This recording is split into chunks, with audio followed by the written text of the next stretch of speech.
Though there were so many things that happened last night, all of it could be justified. Although Yifan had the suspicion of taking advantage of her, having physical contact under such circumstances of saving her was inevitable. Jining could still convince herself, but if she takes photos on her initiative, how will she explain that? She would have no reason at all. Trust me, Ningxuan. Unless a man turns into a picture hanging on the wall, they won't give up. Heh. When it comes to men, you are definitely not as good as me. Her friend continued to cajole over the phone. Think about it, such an outstanding man, surrounded by beautiful women. If you don't have a special performance, how will he remember you? You must seize the opportunity. And you have such a good figure. If you take photos, it will definitely be super charming.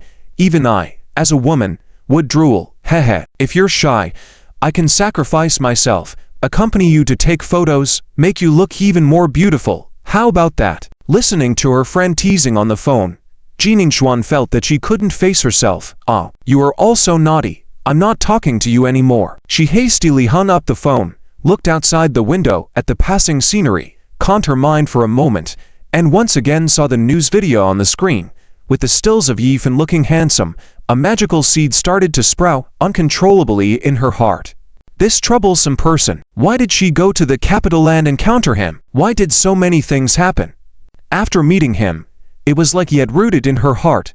Sigh. Jining felt restless, a bit rebellious, hesitant. After hesitating for a long time, Jining still opened the shopping app and quietly started searching for some attractive outfits. Just browsing, right? Should she tell or not? Those clothes were indeed very alluring. Her friend was right. Any woman would be moved. What if she buys a few sets to try on? Even if she doesn't show them to Yifan, she can enjoy them herself. That should be okay, right? Jining consoled herself, gradually getting into the mood of selecting, even starting to imagine how she would look in those outfits. Little did she know, Jining had already embarked on a path of no return. In the capital, the aspiring king's mansion, the Princess Chulanwei wore a nightgown, her clothes barely covering the overwhelming sin in front, leaning on a lounge chair, watching the news on the screen. A smile of satisfaction appeared on her lips. You little rogue, this princess didn't misjudge you. Chulanwei reached out and picked up a grape, gently placed it in her mouth, her cheek bulged, red lips and white teeth. And the sensation of the grape bursting in her mouth, it reminded Chulanwei of the romance with Yifan in the Sea of Flowers. Needless to say, she actually missed that feeling. That little rogue, did he perform well that day? Enough to make him remember. Now that the Grand Mentor's mansion has been established, should she go over to celebrate with him? The establishment of the Grand Mentor's mansion was like throwing a stone on the lake's surface, causing huge ripples in the entire martial arts world, the ancient martial world, even globally. In the ancient martial aspect of DRIZZLE, those ancient martial families, still shocked by the destruction of the Feng family, received the news of the Yi family establishing the Grand Mentor's mansion again, leaving everyone stunned. The newly established Grand Mentor's mansion was endorsed by the royal family, showing a firm support for the rise of the Yi family. Those ancient martial families were still wavering. It seemed that they would have to change their attitude towards the Yi family. At the Yi family's ancient mansion, a middle-aged man nervously pushed open the door with a stack of documents in hand, then humbly prostrated on the ground. Ancestor, there's new situation in Dahua capital. Speak. In the darkness, a deep, gloomy voice sounded, reverberating throughout the large mansion. Not knowing where the voice was coming from, the Feng family colluded with the Tang family, and the Yin family went to provoke Yifan, but it didn't even get to the point where Yifan had to intervene. The Nangong family took action, and wiped out the experts sent by the Feng family, Yin family, and Tang family. Furthermore, the secret participation of the Feng family in the destruction of the Yi family has been exposed. In addition, just received news, the DRIZZLE royal family has established the Grand Mentor's mansion, supporting the rise of the Yi family again. Also, according to intelligence, the dark cult in Dahua capital is starting to show activity. It should erupt soon. What arrangements do you have? Ancestor, the man respectfully reported the recent major events in DRIZZLE, but there was no response or reaction from the mansion. Oh, it means our people still haven't seen Yifan take action in person. Wasn't Yifan heavily injured already? So how did he recover so quickly? The dark voice resounded again, with an air of sternness and gloom. Ancestor, forgive me. It was our negligence. Look, should we arrange another operation to test Yi Fan? After all, with so many branches of the Yi family already exterminated by us, only this last branch of the Yi family is left. Most likely the bloodline will be there. Forget it. 10 of the Yi family's elites have already died.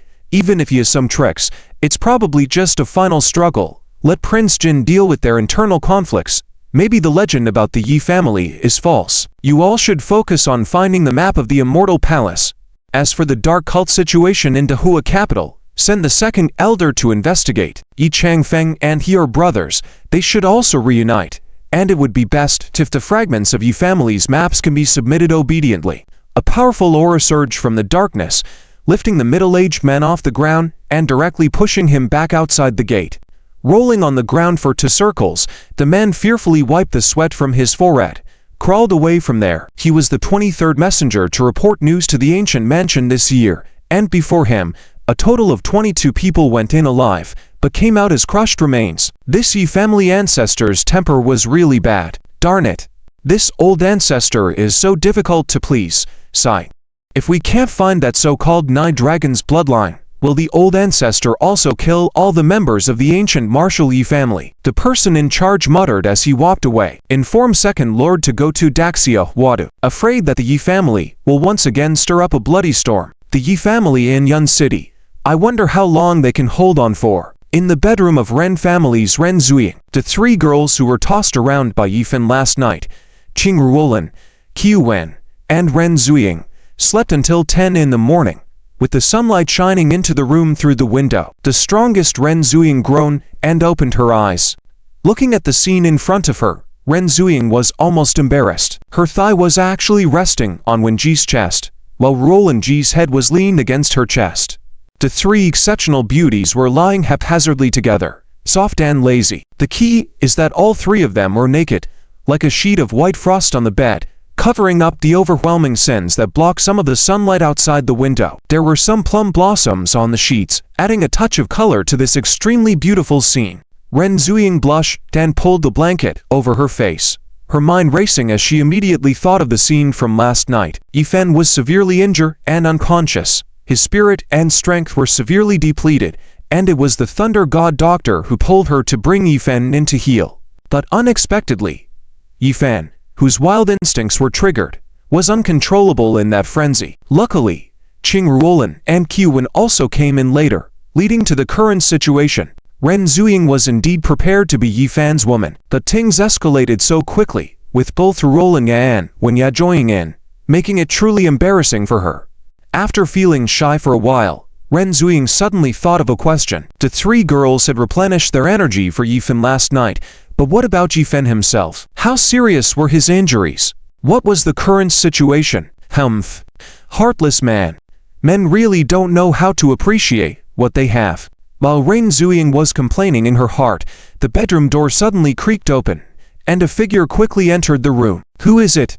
Ren Zuying nervously tried to cover her body with the blanket. Who was so bold as to barge in without knocking? In the bedroom, Ruolin Ya and Wen Ya, as well as the 3 of them, were all naked. If a man came in, wouldn't he see everything and take advantage of the situation? Indeed, the person who entered was a man, but Ren Zuying quickly realized that it was Yi Fan, and his eyes were fixed on her, making her feel embarrassed. Fan Jie, it's you. What are you looking at with those eyes? Ren Zuying was somewhat embarrassed, trying to avoid his gaze, but there was concern in her eyes. Fan Jie, are you alright now? Yi Fan came in at this time to comfort the 3 exceptional beauties. Seeing such a beautiful scene in front of him, Yi Fan, despite his broad experiences, was still somewhat amazed. Each of these 3 women was an exceptional beauty, and to have one was a great fortune in life, but to have several, heh. Of course, I'm fine. Don't believe me? Why don't you check? While speaking, Yi Fan had already reached Ren Zuying's side, and without hesitation, he pulled her into his arms, his hands becoming a bit restless. 6 years ago, when Ren Zuying was still a young girl, in that run-down room, she had stripped her clothes and used her delicate body to warm herself. Yi Fan still remembered the fleeting phoenix pattern until now, so he naturally wanted to check it out. Fan Jie, you naughty. Ah, where are your hands? Don't move. It's daytime now. What's there to be afraid of in the daytime? Heh. we've been through this last night, but Ruolan ya and Wen ya. Heh, good things are meant to be shared together. Originally intending to feign sleep, Qing Ruolan and Qi Wen, upon hearing Yifan's words, were taken aback. This rascal Yifan, even in broad daylight, was he thinking of doing something again? Last night was an emergency at night. They had reluctantly agreed to help save Yifan. But now, in the daylight. Nevertheless, since Yifan had come, it was to help the three girls regain their energy. So how could he miss such an opportunity? A formation sealed the room, and the scene inside began to harmonize. Since there was a celebration banquet later, Yifan still maintained control. Over an hour later, Yifan was forced out by the three girls. After Qiwen and Ren Zuying, Qing Ruolan and the others were ready. They came out one by one, their faces flushed and their complexion much improved. The key was that while taking care of the girls, Yifan even used his own martial energy to help them regenerate their bodies. In just one night, plus today, both Ren Zuying and Qing Ruolan had directly leapt to the martial sovereign realm. Qi Wen's strength was slightly weaker, but with Yifan's help, she had at least reached the peak of control level, giving her enough strength to defend herself against some ordinary thugs. Let's go. Let's eat. Yifan called out to everyone, hurrying to the Grand Hotel in Huadu. With the establishment of the Grand Marshal's mansion and the large-scale battle from the Ren family last night, all of the setups in Huadu that belonged to King Jin had completely collapsed. To Feng, Yan, and Tang families, the three major ancient martial families, who had attempted to make a move against Yifan, were also suppressed by Nongongyu. Such a good thing naturally deserved to be celebrated. In the banquet hall, beside Yifan were Qing Ruolan, Qi Wen, Ren Zuying, Yamada Keiko, and Wang Yao, as well as the side figures who had come to the banquet, toasting Yifan in congratulation. Congratulations, young Master Yi. The Yi family has finally risen again. The first to step forward and congratulate was the master of the Xia family, Xia Hao. Xia Hao had steadfastly supported Yifan even when he was considered a fool. When everyone was suppressing the Su family group, Xia Hao came forward to help the Su family group, so Yifan didn't hesitate to show his gratitude towards Xia Hao. At that time, he had even given him a pill, and later he had dealt with the Ma family's oppression of Xia Hao. Xia Hao was glad that he had chosen the right backer, and Yifan was grateful to Xia Hao. We should also thank the master of the Xia family for his trust back then. Yifan raised his glass with Xia Hao and drank it in one go. This was followed by Old Pang, General Su, Guo Li, Wang Fugui, Liu Weiyang, Ren Batao, Qing Shaokan, Xiao Wanjin. After a round of toasting, Yifan's stomach was almost full. However, at this moment, Yifan was very clear-minded. Although the Yi family's revenge plan had achieved a temporary victory, through Nongongyao's reminder, Yifan knew that there were still three swords hanging over his head. The old ancestor of the Yi family, who was thinking about his bloodline, could strike at any time.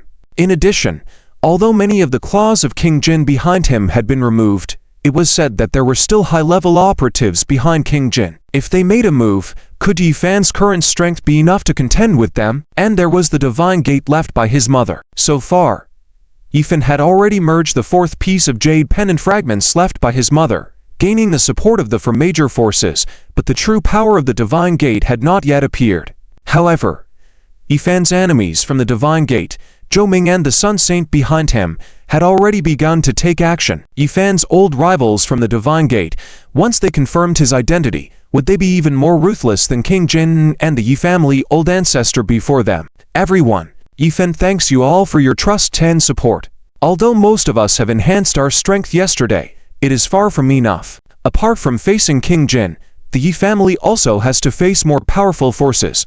So I've decided to conduct a devil-style training program to form our own alliance. Yifan's words instantly quieted the crowd on the scene. Yesterday, Ren family, gathered by Yifan, used the absolute domain, plus some elixirs as supplements, and everyone's strength saw rapid improvement. Most broke through to the grandmother realm. Those who were already grandmasters advanced to martial saints, and Xiao Wanjin even broke through to the level of martial emperor. Everyone was very satisfied with the enhancement of their strength, but now Yifan was saying there are even stronger enemies. You should remember, Shanjing Zhou Ming used the God Fragment in Ren family, which can control an area and suppress the strength of all individuals. There are many such fragments worldwide, held by many people, some of whom even exhibit abilities that we cannot comprehend. Therefore, I have decided, Wang Fugui and Yukong will lead a new special training camp, with all of my core forces present here, ensuring at least 4 hours of training in the camp every day. Yifan's words caused a stir among the people below, but everyone also knew that the evil cults were starting to become restless, the Huangquan bloodworms were appearing, and the world was gradually becoming more dangerous. Strengthening one's own power would naturally be beneficial for one's future development. Good. We wholeheartedly support young Master Yi. Almost no one opposed, everyone expressed their support. The head of the Ren family watched the scene and couldn't help but feel moved. Young Master Yi has matured, and young Master Yi has formed his own core group. Once this special training camp is established, the martial power from the training will be independent from the Yi family and the town martial command, under the absolute control of Yifan. Ren Zuying and Qing Ruolin glanced at each other, recalling the intimate scene, a share, in the room earlier, blushing a little in embarrassment but feeling a sense of admiration. Their judgment in choosing a man was correct after all. The rise of the Yi family was unstoppable. In addition, I have one more announcement.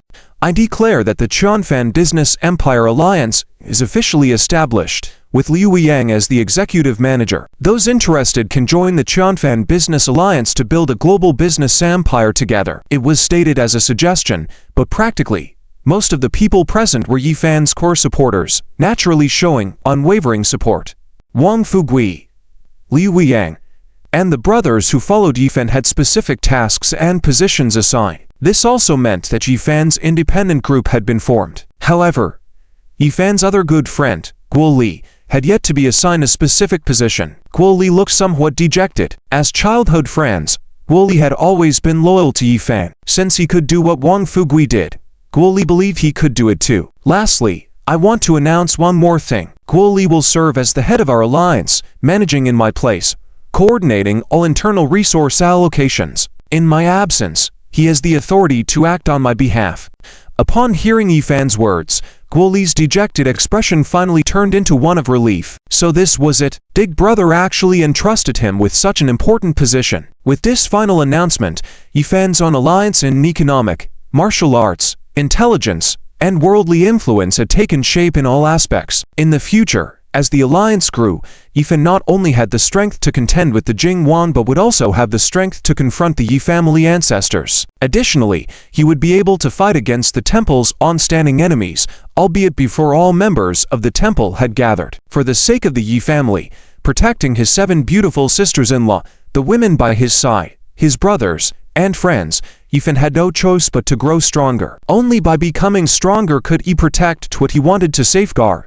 As Yifan looked at the friends, brothers, and women who had accompanied him throughout, he couldn't help but sigh. There was still one person missing from the scene, Xuan Yufei. Even though during the Yi family funeral, Xuan Yufei had divorced him due to being controlled by soul capture technique, after experiencing life and death situations, Yifan had understood the reasons and no longer held any resentment towards Xuan Yufei. Moreover, last night, if it wasn't for Xuan Yufei using her contract spirit to block Zhou Ming's fatal blow, he might not be around today. Beside Yifan, Pang Hai finally breathed a sigh of relief. Although Yi Xiao mentioned that in the future, besides Jing Wang, he would also have to face the Yi family ancestors and the enemies of the temple, they were still in the probing stage. Currently, the immediate threat was Jing Wang. Yifan already had the strength of a martial emperor grade 8, coupled with the many supporting forces around him, making it unlikely for Jing Wang to easily get rid of him. Moreover, the establishment of the Grand Tutor's mansion had given the Yi family's rise a legitimate reason and backing. Ding dong. Suddenly, Pang Hai's phone rang, receiving an encrypted message. Tang Hai whispered to Yifan, Yi Xiao, the Zichang and Huadu has finally shown some movement. They have nearly determined the location where Funyun will be sealed. Additionally, we received news that a large number of martial forces and organizations are gathering in Huadu. Yifan frowned. If in Zichang emerge, why were those martial families and organizations rushing to Huadu? Seeing Yifan's frown, Pang Hai explained further. According to our previous experience, wherever the Zichang appears, there will definitely be a god fragment. Those families are coming for the god fragment. Of course, some families are supported by the Zichang themselves and are eager for their emergence. Is that so? Regardless of their motives, the arrival of these families in Huadu was definitely not benign. In that case, using some means against them would be justified. I understand. When the banquet is nearly over, let's go see together. Pang La. The Jumo formation obtained from the God Fragment had already been used many times by Yifan, against Zhang Fun and Chen Tang, the Huangquan Bloodworms, and against Zhou Ming and the members of the Gujiao Ren family. But this mysterious formation was initially built to deal with the Zichong. Yifan wanted to see how powerful this Jumo formation was against the Zichong. Alright. Just as Pan Lao finished responding, Yamada Keiko also approached. Master, I will accompany you later. Mother said that once I meet the master, I must always guard him no matter when. Besides, I know some things about the Zichong. Yamada Keiko is not shy about her intimate relationship with Yifan at all. While talking, her body has already nestled into Yifan's arms, the immense guilt in her chest completely pressed against Yifan. She was afraid that Yifan wouldn't notice, so she intentionally pulled down her collar slightly. Master, do you like it?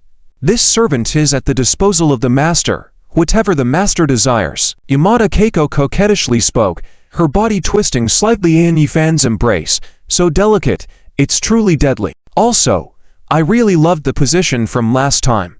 When can we continue? Yamada Keiko's words were filled with a seductive tone, causing Pang Hai, who had experienced countless grand scenes, to feel a bit overwhelmed. Cough. I should probably take my leave first. Can't take it anymore. Really can't take it. Tang Hai weakly glanced at Yamada Keiko, then at the other girls around Yifan. Ren Zuying, Qing Ruolin, Qi Wen, and Wang Yao. 7 sister-in-laws.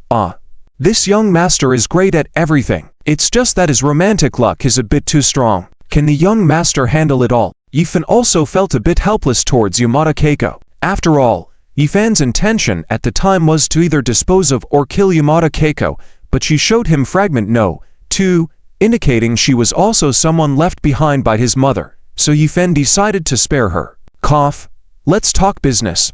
Let's go together later. While speaking, Yifan nervously glanced at Ren Zuying and Qing Ruolin not far away. Last night, he was with them, and now he's being approached by other girls. Ren Zuying and Qing Ruolin seemed unfazed by this. As the banquet was coming to an end, Qing Ruolin briskly approached him. Zifen, third sister-in-law Shennan just called. Dan said she'd be returning to Guan City the day after tomorrow to hold a concert. She's staying Huadu tonight and wants to see you. Huh. Shen Nang, that international superstar who also happens to be his third sister-in-law. She announced her marriage at the funeral and is now considered his wife. Is she coming to Huadu? Before Shen Mang left, he was a fool, but now he's back to normal. How should he interact with his third sister-in-law now? And from the information obtained from Wadu Tanzi, Yifan learned that third brother was lured by third sister-in-law's father Shen Nanfei and then assassinated. Can Guan City and the Shen family be trusted? Does the third sister-in-law have other motives? Okay, I got it. Ruolin, you make the arrangements. I'll definitely go tonight. Under extremely difficult circumstances in the Yi family, these 7 sister-in-laws courageously announced their marriages to him, demonstrating immense courage and support for the Yi family. Yifan must repay his favor no matter what. Yes. Also, there's another matter. At 5 o'clock in the afternoon, there's a business banquet at Huadu. Can you accompany me? Qing Ruolin's voice was soft, afraid that Yifan wouldn't agree. After all, Yifan was no longer the naive young master in need of their protection. He was now a martial emperor of the 8th rank, the marshal of the imperial court, the leader of the Fen Alliance, the commander of the Qianlong army, the deputy leader of the Xuanwu domain, and some other hidden identities that they were not aware of. In Qing Ruolin's eyes, Yifan was beyond words. Of course. Yifan reached out and pulled Qing Ruolin into his arms, speaking gently. Ruolin, don't forget, you and the others are my wives who stood by me through thick and thin. You declared your intention to marry me when I was still foolish. Even if you want my life now, I will not hesitate to agree. Yifan's words were sincere and heartfelt. When the Yi family was facing disaster, many of his loyal subordinates were distancing themselves, but these 7 sister-in-laws went against the tie, a favor greater than the sky. Oh dear, don't move your hands like that, there are so many people around. You're so naughty. Qing Ruolin was embraced by Yifan. At first Yifan's hands were well behaved, but as he held her, his hands started moving uncontrollably. making Qing Ruolan blush and hastily move away from Yifan's embrace. "I'll pick you up at 5 o'clock in the afternoon." Yifan nodded. Seeing that the banquet was almost over, he bid farewell to Pang Hai and Yamada Keiko and quietly left with his 4 maids. Due to the breakthrough into the Absolute Realm last night, Yamada Keiko and the 4 maids had all reached the level of martial masters. With such a powerful force, as long as they didn't encounter a maniacal old ancestor, they could practically do as they pleased. It's no wonder that as soon as Yifan announced the establishment of the Fen Alliance, he received numerous congratulatory messages from strangers. Congratulations on the establishment of the Fen Alliance. With so many martial masters around Yifan, it was quite common. Given time, martial emperors around Yifan would also increase in numbers. According to the information from the Heavenly Secrets Pavilion, the sealed location of the Evil Shrine is in an abandoned slum in the southern suburbs of Wado. Originally, there were tens of thousands of people living in that slum area. After resettlement and compensation, people had moved out, but the houses hadn't been demolished yet. Water and electricity had been cut off completely, leaving the area desolate. It was fine during the day, but especially at night, it resembled a ghost town. Many enthusiasts of haunted houses used to come here to explore, but after several fatal incidents, almost no one dared to come near. "This is it." Tang Hai stopped the car and pointed to the slum area several kilometers ahead. "Our people are too scared to get close, but based on some signs we've used to approximate, we've arrived here." Yifan got out of the car and extended his perception. With just a slight scan, his brow furrowed immediately. Even without Pan Hai's introduction, Yifan had sensed that something was amiss. From the outside, everything seemed fine, but in the middle area of the slum, a dead energy was slowly spreading towards the surroundings. Yifan could clearly see that a bird trying to fly over the slum from above was enveloped by a faint black aura in the middle area. The next moment, the bird vanished into thin air. The leaves of the trees around were rapidly withering before his eyes, the vitality in them dissipating at a visible rate. "Is this the Evil Shrine? So sinister." "Master, judging from the current situation and the experience passed down by my mother, it seems that the Evil Shrine has broken free from its seal to some extent, starting to devour the surrounding beings and absorbing life force. If this continues and it gains more life force, the speed of breaking the seal will increase. We must take action. Go take a look." Yifan's mouth curled up. His body flashed, quickly heading towards the core area of the demolition zone. Tang Hai watched Yifan's actions by the side. His lips moved as if wanting to stop him, but in the end, he held back and quickly followed. This youngster, although young, his approach and strategies were never impulsive. Any actions arranged by Yifan were carefully planned. Yamada Keiko, Z, and by Yifan's side, and a few maidservants, all closely followed Yifan, vigilantly observing the surroundings. After Yifan, Pang Hai, and the others entered. In the jungle not far from the demolition zone, several figures quietly revealed themselves. "Damn, the people from the Celestial Gate have finally appeared. Damn it, if we want to do something behind them, it would be very annoying." HMPH. The Celestial Gate sounds noble, claiming to intimidate the cults and eliminate harm for the people, but in the end, it's still for the fragments around those cults. What's with the pretense? With the appearance of the cult, this time it might have alarmed at least half of the powerful figures in the martial arts realm. I wonder how many families are gathering in the HUA city. It's not just the martial arts realm, the ancient martial arts realm, and even some hidden ancestors are likely to appear. You just can't see them right now. They are waiting for the seal to completely break before they make a move. The cultists scattered around the world, sealed away, are not to be provoked. Those martial arts masters, although they desire the divine fragments beneath the cultists, do not want to be possessed or devoured by them. In the demolition zone, as Yifan approached the center, he felt the thick deathly aura increase. The turbulent black mist became denser. Previously, the outer trees only had some yellowed and withered branches, but as he approached the core area, entire trees had died. When Yifan entered the central square of the demolition zone, the layout of the buildings resembled a bagwood diagram. Within a radius of 100 meters, not a single blade of grass remained. In the middle of the square, the turbulent black mist continued to churn, seemingly trying to break through an invisible restraint. Each time the black mist surged, faint gleams of light surrounding it would block its advance. However, with the continuous impacts from the black mist, those gleams of light were gradually fading. Surprisingly, Above those golden gleams of light, the black mist was forming irregular black spots, aggressively corroding the light barrier. The black mist had its own intelligence, a way to pierce through defenses. Master, based on this situation, it seems the cultists below are really about to break through the blockade tonight. Yamada Keiko frowned. Master, if we can't handle the cultists below, we must immediately leave this place. Otherwise, when the cultists emerge, all living beings within a radius of several kilometers will be in danger. Since the sudden disappearance of the Celestial Gate, there was almost no effective method to combat the cultists in the Greater Xia. Although the Buddhist sects, Taoist sects, and some ancient sects had unique techniques to deal with the cultists, they could only temporarily restrain or act defensively against them. At most, they could only drive them away, not completely eliminate them. I understand. You watch the surroundings while I try. Yifan's eyes revealed a hint of seriousness. The exorcising evil formation he obtained from the divine fragments was specifically meant to suppress and purify these cultists, his mother being the head of the Celestial Gate.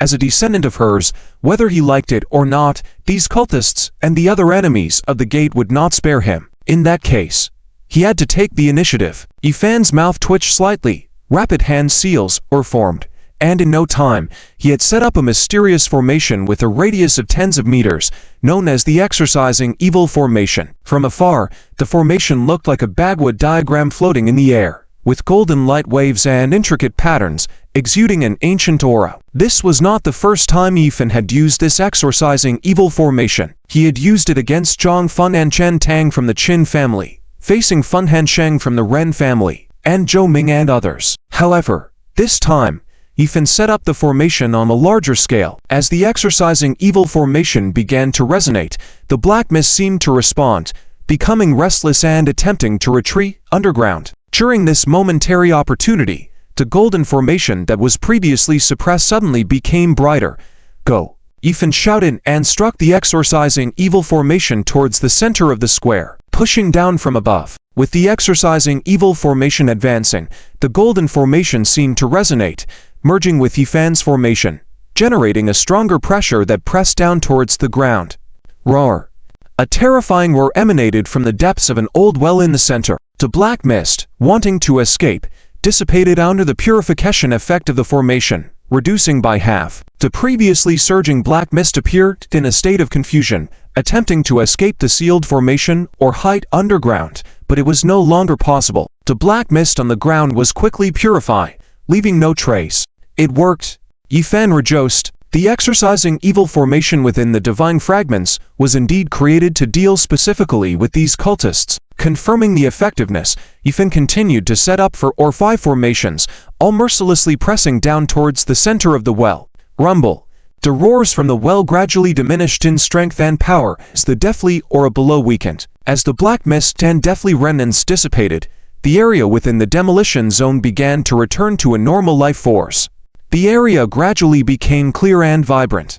Standing beside him, Tang Hai watched Yifan's actions, his pupils dilating, shocked and amazed, realizing that he truly was the master. With such ease, the master suppressed all of them. It seemed that in just a little while, the master could completely eliminate the cultists underground. Although the Celestial Gate had the duty to monitor and expel the cultists, in fact, since the disappearance of the old gatekeeper, Tang Hai and the others had never truly seen the true appearance of the cultists. Was today finally the day to witness it?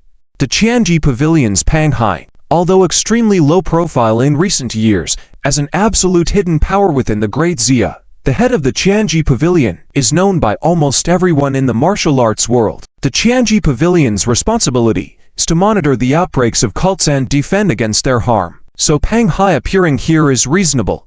However, it has also attracted almost everyone's attention. The rolling death and black mist in the relocation zone weakened significantly in an instant. The martial arts families lurking outside the relocation zone have also noticed the situation inside. What's going on? How did the cults suddenly weaken inside? Does the Qianji Pavilion have some means to deal with the cult? If the cult doesn't erupt and come out, how can we have a chance to get those fragments? Deal with the cult? Haha. You are overthinking. As far as I know, no one can completely deal with the cult. Even if the Buddhists take action, they only drive the cult away.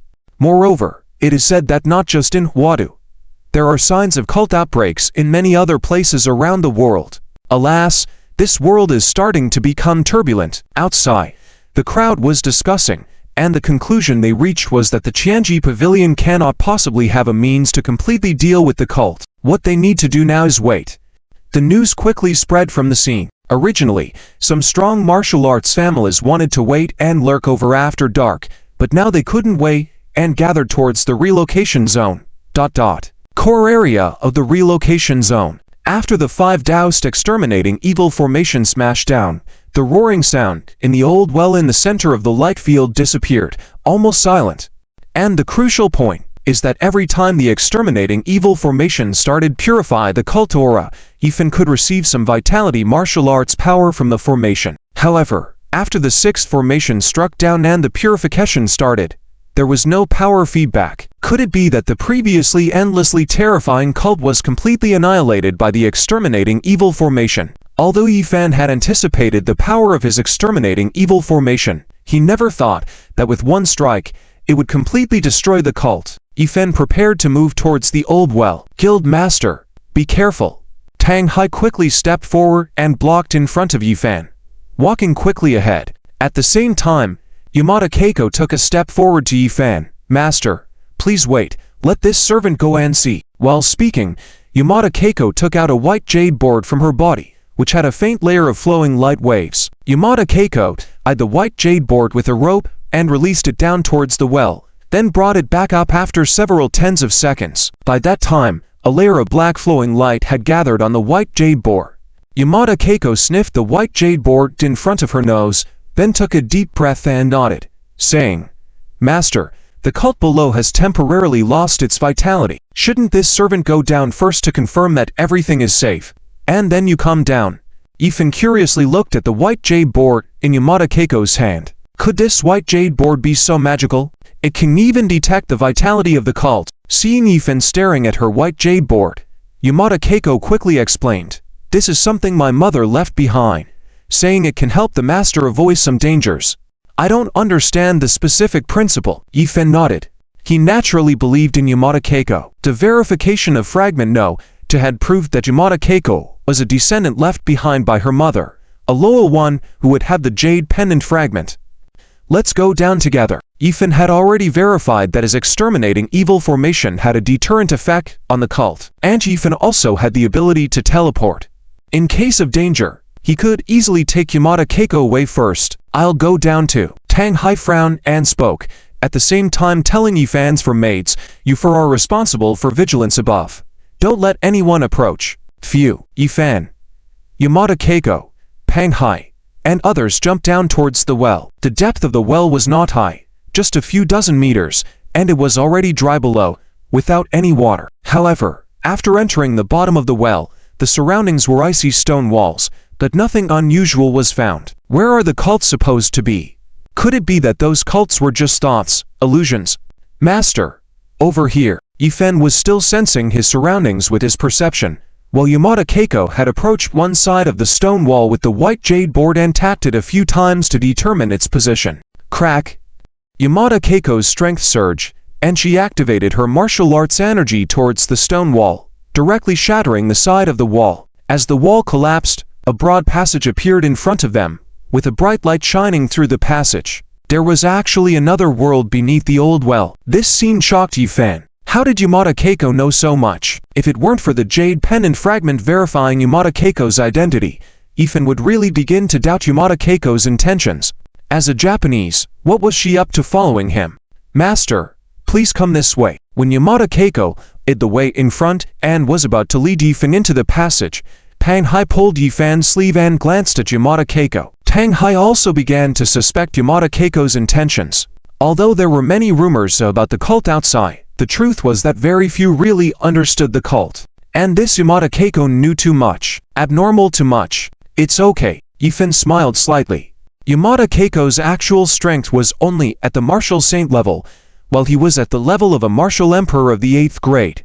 And Tang Hai was a martial emperor of the 5th grade. Two powerful martial emperors, would they be afraid of any tricks from Yamada Keiko? Ethan and Tang Hai followed Yamada Keiko through a 10-meter passage and emerged in front of a huge hall.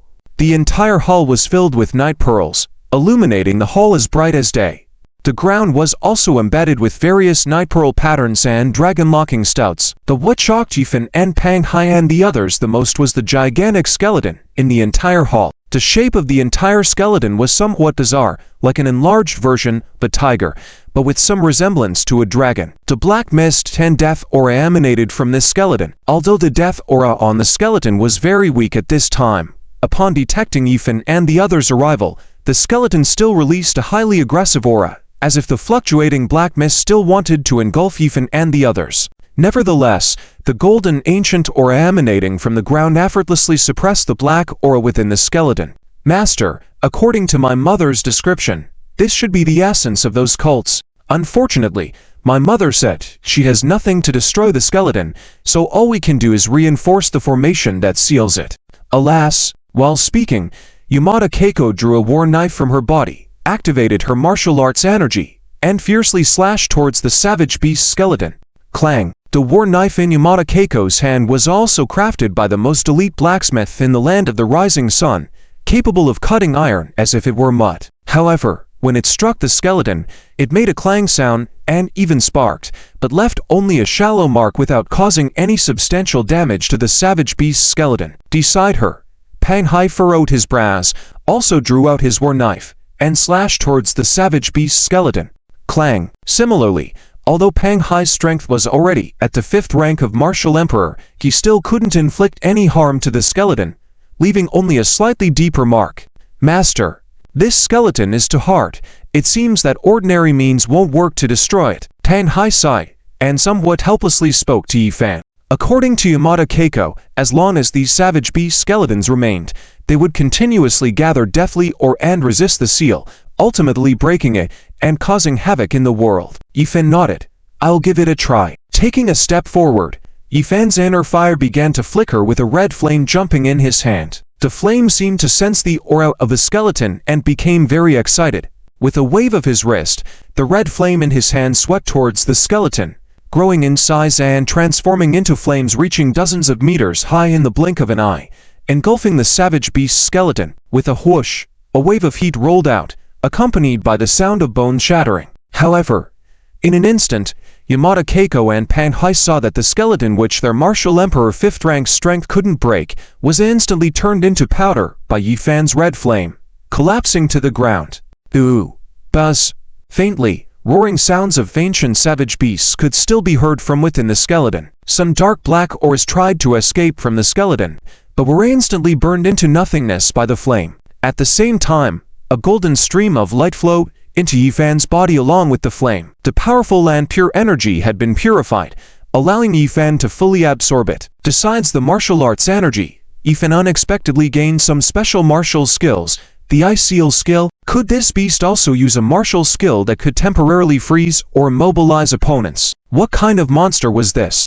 Remember, even a 0.01 second mistake in a battle among experts could be fatal. As the last bit of the savage beast skeleton was burned clean by the flame, the red flame returned to Yifan's hand, disappearing instantly. Panghai looked at Yifan, his pupils dilating in shock and awe. The chosen successor of the old master, was he still a human? The flame that burned the savage beast skeleton miraculously entered Yifan's body, yet he remained unharmed.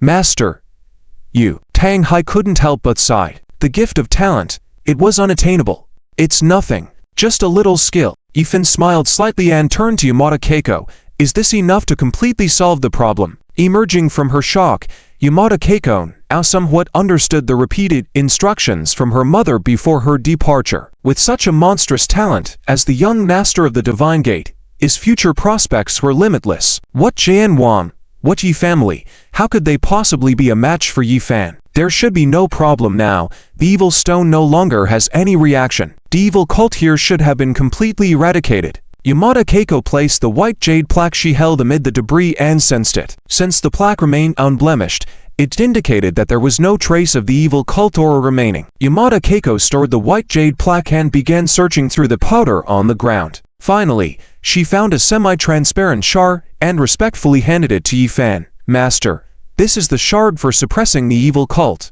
My mother said, only by collecting all the shards can the glory of the Divine Gate be rebuilt. and the most significant, an evil cult-faced. Yifan held the divine shard in his hand and sensed its energy. He could clearly perceive the immense power and mysterious aura contained within the shard, but unfortunately, his body had reached its limit in absorbing the shard's energy and information. Alas, his root bone quality was still too weak. Recently, Yifan acquired some knowledge about root bones from the divine shard. On the path of martial cultivation, most people were of ordinary quality, capable of reaching the peak of martial emperor. Above ordinary quality, there were spirit bones, Tao bones. It was through this information from the divine shard that Yifan came to realize that his so-called monstrous talent and gift were nothing compared to the real hidden powerhouses. If it weren't for the flickering inner fire in his dantian providing him with the warm currents to rapidly enhance his strength, Yifan would be nothing but an ordinary person. Fortunately, Yifan also discovered that the flickering inner fire in his dantian not only improved his martial energy, but also enhanced his root bone. After such a long time, Yifan's root bone had progressed from ordinary to medium grade, and premium grade, and it wouldn't be long before he reached the level of spirit bone. By then, the speed of absorbing martial energy and cultivation would increase exponentially, and his body's ability to withstand martial energy and energy would undergo a qualitative leap. But to improve his root bone, he needed more warm currents. He couldn't neglect his 7 beautiful sisters any longer. Let's go. Yifan keenly sensed the situation in the hall and, once assured that everything was fine, called out to Yamada Keiko, ready to leave the place. Yifan himself had not anticipated that the formidable evil cult, as rumored outside, would be so easily subdued by him. Wait. Master, my mother said the leader inferred that such ancient savage beasts, cultivated for so many years, had become a kind of climate. After they die, even after tens of thousands of years, their skeletons remained intact, and there would generally be a soul bone left over in their bodies, waiting for me to find for the master. Yamada Keiko once again brought out the white jade plaque and waved it through the dust. After a moment, the plaque began to ripple with a stream of light. Yamada Keiko once again picked up something resembling a bone from the powder. I found it. Master, my mother said that this soul bone can be integrated and absorbed by other creatures. Then, one can inherit the protective martial skills of the savage beast. Just now, Yifan, after passing through the burning flames, had already gained the experience of the eye-sealing martial arts technique of the ferocious beast. And this soul bone also has other skills. Yifan, as he took the soul bone, couldn't help but look at Yamada Keiko disdainfully. Are you so willing to give this up? If you don't tell me about such good things, how would I know? Yamada Keiko respectfully bowed to Yifan. Master, mother said. My life, my whole being belongs to the master. It's meaningless for me to hold on to these things. I was born for the master. If the master pities me, then punish me more.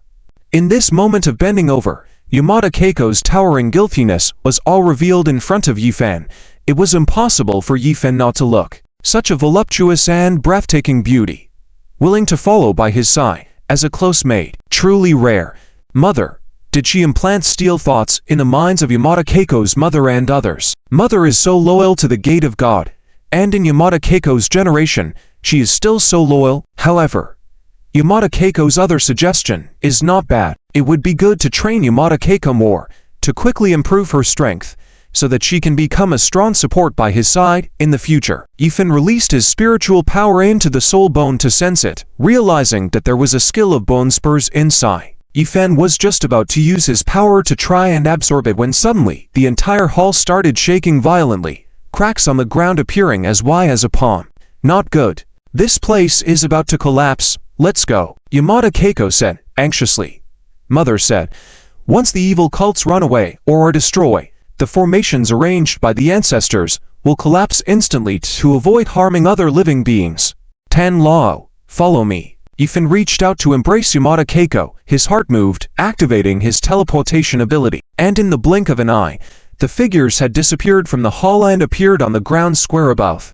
In the underground hall, Pang Hai looked at the sudden disappearance of Yifan, completely stunned. Wow, how many tricks does this lore have up his sleeve? Tang Hai thought that being a martial emperor of the 8th rank was the limit of Yifan's strength, but he didn't expect Yifan to have a teleportation technique as well. With such strength, there was really no one in the entire secular world who could match Yifan. Tang Hai, being a martial emperor of the 5th rank, activated his energy to escape. However, The collapse of the hall was happening too quickly. Although Pang Hai managed to escape from underground, he looked a bit embarrassed. Are these evil cults really destroy like this? Tang Hai, Yamada Keiko, and the four maids beside Yifan stood by the huge pit of collapsed ground, looking at the deep pit of about 2 to 3 meters deep, feeling a sense of amazement. Before Yifan appeared, if there were any signs of evil cults anywhere, it would have caused panic and fear all around. Because when the evil cults appeared, it meant that there would be rivers of blood flowing. And now, Yifan had easily destroyed them all within less than half an hour. Master is mighty. Yamada Keiko praised without hesitation. Shall I reward the master? Yamada Keiko's provocative figure squirmed to Yifan's arms, her eyes almost watering. Yifan, being such a young hero, had an immense charm for any young girl. Yifan didn't hesitate, reaching out to pinch Yamada Keiko's hips. Don't worry, the reward is certain, but it's not urgent at the moment. I have other things to do. Yi Shao, what else do you have to do? Tang Hai was puzzled. The evil cults in the relocation area were already destroyed. The god fragment was obtained, and even the valuable soul bone that could gain the super skills of ancient ferocious beasts. Why wasn't Yifan leaving yet?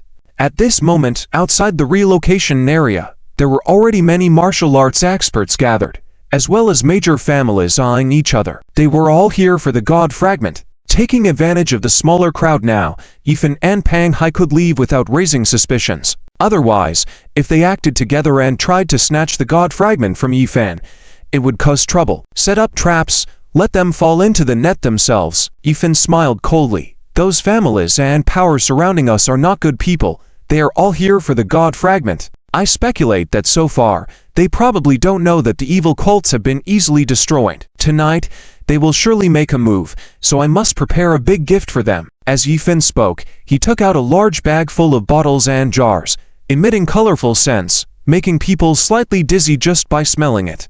What is this? Tang Hai asked curiously. Poison. Yifan grinned, pouring out the poisons from the large bags around the square jungle, covering an area of hundreds of meters in diameter. He then took out several bags of crossbows and other things. And what are these? These are poison mechanisms. As long as they don't come in, there won't be any problems.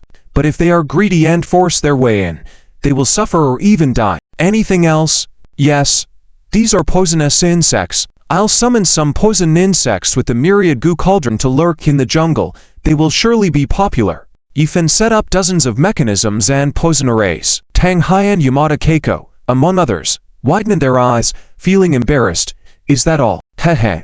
There's one last thing. Yifan took out a large bag of paper people, squeezing them into crevices around the square.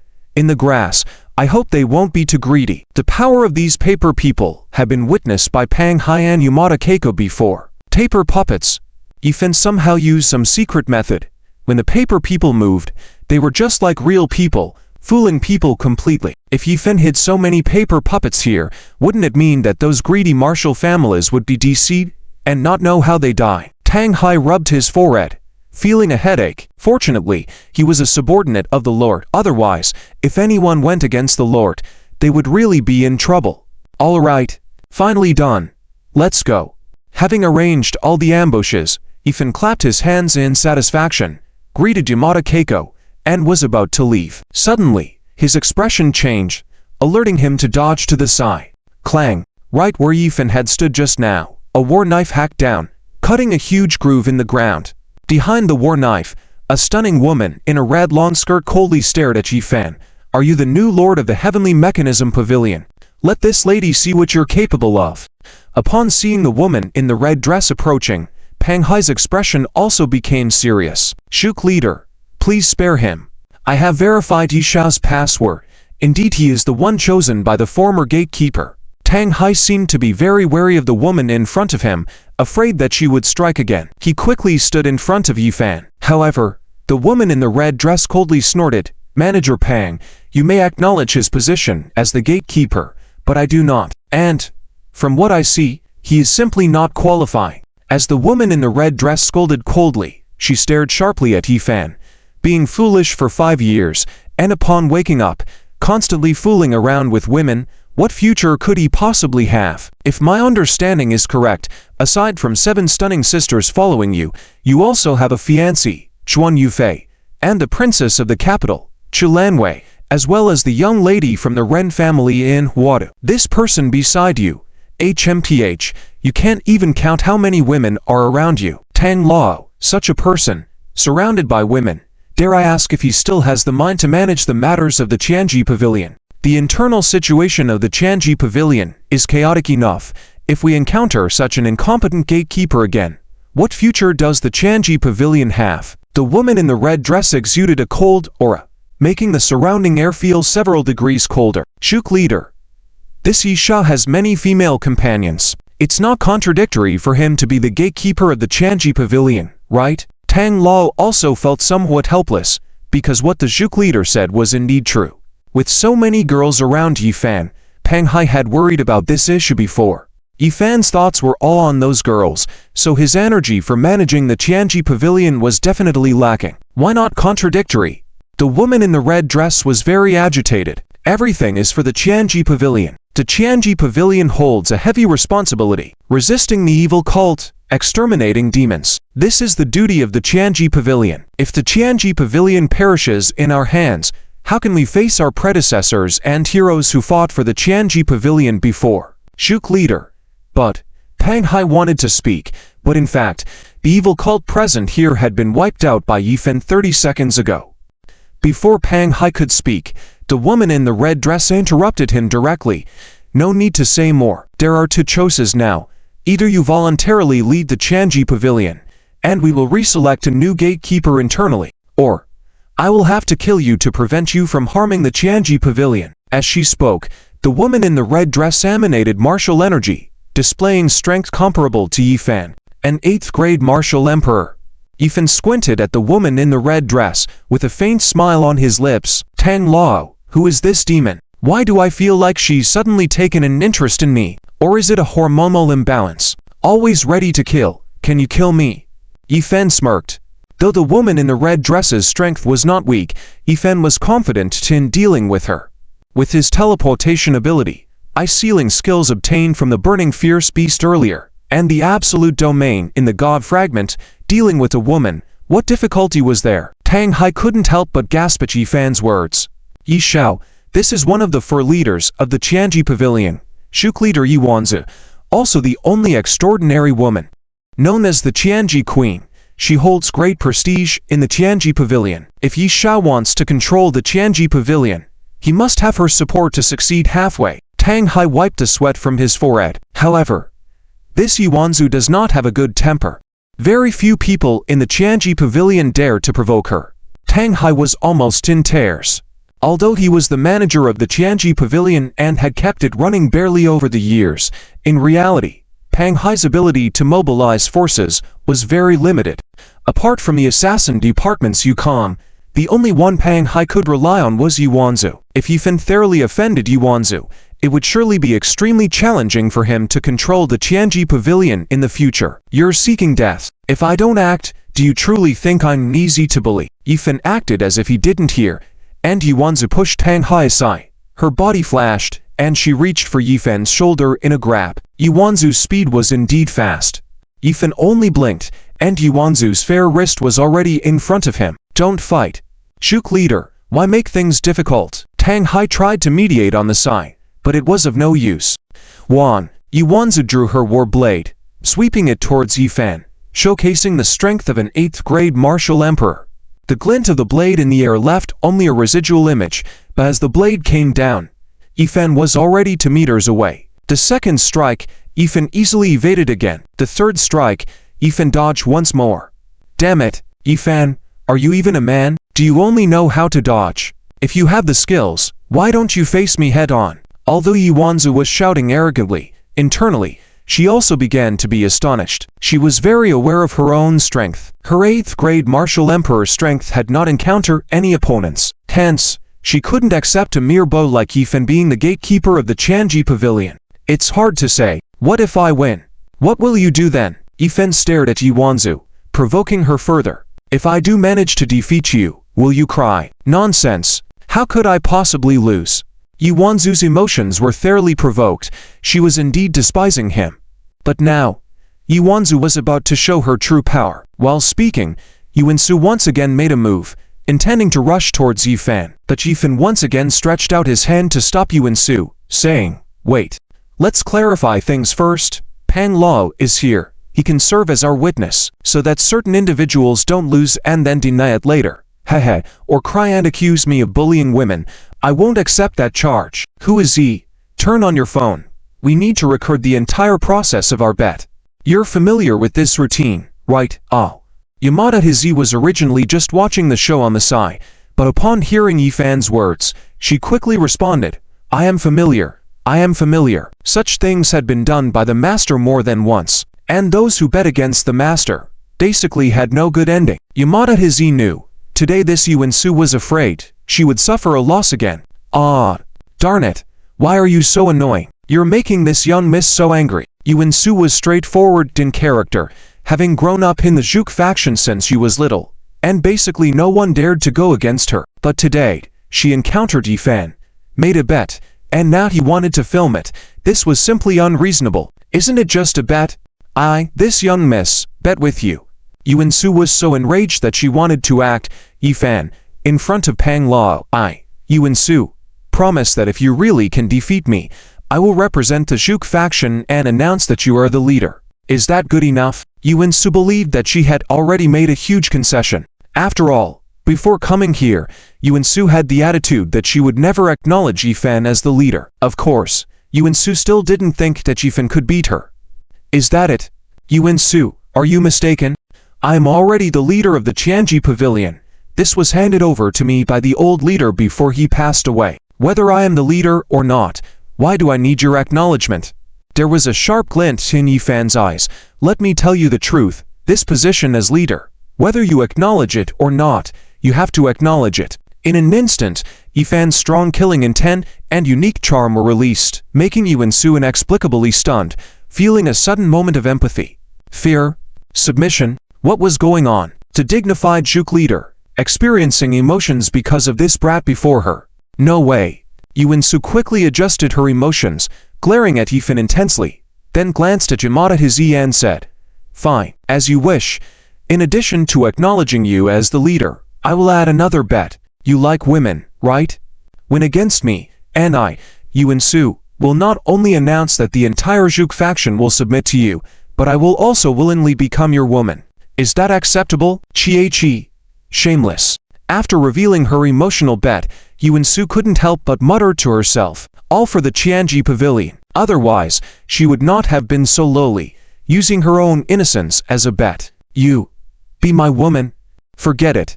When Yuansu thought Yifan would finally agree, Yifan waved his hand again and even shook his head like a drum, displaying a disdainful attitude. "Yifan, what do you mean by this? Am I disgracing you by being your woman?" Yuansu was about to explode. This Yifan was really getting on her nerves. "I'm only 3 years older than you, and I can definitely be considered a beauty. Being your woman, aren't you gaining?" Initially, it was just a simple bet, and Yuansu didn't take it seriously. Yifan was absolutely impossible to beat her. With the strength of a martial emperor of the 8th rank and the trump cards passed on to her by her grandfather, who had said that among the younger generation of the world, there were no more than 3 who could surpass her. But Yifan's disdainful attitude made Yuansu feel extremely uncomfortable, a surge of anger rising within her once again. It wasn't about the bun but about self-esteem. Being such a striking beauty, everyone was fighting to marry her, yet she was being scorned by Yifan. Yuansu felt deeply hurt and very defeated. What was Yifan's intention? Was he intentionally provoking her? It must be. Of course, I'm losing out. Look at me. I'm so handsome, a godlike man, and you want to be my woman. I'm clearly at a loss, don't you know that? Yifan said earnestly, then looked at Pang Hai, assuming a generous stance. Well, since you're so sincere, you'll be under me in the future. If I don't agree, it might hurt your pride. All right, let's bet like this. Serve the Qianji Pavilion well as a loyal subordinate of the Zhuge faction, all for the Qianji Pavilion. Yuansu was already starting to lose it completely. This young miss has never seen such a shameless person. Go and die. When Yuansu moved again, the entire body's martial aura had no hesitations and was unleashed.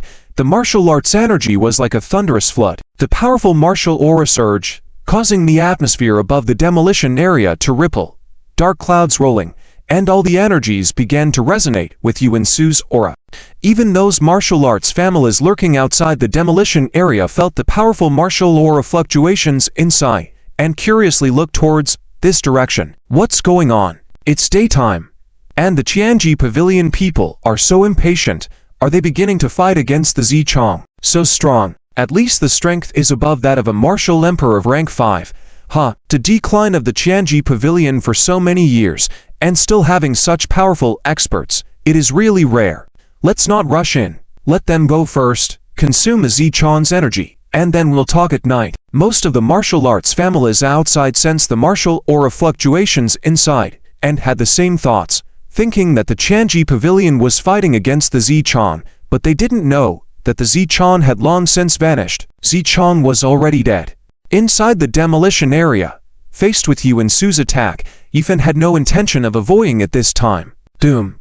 Both possessing the strength of a martial emperor of rank 8, the powerful auras clashed. With the added power of the divine shard on Yifan's body and the assistance of the ancient energies surging, it was clearly overwhelming Yuansu. When Yuansu's fist came towards Yifan, a ripple appeared on Yifan's hand as he effortlessly grabbed Yuansu's wrist. Although Yuansu had already activated the powerful martial emperor of rank 8 strength, the air was torn apart, emitting a sharp scream, and cracks appeared. The power contained in this fist was enough to shatter a building. Though when this fist hit Yifan's hand, it felt like hitting a sponge, losing all its attacking power. All the force silently evaporated. How was that possible? TSK. Your little hand is really soft. Yifan began again, grabbing Yuansu's fair wrist and starting to rub it. Goosebumps covered Yuansu's entire body. Damn. Shameless. An infuriated Yuansu quickly pulled back her wrist, her expression turning serious, glaring at Yifan with anger. You scoundrel, it seems I underestimated you. Watch closely. I'm going to use my ultimate move next. Alright. I really want to see how big it is. Yifan spoke, his eyes brazenly scanning over Yuanzu's chest. Yuanzu was wearing a red dress, and due to the battle, the neckline had loosened quite a bit, revealing a hint of her ample bosom trying to escape. The size was probably too big to fit even in one hand. While Yifan continued to speak, his fingers also made corresponding movements. Although Yuanzu had never eaten pork, she had seen pigs run. Seeing Yifan's gestures and his eyes, she immediately understood his intentions. I'm going to kill you. You stand there. Don't move. Yuanzu scolded, quickly retreating, her body activating her energy and starting to set up a powerful formation. Yifan chuckled. Beauty. Tell me, who's the foolish one? You or me? Do you expect me to obediently stand still and wait for you to set up your formation to attack me? Am I dumb? Just as Yuanzu was about to activate her first formation, Yifan moved swiftly, appearing by her side. Yuanzu thought he was going to attack her, but instead, he gently pinched her cheek, saying, "Oh, such a tender face. It's a waste not to use cupping therapy."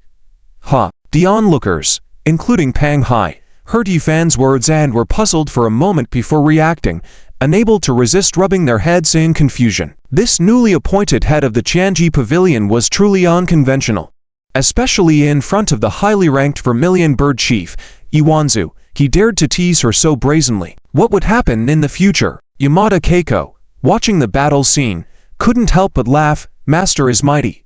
Go for it, master. In Yamada Keiko's mind, she had already recognized Yifan as her master and would fully assist him without any reservation, believing in him. Ow. Yifan, you're so shameless, you rascal. You infuriate me. Just as Yuanzu had set up her initial formation, it dissipated again instantly. This despicable Yifan not only verbally teased her but also pinched her cheek and suggested cupping therapy on her face. It was outrageous. Yuanzu was on the verge of drawing her battle knife, but at the moment when Yuanzu was about to draw her blade, she suddenly noticed something unusual on her body. The cheeks he pinched and the wrist he touched started to generate a warm current instantaneously, flowing into her body, transforming into martial energy and a primordial life force that nurtured her body. Although the amount of these warm currents was not significant, the pure power they converted into, once inside Yuanzu's body, provided her with unprecedented comfort. Yuanzu couldn't help but let out an embarrassed sound. Such a sound made Pang Hai's eyebrows twitch from a distance. What's going on? Just now, the Vermilion Bird Chief was so furious, right? But at this moment, her emotion seemed off. Could she be getting emotional? Tang Hai felt like 1,000 horses of frustration were galloping through his mind. Really?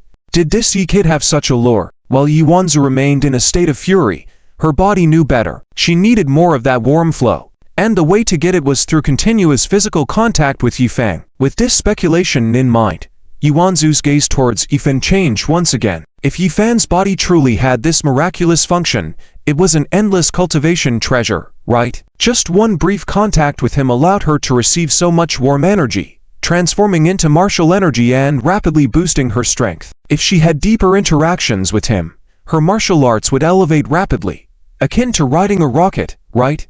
For instance, if she lost and became Yifan's woman, it didn't seem like a bad deal after all. It was just another way of cultivation. Observing Yuanzu's constantly changing expressions, Yifan knew she had already noticed the magic in his palms. Indeed, Yifan had done it on purpose. Originally, he could control the fiery energy in his body to prevent others from benefiting from his warm flow. But Yuanzu was a crucial figure in the Qianji Pavilion, and Yifan wanted to subdue her, so he couldn't strike too hard. It was best to win without fighting. The optimal approach. Oh, you're annoying. The battle between Yuanzu and Yifan continued. From the initial fierce hostility to Yuanzu making coquettish sounds later on, Tang Hai beside them felt it was getting weirder and weirder. Vermilion Bird Chief can easily attack you with that move's weak point, right? No.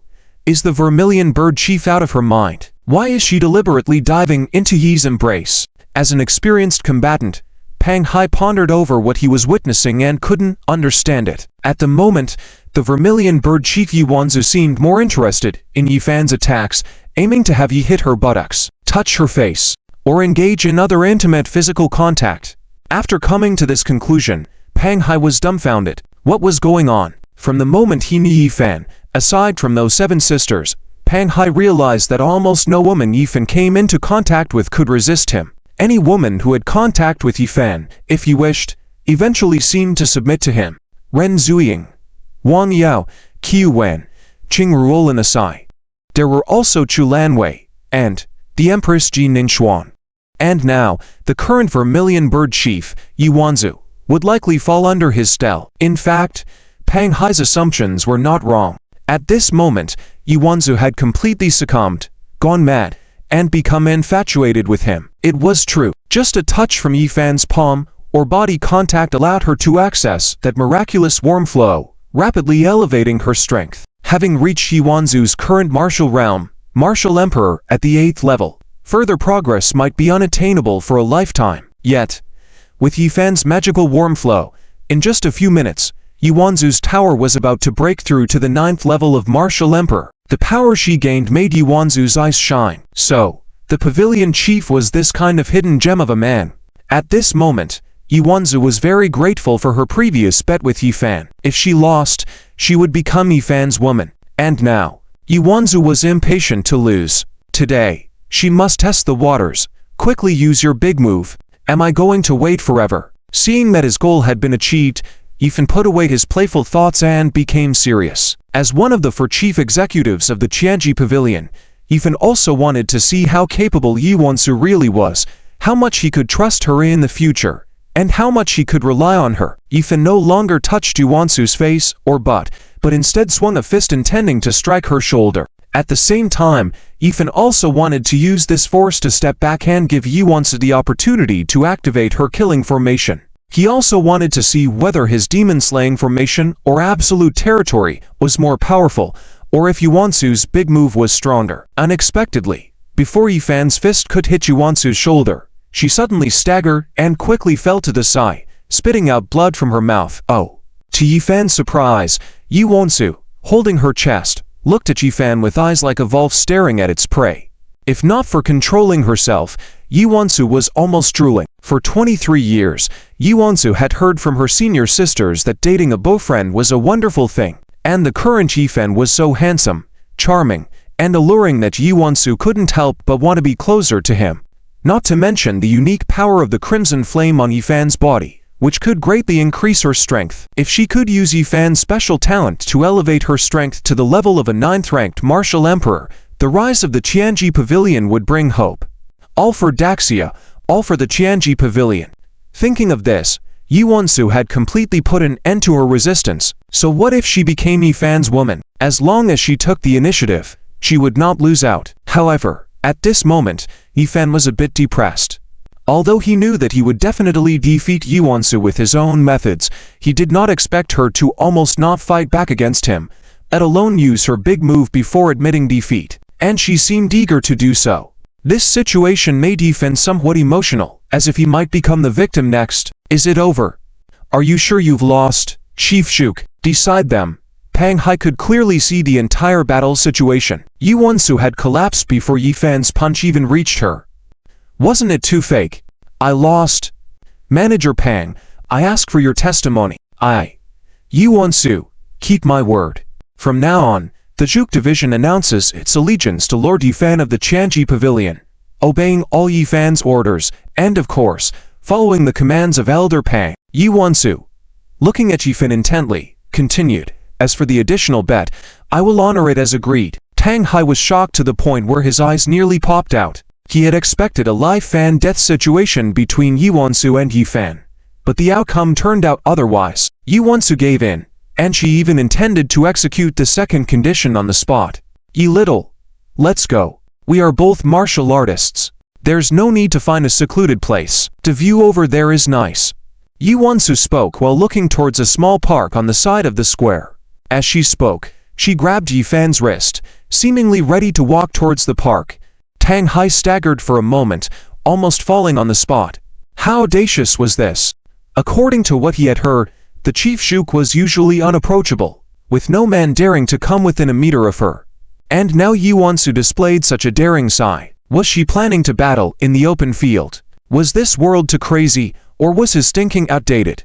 Had Yi Little given Yi Wonsu some kind of aphrodisiac? Yifan's eyelids twitched a couple of times, and he awkwardly said, Chief Shuk, how about we drop the second condition? You leading the Shuk division to elevate the Qianji Pavilion is already commendable. No. I always keep my promises. Since we've already agreed on it, we must proceed. If I don't become your woman today, wouldn't that make me, Yi Wonsu, untrustworthy? Yi Wonsu stared at Yifan, her face almost saying, Yes, I'm hungry for your body. At the next moment, without waiting for Yifan's reaction, Yi Wonsu grabbed his wrist and dragged him towards the park. Yifan, why are you running away? Are you still a man? Humph. Let's see where you're going to run. Do you really think I can't beat you? Doom. Doom.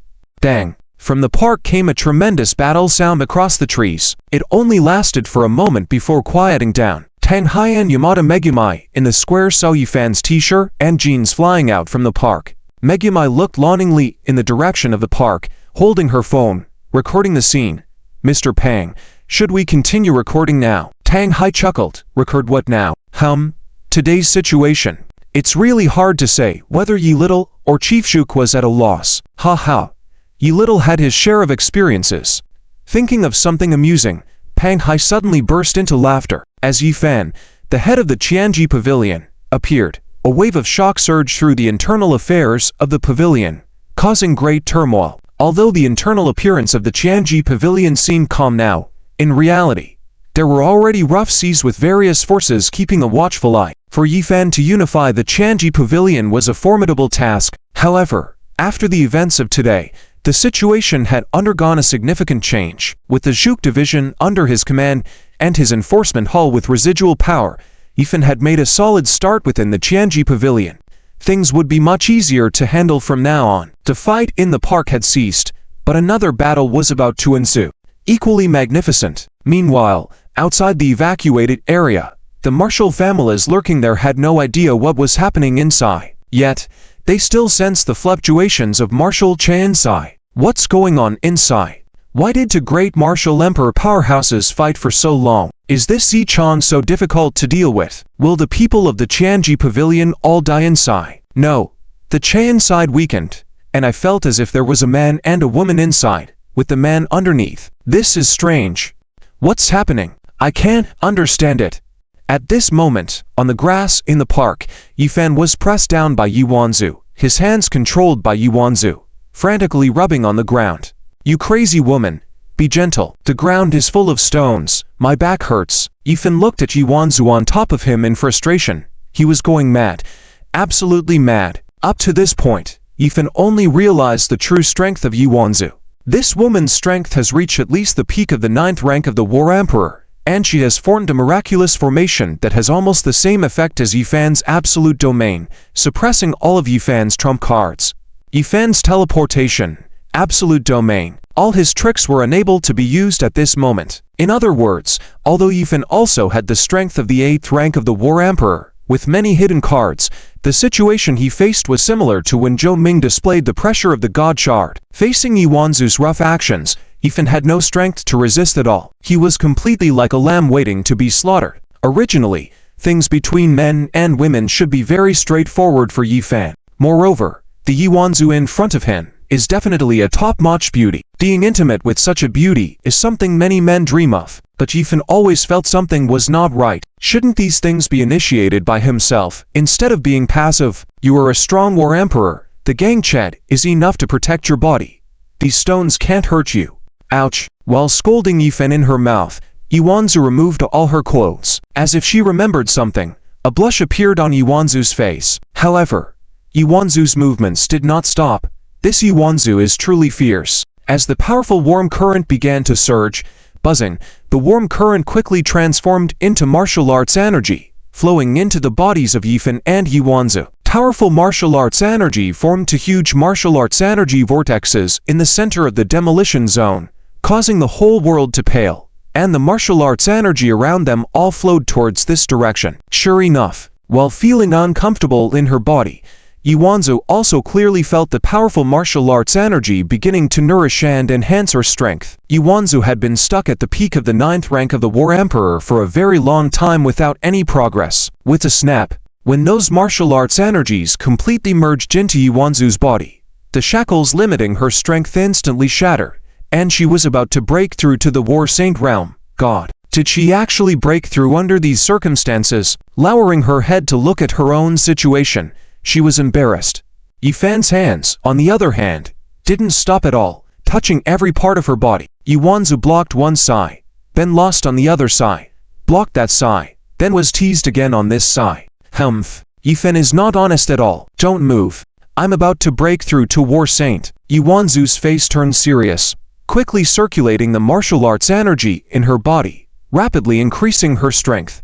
Yifan had been tortured by Yuanzu for so long, and at this moment, Yuanzu suddenly said she was going to break through. Is she kidding? However, Yifan also perceived that Yuanzu's martial arts energy was indeed surging rapidly, about to break through to the War Saint realm. Oh no.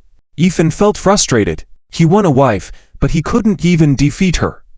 Not to mention being rubbed on the ground by her. Furthermore, after just having an intimate contact with her, she once again broke through to the War Saint realm. In addition to Yuanzu's unique restrictions, wouldn't he be no match for her in the future? Would he be beaten by his wife every day? In fact, Yifan also received a huge compensation of martial arts energy in the process of intimate contact. However, it was very regrettable that after absorbing the God Shard, the energy of martial arts in Yifan's body was almost about to explode. It wasn't that Yifan didn't want to break through, but his current physical condition had reached its limit. Before his physique improved, for a long time, Yifan's strength ceiling was here. Helpless, Yifan could only watch as his outstanding wife broke through in his arms.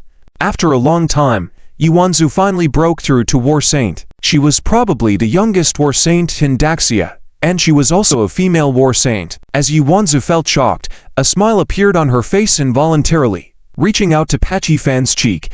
Little brother, you truly are my treasure of a man. Hehe. Speaking, Yuanzu pinched Yifan's cheek. Humph. I teased you like that just now. Now I'm getting my revenge. With those words, without waiting for Yifan's reaction, Yuanzu got up and left. Is that it? Yifan was speechless. You're beautiful now. What about me? What do I do? Did you just leave me halfway up the mountain? On the other hand, Yuanzu didn't give Yifan a chance to look at her again. With a wave of her hand, her red long skirt had already wrapped around her, enveloping her beautiful and curvaceous figure. HMPH. Next time, if you want to look again, wait until you can really defeat me. Yuanzu glanced coquettishly at Yifan, Her face slightly flushed, but she deliberately provoked Yifan. Well, you did well today. I'm satisfied. Little brother, ha. Humiliation. Yifan tittied his clothes, feeling helpless as he looked at Jiwanzu. Previously, Yifan had also interacted with 7 sisters-in-law, as well as the queen, the emperor's consort. That the Jiwanzu in front of him truly made him love and hate at the same time. Yifan really wanted to go and spank her again, but now she was already a war saint powerhouse. Even with teleportation, he might still not be able to reach her, right? Yifan was curious, since Jiwanzu was so powerful, previously at the rank of war emperor, why was he able to easily spank her before their fight and gambling? And why did she reach an agreement with him? In the end, why did he feel like the victim? At this moment, Yifan couldn't help but think of a saying. A true hunter often appears as the hunted. Was he the one being hunted by Jiwanzu? Hehe. This little girl is interesting. Humph. The young master, will definitely cultivate diligently. When my strength surpasses yours, I won't let you show off. Two people walked out of the grass. Yifan was still handsome and sunny, while Yuansu at this moment had a rosy complexion. Compared to the resolute expression just now, there was a hint of soft beauty. The dark clouds dispersed, a ray of sunlight sprinkled on Yuansu's body, complementing the red dress, making her look like a beautiful fairy who had mistakenly fallen to earth. This stunning scene left Pang Hai and Yamada Megumi in awe. Zhuge Chief, you broke through? Tang Hai felt the martial arts energy emanating from Yuansu's body and was shocked. Wasn't the Zhuge Chief promised to communicate with the leader in life and just left for a life exchange? With just one exchange, the Zhuge Chief directly broke through to Martial Saint? That's the realm of Martial Saint. Oh my. In the many years of the Qianji Pavilion, there has never been a Martial Saint strong person. Now, with the presence of a Martial Saint powerhouse in the Qianji Pavilion, the influence of the Qianji Pavilion instantly rose to a new level.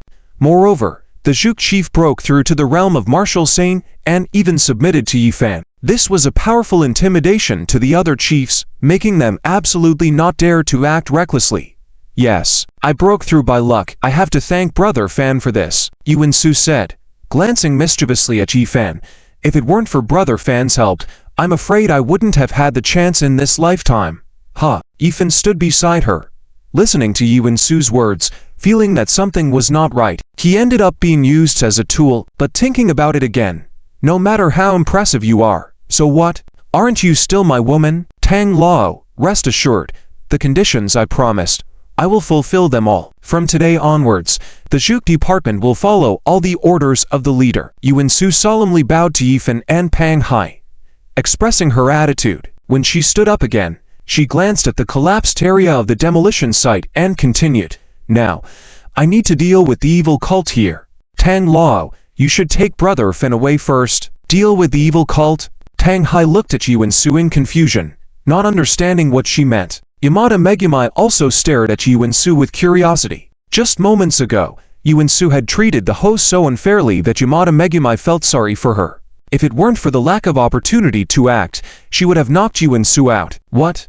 Is there a problem? Tang Hai, I have already reached the realm of Martial Saint. Shouldn't I be considered the number one in the Qianji Pavilion? Since there is an outbreak of the evil cult in Huadu, I must help alleviate the leader's worries, strengthen the seal of the evil cult, and with my Martial Saint level strength, even if I can't deal with those evil cultists, at least running away shouldn't be a problem. As Yuansu spoke, she released her powerful perception to sense the situation in the demolition area. But to Yuansu's surprise, even though she had exerted her Martial Saint level strength, she didn't sense any trace of the evil cult. What was going on? Didn't she perceive the fluctuations of the evil cult just now in this area? Could it be that in the short time she had been in close contact with Yifan, the evil cult had escaped? Zhuge Chief, you're overthinking. The evil cult here was already eliminated by the leader before you arrived. The underground formation and the structure of the evil cult were all destroyed. So, the Zhuge Chief doesn't need to worry. Tang Hai had been with Yifan to the underground area and saw how Yifan used formations and his abilities to incinerate the extremely hard structure. The divine fragments and soul bones were all obtained by Yifan. Undoubtedly, the evil cult was eliminated by the leader. This time, it was Yuansu's turn to be shocked. She looked at Yifan with an incredulous expression, then turned to Pang Hai And finally to Yamada Megumi, Yifan only had the strength of a martial emperor of the 8th rank. Even with Yuansu's martial emperor 9th rank strength and the special skills taught by her grandfather, they didn't have the confidence to deal with the evil cult. She had just come to test strengthening the seal. But Yifan, with martial emperor 8th rank strength, effortlessly annihilated the evil cultists. From the moment Yuansu sensed the aura of the evil cult to rushing over, it was only a little over 10 minutes. In such a short time, how did Yifan manage to defeat the evil cultists? When Yuansu looked at Pang Hai and Yamada Megumi, both nodded heavily. Shook Chief, there's no need to deceive you about such a serious matter. At this moment, Yifan finally felt like he was back on his feet. Humph. Being rubbed on the ground just now felt unmanly. But now, seeing Yuansu staring at him in amazement, Yifan felt pleased. What do you think? Your man is still strong. Yuansu raised her lips. Oh, it seems I underestimated you. How could you easily deal with the difficult evil cult? It looks like a unicorn will emerge within the Chanji Pavilion soon. Yuansu finally breathed a sigh of relief, and her worries were finally completely relaxed. The matter of the evil cult was resolved, and the crisis in Huadu was also averted. Since my brother is so powerful, I must reward you. As she spoke, Yuansu hugged Yifan's neck tightly and kissed him fiercely on the lips. When the time comes that my brother knocks me out, I'll let you do as you please. Goodbye. In the next moment, a red dress flashed in the air, and Yuansu's figure disappeared from the demolition site in the blink of an eye, just like when she arrived, leaving no trace. Looking at that touch of red, Yifan also sighed. How would he face this monstrous woman in the future? Congratulations, young Master Yi. With the support of the Zhuge Department, you have successfully gained control of half of the Qianji Pavilion. Tang Hai respectfully bowed to Yifan, and since the Zhuge Chief has become your woman, she will be a powerful helper for you in the future. Yifan's facial muscles twitched twice. Tang Hai's words were quite tactful. The word future was well used. Although he had only been in contact with Yuansu for such a short time, based on Yifan's understanding of Yuansu, she should be a powerful ally for him in the future, right? Let's go. Let's leave, Yifan said, taking out an empty box from his body, injecting a mass of death energy into the box, and then throwing it into the collapse pit in the middle of the square. The matter of the evil cult's outbreak was solved so easily, but Yifan knew that the real fight concerning the evil cult in this world had not officially begun yet. There were so many martial arts clans and powerhouses hidden around the demolition area. When they acted at night, they would naturally need to have some excitement, and that box was the excitement Yifan left for them. Of course, what Yifan left for them was not just that. There were also the most cunning poisons, formations, and Yifan's paper puppets. They would discover these during the battle at night. Yifan, Pang Hai, and Yamada Megumi had just turned to leave the demolition area when Grandpa's call came urgently. Zifan, there's trouble. You must not come find me. Grandpa wanted to continue speaking, but the phone seemed to have been snatched by another person, and a gloomy voice rang out on the phone. Yifan's grandson, hello. Within half an hour, bring the map on you to the courtyard at No. 38 in the southern suburbs of Huadu to find me, otherwise, I'll give your grandpa's corpse to you. Who are you? With the somber voice coming from the phone, Yifan's face darkened to the extreme. Whose person was this? The King Jin. Dare to be so arrogant and lay hands on grandfather. Remember, grandfather was a senior general who had been on the battlefield for his whole life. They dared to lay hands on the young disciples of the Yi family, but to lay hands on grandfather would require some consideration. Even though they dared to easily kill the top 10 geniuses of the Yi family before, they had never dared to mess with grandfather. Now, they couldn't resist anymore. Heh. No need to be so formal. We also have a blood relationship. If we count it, I should be your second grandfather. Biologically related. As long as you cooperate obediently, I won't forget our kinship. Although the voice on the phone seemed to be laughing through the phone, Yifan already felt the coldness on the other end. Second grandfather. Yifan instantly thought of what Nongongmao Yue had told him. Ancient martial Yi family. Was the Yi family patriarch about to make a move against the Yi family in Yun City so quickly? Even if it was their descendants' bloodline, they did not plan to let them off. It seems that you are smarter than the rumors. Everyone said you were a fool, but it seems you have fooled everyone. Hurry up and come. I'll only wait for you for half an hour. Otherwise, not only your grandfather, but all those beauties of yours will suffer too. How dare you? Yifan's body was filled with killing intent, instantly furious. Relatives, women. These were the scales in Yifan's heart. What his enemies did to him, Yifan could ignore. But if they dared to target his relatives and women, Yifan would definitely make them pay. Deep beep beat.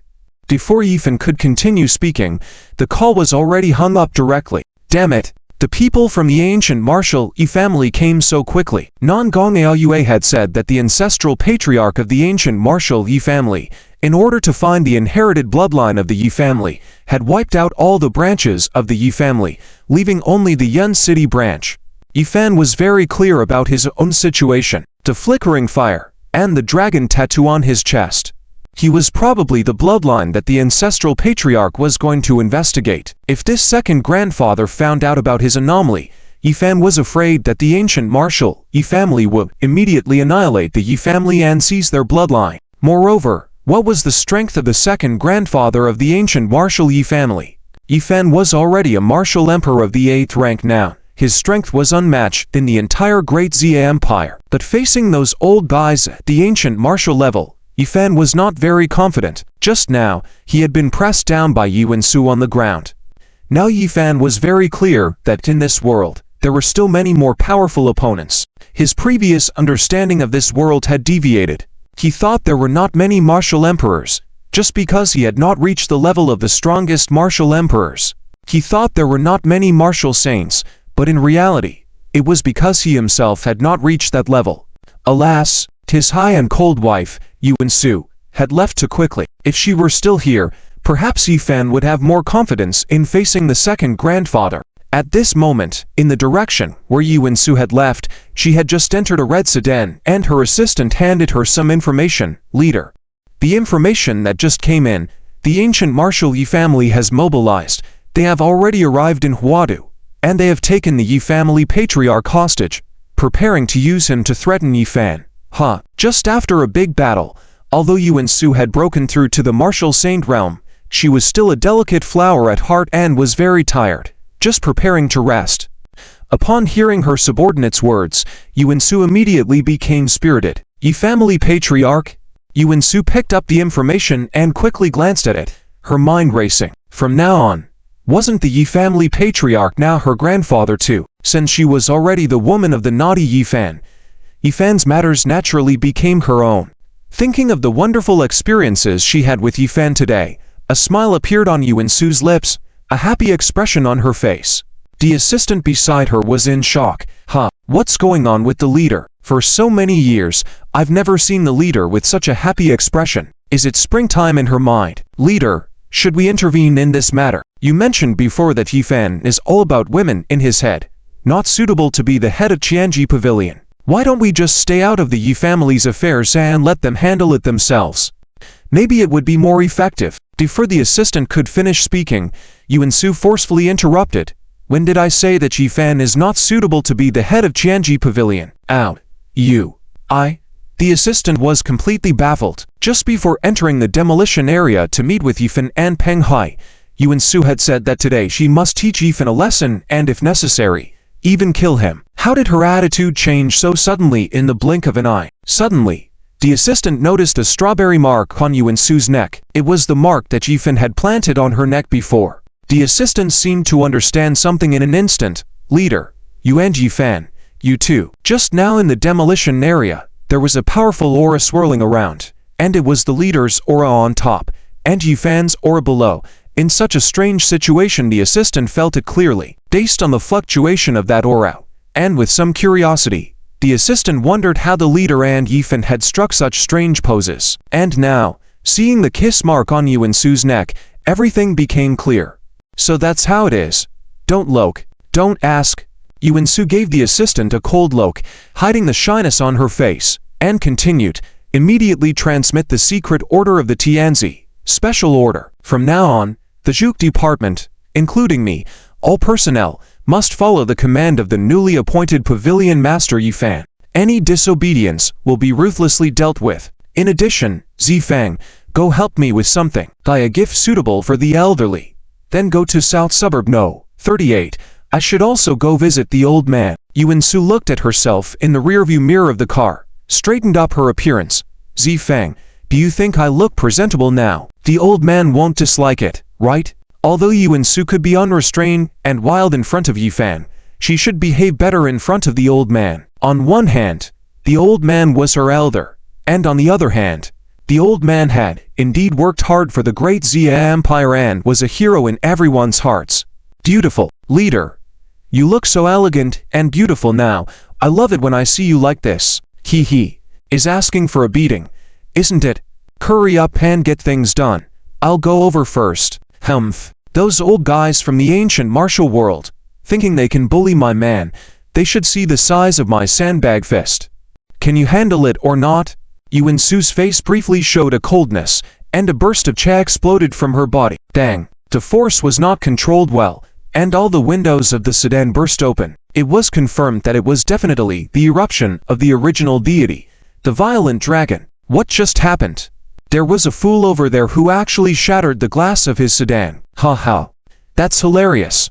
Ruining a nice Porsche like that. Yuan-su had just left, and the lurking martial artists in the trees and the strong warriors of the martial arts families in the buildings couldn't help but comment. A martial artist who couldn't even control their own energy, wanting to join in here. Humph. Thank goodness that foolish woman left, otherwise if she stayed here, she probably would have lost her life today. The martial arts families were just talking casually amongst themselves, unaware that Yuan-su thankfully didn't hear their words. Otherwise, just based on those words, they would have been in trouble. Darn, why isn't it dark yet? I feel like the commotion in the demolition area has quieted down. Have the experts from the Celestial Pavilion already dealt with the evil cult? Impossible. The evil cult is so powerful. If the Celestial Pavilion had resolved it so quickly, my wait all these years. However, they must have strengthened the seal inside a bit. Elder brother, do we still need to wait until dark? All the martial artists were releasing their perceptions towards the demolition area, only to realize that the deathly aura that had been fluctuating earlier had weakened significantly, leaving only a faint hint of deathly aura.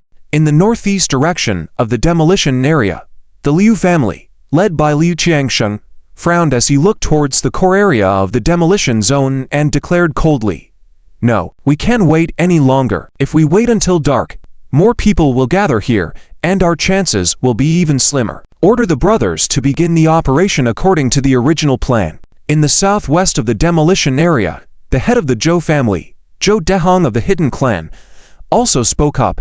"Issue my command. Everyone start the operation immediately." Doom. Doom.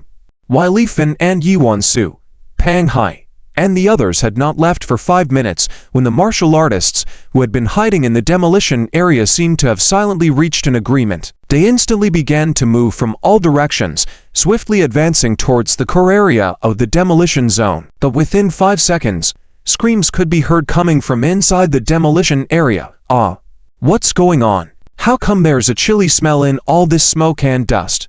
My eyes, I can't see. My nostrils, why are they starting to ulcerate? It's poisonous. Damn. This dust is toxic. The leaves are toxic. Even the ground stones are toxic. Ah.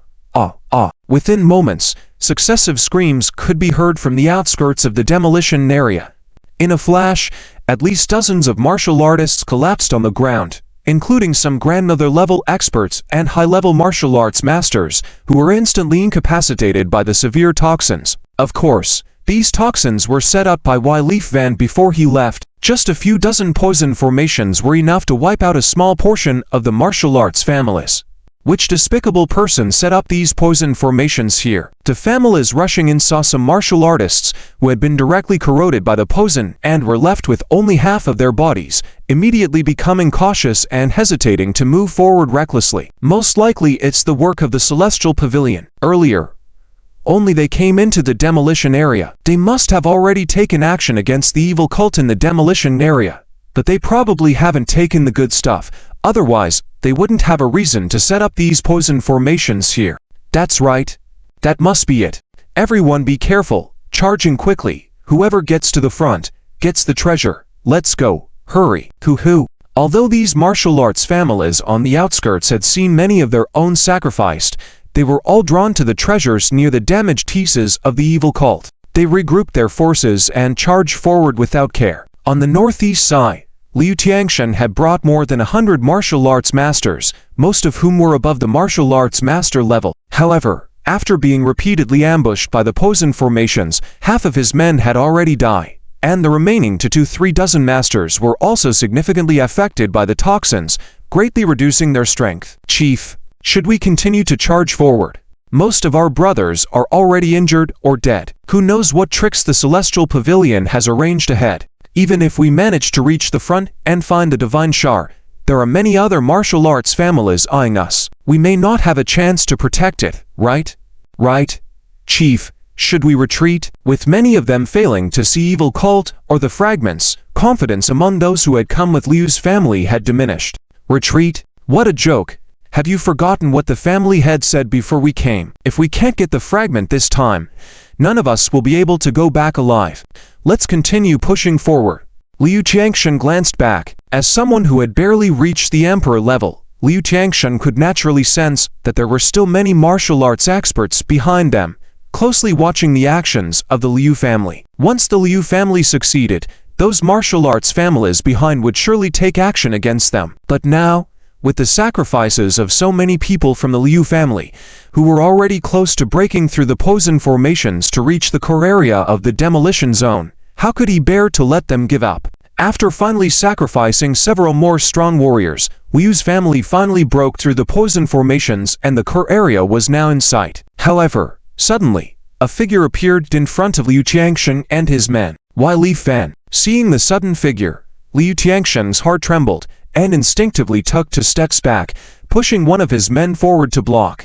Although Liu Tiangshen's actions were despicable, it saved his life. But the man who was pushed forward was not as lucky. With a swish, his chest was pierced by a sword wielded by the Li Fan in front of him, instantly killing him. This Li Fan was actually just a paper zombie arranged by Li Fan on the scene. However, Li Fan had imbued them with some restrictions and the secretive techniques of the puppet faction, giving them formidable combat power. It's Li Fan. Damn, Li Fan is back. In the southeast, where the martial artists had just breathed a sigh of relief after breaking through the poison formations, they also spotted the figure of Li Fan. In the southwest, in the northwest, any martial artist approaching the core area of the demolition zone from any direction found themselves encountering Li Fan as if in a daytime ghost encounter. There were even several martial arts families where many loyal followers were killed again by Li Fan's puppet zombies. Everywhere they turned, they encountered Li Fan, and with the emergence of a mysterious ancient aura in the demolition area, enveloping everyone, they all felt like they couldn't fully unleash their martial arts power. The situation at the scene became increasingly eerie. Everyone had gone mad, starting to see illusions, and even the martial arts families fighting over treasures began fighting each other. The scene descended into chaos. The weaker Liu and Zhou families were completely outmatched in front of the true martial arts powerhouses. Within a few minutes, another large group of martial arts families were exterminated and fell in the central area square. At this moment, finally, 7 or 8 families approached the location of the central ancient well. Of course, the well had collapsed into a giant pit emitting black mist. The evil cult is here, and the divine shard must be below. Everyone charge! Someone in the crowd roared, and all eyes greedily scanned below the pit, focusing on the ancient box inside. The box is exactly what Yifan left before he left. Inside the box, Yifan released almost all of his reserve death breath, forcibly suppressing it with a formation. Once the box is opened, the formation will be disabled. The death breath inside, with its effects, is somewhat similar to the black mist of that cult, able to devour and corrode the surrounding creatures.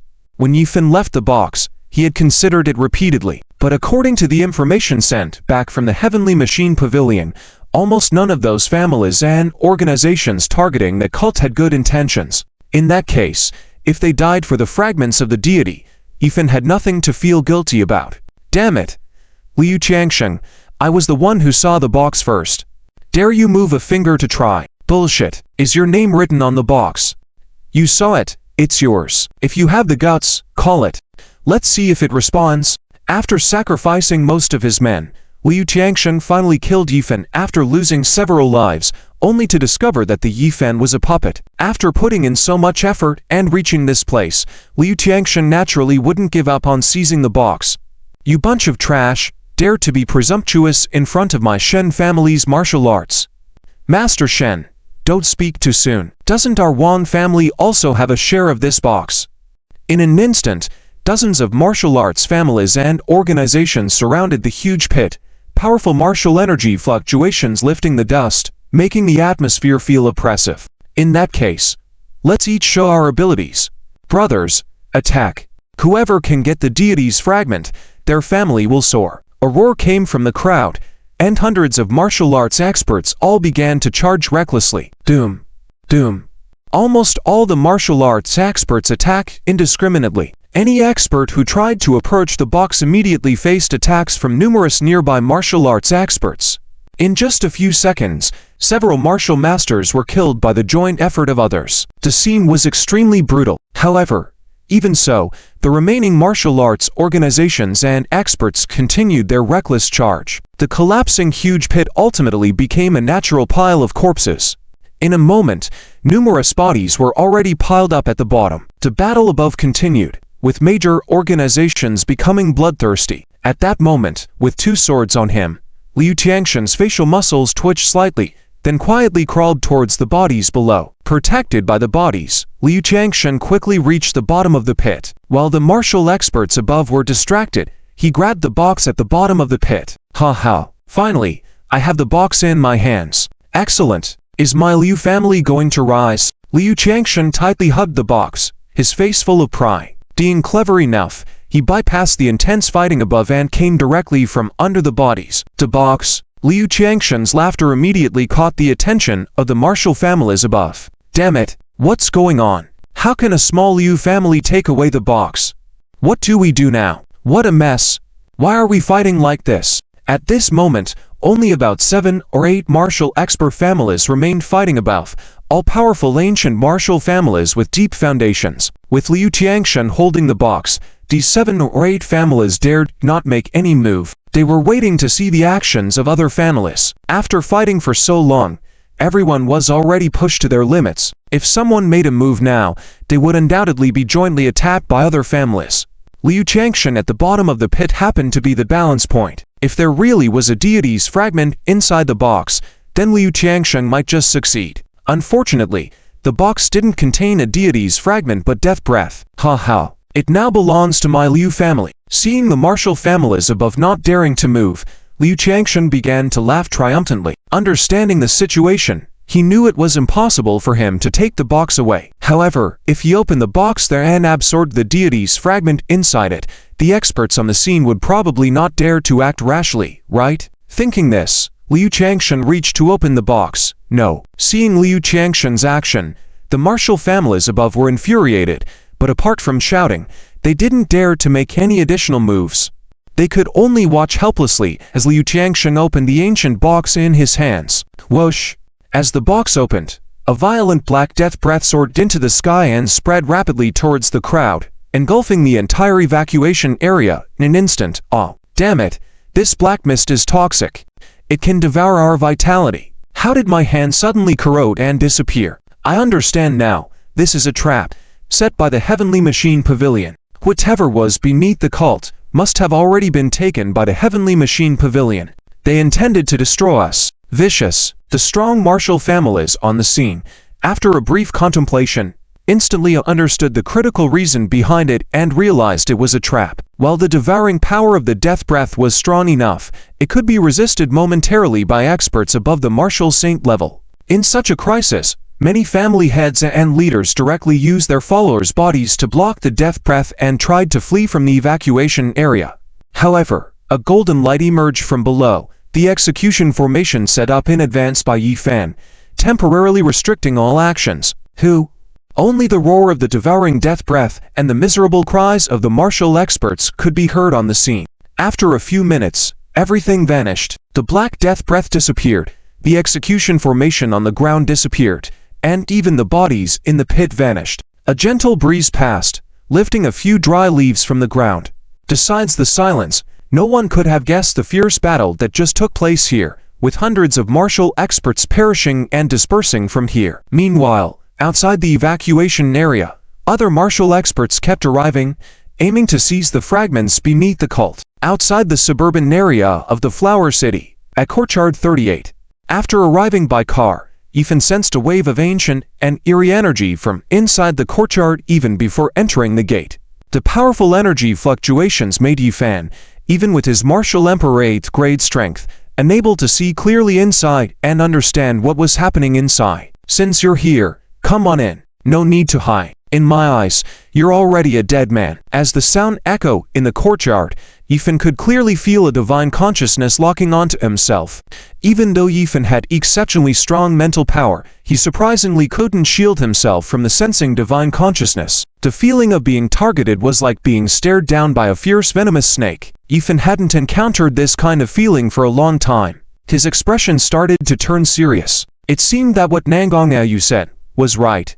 The ancient martial arts family couldn't be underestimated. Tang Lao, who is he? You two shouldn't go in. Ethan stared at the two cautiously. Wait for my message. If within half an hour I have no news, you should quickly transfer the 7 sisters and Zuying. The Yi family had set their sights on him so quickly upon his arrival here in Huadu. The deeper reason was that they were aiming for his 9-dragon bloodline. Once they confirmed his bloodline, they might demand his life on the spot and forcefully extract his bloodline. All right, young Master Yi. Although Pang Hai was extremely worried for Yi Fan, the powerful martial energy fluctuations and strong spiritual energy fluctuations in the courtyard made Pang Hai feel them too. Since Yi Fan was so cautious and fearful, Pang Hai knew that even with his martial emperor 5th rank strength, he wouldn't be of much help if he entered. After giving instructions to Pang Hai and Yamada Keiko, Yi Fan strode into the courtyard. Seeing Yi Fan's figure entering, Pang Hai didn't hesitate, immediately called Iwanosu, the chief of the Suzaku. Where are you now? The chief is in trouble. He is your man. You can't ignore it. Inside the celestial gate, the strongest expert known now was Iwanosu. Perhaps if Iwanosu could arrive in time, she might be able to save Yi Fan's life. In the courtyard, after entering the hall, Yi Fan saw his grandfather, Yi Changfeng, tied to a chair, with 2 martial arts experts holding knives to his grandfather's neck. On the ground beside them, a large group of bodyguards were lying in various positions, including Yi Changfeng's chief bodyguard, Leng Feng. Yi Fan frowned. It seemed that Leng Feng was still too weak. If they survived this crisis, he had to help Leng Feng improve his strength. In the mundane world, although very few dared to lay hands on his grandfather, based on what Yi Fan knew now, it was not just the King Jin who was targeting the Yi family, but also the ancient martial Yi family, as well as the Saint Messenger organization behind Zhou Ming and the enemies of the Divine Gate. Leading the group was an elderly man in tang suit, holding a teacup in his hand, scrutinizing Yi Fan from top to bottom. Release my grandfather. Yi Fan stared at the elderly man in tang suit calmly. The elderly man in tang suit smirked. Release your grandfather, of course. But how about handing over the things first? The man continued. Many people want the Yi family's possessions. The patriarch didn't originally say how he would treat your Yi family. Your family's life and death are only a thought of mine. If you cooperate well, maybe I can spare you both. No, Sha Fan, you shouldn't have come. The maps of the Yi family left by your mother are related to the lives of all living beings in the world and must not be given to them. Yi Changfeng beside them heard the words of the elderly man in tang suit, and hurriedly spoke out, trying to stop Yi Fan. The elderly man in tang suit frowned. Old man, are you still so impatient? Don't forget, your lives are in my hands now. If I want to kill both of you, it's as simple as lifting a finger. This is out of brotherly goodwill, giving you a chance. If you are still not cooperative, I will really wipe out the Yi family line. While the man in tang suit was talking, he gave a signal to his 2 henchmen next to him. Bam! Following the command, the 2 henchmen of the elderly man in tang suit brandished their knives, hitting the back of Yi Changfeng's neck, causing him to pass out immediately, looking for death. Seeing the actions of the 2 henchmen, a hint of anger flashed in Yi Fan's eyes. Activating his teleportation ability, his body instantly moved next to the 2 bodyguards, showing his true martial emperor 8th rank strength without holding back. Tough, tough. Yi Fan unsheathed his sword, directly piercing the hearts and dantians of the 2 bodyguards.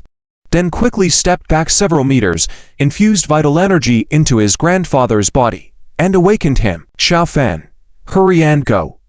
You don't need to care about me. You are not their match. Yi Changfeng, now awake, looked at Yi Fan, full of worry. These people are sent by the ancient martial Yi family. Yi family's several branches have already been wiped out. This time, they are definitely here with ill intentions. I understand, grandfather. Faced with his grandfather's concerns, Yifan spoke in a deep voice. I know what the ancient martial Yi family is plotting. Yifan answered calmly. Hehe.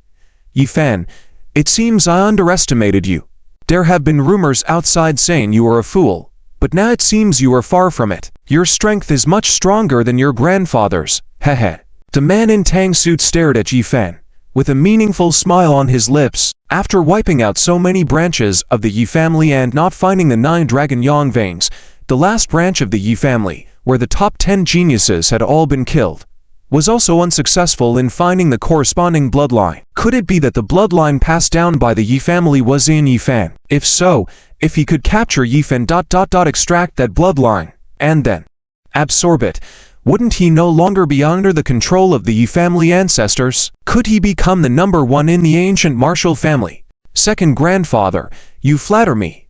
Do you want the Yi family maps? I currently have 3 map fragments, all of which I can give you. That after giving you the maps, can it guarantee the safety of my grandfather and me? As he spoke, Yifan respectfully took out 3 fragments of the Celestial Palace map from his body. Yifan had already probed the strength of this second grandfather several times just now. He was completely above himself, at least at the Martial Saint realm. Although Yifan had the Crimson Flame, Absolute Domain, and Teleportation abilities, facing a strong expert several realms above him, Yifan had no absolute certainty. After all, even half an hour ago, when Iwanosu unleashed her true fighting power, Yifan was no longer her opponent. Hehe.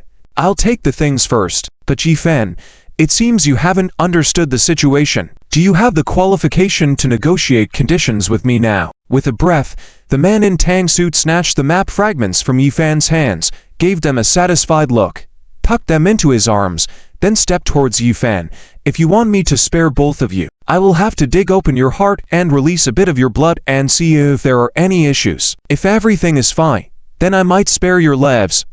The words of the tang suit old man instantly caught Yifan off guard. This old man, from the beginning, had no intention of letting himself and his grandfather go. He wanted to open up his heart, examine his heart's blood vessels. For martial arts practitioners, this was a completely destructive action to their foundation. Once the heart's blood vessels were opened, even if Yifan didn't die, his Emperor Grade 8th rank strength would likely plummet to the martial venerable realm at least. Moreover, the crucial point was that once his heart stanchion was opened, his secrets of cultivation and blood would immediately be exposed to the tang suit old man. They would definitely plunder his bloodline, leaving him no way out. Alas, Yifan felt somewhat helpless. After learning about the thoughts of the ancient martial arts Yi family from Non-Ganaoyu's mouth, Yifan became worried. He originally thought they would come later, but he didn't expect them to arrive so quickly, giving him no time to react. Now that things had reached this point, Yifan had no other choice but to fight desperately. He had already mastered the Scarlet Flame, Absolute Domain, along with the Blink ability, Death Aura, and the Forbiddance Array in the God Fragment, the Puppet Corpse tactic. Unleashing many hidden cards at full force, he had the power to fight. However, Yifan knew that today's battle would definitely be very difficult. Yi-chan, you bastard, I only have one grandson. Do you have to exterminate us? Yi Changfeng couldn't help but curse at Yi-chan's words. Back then when your grandsons and I fought, I endured it, but now you come for us again. You are like a beast. Yi-chan, upon hearing Yi Changfeng's words, showed no sign of anger but simply said, HMPH. Fourth brother, you and your lot are just a few dogs' lives. Do you think I care? Allowing you to lead the ancient martial family back then was the favor of the ancestors. Now, taking your lives is only natural. Chu. As he spoke, Yi Chang moved swiftly, attacking Yi Changfeng. Yifan, you have no choice. Cooperate with me now, as a warning. I will send your grandfather to see the King of Hell first. Soon, your whole family can reunite. His speed was astonishingly fast. So fast that even with the Magic Eye's enhanced vision, Yifan couldn't track Yi Chan's movements. In the blink of an eye, Yi Chan's body had already reached Yifan, a chilling aura sweeping directly toward Yi Changfeng's throat. Yi Changfeng, who had been seriously injured in the past, despite gradually recovering under the guidance of Yifan and Lei Qianyu, reaching the peak of grandmother level, recently even breaking through to the martial venerable realm, but from martial venerable to martial emperor rank, then to martial saint level. There were many super great realms in between. How could Yi Changfeng be a match for Yi Chang? Yi Changfeng could clearly feel the icy chill on his throat and even smell the scent of death. However, facing Yi Chang's attack, Yi Changfeng had no power to resist. He could only helplessly await death. Swish! At this critical moment, Yi Fan made a move, triggering the blink ability instantly. He hugged his grandfather, swiftly retreating towards the gate, then tossed his grandfather out. "Grandfather, retreat quickly, I have a way." With his grandfather here, Yi Fan harbored reservations in his heart. However, if his grandfather left, Yi Fan could utilize all his means, playing for high stakes, which might make Yi Chang fear. Interesting. Yi Chang's attack had a probing purpose, but to be evaded so easily by Yi Fan left Yi Chang with a grave expression. "It seems, the bloodline that the ancestors want is on you. Hehe. It's really fortunate for me." A gleam of light flashed in Yi Chang's eyes. He had already decided that Yi Fan must be taken down. Previously only known as the notorious fool from the Yi family, Yi Fan's strength turned out to be terrifying. Even with Yi Chang's martial saint level strength, he couldn't harm Yi Changfeng in Yi Fan's hands, which was already extremely frightening. Sensing that Yi Fan's strength was at least at the level of an imperial grade 8th or 9th rank, Yi Chang's deductive reasoning concluded that Yi Fan was the 9 Dragon Sun vein. Capturing Yi Fan would undoubtedly greatly enhance his own strength. Perhaps by then, he wouldn't be under the control of the ancestors, who. Yi Changfeng escaping outside the courtyard didn't concern Yi Chang at all. He continued to charge at Yi Fan. Absolute domain. Without hesitation, Yi Fan swiftly activated the special talent of the God Fragment, instantly amplifying the gravitational force within a 3-meter radius, suppressing Yi Chang's strength with a mysterious power, causing him to start falling. Yi Chang was about to close in on Yi Fan, but suddenly felt a strange force suppressing his own strength, instantly dropping from the level of martial saint to martial emperor. Yi Chang's heart was on the verge of exploding with shock. What kind of strange method was Yi Fan using to suppress his strength? However, being a skilled expert from the ancient martial Yi family, Yi Chang also had his own special techniques. He instantly activated a combat prohibited technique, preventing further decline in his strength, maintaining himself the battle strength of an imperial grade 9th rank, while he rapidly retreated backward. But Yi Fan knew that he didn't have many chances to attack. Having finally created an opportunity for an attack, how could easily give up? Die. As Yi Fan berated, his battle knife swept toward Yi Chang's neck without hesitation. With the battle strength of an imperial grade 8th rank exerted to the extreme, plus the blink ability, Yi Fan seemed to have appeared in front of Yi Chang in an instant, the blade abruptly slashing towards Yi Chang's neck. To bystanders, it appeared as though Yi Chang intentionally directed his neck toward Yi Fan's blade. Hiss! At this moment, Yi Chang began to panic. Was this the power of the 9 Dragon Sun vein? Despite giving his all, he had underestimated Yi Fan slightly, causing Yi Fan to instantly unleash such terrifying combat prowess. Was his life about to be taken? Right before Yi Fan's blade was to split Yi Chang's neck, Yi Chang's head suddenly twisted in a strange manner, turning 90 degrees to evade the fatal cut. Yi Fan was also surprised by Yi Chang's move but didn't give up. Seeing Yi Chang's head twist, Yi Fan reversed the blade once more. Swish! Unfortunately, while he didn't cut off Yi Chang's neck as planned, he managed to sever one of Yi Chang's ears. Although he was a strong warrior at the level of a martial saint, having one of his ears forcibly cut off caused Yi Chang to cry out in pain.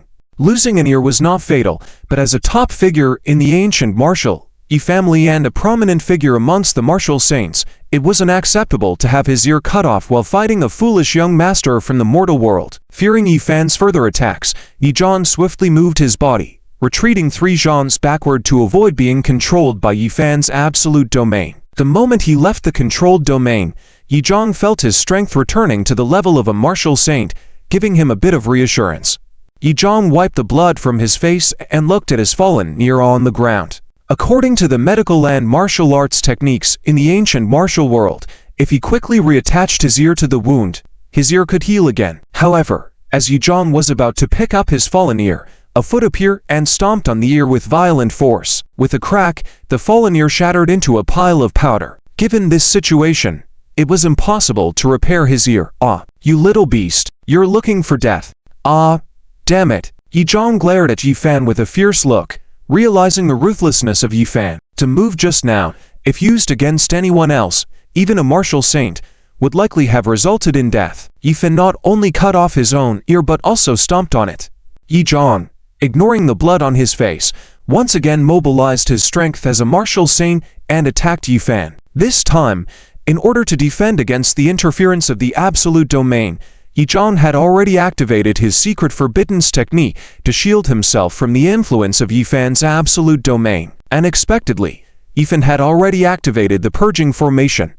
A powerful wave of light surged, instantly covering the area of DRIZZLE. What the hell are you up to again? Do you think with just your little tricks, you can stop me? Yi Zhang thought Yi Fan was trying to restrict him with his previous absolute domain. However, before he could finish speaking, Yi Zhang realized something was wrong, because besides suppressing strength, the purging formation could also cleanse and absorb things within the formation. My arm.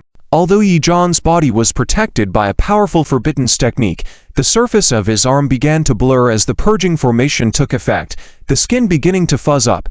Yi Zhang was shocked, and even more so was Yi Fan. Yi Fan had used this purging formation to deal with many martial arts experts, including the young master of Jiuyu, all falling under the influence of his purging formation. Yet Yi Zhang, facing this now, was not afraid of his purging formation.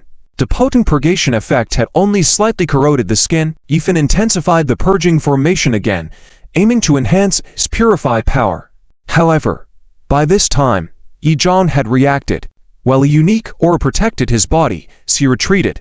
A powerful slash was sent towards Yi Fan, using the Cha of the martial saint realm to block further attempts by Yi Fan. Doom!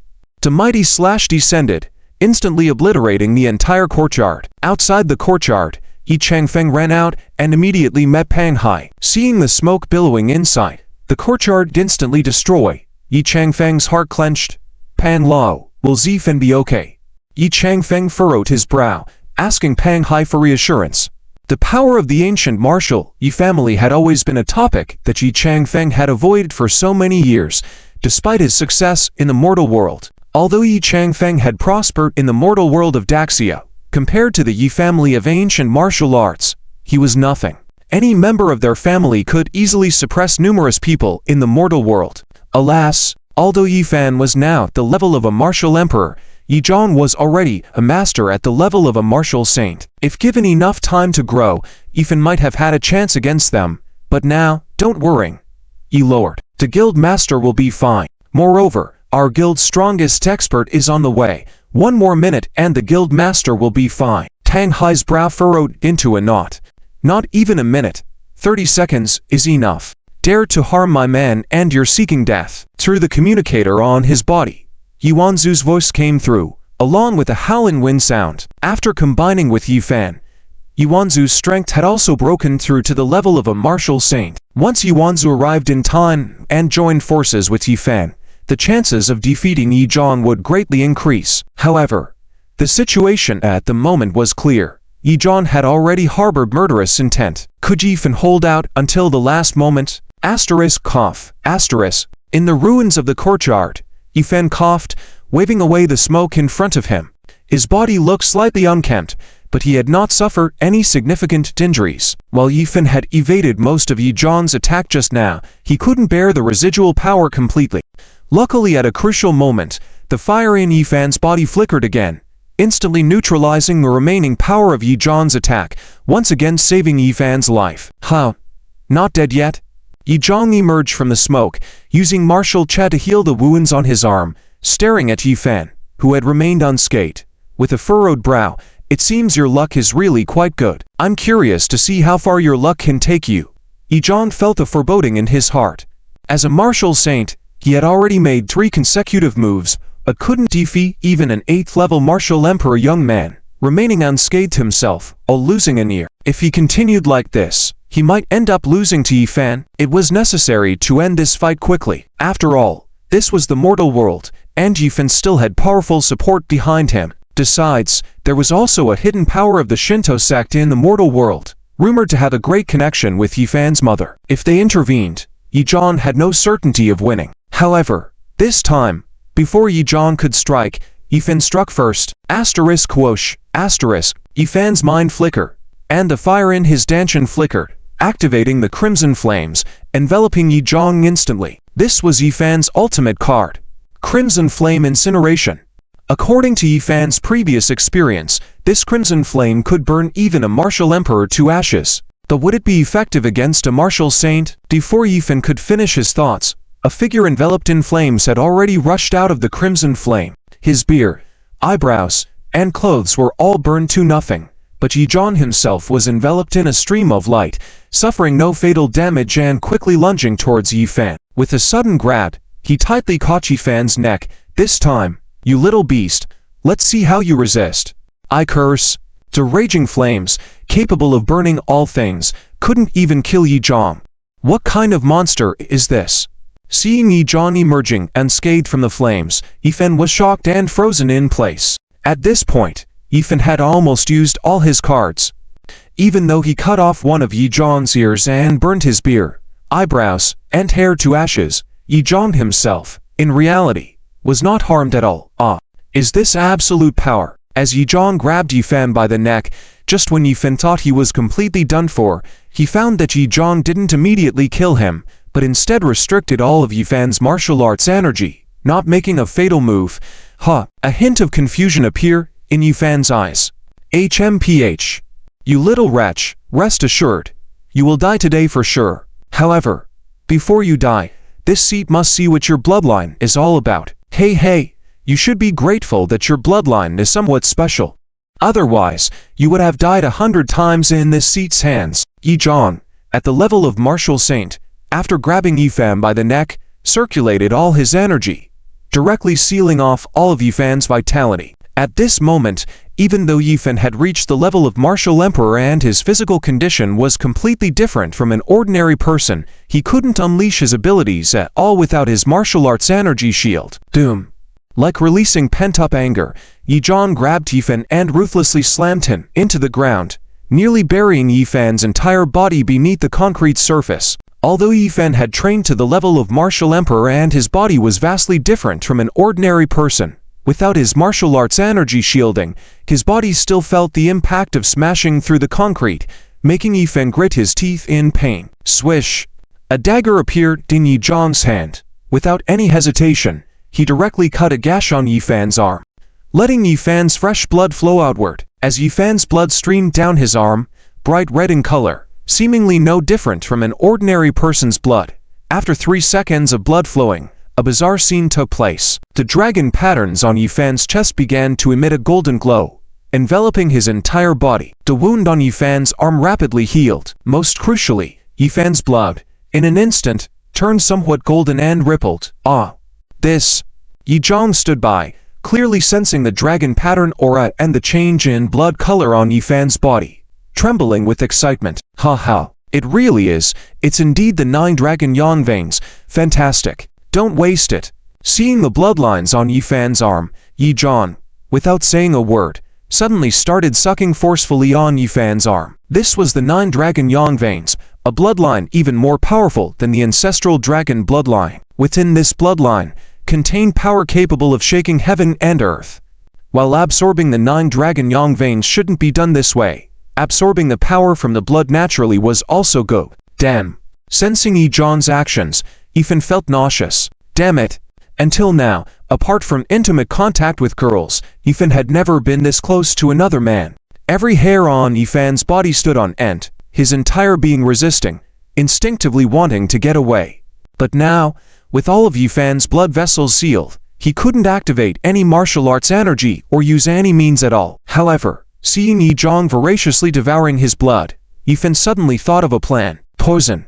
Among the skills obtained from the dragon pattern ring, there was a special toxin. Although his body couldn't move much, Yifan's mouth was still functional. Quietly swallowing a poison pill, the toxin rapidly spread through his bloodstream, infiltrating Yi Zhang's mouth through his arm. Yi Zhang had already attained the level of martial saint, and Yifan never thought that a mere poison could bring him down. Yifan only hoped that once the toxin entered his body, it could interfere with his martial arts techniques. Maybe then he would have a chance.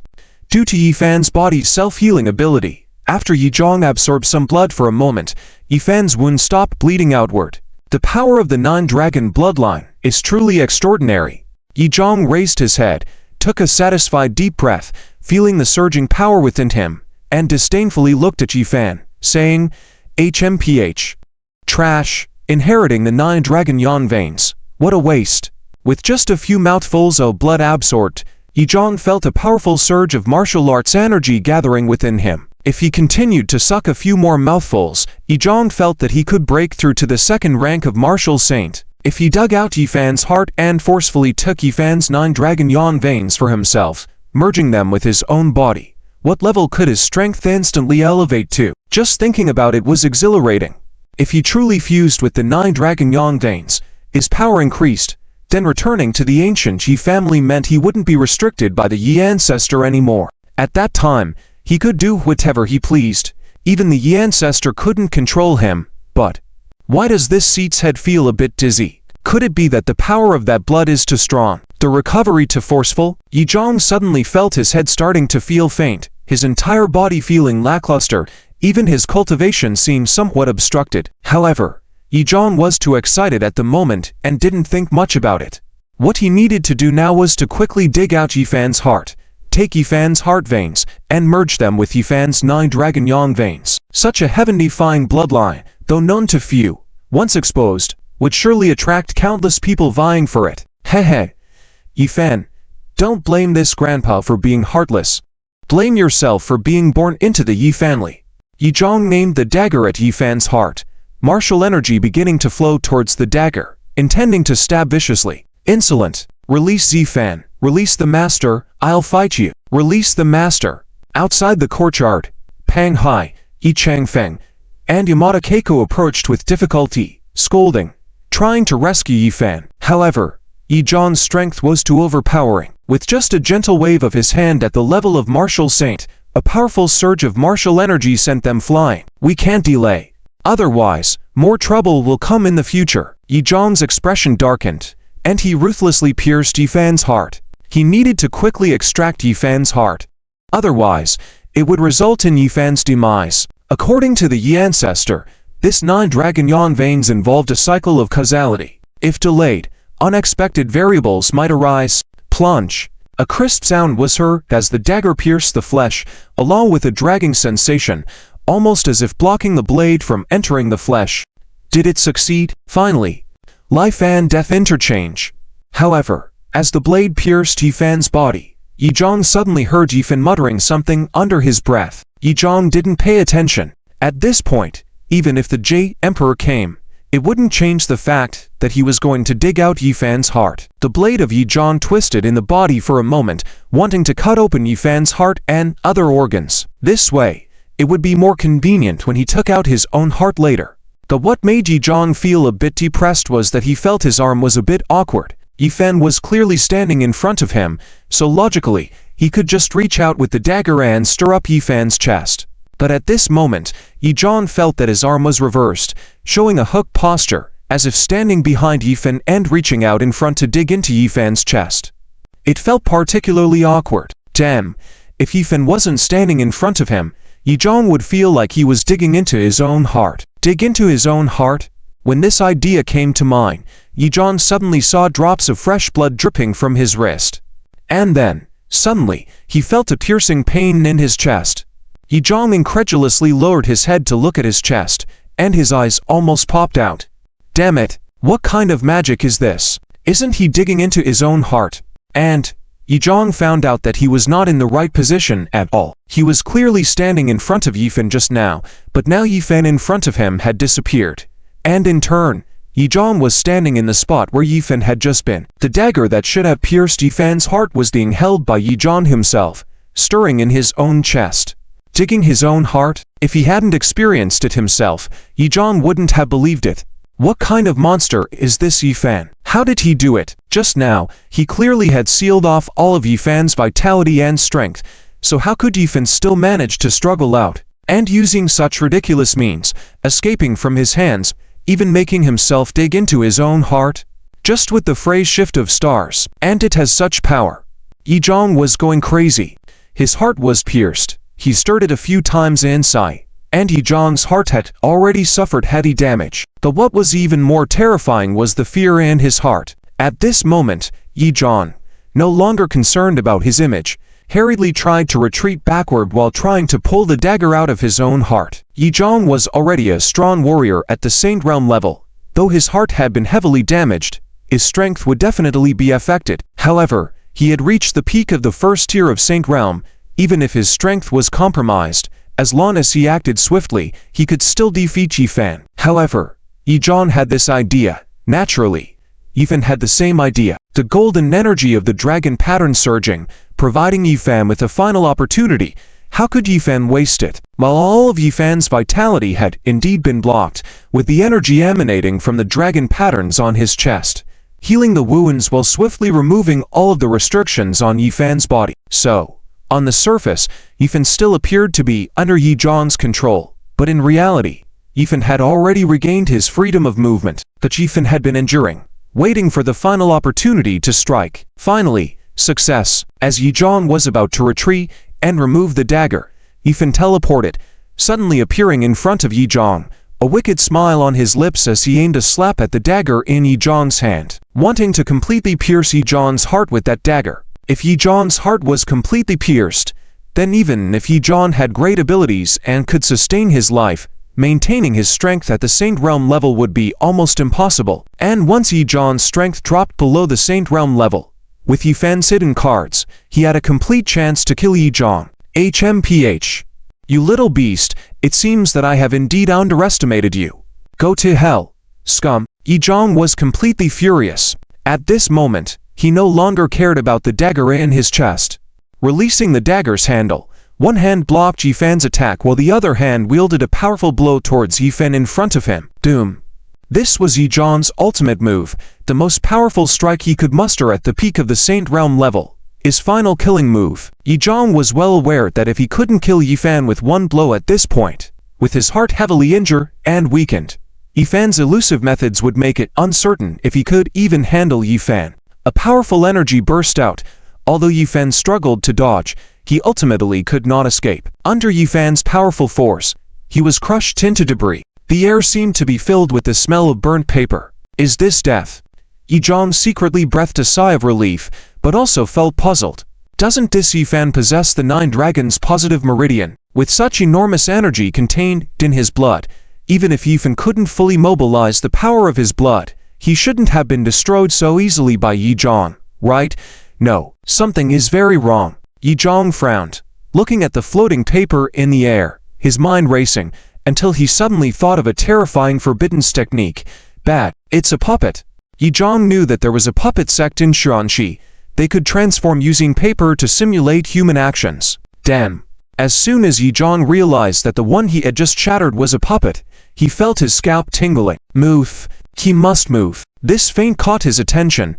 The final attack was definitely directed at himself, but it was already too late. Hehe. Second grandpa, it seems you are quite knowledgeable. A strange voice echoed in Yi Zhang's heart.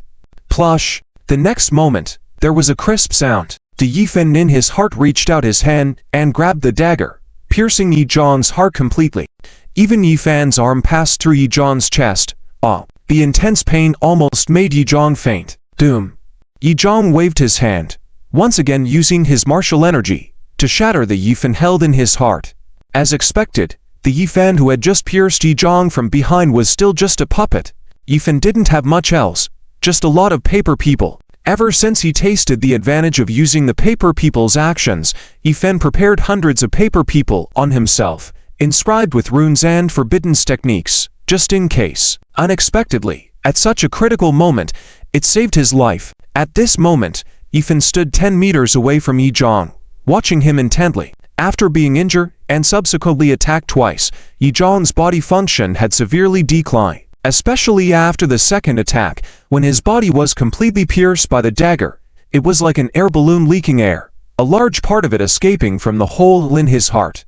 Yi Zhang's face was very serious, with a hint of paleness. Yi Zhang's wrist moved quickly, dragging his martial energy to temporarily seal the wound in his heart, staring coldly at Yi Fan. You little beast. Do you think that by piercing this old man's heart, you can really escape from my hands? A cold breath emanated from Yizhong. As if he was about to use a big move, Yifan protected his grandfather and others as they retreated a step. At this moment, Yifan was unusually calm. Heh. Of course not just this. Yifan snapped his fingers in the air. I suppose second grandpa must be feeling quite dizzy by now, right? If at this moment, the toxins in second grandpa's body act up, then his strength should once again be greatly reduced, right? Upon hearing Yifan's words, Yizhong suddenly felt his head spinning. A wave of nausea and vomiting sensation hit him again. Plush! Even Yizhong couldn't help but spit out a mouthful of black blood, a sign of poisoning in his body. Poisoned? How is that possible? When did you have the chance to poison me? During the recent battle, Yizhong was particularly attentive and did not notice any toxins emanating from Yifan at all. Furthermore, with the strength of reaching the realm of martial saints, ordinary toxins would be immediately blocked by martial Che before they could get close to Yizhong and annihilate it. HMPH. Are you trying to scare me?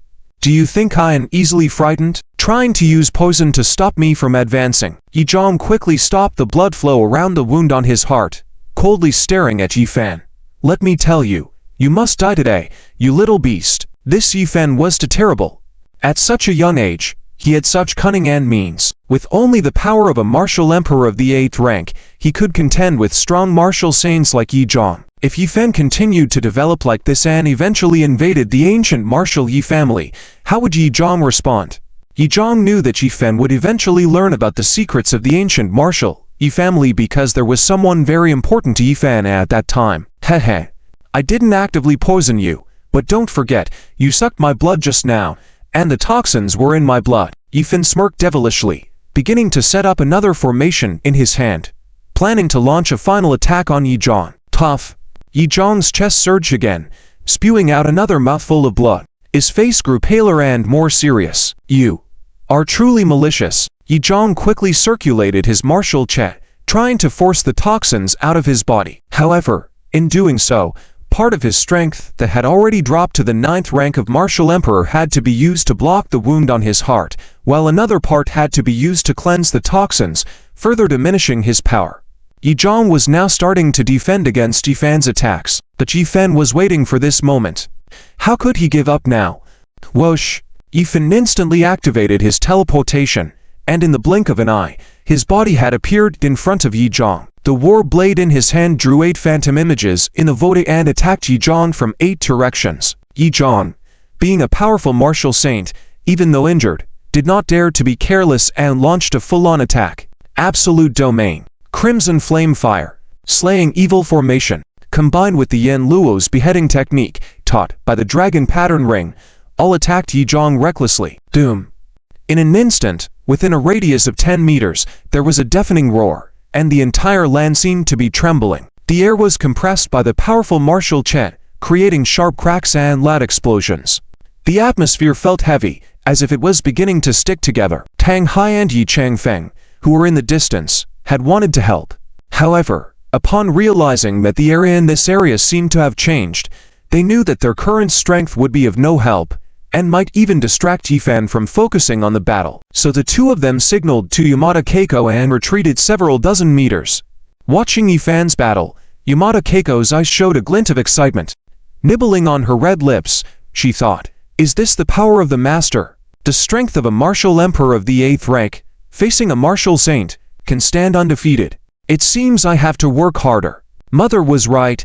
Yamada Keiko had made up her mind. From today onwards, she would be Yifan's most intimate maid, available 24 hours a day. They say the closer to the water tower, the more of the moon you see. Since the master had acknowledged his identity, if she did not seize the opportunity well, wouldn't she be wasting her talents? Damn it! Yizhong had just activated his martial Che when Yifan's powerful attack had arrived, overwhelming him from all sides, making it difficult for Yizhong to breathe. Fear made Yizhong's legs go weak instantly, as he sensed the smell of death looming over him. Regardless of the toxins in his body or the hole in his heart, he used all his strength to stabilize himself at the 9th rank of the martial emperor. Yizhong unleashed all his secret techniques and forbidden martial skills to resist Yifan's attacks, from the absolute domain to the teleportation, the slaying evil formation, the poison from the bloodletting. all used within 5 minutes of battle. Yi Fan's display of secret techniques completely overwhelmed Yi Zhang. How had this young man become so powerful? Touch my family, and you will die. Without any hesitation, Yi Fan's Yanluo's beheading technique continued to strike down, sealing all of Yi Zhang's retreat paths. Under the restrictions of the absolute domain and the slaying evil formation, Yi Zhang's movements had slowed down, with nowhere to run. He could only grit his teeth and wield his battle blade against Yi Fan's lethal strike. Doom. Around the courtyard, fierce winds began to blow. From afar, it looked like two giant tornadoes colliding, creating visible ripples in the air. After the impact, the surrounding buildings within a radius of 10 meters were shattered by the powerful martial Che, breaking and collapsing. Yi Zhang's battle blade crumbled inch by inch, and Yi Fan continued his assault, cutting open the protective Che around Yi Zhang and aiming downward toward his shoulder. If nothing unexpected happened, Yi Zhang's entire body would be cut in half by Yi Fan. Suddenly, Yi Fan's movement stopped. Heh, little beast, don't think you're the only one with a trump card. I have. Yi Zhang's hands shot out 3,000 red threads, all of which entered Yi Fan's body, entwining with almost all of Yi Fan's blood vessels. In an instant, Yi Fan couldn't move anymore, his entire body becoming a puppet controlled by Yi Zhang. Yi Fan held a war knife in his hand, rigid in the void. In his heart, Yi Zhang's ancestors had been cursed a dozen times. What a mistake. These old monsters, their methods are much more than he had imagined. If he had known earlier, he shouldn't have acted recklessly just now. Your 3,000 red sylphs seemed to have their own intelligence, tightly controlling every cell of Yi Fan, preventing him from activating any martial Che. Although Yi Zhang was deeply injured at this point, with his heart pierced, blood vessels ruptured, and poisoned, his strength still remained above Martial Emperor 6th grade and 7th grade. At this critical moment, Yi Zhang controlled Yi Fan, and even those like Pang Hai dare not easily come forward to help. You little beast, didn't expect this, right? Humph. I also have a life-saving trump card. Yi Zhang saw that he had finally completely controlled Yi Fan, and felt relieved. Stop thinking about using your flames to burn. It's useless. My 3,000 red silks are not ordinary things. Haha. Heaven is helping me as well. With Yi Zhang's hint, Yi Fan finally activated his magic eyes, sweeping towards the source along the red silk. Only then did he discover that the 3,000 red silks were actually emitted from a red meatball in the palm of Yi Zhang. If that meatball were cut off from Yi Zhang's wrist, the red silk would not be under his control, and as long as he could move freely, the situation would be completely under his control now. None of you move, otherwise I'll kill him immediately. Seeing Yuma Hujiko and Yi Changfeng in the distance, as well as Pang Hai and others seeming to want to move closer, Yi Zhang quickly reprimanded in a cold voice. HMPH. When I recover from my injuries and remove the toxins, I'll settle scores with you later. Although Yi Zhang's body was also very weak at this time, the thought of forcibly plundering Yi Fan's 9 dragons Yang Pulse and his own strength having no limits in the future made him strangely excited. Damn it, kid, you didn't expect this day to come, did you? Slap. Yi Zhang slapped Yi Fan in the face, knocking him to the ground. Yi Zhang stepped on Yi Fan's cheek from above, staring down at Yi Fan. HMPH. Fuck, you stabbed my heart, you cut off my ear. Later. I'll pay you back AHUNDREDFOLD ... Who? Yi Zhang activated his martial Che, causing a strong disturbance in his body, forcibly expelling the toxins. The physique of a martial saint-level expert was already unbelievably strong. If it weren't for those toxins entering through the hole in his heart, they wouldn't have had a chance to penetrate Yi Zhang's skin at all. Tough. All the toxins flew out, scattered like a cloud of toxins, dispersing around him. After expelling the toxins, Yi Zhang's strength increased slightly, and all that was left was to expel the poison and slowly repair his heart. What Yi Zhang didn't notice was that at the moment the toxins flew out, a beautiful woman in a red dress had already flashed behind Yi Zhang, taking advantage of the distraction caused by the sound of the toxins landing, who, just as Yi Zhang began to force out the toxins with his martial Che, a dagger suddenly stabbed towards Yi Zhang's heart. What the hell ... Who?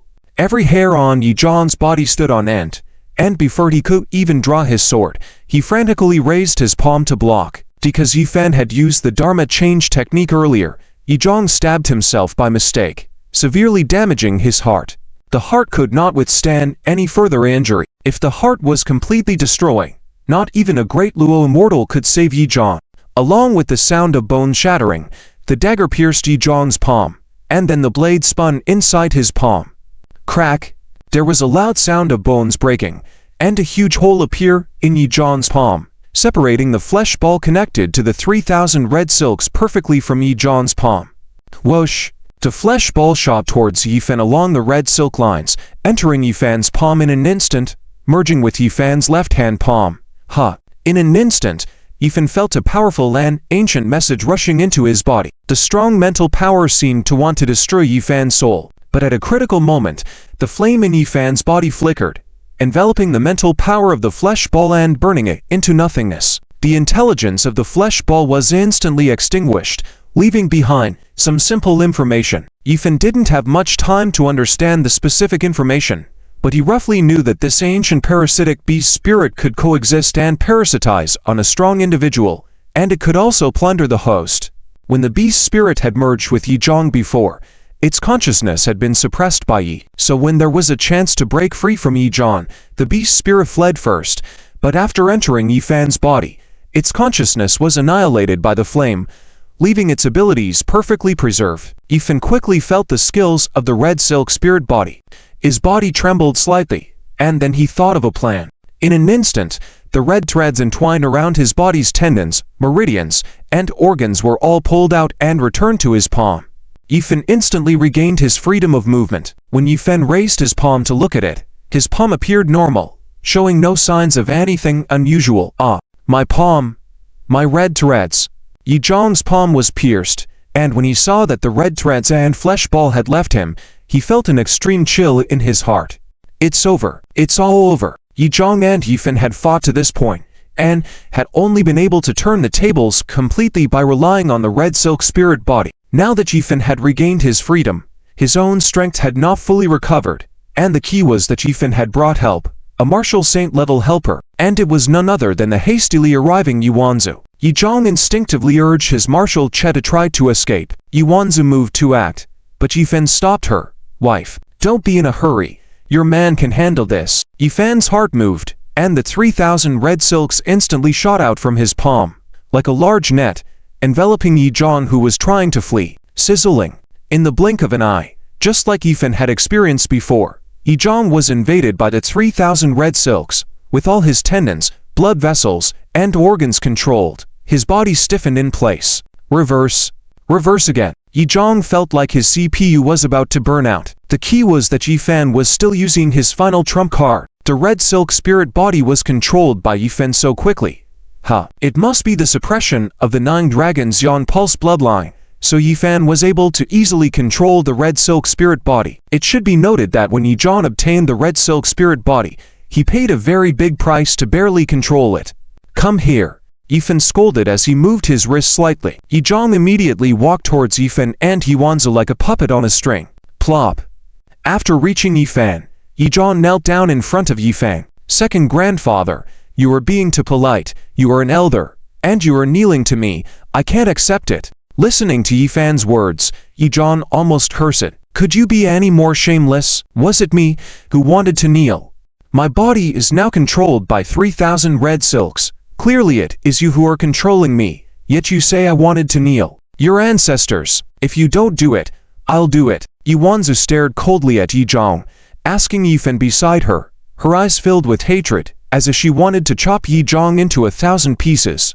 Damn bastard, just when I found a man, you almost made me a widow. How could I not hate you? Yuanzu. Although her attitude towards Yifan has improved slightly now, she has a not-so-friendly attitude towards other people. As she spoke, Yuanzu held a war knife in her hand, quickly walking towards Yi Zhang, intending to chop off Yi Zhang's head. Only by doing this coat, she thoroughly killed the powerful figures of the martial saint realm. Otherwise, the recovery ability of a martial saint realm expert is extremely terrifying. As long as there is a breath left, even if Yi Zhang's heart has been damaged to this extent now, as long as there is enough time, he can still heal and recover. Shook head. Wait.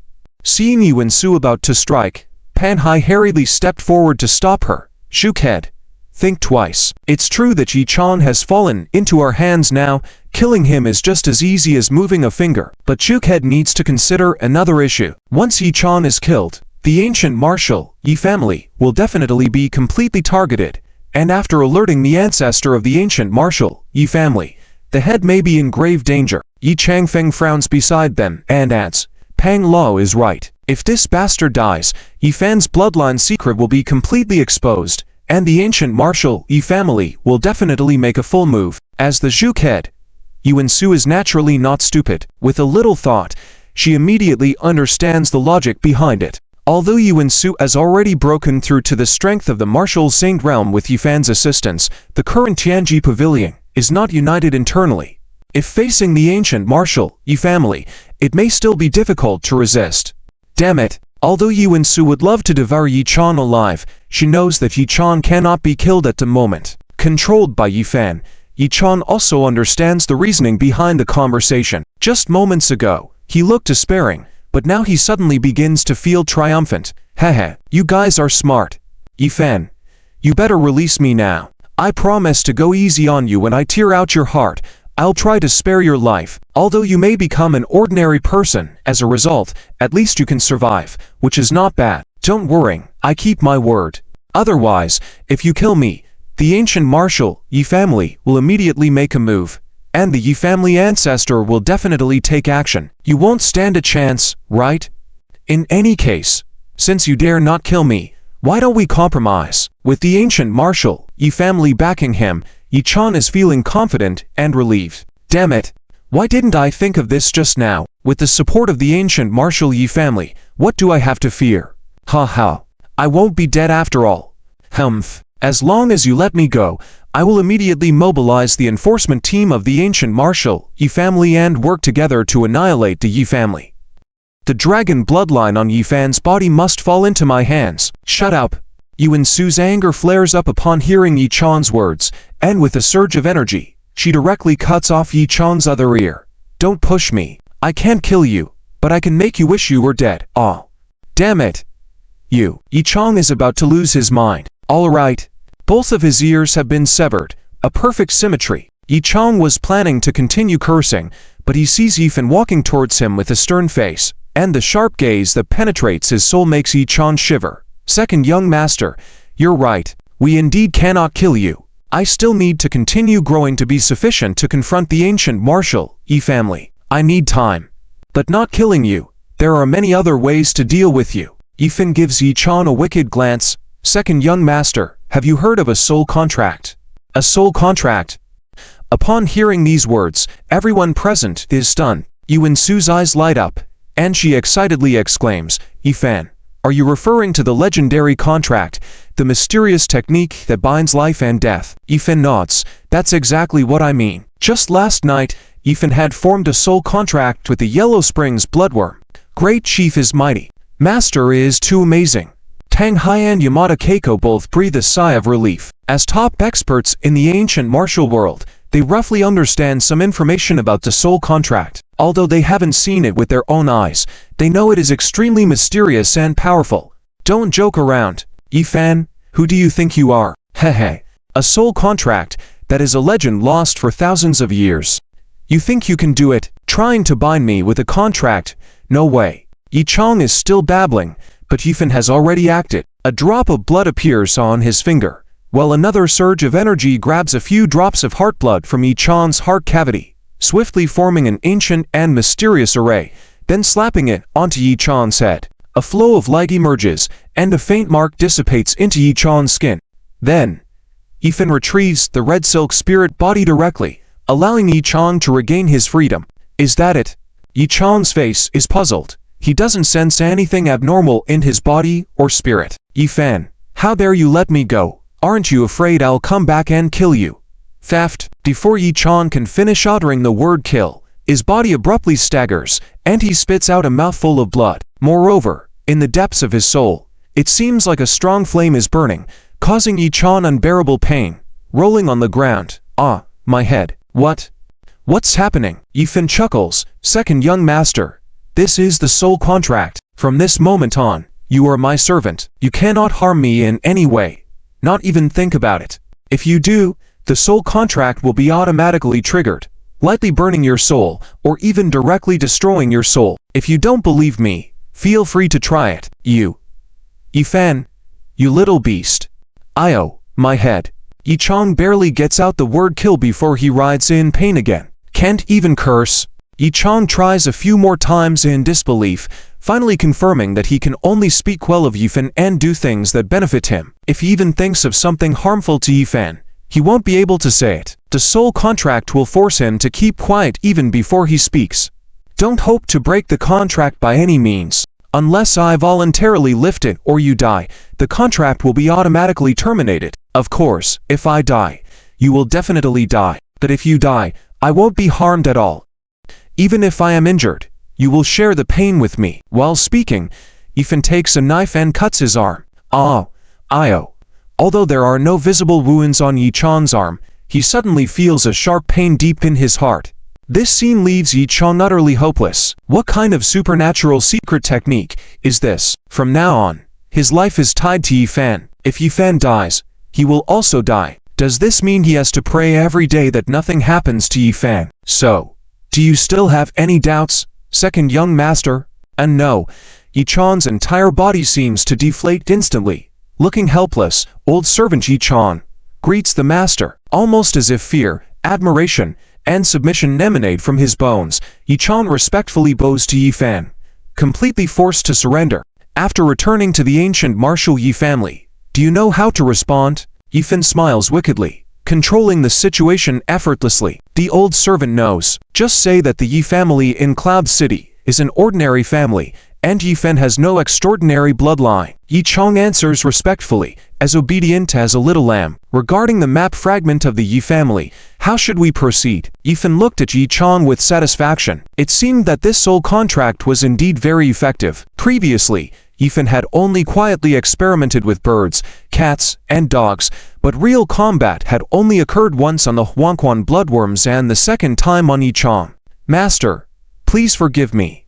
Actually, the patriarch sent his subordinates to Huadu this time primarily for the sake of the heretical worship. Regarding the Yi family, the patriarch did not inquire much. Everything was decided by the old slave. Plop. As Yichang spoke, he knelt down directly in front of Yifan. So that's how it is. Upon hearing Yichang's words, Yifan couldn't help but breathe a sigh of relief. Since the ancient martial Yi patriarch hadn't noticed him yet, it was even more advantageous for him. With Yichang providing cover, he should be able to buy himself a few months, maybe even a year, without any major issues. You are absolved, Yifan said lightly. You need not worry about the heretical worship. It has already been destroyed by me, and the godly fragment you were seeking has also been obtained by me. Destroy. Master, you directly destroyed the heretical worship. Yichang looked at Yifan in shock. His heart surged with emotion, definitely due to the power of the 9-dragon Yan Meridian. So powerful. Could even the heretical worship be suppressed like that? Alas, Yichang instinctively wanted to curse at Yifan. Why couldn't he seize the 9-dragon Yan Meridian for himself? But the thought was instantly abandoned when considering the pressure of the soul contract. That's great news. Congratulations, Master. Do you have anything else that needs to be done, Master? If not, this old servant will take his leave. 2 ears had been cut off, and his heart had suffered such heavy damage. Although Yichang was a warrior saint, he still needed time to recover or possibly seek a transplant. Nothing else. Just tend to your wounds, and when you're recovered, go to the capital. See if there are any strong individuals above the warrior saint level, either side of King Jin. If there are, challenge him, preferably until he can't fight back. Yifan's eyes flashed with deep intent. King Jin in the capital was the mastermind behind the attack on the Yi family. He had to personally exact revenge for this. Yifan needed to use King Jin's head to pay respects to his uncles and the spirits of his 7 brothers at their graves. According to the secret information from the Heavenly Gate, King Jin seemed to be in contact with even stronger individuals recently. If so, sending Yichang to probe around would be a good idea. Understood. Yichang replied, and with the flick of his foot on the ground, he disappeared from the scene. Xiaofan. Letting him go like this, will it be okay? If our Yun City Yi family is exposed to the ancient martial Yi family, it will be a huge problem there. Alas, Yi Changfen looked in the direction Yichang had left, worrying evident on his face. In truth, Yi Changfeng harbored a secret plan that he hadn't yet disclosed to Yi Fan, following the arrangement of Yi Fan's mother. If Yi Fan found out about this secret, he would immediately head to the ancient martial Yi family. Yi Fan's mother had said that, until Yi Fan broke through the realm of the warrior saint, he must not know the truth. Relax, grandfather. I have verified the intimidating power of the soul contract for many years. There has never been any leak. It's as if I've placed a mental seal deep within Yi Chan's soul. From now on, Yi Chan will be a dog under my command, a nail placed in the ancient martial Yi family. Yi Fan's eyes flashed with deep intent as he thought of the young master Chen Tang from the 9 Underworld Sanctuary. This guy could even become his father-in-law from one of the 4 major sanctuaries, the 9 Underworld Sanctuary. If they tried to make a move on him, it should be difficult for now, with Yi Chan providing cover on the ancient martial Yi family side, blocking any unusual information related to the Yun City Yi family. The ancient martial Yi patriarch should not notice Yi Fan for a long time. With the time bought for Yi Fan, it should be enough for him to deal with King Jin in the capital and search for the map fragments left by his 7 brothers. As for the enemies of the Divine Gate, even if they targeted him in the short term, it should only be a minor probe. Finally, a major threat had been temporarily resolved, and Yi Fan felt a bit relieved. Wife, thank you for today's events. Should I give you a kiss as a token of gratitude? Yi Fan joked as he looked at Yi Wanzu in a red dress beside him. HMPH. Dream on. Everything is for the Heavenly Gate and the Great Zia. Although Yi Wanzu said this with her mouth, she still gestured to her assistant in the distance, and a truck filled with gifts came over. Yi Changfeng, on the side, heard Yi Fan's words and couldn't help but rub his forehead. Was his grandson naturally prone to romance? Inheriting 7 beautiful sisters-in-law was one thing. And in less than a month, Yi Changfeng had heard that Yi Fan had gained a few more close female companions. Ren Zuying, Qiu Wan. It was said that even the Empress had spent most of the night with Yi Fan.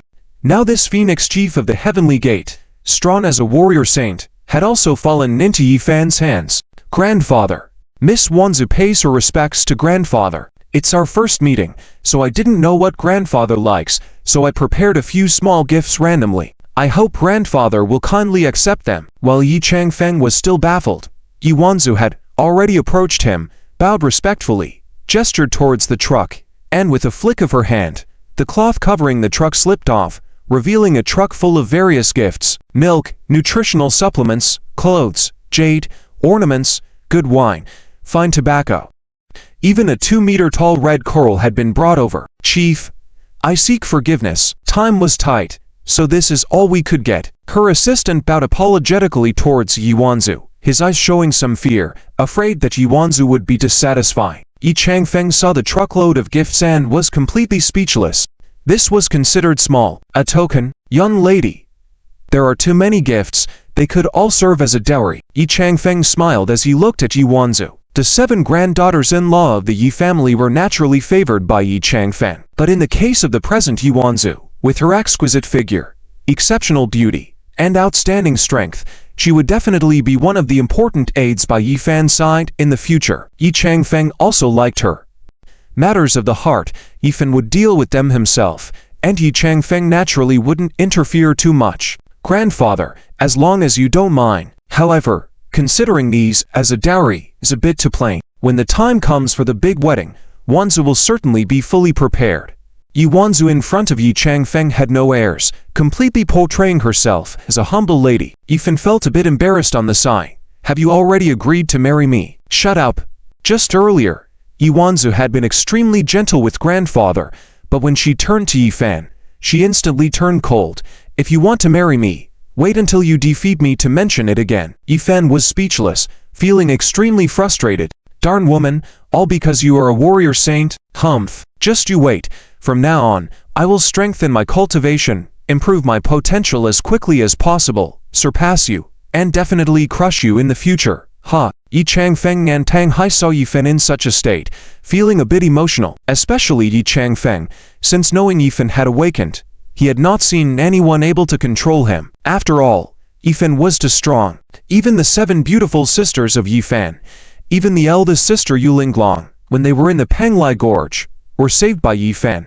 and probably had fallen into Yifan's embrace. Now having such a charming daughter-in-law who can control Yifan is just perfect. Wensu, I will leave Zifan with you from now on. Zifan is young, and there are still many aspects that require restraint. With Wensu looking after him, I feel relieved, Yi Changfeng said, while glancing at Yifan. Although now the Yi family was in decline, it indeed needed to branch out. But his grandson already had 7 sisters-in-law, so he couldn't go around sowing his seeds everywhere. Yifan on the side felt a bit depressed hearing this. What did he mean by needing restraint? Grandfather, am I that kind of person? After Yu and Su exchanged a few words with Yi Changfeng, she bid farewell and left. Yifan looked at the time, and it was almost 5 in the afternoon. Yifan remembered that his sister-in-law Qing Ruolin had mentioned there was a business banquet at 5 in the afternoon, and Qing Ruolin wanted to attend with him. Ruolin, send me the address of that banquet directly. We are running out of time. Let's meet directly at the entrance of the banquet. The location where the Flower City cult appeared, in the demolition area. Although the first wave of warriors who charged in had all been wiped out by Yifan's aura of death, there were still strong warriors and warrior families continually charging in. However, they had turned the entire demolition area upside down but found no trace of the cult, nor any clues to the coexisting shards of godhood. What is going on? Half an hour ago, didn't they say the cult was still active here? How did they suddenly disappear? Do you think someone has eliminated the cult and taken away the shards of godhood? Brother, are you kidding me? In the world of martial arts existing for so many years, there have been several incidents of cults causing chaos. When have you seen someone completely eliminate a cult? The Buddhist sect and the Taoist sects, and those hidden sects at most can strengthen the seal on the cult, drive them far away from the city, which is already very good. Then it's strange, where did the cult go? According to previous intelligence, the only people who have come here are the idiot young master from the Yi family and the manager of the Celestial Pavilion, Pang Hai. Wouldn't it be them who took it away? Oh well, keep looking, don't speak nonsense. Haven't you heard? The great Xia royal family has already supported the Yi family in establishing the Grandmaster's house. I don't know if Yifan is really stupid or fake. Don't feel uneasy. Humph. What are you afraid of? The dynasties of the mortal world can only bark a few times in front of us. In front of those immortals in the ancient world, dare they be dissatisfied with anything? Countless martial arts experts continued to explore the demolition area, unaware that the cult and the first wave of martial artists who entered the demolition area had long been wiped out by Yifan. The sudden disappearance of the Flower City cult, as well as the mysterious disappearance of many martial arts families and experts, quickly spread to the imperial capital. Emperor Ji Yukin put down the document in his hand and listened to the female official beside him reporting the news. With a slight smile on his lips, Yifan and the manager of the Celestial Pavilion went to the demolition area together. And then the cult disappeared. Interesting.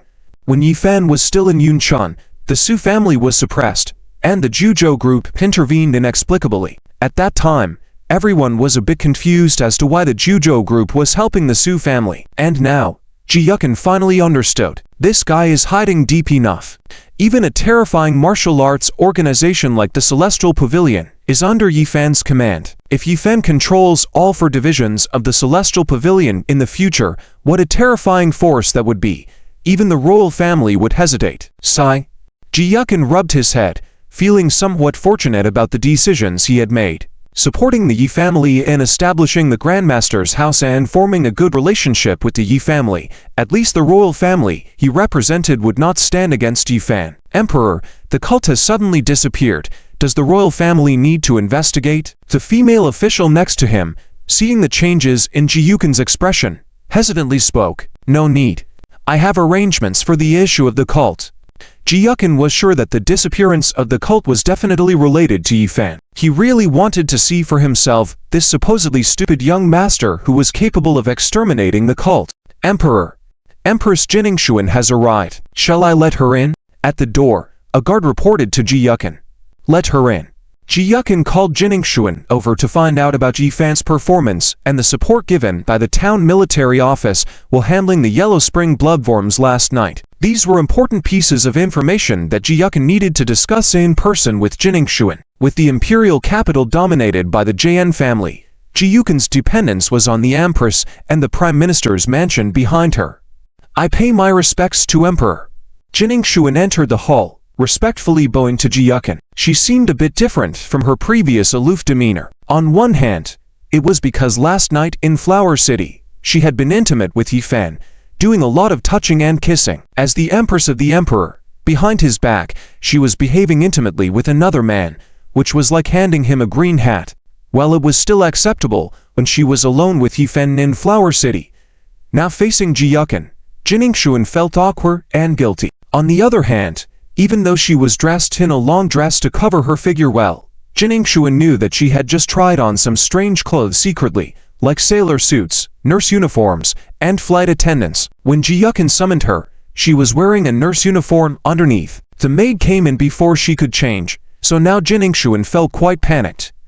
No need to be so polite, Ning Xuan. We haven't seen each other in a few days, and you look even better. Your skin is moist, and your face is blushing. Ji Yukin looked Jin Shuan up and down, feeling emotional. Although Jin Shuan had grown up with Ji Yukin, up to now, she still didn't know that Emperor Ji Yukin was actually a woman and not a man. If Jin Shuan were to marry him in the future, what should she do? Would she have to rely on Yi Fan for a child? Jin Shuan was so scared that she knelt directly on the ground. Emperor, I swear, nothing really happened between me and Yi Fan last night. Nothing happened at all. Why take photos? I was only injured by the bloodworms from the Yellow Springs, and Yi Fan helped me detoxify. Everything I said is true. Emperor, please don't overthink it. Did nothing really happen? Images involuntarily surfaced in Jin Shuan's mind. Yi Fan had lifted his clothes, helped her detox from her chest, and most crucially, at such a critical area. What's the difference with breastfeeding a child? Not to mention, she even took the initiative to kiss Yi Fan. It was her own rebellion, her own capriciousness. Get up quickly. I was just curious about this genius Yi Fan. What kind of man is he? Why are you getting so scared? I didn't say anything happened between you two, and even if something did, would I care? Do you see me as such a petty person? Ji Yukin sprawled carelessly behind the chair. Although Ji Yukin's chest was already bound, and his appearance was that of a man, the inherent femininity could not be hidden. Especially that graceful waist curve, too enchanting, handsome to an extreme. Jin Shuan, who secretly breathed a sigh of relief, glanced at Ji Yukin with a complex look. Ji Yukin grew up in the royal family since childhood, in a very special environment, completely different from normal life. They might be childhood friends, but they only had a few more chances to meet each other in a month compared to others. The position Ji Yukin was in was very unique, and Jin Shuan understood how difficult it was for Ji Yukin to lead the royal family, to balance so many powers in the court, and to enter into a marriage contract with oneself was only because she was the best candidate. As for feelings, apart from childhood friendship, there were rarely any emotional connections between men and women. But even so, if Ji Yukin knew what had happened, would she truly not care? You may not care, but I do. After being frivolously treated by Yi Fan last night, Jin Shuan unexpectedly felt a sense of belonging, feeling like she belonged to Yi Fan, and she felt a bit repulsed if anyone else touched her. Jin Shuan stood up from the ground. Emperor, Yi Fan is a very interesting person, but also a bit mischievous. As she said these words, a faint smile involuntarily appeared on Jin Shuan's lips. Yi Fan's rogue appearance once again flashed in Jin Shuan's mind. Even though it was just one night, Jin Shuan felt like her soul had been taken away. Empress, what do you think? It feels like to fall for someone. Jin Shuan had just stood steady, but Ji Yukin suddenly sat up on the chair, a mischievous smile playing on her lips as she reached out and lifted Jin Shuan's chin, teasingly speaking. Jin Shuan's emotions, which had just calmed down, surged again. Did she show her feelings too obviously? Could it be that she had truly fallen for Yi Fan? No. I said that even if last night was reckless, I have to forget everything after last night. Because Ji Yukin suddenly stood up too quickly and bumped into Jin Shuan. Jin Shuan was about to fall backward. In a panic, Jin Shuan instinctively reached out and grabbed at Ji Yukin's chest. Phew. Jin Shuan's hand directly grabbed onto the front of Ji Yukin's clothes, then pinched. The moment she touched it, Jin Shuan felt that something was wrong. How could Ji Yukin's chest feel so substantial and soft? This was completely different from what a man should be like, right? A look of doubt flashed in Ji Ningxuan's eyes, and scenes of her and Ji Yukan growing up together involuntarily appeared in her mind. Childhood friends for so many years, Ji Ningxuan recalled that she had never seen Ji Yukan enter the boys' bathroom, never seen Ji Yukan exposed himself in front of others. All the boys had swum in the river, but Ji Yukan had never been seen swimming. Could it be that Ji Yukan had some physical problem? Thinking about her current touch, Ji Ningxuan couldn't help but think of a bold possibility. Could it be that Emperor Ji Yukan was a woman disguised as a man? Had enough. At this moment, Ji Yukan's breathing was a bit rapid, but she knew that this was not yet the time for her true identity to be exposed, so she calmly scolded Ji Ningxuan. "Ah, enough. Your chest? Why is it so?" Ji Ningxuan quickly retracted her hand, still feeling puzzled. "It's nothing. It's just that my chest muscles are more developed." A fleeting blush crossed Ji Yukan's face. "You should talk to me more about Ji Fan. I'd like to know more details." Sigh. Establishing the Grand Tutor's mansion. I don't know if it's right or wrong. Okay. This guy Yi Fan. Huadu City. Yi Fan took a car to the entrance of the Huadu Grand Hotel according to Qing Roland's given address. Today's business banquet was organized by the Huadu Business Association, aiming to provide a platform for communication and exchange among entrepreneurs and businessmen in Huadu. Before Yi Fan could get off, he saw a large crowd in suits gathered at the entrance of the hotel, bustling and blocking the entrance, their eyes scanning passing vehicles. Without an invitation, Yi Fan could only stand on the side of the crowd and wait for Roland to arrive. Move. This is where I've been standing. If you're waiting for Manager Ching, go to the back. Just as Yi Fan had positioned himself, a middle-aged man pushed him aside, frowning and reprimanding him. Yi Fan was puzzled as he looked at the bespectacled middle-aged man. "Roland, who are you all waiting for here?" The surname Ching was rare, and in Huadu, the only famous Ching family should be Roland's family, right? Are all these people waiting for Roland's wife here? Young man, are you pretending to be dumb? Everyone knows that the Qing family has already reached an agreement with General Sampa from Myanmar on the Jadeite Agency. Today everyone is here to get a share. We are all cunning old foxes. Don't try to play games here. If you want to wait, go to the back and don't block me from clinging to Manager King's thigh. That's right, kid. We're all in business. We all need to follow the rules. Mr. Tsai represents the Su family, one of the 8 major families in Huadu. The Su family has a big shot supporting them in the capital. Kid, you better not offend anyone. Due to the commotion here, all eyes turned to Yi Fan. Those gazes seemed as sharp as knives. Yi Fan was speechless. Hadn't his face appeared in the news several times as the vice commander of Zhuanwu territory and the establishment of the Grand Tutor's mansion? Such major news, and these people didn't pay any attention. Were they really so insensitive to his face? Wait a minute. Do you all just want a chance to cooperate with the Qing family? If everyone wants to do business according to the rules, why not speak directly to me? I am very familiar with Manager Ching. I guarantee that everyone will have a chance to cooperate. Sigh. The crowd let out a sigh. Forget it. Young man, you're not old, but your attitude is quite big. You know, we've tried hard to arrange meetings with Manager Ching, but we couldn't. Can you promise what you say? Who do you think you are in the eyes of Manager Ching? I am her. Yi Fan had just wanted to say I am her man, but his words were directly interrupted by the crowd. Quick, Manager King's car has arrived. Manager Ching, I'm Tsai Din from the Su Group. Here's my business card. The person who has arrived is not someone else, but Hua Duking Ruolin, the 6th sister-in-law of Yi Fan. Of course, yesterday, at the Ren family, Ruolin had already become Yi Fan's woman. The events in Yuncheng have been known throughout the southwest and even the entire Dai. General Sampa, the largest J mining owner in Myanmar, unexpectedly reduced the profit-sharing ratio, granting the Dai J agency rights indefinitely to the Qing family. This means that within a few years, the Qing family will inevitably become the leading group in the jewelry industry in the Daya region. Profits are estimated to be at least in the tens of billions scale, and every family wants a piece of the pie. Hello, everyone. After getting off the car, Roland looked around. After the intimate relationship with Yi Fan last night, Roland's feelings towards Yi Fan were completely different. When Yi Fan was still a fool, Roland was worried, tender, pampering, wanting to protect and take care of Yi Fan. But since Yi Fan woke up and rose again, in yesterday's shy situation, Ruolan became Yifan's woman, feeling a strong sense of belonging in her heart. Today, her mind was filled with thoughts of Yifan. It was a pity that because Yifan was busy before, they never had a chance to be alone. Facing the business cards handed to her, Ruolan instinctively took them without even looking at them. Mrs. Ching, what are you looking for? If you don't say, we can help you find it. Chief Manager Tsai Shinqian from the Su family said respectfully to Ruolan. I'm looking for my husband. We agreed to enter the banquet together here. When Ruolan mentioned her husband, a happy smile appeared on her lips. Husband?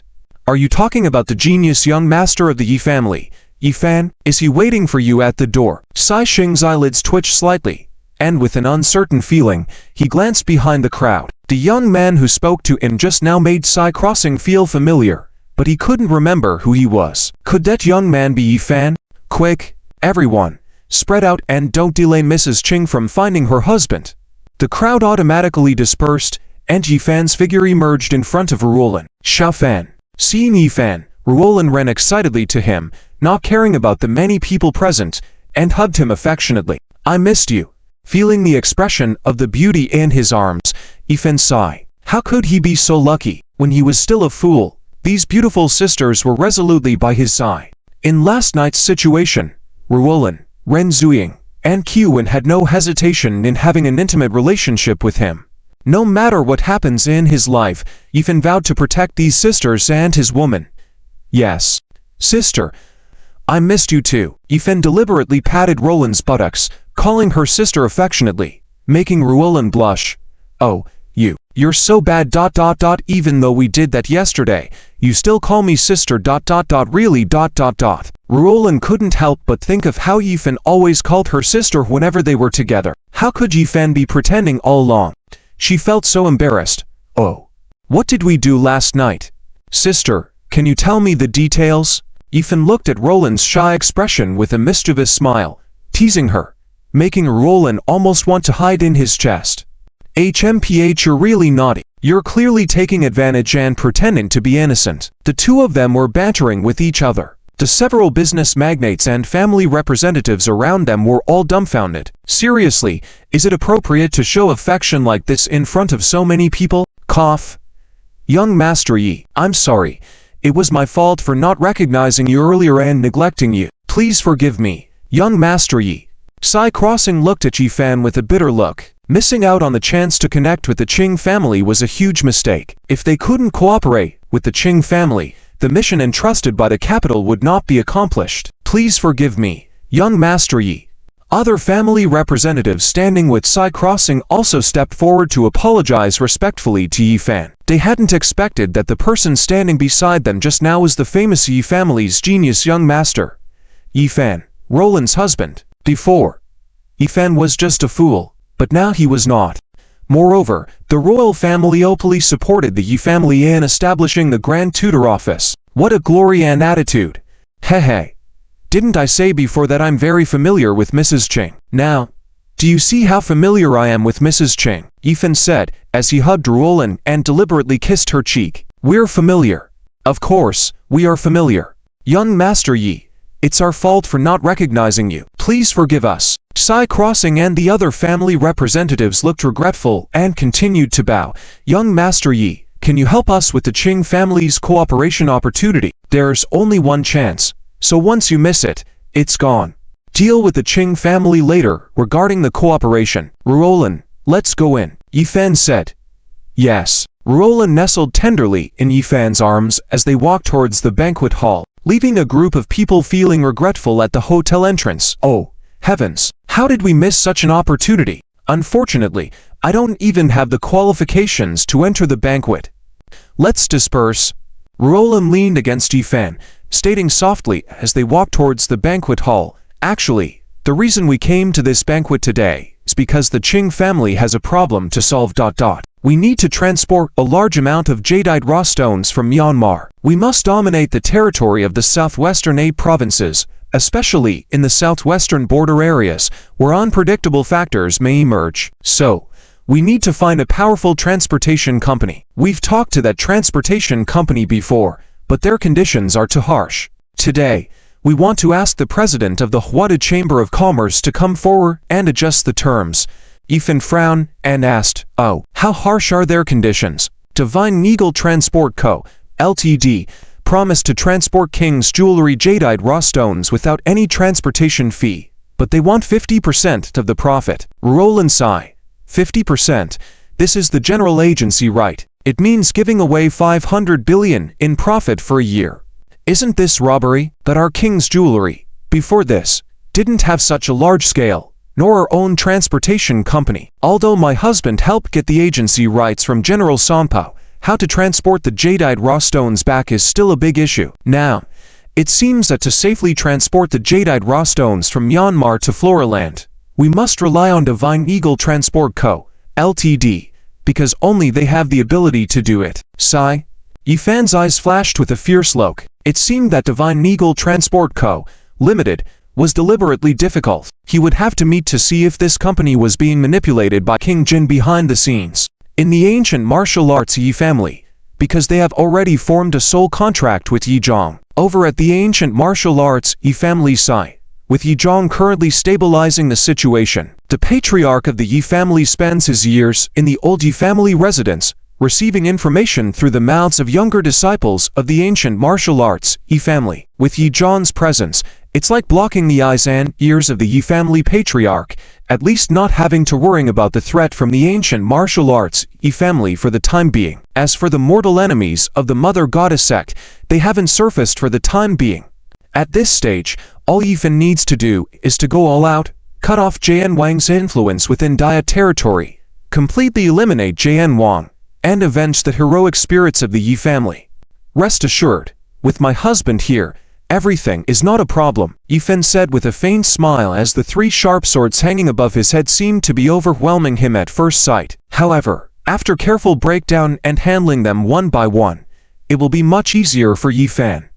But, husband, this is a business matter, not a problem that can be solved with force, right? Moreover, behind the Divine Eagle Group, there is the shadow of a powerful figure in the capital. Although the situation of the Yi family has slightly improved now, we cannot afford to create new enemies. Qing Ruolin looked worriedly at Yifan. Qing Ruolin had already witnessed Yifan's combat power. But if Yifan were to use force to compel the Divine Eagle Group to yield, the group might not agree, and it would also offend the big shots in the capital. Furthermore, it would make other business groups and organizations wary and suspicious of the Yi family and the Qing family. If any problems arise once they start cooperating, and Yifan starts acting recklessly, who would dare to do business with the Yi family and the Qing family? Hehe, is your husband really that brainless? Yifan hugged Qing Ruolin into the hall, where many people greeted him. Those who could enter today's banquet hall were of some status. They naturally knew about the relationship between the Qing family and Yifan, and also knew that after going through a disaster, Yifan had risen again. The young marshal of the Grand Tutor's mansion. This identity represented a signal from the royal family. Young Master Yi. Zia Hao was the first to step forward and bow to Yifan. Remembering his firm decision to help the Su group a month ago at the Zhao family banquet in Cloud City, Zia Hao couldn't help but sigh, thinking that his decision at the time was truly wise. Yifan just responded with a word, but a nosy commotion suddenly erupted among the crowd in the hall. Oh no! Someone fainted. Quickly, call an ambulance. Is there a doctor here? Come over and help check. Yifan glanced at Qing Ruolin, who nodded. Go. Be careful. Yifan's medical skills were such that even Lei Qianyu was willing to apprentice himself to learn. Qing Ruolin felt extremely fortunate for choosing the seemingly foolish Yifan. Thanks to him, she had the opportunity she had today. Yifan activated his vital energy and quickly flashed into the crowd.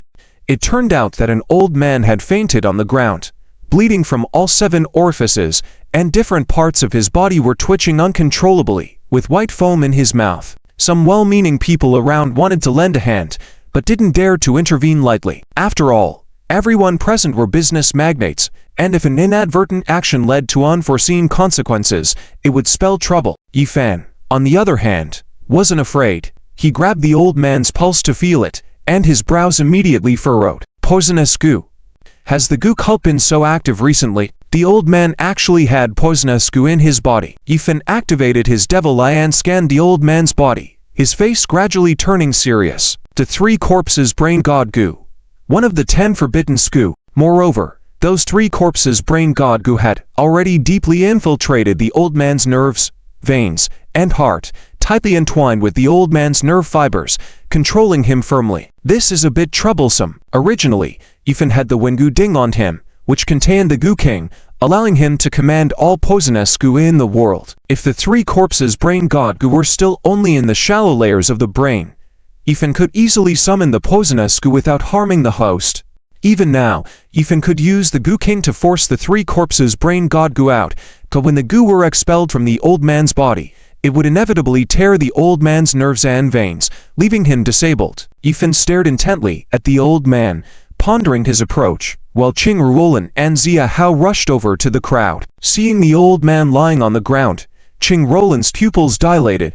Isn't this Lord Shang from the Divine Eagle group? HOWsh. Qing Ruolin was about to say more, but Zia Hao next to her pulled her sleeve. Miss Qing, don't disturb young Master Yi while he's helping someone. Qing Ruolin nodded excitedly, her Zhou Iden in her heart. Could things really be so coincidental? The Qing Jewelry Group needed a strong transportation company to help transport Jedi doors, and they needed the Divine Eagle Group's assistance. And coincidentally, the president of the Divine Eagle Group fainted on sight. Qing Ruolin had great confidence in Yifan's medical skills. As long as they saved Lord Zhang's life, perhaps further cooperation between the Divine Eagle Group and the Qing family would become more likely. However, what Qing Ruolin didn't know was that Yifan was feeling a bit anxious at the moment. Use the 13 needles of Guiguzi to coerce. Not feasible. The power of the 13 needles of Guiguzi was too strong. Frightening the three corpses brain god goo could injure the old man. Coursing with the Goo King was also not feasible. Using martial che was likewise not working. This problem was quite tricky. If there was something that could penetrate deeply into the old man's body's veins, nerves, without harming him, that would be great. If there were a kind of thread that could enter the old man's body, easily wrap and separate the three corpses brain god goo without injuring the host, and then smoothly remove them from the body, together with the deterrent power of the Goo King, to prevent the three corpses brain god goo from causing chaos, then everything could be resolved. It's just, where could Yifan find such a thread? At this moment, the surrounding crowd, witnessing Yifan checking the old man's pulse, had been bewildered for a while and started to grow restless. Young man, can you do it? If you can't, don't force yourself. If a life is at risk, it's no trivial matter. Yet, I advise you, if you're not confident, step away quickly, let the old man's family handle it when they arrive. HMPH. A few middle-aged men with gloomy faces outside the crowd showed a hint of ruthlessness in their eyes. This old man actually fainted here. What a troublesome matter. We can't intervene now. Damn.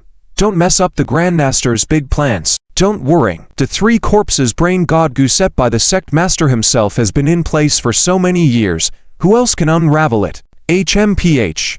Yifan is still there pretending to save people, hoping to win Lord Zhang's favor. What a joke. Red silk spirit body. How could I forget about this good thing? Yifan, who was in distress, suddenly saw the faint mark on his pawn, and instantly remembered the 3,000 red silks he obtained from Yechan's hand. It was a peculiar item passed down from ancient times that could fully penetrate the body.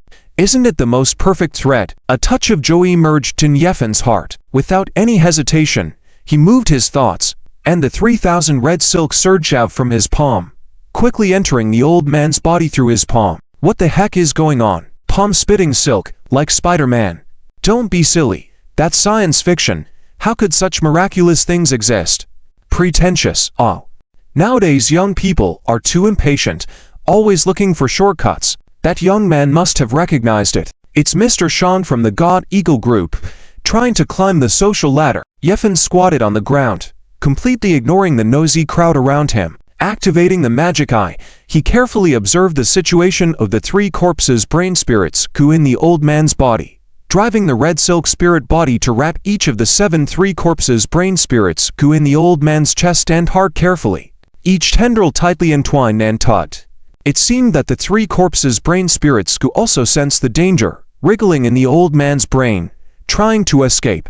Since the three corpses brain spirits, who were closely linked to the old man's nerves, a slight movement of them caused the old man's body to convulse violently. His arms, legs, and even bending into a hook shape, looking particularly eerie, like a beautiful woman doing high-level yoga poses, kneeling on the ground, bending backward, almost forming a perfect circle of 360 degrees. Such a situation, if it was a beautiful woman, it would look graceful, but for an old man to perform such movements, it made people feel uneasy. Especially, the old man's teeth kept clashing and making cackling sounds, making the scene look inexplicably eerie. "What are you doing? Stop it immediately. If you cause a death, you'll be in big trouble." Suddenly, several security guards rushed in from the hall, wanting to stop Yeffen's actions. Zia Hao quickly stepped forward, blocking the guards outside. "If a life is at stake, I am responsible. Is that okay?" Zia family in Huadu has always been a top family, with considerable power. Especially recently, the Ma family targeted the Zia family, abruptly halting many construction projects. But in the end the Ma family was completely destroyed, and many of the Ma family's real estate projects were directly taken over by the Zia family. At this point, everyone finally realized the power of the Zia family. Of course, some well-informed people understood that the Zia family had latched onto the Ya family's silly young master. Silly young master? Oh, Zia Hao is here. Is he the silly young master of the Ya family? Things are getting more interesting. The silly young master of the Ya family pretended to be foolish for so many years. Now he's awake. Does he still have medical skills? The crowd began to buzz. Overnight, the top 10 young talents of the Ya family all fell from their peak to the bottom. But in less than a month, the Ya family rose again and established the Grand Mentor's Mansion, an institution equivalent to the Minister's Mansion. With high status and influence, the Ya family's influence has even surpassed its previous level. Unfortunately, the population of the Ya family is dwindling. In the center of the hall, Yeffen wrapped all the 3 corpses' brain spirits goo in Mr. Zhang's body, let out a howl, and drove the Goo Emperor in the Wengu cauldron to rush out. "Don't move." The powerful bloodline suppression of the Goo Emperor instantly quieted all those agitated 3 corpses' brain spirits goo in Mr. Zhang's body, curling up in place, not daring to move. Yeffen continued to drive the red silk spirit body, drawing those 3 corpses' brain spirits goo out bit by bit from Mr. Zhang's body. In just a few tens of seconds, everyone felt a flutter in front of their eyes. The 3 corpses' brain spirits goo pierced Mr. Zhang's hand back skin, and were instantly all captured by the Wengu cauldron on Yeffen's body. When the 3 corpses' brain spirits goo left Mr. Zhang's body, he hummed. His body moved slightly, then opened his eyes, struggled to sit up from the ground, and wiped the blood from the corner of his mouth. As he looked at Yeffen, his pupils dilated for a moment, filled with shock, gratitude, and suspicion. The look in his eyes was very complex. Damn. This fool actually saved Mr. Sean. Did he really climb the high branches? Nonsense. Stop talking nonsense. Now we have to call ya the Grand Marshal, understand? Moreover, now that the Grand Mentor's Mansion is established, it's not certain who is climbing whom's high branch. The crowd continued to stir, their eyes fixed on the situation in the center of the hall. In the corner, a few youth with dark expressions, seeing Yeffen really revived Mr. Sean, their smiles froze instantly. Damn.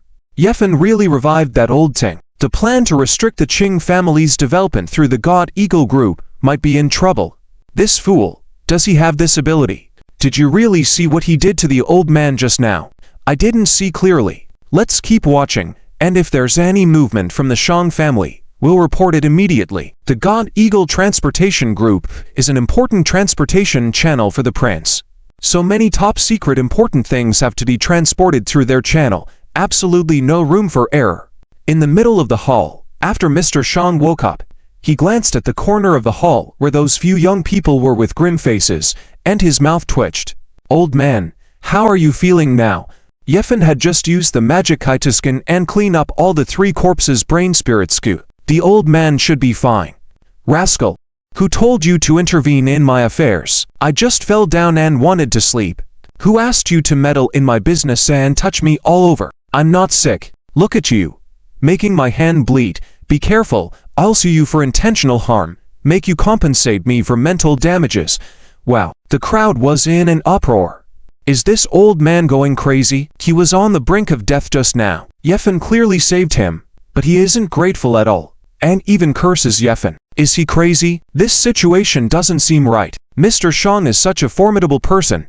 How can he be so ungrateful and hold grudges? I guess he's just too old. He's been a dog for too long. To everyone's surprise, after Mr. Sean woke up, he directly scolded Yeffin. Not only was he ungrateful, but he also turned around and blamed Yeffin for interfering with his affairs. Does he plan to scam and extort Yeffin? Old man, don't you have no sense of reason? Yeffin also felt a bit frustrated, looking at the old man in front of him with some surprise. What is this old man thinking? Mr. Sean, it was clearly Yeffin who saved you just now. If you don't thank him, that's fine, but scolding my husband, defaming him, and insulting his character, isn't that a bit inappropriate? King Rulin also stepped forward from behind Yeffin and stood in front, fiercely protecting her husband. Mr. Sean snorted coldly, glanced at King Rulin, then looked at Yeffin, sneered. So, this is it. This man is Kinger's husband. Ha! I see now. You want to use this so-called favor to obtain my God Eagle group by saving my life, and have us transport the jadeite crystals for you. You're dreaming. We have stated the conditions for cooperation with the God Eagle group beforehand. 50% of Kishi Jewelry's profits go to our God Eagle group, otherwise there's nothing to discuss. Ha, such a stubborn old man. And he's slandering Yeffin's act of saving him as an attempt to achieve cooperation. It really leaves people speechless. Saving a person is also a mistake. T.S. To all readers, no matter what platform you are reading Teacher Kang's book, I urge you all to give a 5-star rating. Don't be stingy with your votes, and encourage Teacher Kang. Even if there are any shortcomings, please leave a comment. I will definitely make changes. Thank you for your support. Phew. Upon hearing Sean Lao's words, the few middle-aged men in the corner of the hall couldn't help but secretly breathe a sigh of relief. HMPH. It looks like the Shang family still fears the law, not daring to act recklessly. Hehe. The leader of Gu sect personally arranged the 3 corpses brain god Gu. No one in the world can solve it. Would Sean Lao dare to cause trouble? Let's go. Let's not care about them. Let's go have a drink. However, all the guests who came to attend the banquet in the entire hall were completely confused by what Sean Lao meant. It was simply transporting the raw stones. Even though they were transported back from the border of Myanmar, there were indeed risks, and the God Eagle group did go through a lot of trouble to open up this transportation channel. But it was just a matter of charging a higher transportation fee, but demanding 50% of the profit directly, which was clearly deliberately difficult. Sean Lao, you, how can you be so unreasonable? Qing Ruolin was so angry that she stomped her foot on the ground. She had thought that this cooperation between Yeffin and the God Eagle group was finally stable after Yeffin saved Sean Lao just now. But Sean Lao unexpectedly acted so arrogantly and unreasonably. I'm being unreasonable? This is just the way I am. HMPH. You few little trash, trying to force me into compliance this way. No way. Even if I refuse, what can you do? You have the guts to hit me. Tehe. While Sean Lao spoke, he stretched out his face and patted it. Let me tell you, if something displeases me, Kingshi group can forget about cooperating with our God Eagle group. Sean Lao's face showed a cold expression, speaking decisively. Yeffin stood by, his face darkened to the extreme. Feeling the 3 corpses brain god Gu in the 10,000 Gu cauldron, he really had the urge to reinstall the 3 corpses brain god Gu back into Sean Lao's brain. This old guy was truly driving people crazy. Slap. A crisp sound suddenly resounded in the hall. A figure approached Sean Lao, upon the size of a fan, fiercely slapping Sean Lao's face, causing his body to spin several times on the spot, leaving 5 fingerprints on his face. What's wrong with hitting you, old thing? How dare you speak to my sister-in-law and big brother in such a manner? You ignorant thing, who do you think you are? Humph. Get lost, or I'll crush your bones. A burly man stood next to Yeffin. Big brother, sister-in-law, are you okay? If you need to vent, I can crush him with just a squeeze. It was none other than Wang Fugui, one of Yeffin's life and death brothers. This iron-headed guy. Since childhood, he had been so brainless, always rushing to the forefront without hesitation whenever Yeffin was in danger. Vulgar, shameless. Are you all really so disrespectful to the elderly? Do you have no respect for the law? After being hit by Wang Fugui, Sean Lao jumped up in anger. Qing Ruolin, you're finished. Rest assured, the God Eagle group will never cooperate with you. Even if you have the support of the Yeffin family, the Shang family is not afraid of you. You old thing, what if I hit you again? Wang Fugui raised his palm, making Shan Lao tremble involuntarily. Sigh. Shan Lao, why do this to yourself? Yefan just saved your life earlier. The Qing family just wants to cooperate with you under normal conditions. Why not give the young man a chance? An old man in a Zhongshan suit suddenly walked over, reaching out to support Shan Lao's shoulder, trying to mediate. This is Lian Wen, the president of the Huada Chamber of Commerce. Today's Chamber of Commerce is organized by him. Alas, I originally wanted to ask President Lian to mediate, but now it's over. Qing Ruolin looked at the scene in front of her, introducing Yefan. I don't admit that he saved me. Besides, did I ask for his help? Did I need someone to save me? I just fainted briefly and would have been fine on my own. Who asked him to be presumptuous? Humph. Cooperate with the Qing family? No way. Is this how the Yefan family operates? If we don't cooperate with you, you want to hit and kill us. Come on. If you dare, come and kill me. Despite being supported by Lian Wen, Shan Lao still arrogantly challenged Yefan and Qing Ruolin, without realizing that Yefan's expression had turned extremely dark. A terrible, icy killing intent surged around him. The people within 3 Zhong felt a strong chill, even though it was summer, causing everyone to shiver involuntarily. Qing Ruolin was the first to sense the change in Yefan's mood.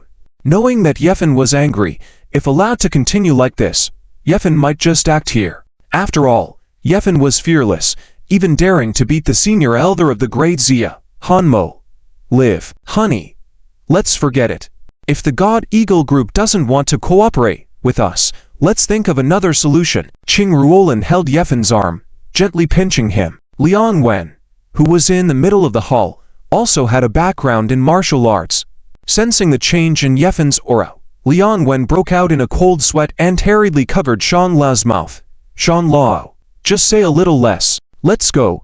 I'll take you to apply a cold compress on your face. Hurry. Lian Wen quickly took Shan Lao away, entering a room on the side, temporarily separating Yefan and Shan Lao. Lian Wen nodded at Qing Ruolin, with a bitter smile in his heart. He originally wanted to be a mediator today, but now it seemed unlikely. Just don't let it lead to loss of life here. Yefan watched Shan Lao leave, snorting. Fine. I'll listen to my wife. When Yefan turned to look at Qing Ruolin again, his face was gentle, but in his heart, Yefan snorted coldly. Did the Shan family have backing in the capital? Acting so difficult towards the Qing family, it seems there are still minions of King Jinj in Huadu. Last time at the Ren family, a large group was cleared out. Those who supported the Feng family, Zhou Ming, Zhuan Chao, had already stood against Yefan under the arrangements of the Tianji Pavilion and Guoli and others. And this Shan family, were they also followers of King Jinj? Whether or not to cooperate with them, it was out of the question. But what's the story behind the 3 corpses brain Gagu in Shan Lao's head? Yefan couldn't figure it out, and he was too lazy to think about it. Don't worry, my wife, I will find a way. Isn't it just the risk on the transportation route in Myanmar? I'll personally make a trip. Yefan had the support of the Tianji Pavilion behind him, and now with the establishment of the Fin Alliance, many commercial avenues needed to be paved. Okay. I believe in you, husband. Coming out from behind Wang Fugui, Guoli also appeared. Boss, the matters in Huadu are almost resolved. What's the next step, big brother? As Yefan's strategist and manager, Guoli naturally had more things to consider than Wang Fugui and the others. In a couple of days, I'm going to the south, to Guancheng. It's time to turn things upside down there. A fierce determination flashed in Yefan's eyes. Through the video sent by the 5 poisonous child, Yefan knew that third brother was stabbed by his soon-to-be father-in-law, Mr. Shen Nanfei. Third sister-in-law had also declared to marry him. Can third sister-in-law be trusted? Yefan had to find out what stand the Shen family was taking. Of course, the fragment of the map on third brother's body was also crucial. Ding dong. Just as Yefan's words fell, he suddenly received a message from an unknown sender. 2nd floor, toilet number 3. Please come over. Yefan, The brief message made Yefan's eyebrows twist into a knot. A sudden mysterious message, inviting him to meet in the toilet. Why so secretive? What does it mean? What's wrong? Qing Ruolin saw a change in Yefan's demeanor and asked with concern. It's nothing. You guys go ahead and have a stroll. I'll go use the restroom first. Yefan greeted Qing Ruolin and Guoli, then swiftly made his way towards the stairs. As soon as Yefan left, In the hall, the business tycoons and guests all swarmed towards Qing Ruolin. "Miss Qing, do you remember me? I'm Lao Wan. We had a meal together before. Let's collaborate in the future. Miss Qing, here's my business card. We have strong channels in the Jiangnan area. Let's work together. Miss Qing, my cousin is in the jewelry business. I hope you can take care of us in the future." If it weren't for Wang Fugui and Guo Li guarding Qing Ruolin, she would have been flattened by the crowd. Although Lao Shan had rejected cooperation with the Qing family just now, everyone knew that when Qing Ruolin participated in announcing her marriage to the young master of the Yi family at the Yi family's funeral, it was a gamble that paid off completely. Now the Yi family has re-established the position of Grand Preceptor. Such a powerful new institution clearly has the support of the royal family, for whatever purpose it may be. One thing is certain: the Yi family is now formidable. And everyone had heard some legends about Yi Fan. 5 years ago, Yi Fan was a monstrous genius who reached the grandmother realm at the age of 15. After being in a daze for 5 years, he has returned in a domineering manner, and his future prospects are boundless. If he reaches the realm of martial saint, even the royal family would have to look up to him. Yi Fan left the crowd and, after entering the staircase yesterday, used teleportation to directly arrive on the 3rd floor. Just as Yi Fan left the staircase, 2 young men suspiciously followed him. "Hey, wasn't Yi Fan just here? How did he suddenly disappear? Did this guy run so fast? Quick, look around, see where that guy went. We were ordered to keep a close eye on him." Up on the 3rd floor, Yi Fan listened carefully to the conversation of the 2 youths at the staircase. "Huh, they want to tail me. Dream on." Yi Fan continued to activate his skills, flipped down from the 3rd floor window according to the information in his text, and landed in the restroom. In the restroom, Yi Fan found a rope connected to a window on the 1st floor. At that moment, the restroom was locked from the inside, and an elderly man was pacing anxiously. Seeing this figure, Yi Fan smirked. "So it's him, Chu." Yi Fan swiftly appeared in the restroom and stared sharply at the elder in front of him. "Lao Shan, hey." In the hall just now, Lao Shan was quite domineering. Now he's brought himself here to meet me. What does he mean by that? The elderly man in front of him was none other than Lao Shan, whom Yi Fan had just saved in the hall. Lao Shan, the chairman of Shenyang Group. Although Yi Fan had clearly saved Lao Shan's life in the hall just now, Lao Shan was acting tough, not thanking Yi Fan for saving his life, but instead blaming Yi Fan in various ways and threatening Qing Ruolin, completely tearing off his mask. Without hesitation, Lao Shan knelt before Yi Fan, knocked his head respectfully 3 times until his scalp turned red. "Lao Shan is ashamed. Thank you, young Master Yi, for saving my life. The words I said in the hall earlier were all out of desperation. I'm sorry. Please forgive me, young Master Yi." Thud thud thud. After knocking his head respectfully to Yi Fan a few more times, Lao Shan continued, "Young Master Yi, I beg you to forgive me. There are spies around me just now in the hall. If I didn't act that way, everyone in my family would be in danger."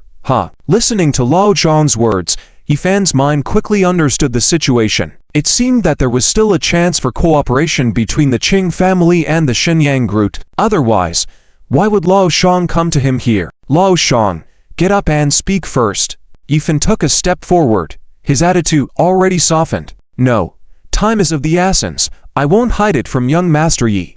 I secretly climbed up with a rope from the 1st floor. I have at most 10 minutes. Let me finish what I have to say." Lao Shan continued to kneel on the ground and said, "Young Master Yi, I earnestly request that you save my whole family." Lao Shan is willing to serve faithfully under young Master Yi. The conditions set by the Shenyang Group for the cooperation with the Qing jewelry in the past were not our true intentions. Everything was at the behest of King Jingjin. It was King Jingjin's deliberate attempt to make things difficult for the Qing family. One of my grandchildren was imprisoned by King Jingjin as a hostage in Jingjin City, and I was helpless, so I had to comply. Also, as young Master Yi already knows, there are evil poisonous insects called 3-corpse brain planted in the bodies of all the people in our Shang family.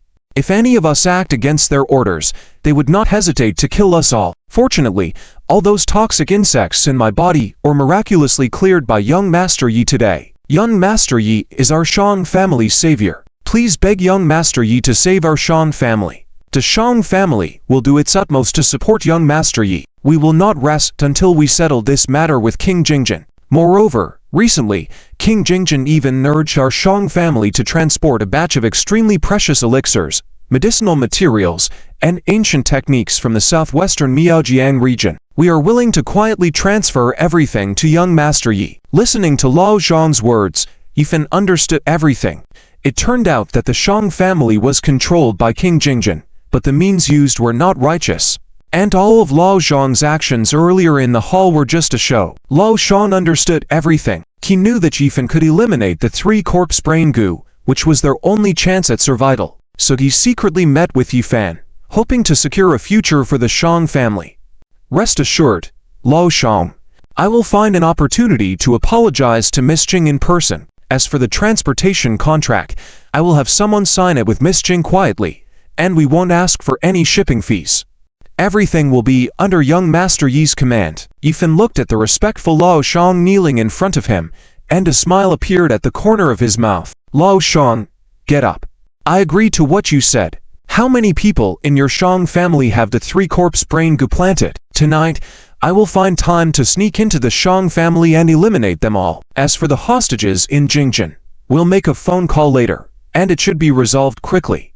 A deep flash appeared in Yifan's eyes. There are 2 people who can help with the hostages in Jingjin. One is Wang Fei Chulanwei, and the other is Dfei Jining Xuan. However, Yifan was more inclined to seek help from Jining Xuan, as she had the support of the Prime Minister's residence behind her.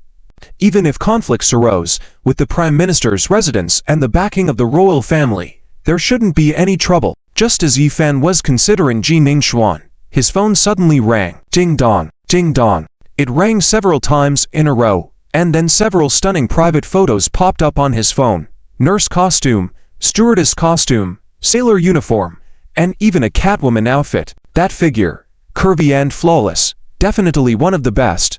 Consider this my congratulations on the establishment of the Grand Preceptor's residence, a gift for you. Just this once, you must delete it immediately after viewing. Humph. There was a slightly warning message behind the pictures. It seemed like a threat, but more like a coquettish tone. Posting pictures online naturally isn't someone else, but it's Jining Xuan, who experienced life and death with Yifan last night and had intimate contact with him. Jining Xuan, as the saintess of the Yachi Saintess, the great Xia Empress, the daughter of the Prime Minister's mansion, usually carries herself aloft, living and cultivating in accordance with the wishes of her elders. But last night, Jining Xuan rebelled once, acting recklessly. She initially came to recruit Yifan on behalf of the Empress Jiyukin, but in the end, she got herself involved.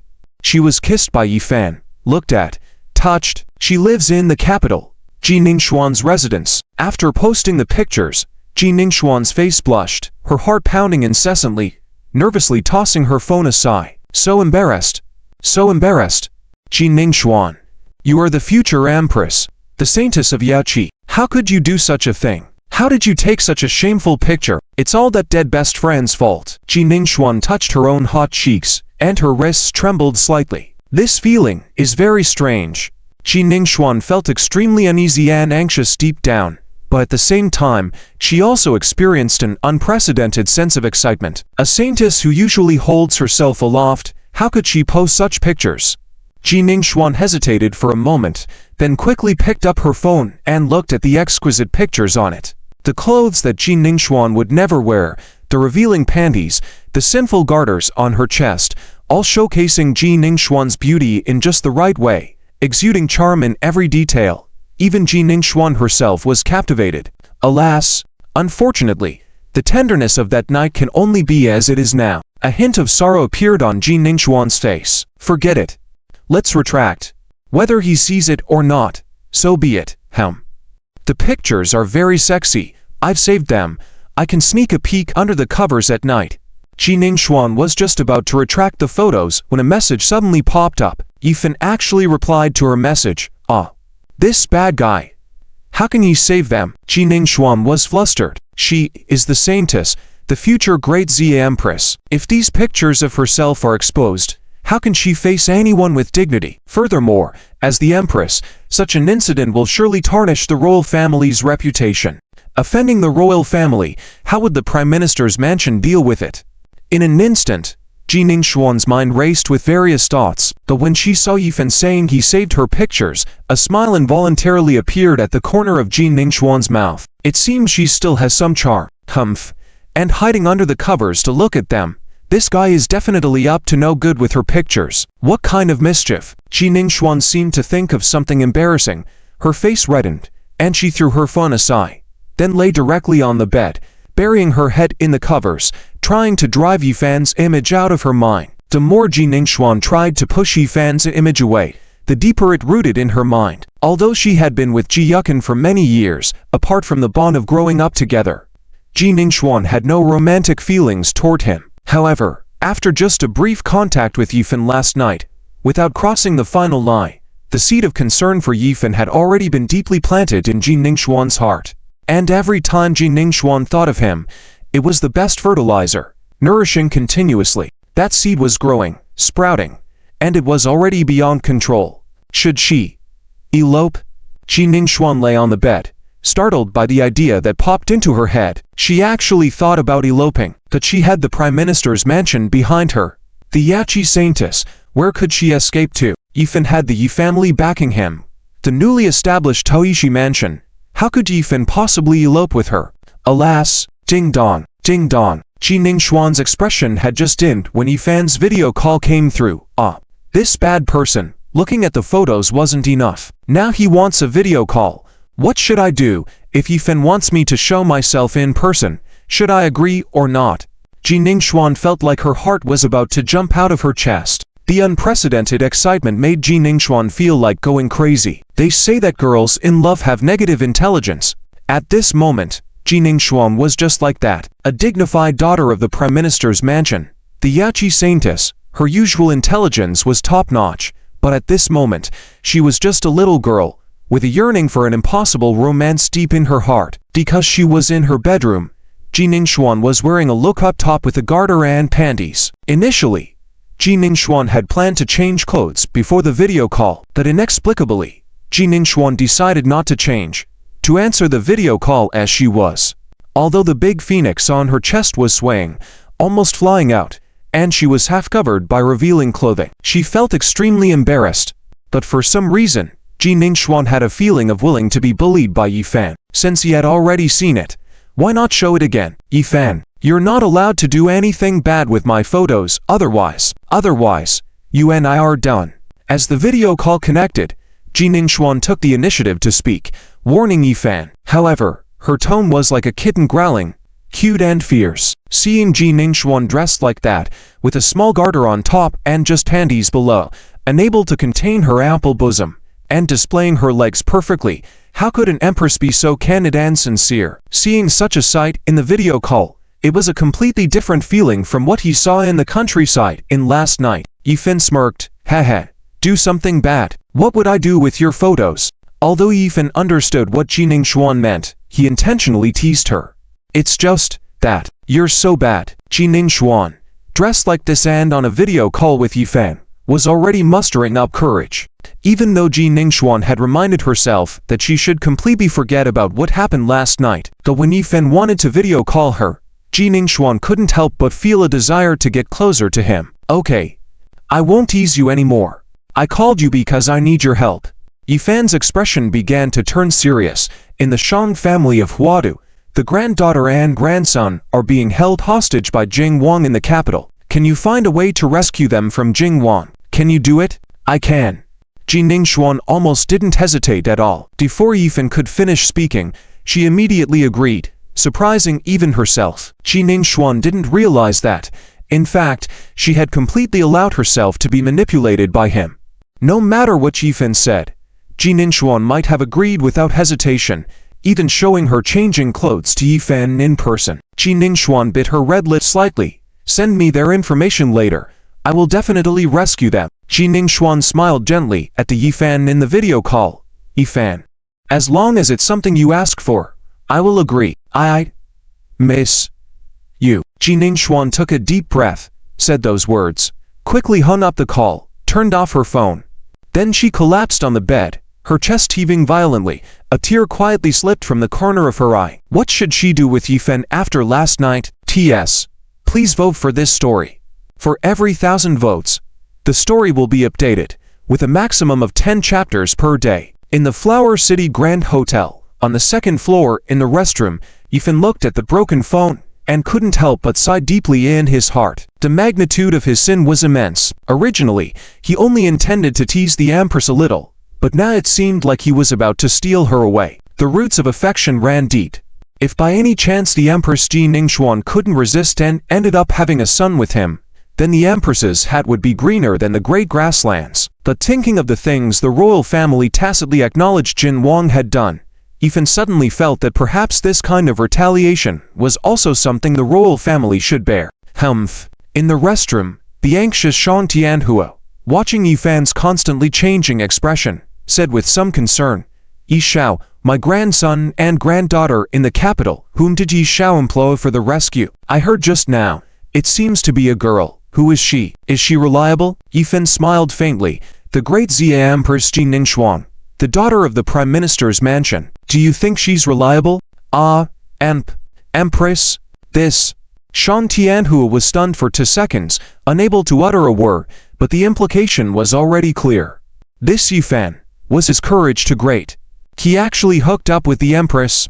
Moreover, Shang Tianhua had just heard that the Empress seemed to have sent some private photos to Yifan, demonstrating their very unusual relationship. "Yi Shao, don't worry, I'm deaf in the ears, and suddenly blinded by my eyes. I didn't hear or see anything." Shang Tianhua hurriedly explained. Could he hear such explosive content?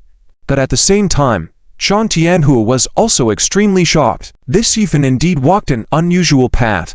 He even hooked up with the Empress. Wouldn't it be much easier for the Yi family to do something in the capital in the future? Jin Wan, he might not last much longer.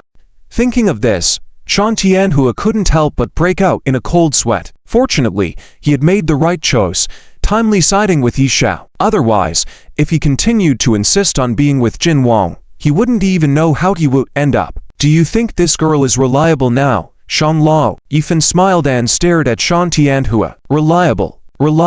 Shan Tianhua nodded in a hurry. The Empress represented the royal family, not to mention the support of the Prime Minister's mansion, and one of the mythical land, the Yachi sacred land. Wanting to rescue 2 small individuals in the capital, that was just too easy. Then Yi Shao, what about those 3 corpses brain goo in the people of our family? Shan Tianhua looked at Yifan expectantly. For years, the Shang family had been forced to work for Jin Wang simply because the core disciples were threatened by those brain goo, which constantly endangered their lives, making them unable to resist. Now that the 3 corpses brain goo in Shan Tianhua had been removed without any damage, this was a huge opportunity to shake off Jin Wang's control, and Shan Tianhua was extremely hopeful. Summon the people in the Shang family who are poisoned by the goo. After the banquet, I will secretly sneak into the Shang family to help remove it. Also, prepare some cats and dogs. The quantity should match the number of poisoned people in your family. Yifan suddenly thought of something and added. Yifan could, indeed, remove the 3 corpses brain goo using the Crimson Silk Spirit Body, and place them in the 10,000 goo cauldron without any issue for the time being. However, the one who set up the brain goo was the leader of the goo sect. If the brain goo were left in the 10,000 goo cauldron for a long time, the leader might notice. So, Yifan's idea was to place those brain goo on the cats and dogs, allowing the brain goo to survive but not affect the leader's judgment. "Ah, okay." Although Shang Tianhua was puzzled, he still answered, then prepared to continue climbing down the rope. Yifan shook his head, reached out and grabbed Shang Tianhua's shoulder, and in a blink, sent him to the restroom on the 1st floor. A wave of chest surged on his wrist, and the rope in front of Shang Tianhua instantly turned into nothingness. Damn.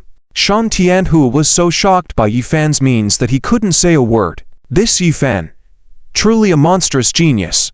A smile appeared on Shang Tianhua's lips. Had he finally found a way out for the Shang family?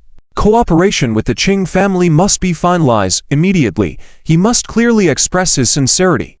Thinking of this, Shang Tianhua quickly made a call. Xiaoyang, immediately modify the contract terms, free transportation. Then let the company established by us, Ziwang, come forward. On the 2nd floor, after coming out of the restroom, Yifan once again encountered the 2 bodyguards who had been following him. When the 2 bodyguards saw Yifan coming out of the restroom, they couldn't help but secretly breathe a sigh of relief. Damn. Running so fast, in such a hurry to reincarnate? Exactly.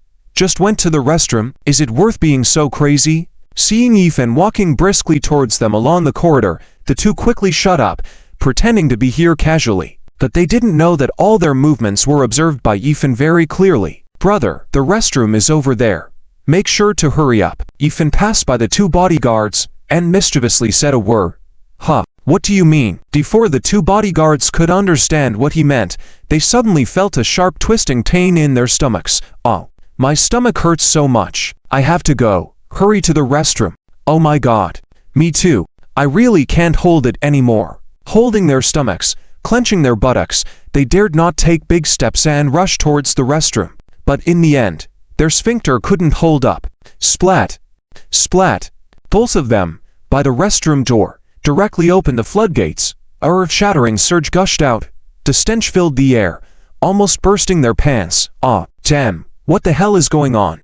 In the lobby on the first floor, Qingruolin and a group of business tycoons exchanged pleasantries, finally feeling a bit relaxed. They sat down at a table, with Wang Fugui, Guo Li, Zia Hao, and others by their side.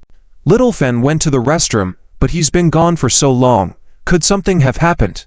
Qingruolin, after becoming Yifen's woman yesterday, could only think of him. Guo Li smiled faintly. The corner of his mouth twitched. Sister-in-law, don't worry. Nothing will happen. If my guess is correct, the cooperation between the God Eagle Group and the Qing Jewelry is probably secure. Ah. Lao Guo, are you kidding? Just now in the lobby, Lao Shang was so fervently refusing, almost fighting with Xiao Fan. He said it was absolutely impossible to cooperate with the Qing family. Could Lao Shang still change his mind? Qingruolin looked puzzled. Wang Fugui, beside her, also chimed in. Yes, that old guy. Even though Big Brother saved him, he showed no gratitude, and was still so arrogant. I even wanted to wring his neck. Cooperation is probably impossible, right? Exactly. Lao Guo, stop comforting me. I'll think of another way. Qingruolin sighed, picked up a glass of champagne, just about to sip from it, when a young man wearing glasses quickly walked over. I am Wang Meng from Dahua Transportation Co. Limited. As Wang Meng spoke, he handed a document to Qingruolin. Miss Qing, here's a cooperation document for you to sign. Huh, cooperation document? Qingruolin took the file with some confusion, opened it and read. Agreement on Zero Commission Transportation Cooperation between God Eagle Group and Qing Jewelry. Seeing this title, Qingruolin's pupils dilated suddenly. What was going on? Isn't this Wang Meng the general manager of Dahua Transportation Group Limited? How is it that he has a cooperation agreement with the Shenyang Group and the King's Jewelry? And it's even commission-free. Manager Wang, are you kidding me? Qingruolin's face instantly darkened. Just now in the hall, so many people saw that the Shenyang Group has completely cut ties with King's Jewelry, making it almost impossible for them to cooperate, unless King's Jewelry is willing to give up 50% of the profit, but King's Jewelry definitely wouldn't agree. In just a few minutes, a zero-commission cooperation agreement was presented to Qingruolin again, and naturally, she didn't believe it. Manager Qing, the contract is absolutely authentic, and we dare not disrespect Miss Qing in any way. Wang Meng handed the contract back to Qingruolin, then leaned in and whispered, Miss Qing, our Dahua Group is a company set up privately by Shan Lao under the Shenyang Group. This contract was personally ordered by Shan Lao to be quietly delivered by me. It's absolutely genuine. As he spoke, Wang Meng looked towards a table not far away. At that moment, Shang Tianhua also looked over. Qingruolin, with a shocked expression, followed Wang Meng's gaze and saw Shan Lao. Raising his glass, slightly bowing to Qingruolin, and nodding his head. Huh? Qingruolin was bewildered. What is going on? Just now, things were on the brink of a fight, and in the blink of an eye, Shan Lao wants to cooperate with her again. Is this world really so strange? Shan Lao put down his glass, took out his phone, and then pointed at his phone towards Qingruolin. Ding dong. In the next moment, Qingruolin's phone received a text message from an unknown number. Miss Qing, the behavior in the hall just now is a deliberate act, done to make those in the capital see it. I'm sorry. The old man apologizes to you. The cooperation agreement is real, with my personal signature and the company's official seal. Please rest assured and sign it. Because the walls have ears, I am temporarily unable to show up in person. When some follow-up matters are handled, the old man will personally come to apologize. Reading the contents of the message on her phone, Qing Ruolin was stunned. Can someone tell me what exactly happened? Qing Ruolin looked around instinctively, trying to find Yifan's whereabouts. With such a bizarre situation in front of her, Qing Ruolin was feeling uncertain and in need of Yifan's help. Sister-in-law, please sign. This contract is fine. While Qing Ruolin was in doubt, Yifan suddenly appeared next to her, hugged her, and said, Xiaofan. This, Yuan Shan Lao. Yes. Qing Ruolin didn't finish her sentence, but Yifan nodded affirmatively. Qing Ruolin was speechless. So, were they acting together in the hall just now, fooling even themselves? When they were in Cloud City, Qing Ruolin thought there was no hope for a cooperation with General Sampa, but when General Sampa saw Yifan, it was like seeing his own father, and the cooperation was easily settled. And now, the Shenyang group is the same. What can her precious husband do? All right. Without any hesitation, Qing Ruolin directly signed the contract.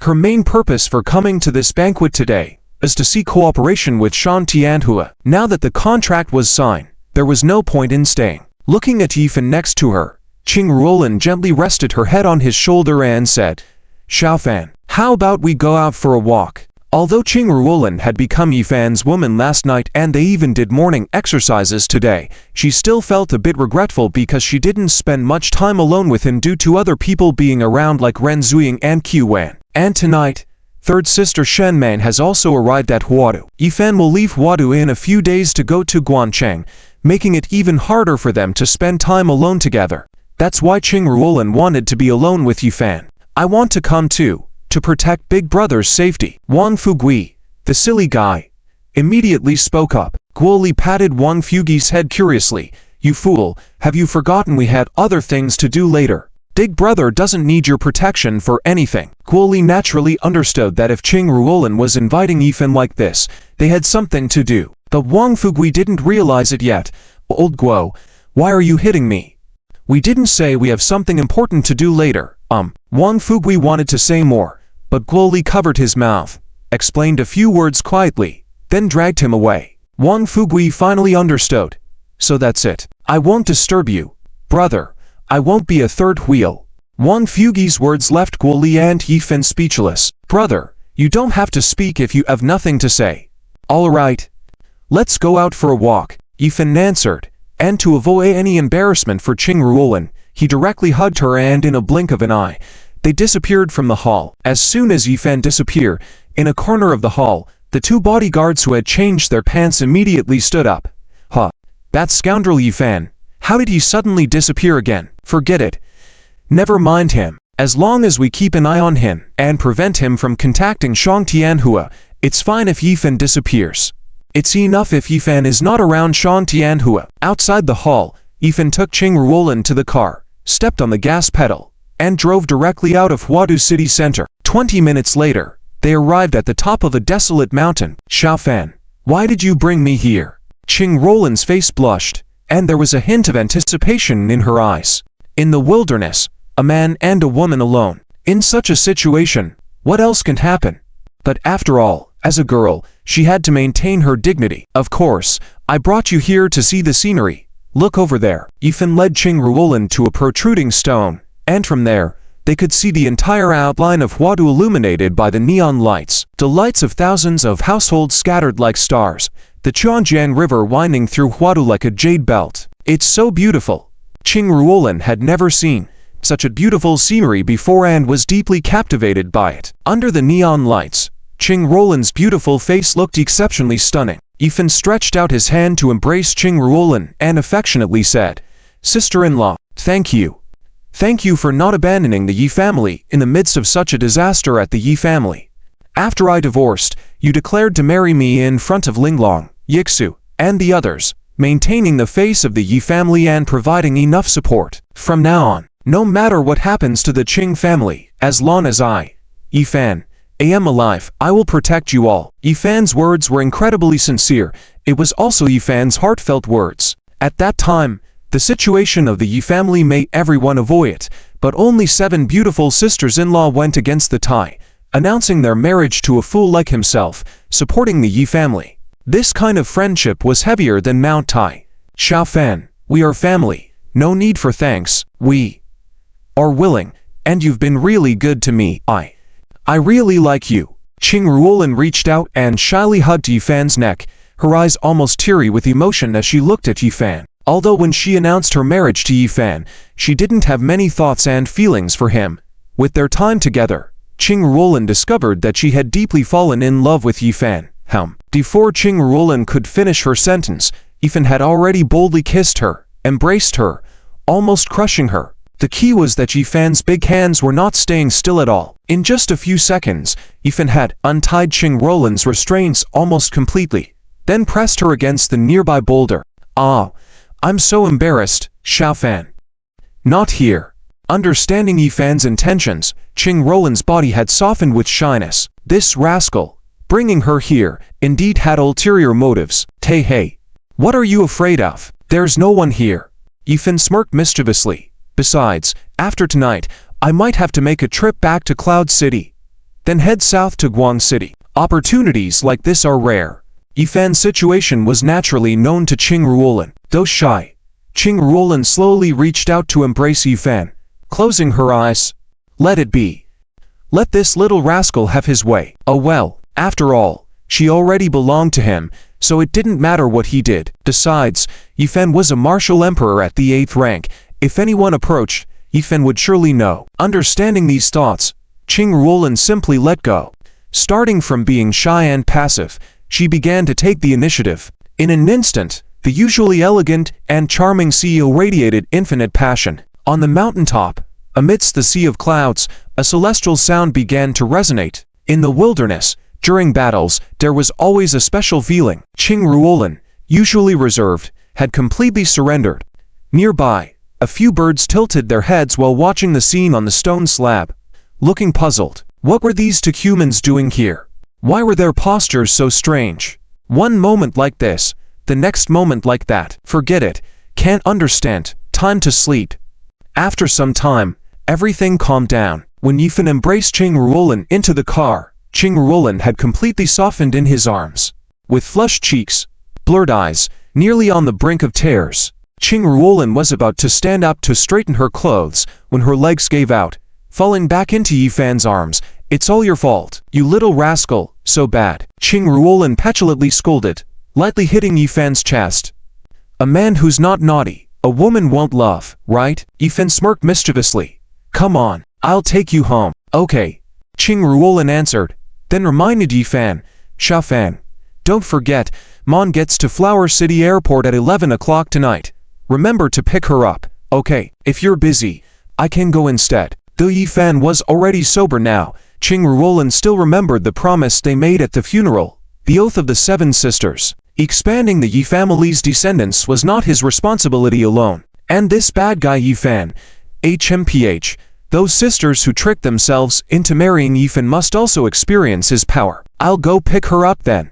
Yifan sighed deeply, thinking about the information he obtained from Wu Duodong. Shen Mange's father directly targeted his third brother. If this was true, how should he face his third wife? At the Yi family funeral, when the third sister-in-law so decisively announced her marriage to him, Yifan couldn't afford to ignore this favor. And in Shen Mange's scheme against the third brother, what role did she play? Did she know anything? After dealing with this, Yifan still had another matter to attend to. Shang Tianhua had already pledged loyalty to him, so Yifan had promised to cleanse the core members of Zhang's family from the Xiaogu in their bodies tonight.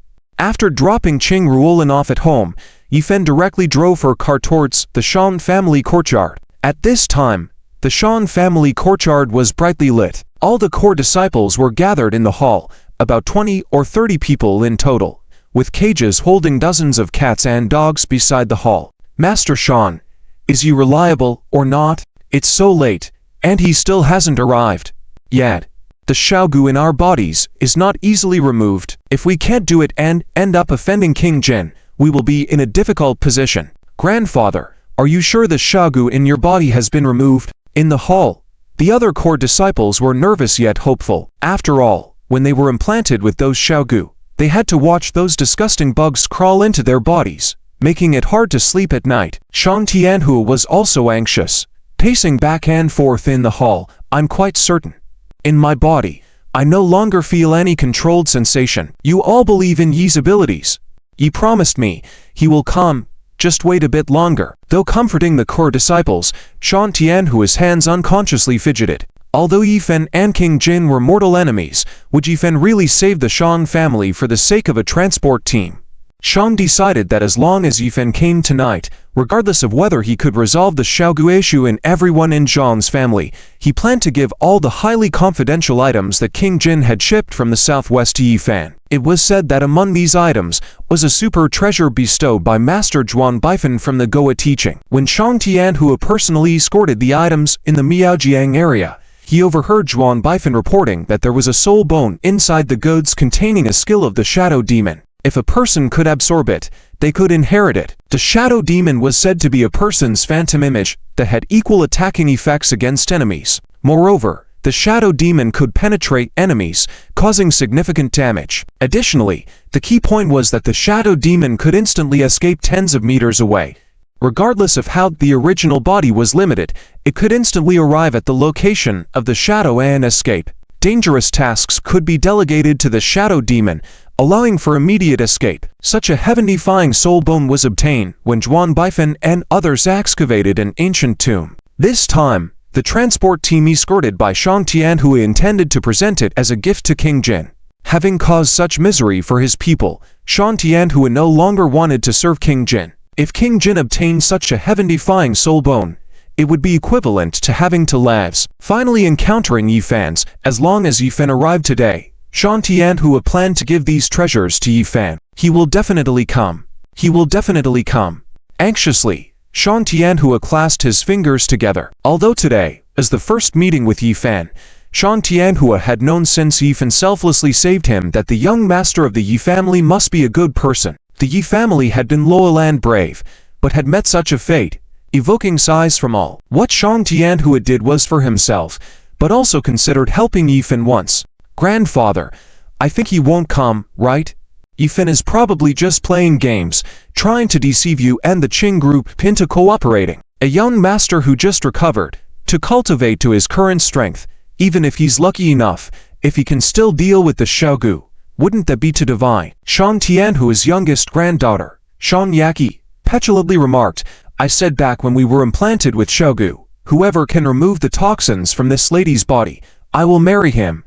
Yes, Dad, if Yi Fan can really remove the Xiaogu in our bodies, I and Yaqi will marry him together. Beside them, another elegant lady chimed in. Alas, let's all disperse. Yi Fan definitely won't come tonight. Most core disciples of the Shang family began to feel despondent, with faces full of disappointment, ready to leave. Nonsense. One is an aunt, the other a niece. What's on your minds? Moreover, thinking you can marry Yi Fan, do you think Yi Fan would even consider you? Shang Tianhua scolded. Everyone stay put. Wait until 12 o'clock. If Yi Fan doesn't come by then, we'll talk. As soon as Shang Tianhua finished speaking, a voice sounded at the door. Master Shang, I'm here. I just heard someone say that if I can remove your Xiaogu, you'll marry me. I took that seriously. Yi Fan spoke while casting a mischievous look towards Shang Yaqi and the other lady. His sharp eyes seemed to want to tear their clothes open, causing the two to involuntarily step back. Could this Yi Fan really remove all the Xiaogu from the Shang family members? Shang Yaqi sized up Yi Fan, finding him even more handsome than in the photos. But if he really removed the Xiaogu from her body, just earlier her aunt said she would marry Yi Fan. Did she have to? P.S. More votes. More updates. Yi Xiao, you've finally come. That's great. Shang Tianhua saw Yi Fan appear with an excited and trembling voice. Without hesitation, he knelt directly in front of Yi Fan. Pat, Yi Xiao, please accept this bow from this old man. I beg Yi Xiao to save my family of Shang. In the future, all disciples of the Shang family will look up to Yi Xiao. When Shang Tianhua knelt down, seeing the Shang family disciples around him still in a daze, he couldn't help but scold. Why are you all standing still? Kneel down before me. Shang Tianhua's prestige in the Shang family was not just talk. With just a scolding, all the Shang family disciples present kneeled one by one, bowing before Yi Fan. Yi Fan smiled faintly and helped Shang Tianhua up, saying, Get up, Shan Lao has already expressed his sincerity. Besides, the enemy's enemy is a friend. If King Jin wants everyone under control, I'm more than willing to make him uncomfortable. Yifan's aura surged through his hand, spreading to the Shang family disciples around him, using invisible force to help them all stand up. This scene shocked all the core members of the Shang family present. Their pupils dilated, and their eyes almost bulged out. They knew that Yifan's strength was said to have recovered and was very powerful, but the extent of his power was unclear. Now, with just one casual move, Yifan was able to effortlessly help dozens of people present stand up, which was no simple feat. Let's start and you start. Yifan smirked mischievously, pointing at Shang Yaqi. Shang Yaqi was surprised, recalling what she had just said, her face blushing. Let's go to the bedroom. Shang Yaqi was forthright, inviting Yifan, planning to leave. However, Yifan spoke up. Why go to the bedroom? We can do it right here. Right here? But there are so many people, it's embarrassing to undress. Shang Yaqi stamped her foot in a coquettish manner. Are you trying to embarrass me on purpose? Yifan was speechless. Who told you to undress? Really? Come here. Yifan activated his aura, grabbing Shang Yaqi in front of him. Stay still. The next moment, the spirit cord from Yifan's palm flowed out and entered Shang Yaqi's body. Under the pressure of the heavenly goo cauldron's divine aura, in just 2 minutes, he extracted 3 soul-eating parasitic goo from Shang Yaqi's body. Next, after the soul-eating parasitic goo was extracted, Shang Yaqi immediately felt her head clear up, devoid of the drowsiness she had felt before. Is it over? Shang Yaqi thought she would have to undress for Yifan to inspect her body, then use acupuncture and other tools to force out the poisonous goo. But Yifan miraculously cleansed her body of the poison goo with his magical threads. Absolutely handsome. With the demonstration with Shang Yaqi, the confidence of the core disciples of the Shang family increased. Yifan controlled the spirit cord, extracting 3 goo bugs from some individuals and 1 goo bug from others. In just over half an hour, all the soul-eating parasitic goo in everyone's bodies were thoroughly cleaned by Yifan. The poisonous goo, wrapped around by the spirit cord on Yifan's wrist, wriggled constantly, blood-red and translucent, appearing very eerie. The core members of the Shang family dared not approach easily. Shang Lao, are the cats and dogs you prepared already? Yifan inquired of Shang Lao. Shang Lao nodded. They are all ready, over there. Shang Tianhua, needing to maintain a certain calm, took a few steps forward, stood beside Yifan, and pointed to the cages nearby. Understood. Yifan replied, swiftly moving to the cages, activating his spirit cord to transfer the poison goo he extracted from the core members of the Shang family to the cats and dogs in the cages. Make sure to watch over these cats and dogs carefully, so they won't escape. Otherwise, it may cause some trouble. Initially, Yifan could easily annihilate all the soul-eating parasitic goo, but these soul-eating parasitic goo were personally arranged by the goo sex master, Zhuang Baifan. Once he exterminated these poisonous goo, Zhuang Baifan would definitely take notice. The soul-eating parasitic goo were different from other poisonous goo. The actions of the child goo and parent goo would affect each other. For example, if the child goo controlled a host to drink water, the parent goo would also feel an urge to drink water. Furthermore, if the group of child goo acted together, the impact on the parent goo would be greater. Yifan's current task was to rescue the Shang family quietly without exposing himself. Aochu. In the depths of the Miaozhong Mountains, in the goo sect's main hall, sect master Zhuang Baifan had just looked at a document, but suddenly sneezed 3 times in a row. At the same time, he felt some discomfort in his heart, as if something had been carved out of it. His heart even felt a bit painful, and there was a look of fear, as if he had seen something terrible. Damn it, it's all because of that bastard Yifan. He actually killed my only son Zhuan Chao. I will definitely not let him off the hook. Come, bring me some water, I want to drink water. With a shout from Zhuang Baifan, a beautiful maid quickly brought a cup over and handed it to him. But to the maid's confusion, Zhuang Baifan tried the cup at the mouth several times, feeling uneasy. Then he slammed the cup on the ground, saying, "What kind of trash cup is this that I can't drink from? Go get a big bowl. I want to drink from a bowl." Even though the maid didn't understand what was wrong with the sect master, she obediently and quickly found a large bowl, filled it with water, and handed it to Zhuang Baifan. Zhuang Baifan accepted the large bowl happily, then lowered his head, and started licking the surface of the water rapidly with his tongue. Much better like this. Tsk tsk tsk.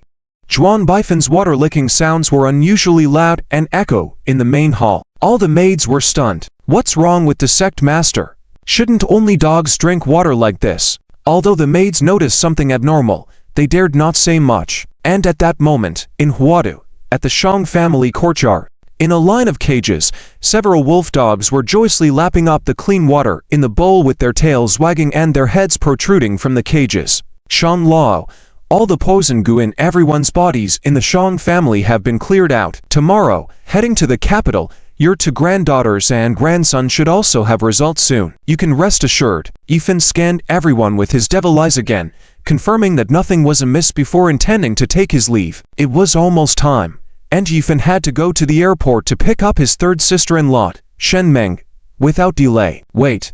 Yifan had just stepped forward when Shang Tianhui and Shang Yaqi almost simultaneously spoke and stopped him. Yifan looked puzzled at Shang Tianhui and Shang Yaqi. Which one of you wants to go first? Shang Yaqi's face turned red, and she quickly spoke. Grandfather, you go first. I have nothing. Shang Tianhui nodded. Yi Shao, please follow me. I have a soul bone here about the shadow demon. Its effect is, I hope it will be useful to Yi Shao. It can penetrate walls, go through enemies, and has attack capabilities similar to the physical form, as well as the ability to escape danger with the original body. Listening to Shan Tianhui's description, Yifan couldn't help but be deeply interested. If absorbed, such a soul bone would be equivalent to having a second life. Shan Tianhui brought Yifan to his study, and after inputting several passwords on the bookshelf, they entered the huge underground hall in the Shang family through a secret passage. The entire basement could easily be called a football field. Seeing this scene in front of him, Yifan couldn't help but feel a bit amazed. Why do these big families always like to dig such underground basements?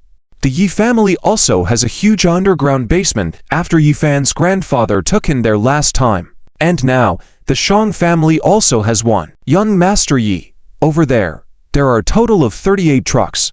Inside them are all materials King Jin wants us to transport to the capital, including some elixirs, martial arts techniques, as well as some medicinal herbs and elixirs that Lord Juan Baifan collected through plunder. But now, I don't plan to send them anymore. I offer all these to young Master Yi, hoping they will be useful to you. Shan Lao turned on the lights in the basement, pointing to a long row of heavy trucks in front of Yifan respectfully. Yifan was slightly startled. All of these are materials plundered by King Jin. Yifan released his perception to sense it. Among the 38 trucks, several of them emitted a strong ancient aura, and the items on them were not of recent origin. Moreover, some of them were worries, reaching the 5th and 6th grades, which were very rare elixirs. King Jin has collected so many resources, it seems he has some nefarious intentions. With so many resources, there is enough to produce a large number of experts at the grandmother level. Now, intercepting these resources midway, King Jin may be furious, right? If you were to give me all these materials, how would King Jin explain it on his end? Yifan did not refuse these things. After all, Yifan had currently established the Fin Alliance and needed to strengthen his own power, so he indeed needed these things. Shang Tianhui's eyes flashed with depth. For the time being, King Jin probably won't inquire about it. However, when he does ask, all the poison goo of our Shang family will have been cleared out, and by that time, the hostages in the capital should also have been rescued. So we won't fear him. Yifan shook his head. Shan Lao, I have an idea. Tomorrow, you report to King Jing and say that the materials being transported were robbed by Yifan while passing through Tianan province. What? Doesn't that mean it will cause a lot of trouble for young Master Yi? Shan Tianhui looked puzzled, wondering why Yifan would make such a decision. Yifan coldly snorted. King Jin is on the verge of exterminating the Yi family. What could be more troublesome than that? Now, I don't mind a little extra trouble. Shan Tianhui thought about it and agreed. All right. Young Master Yi, come over here. The valuable soul bones and some other things that are to be transported are inside this armored vehicle. Shan Tianhui approached and, using his fingerprint and iris codes, opened the vehicle door. First taking out a box from inside, he said, "This is the soul bone mentioned by Lord Juan Baifan. Take a look, young Master Yi." Yifan opened the box, and inside lay a translucent bone quietly resting there, similar in size and shape to the soul bone he obtained from the evil idol skeleton. Holding the soul bone in his hand, Yifan infused a powerful energy and mental force into it, and instantly felt a huge spiritual wave hidden within the soul bone, seemingly attempting to invade his body. Unfortunately, the blazing fire in Yifan's Denshin just lightly shook, instantly burning the spiritual wave into nothingness. In the next moment, the transparent soul bone melted in Yifan's hand, quickly merging into the palm of his hand. At the same time, a strong stream of information flooded into Yifan's mind. The so-called shadow magic skill didn't need Yifan to learn it at all. It instantly engraved itself within Yifan's body. Yifan's thoughts moved, and a purple illusionary figure rushed out from within his body, following Yifan's thoughts and effortlessly passing through trucks and concrete pillars dozens of meters away. Yifan's real body had disappeared from its original location and appeared behind the pillar dozens of meters away. Watching his real body move instantaneously, Yifan's eyes revealed a hint of surprise. This shadow magic skill was similar in essence to the instantaneous movement ability he comprehended. However, instantaneous movement required a significant amount of mental power, while this shadow magic martial skill was like an instinctual skill, consuming only his martial energy and had practical offensive capabilities. Plus, according to Shan Lao's explanation, this shadow magic skill was almost unrestricted and unrestrained. Yifan's instantaneous movement ability had been previously suppressed by Zhou Ming's fragment at the Anya Plaza. All of Yifan's trump cards were rendered ineffective. Now, with the shadow magic skill, it was like adding another life-saving trump card. Shan Lao, thank you. Yifan turned back and respectfully bowed to Shan Lao once again. The gift Shan Lao had given was too precious. Young Master Yi, there's no need to be polite. As long as it's useful to you, it's all yours. There are some other treasures inside as well, all for you to freely look at. Yifan casually scanned through the armored vehicle, but didn't find anything that caught his eye. He had the ability to craft ordinary elixirs himself, and the martial arts techniques were all top-quality ones he obtained from the Dragon Inscription Ring, so he wasn't interested in the general ones. After nodding at Shang Tianhui in the Shang family mansion, Yifan said, Shang Lao, you don't need to see me off. As for the items in the basement, I will arrange for Guoli to transport them in batches. With that, Yifan activated his shadow magic, and his phantom dashed out of the Shang family mansion, while his real body vanished in an instant. Watching Yifan's disappearing figure, Shan Tianhui muttered to himself, I hope I didn't misjudge him. Yifan left the Shang family mansion and hurried towards a Huadu airport. Shen Nang's plane was about to land in 20 minutes. The inevitable confrontation had to be faced. On one hand, his third brother died at the hands of Shen Nanfei, Shen Nang's father. On the other hand, Shen Mange, his third sister-in-law, was about to announce at the funeral that she was going to marry a fool like himself, showing deep affection and respect. How should he choose between these two emotions? Marry Shen Mange and pretend not to know the truth of his third brother's death? Yifan couldn't do it, but abandoning Shen Mange and personally killing Shen Nanfei would surely break his sister-in-law's heart. Yifan felt a bit reluctant. Note: the translation may be slightly modified for readability and context. Heading to the capital, the residence of King Jin. King Jin leaned dejectedly on the Grand Tutor's chair, supporting his head with his hands, looking tired. Today has been a day full of bad news for King Jin. The establishment of the Grand Tutor's residence, that brat Jiukanopoli tore his face apart. Yifan's Fen alliance has been established, indicating that Yifan's new forces have started to take shape, and Yifan's small group has already taken action. As for the events of the previous night during the Ren family's battle, where Feng Hensha and Yifan fought, all the direct line troops arranged by King Jin and Huadu were completely wiped out. Putting those aside, what King Jin cares about the most now is the news of the appearance of the evil cult in Huadu. In order to obtain the treasure under the evil cult, King Jin has sent out one of his four main guard units, the Tiger Guard, but a whole day has passed without any news. They seem to have disappeared into thin air. Your Highness, the Tiger Lord and his team have some vague information. An assistant rushed in and continued, according to the feedback from the martial arts families around the demolition zone, they saw with their own eyes the Tiger Lord's team entering the demolition zone. After a fierce battle, there was no movement inside, and the black mist rolled over. When they entered again, there was no sign of any living beings. Has the evil cult devoured them? King Jin furrowed his brow and spoke, but Ahu's strength has already reached the level of martial emperor. The sealed evil cult has limited combat power. Ahu should have been able to escape. How can there be no trace? It shouldn't be the evil cult. Currently, there are still numerous martial arts families and strong individuals gathering towards Huadu. Everyone has already turned the demolition zone upside down, even digging 10 feet underground, but they have found no trace of the evil cult or the whereabouts of the treasure. The assistant sighed.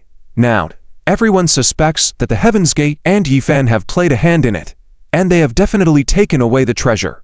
But everyone is curious about one thing. Where did the evil cult go? Does Yifan have the ability to deal with the evil cult? A series of continuous information made King Jin's heart tremble. If Yifan really has the ability to deal with the evil cult, can the immortals he hired deal with Yifan? At this moment, King Jin felt some worrying and even regret. If he had known how difficult it was to deal with the Yi family, he should not have rashly acted against them back then. Now that it has come to this point, it is a life and death situation. Not continuing to act is not an option. There is another thing.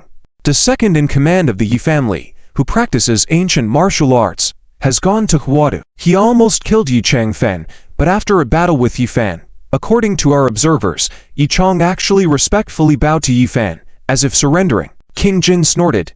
HMPH.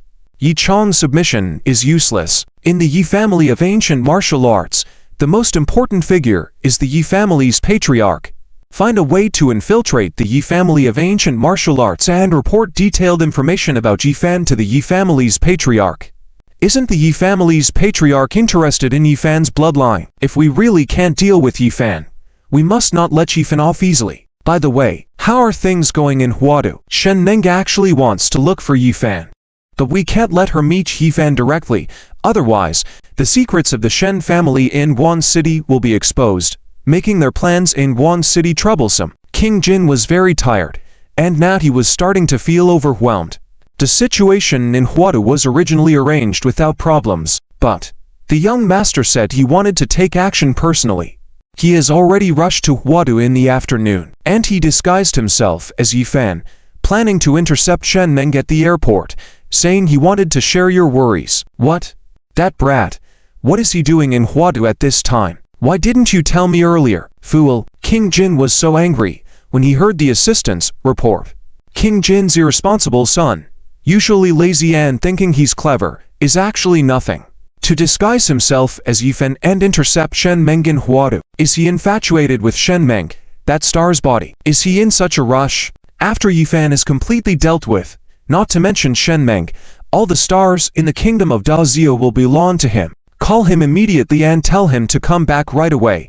Do not provoke Yifan on his own. At this time, going to Yifan's headquarters is like walking into a lion's den. Yes, the assistant answered, and continued, but your highness, you don't need to worrying too much. Although the immortals have not arrived, their two disciples have already come, and the young master has them all by his side. Their strength has already reached the level of martial saints. If they really come into contact with Yifan, as long as they make a move, it's possible that Yifan will be killed. Well, let's hope for the best. King Jin already had a foreboding feeling in his heart. Huadu International Airport. When Yifan arrived by car, the plane had just landed, so he wasn't too late. With a bouquet of flowers in hand, Yifan walked towards the airport exit. From afar, he could see countless people crowded at the airport exit. These were all Shen Meng's fans. Shen Meng, as an international superstar, excelled in singing, acting.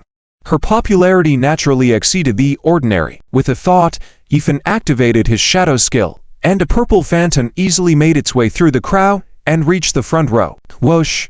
In the next moment, his real body followed the movement of the shadow, and he instantly appeared at the front row. The other fans around Yifan, seeing him suddenly appear, were all stunned. How did this person suddenly appear here? Weren't there no people just now? Meng. Ah. Meng is out. Shen Meng, I love you. A beautiful figure emerged from the airport exit. It was Shen Meng, dressed in a white long dress, a green belt tied around her waist, accentuating her delicate and exquisite figure, with shoulder-length hair and fair complexion, exuding a unique charm of oriental women. Everything was just right, where it should be, and just limited where it should be. This third sister-in-law is definitely a top-notch beauty, especially her slender waist if held with both hands, would surely bring a different taste. Ahem. Yifan suppressed his random thoughts and was about to step forward to greet her, when several figures approached Shen Meng from the side. Meng, I've come to pick you up. The young man leading the group warmly greeted Shen Meng. Upon seeing the appearance of that young man, Yifan was stunned. Damn. A spitting image of himself. Intercepting his own wife. Could he bear this? Yifan's powerful martial aura began to surge, as he was ready to take action. Someone pretending to be him trying to woo his wife. If this sets a precedent, he wouldn't be able to handle it. The fake Yifan opened his arms, intending to embrace Shen Meng. Yifan was ready. If they were to embrace, he would act immediately. Although the situation on Sensa's father's side is unclear at the moment, Sensa also declared at the funeral that she would marry her own wife. Since she was his wife, no one could touch her even a fraction, not even a finger. This is Yifan's dominance. Thank you, Shen Meng thanked gently. She moved, skillfully avoiding the embrace of the fake Yifan. This action surprised the fake Yifan a bit. This young man impersonating Yifan is none other than Zhao Wang, the son of King Jin. Upon learning that his father planned to stop Shen Meng from meeting Yifan, he immediately brought two disciples, the mortals, and rushed to Huadu. He then impersonated Yifan to greet Shen Meng.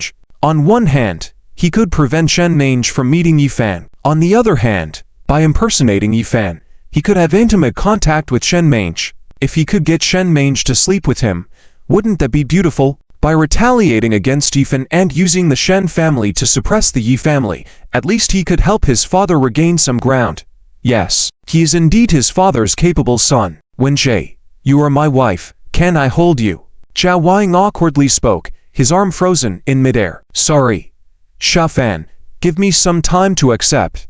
When you were still in a silly state before, I was okay, but now that you've awakened, Shen Meng explained with a hint of sorrow in her eyes. Shen Meng looked Zhao Wang up and down, feeling a strange sensation. Although the appearance in front of her was completely Yifan, she couldn't shake off the feeling that something was amiss. It's like there's another soul living inside Yifan's skin. This feeling was similar to when she interacted with her father previously. Shen Meng came to see Yifan today to discuss this matter, but now even Yifan gives her that feeling. Should she dare to chat with Yifan anymore? Alright.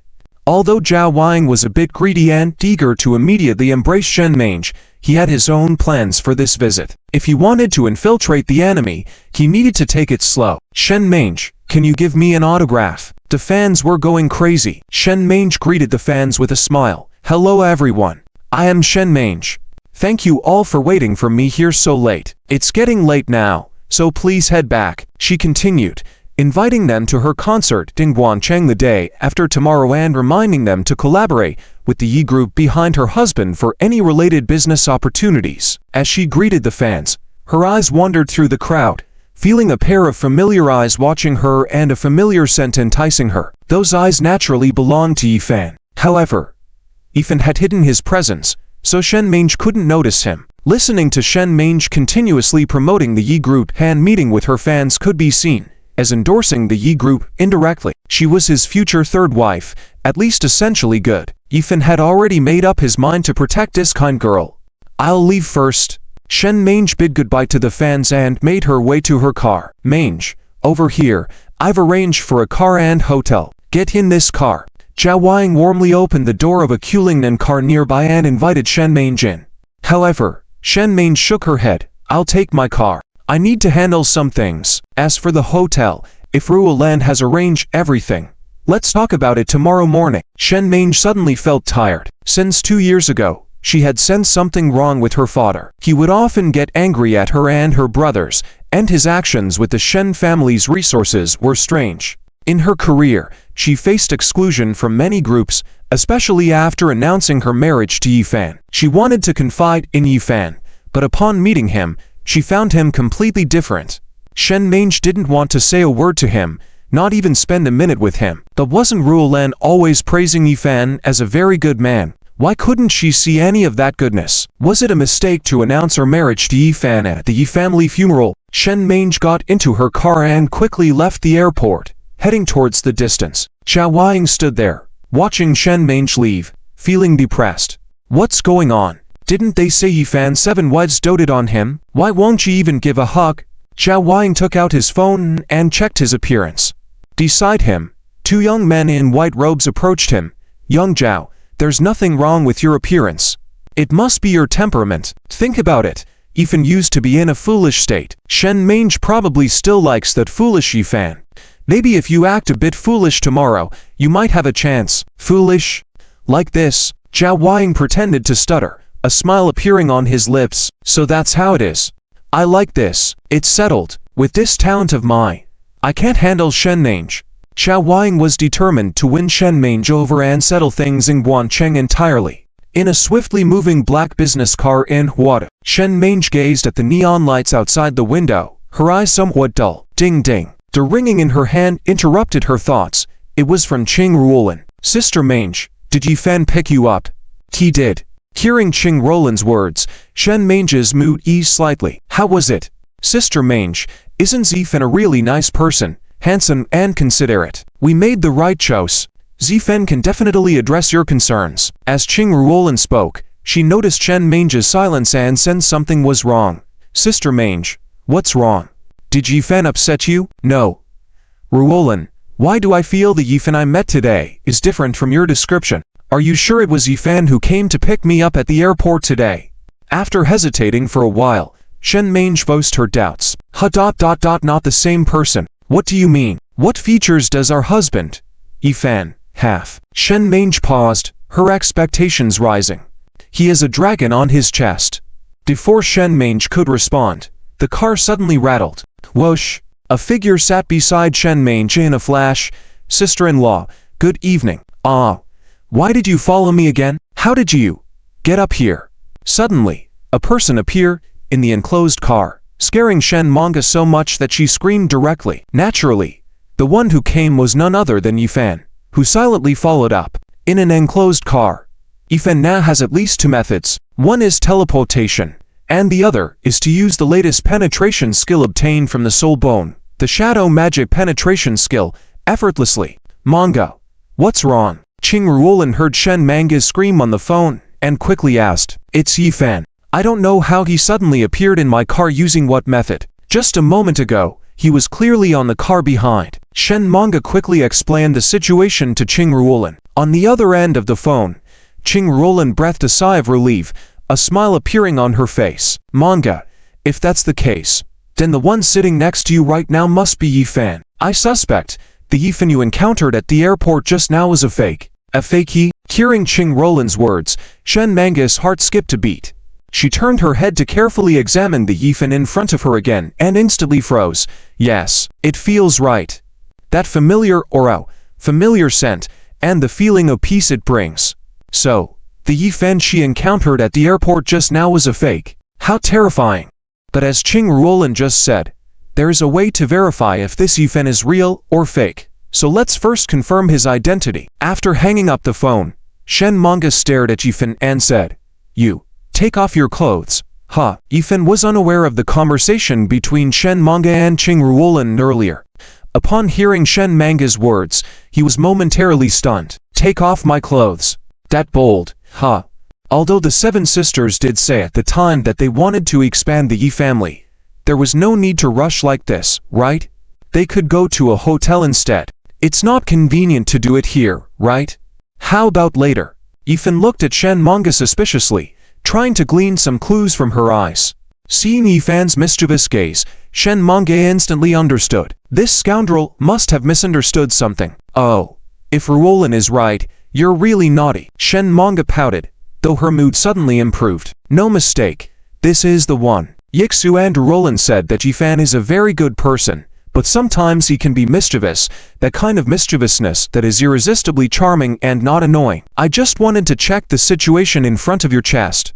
Shen Manga pouted, but she moved a bit closer to Yifan. "Or should I do it myself?" As she spoke, Shen Manga reached out and grabbed Yifan's t-shirt, flipping it out. "Sister-in-law, so wild." "Sister-in-law, let me tell you, if you take advantage of me like this, you have to take responsibility." Yifan kept talking, but he didn't stop Ruolin's actions. Yifan could see that this sister-in-law was full of worries and heavy in her heart. Shen Manga must have her reasons for doing this. And at this moment, after Shen Manga lifted Yifan's clothes, she saw that Yifan's chest was smooth, clean, and there was nothing there. No dragon-shaped pattern? Shen Manga's mood plummeted instantly. This guy in front of her is not the real Yifan. Was the one just now the imposter? Where did the real Yifan go? Is Yifan in danger? Shen Manga's mind was racing with worries at that moment. What are you looking for? Sister-in-law, Yifan asked Shen Manga, who was lost in thought. Nothing. Shen Manga's expression dimmed for a moment. She was about to loosen Yifan's t-shirt, but the driver in front suddenly slammed on the brakes for some reason. Shen Manga stumbled and directly pounced into Yifan's arms. The low-cut neckline of her white dress opened even lower, as if all the sin and evil were about to burst out, almost covering Yifan's cheeks. Ah! Feeling the hot breath from Yifan's nose, Shen Manga exclaimed in panic and hurriedly crawled down from Yifan. Just as she was about to loosen Yifan's shirt, Shen Manga clearly saw a golden dragon-shaped pattern appearing on Yifan's chest. Ah, he really has a dragon on him. Although she had already loosened Yifan's t-shirt, Shen Manga once again lifted it up to take a closer look. The pattern on Yifan's chest was dragon-shaped, rapidly swirling with an ancient aura. It's really you. This is great. Yifan. So the dragon that Roland mentioned is this. It's just that when Yifan was in a normal state just now, it wasn't there, but it appeared when the sin on her chest and Yifan's cheek made intimate contact. Therefore, the dragon on Yifan's chest is a rainbow-colored dragon. Humph. This guy. Shen Manga pouted, but she was actually pleased. Yifan, as long as you're okay. Shen Manga shyly hooked her arm around Yifan's neck and kissed him on the cheek. In an instant, the dragon pattern on Yifan's chest radiated more intensively, as if flames were about to burst out.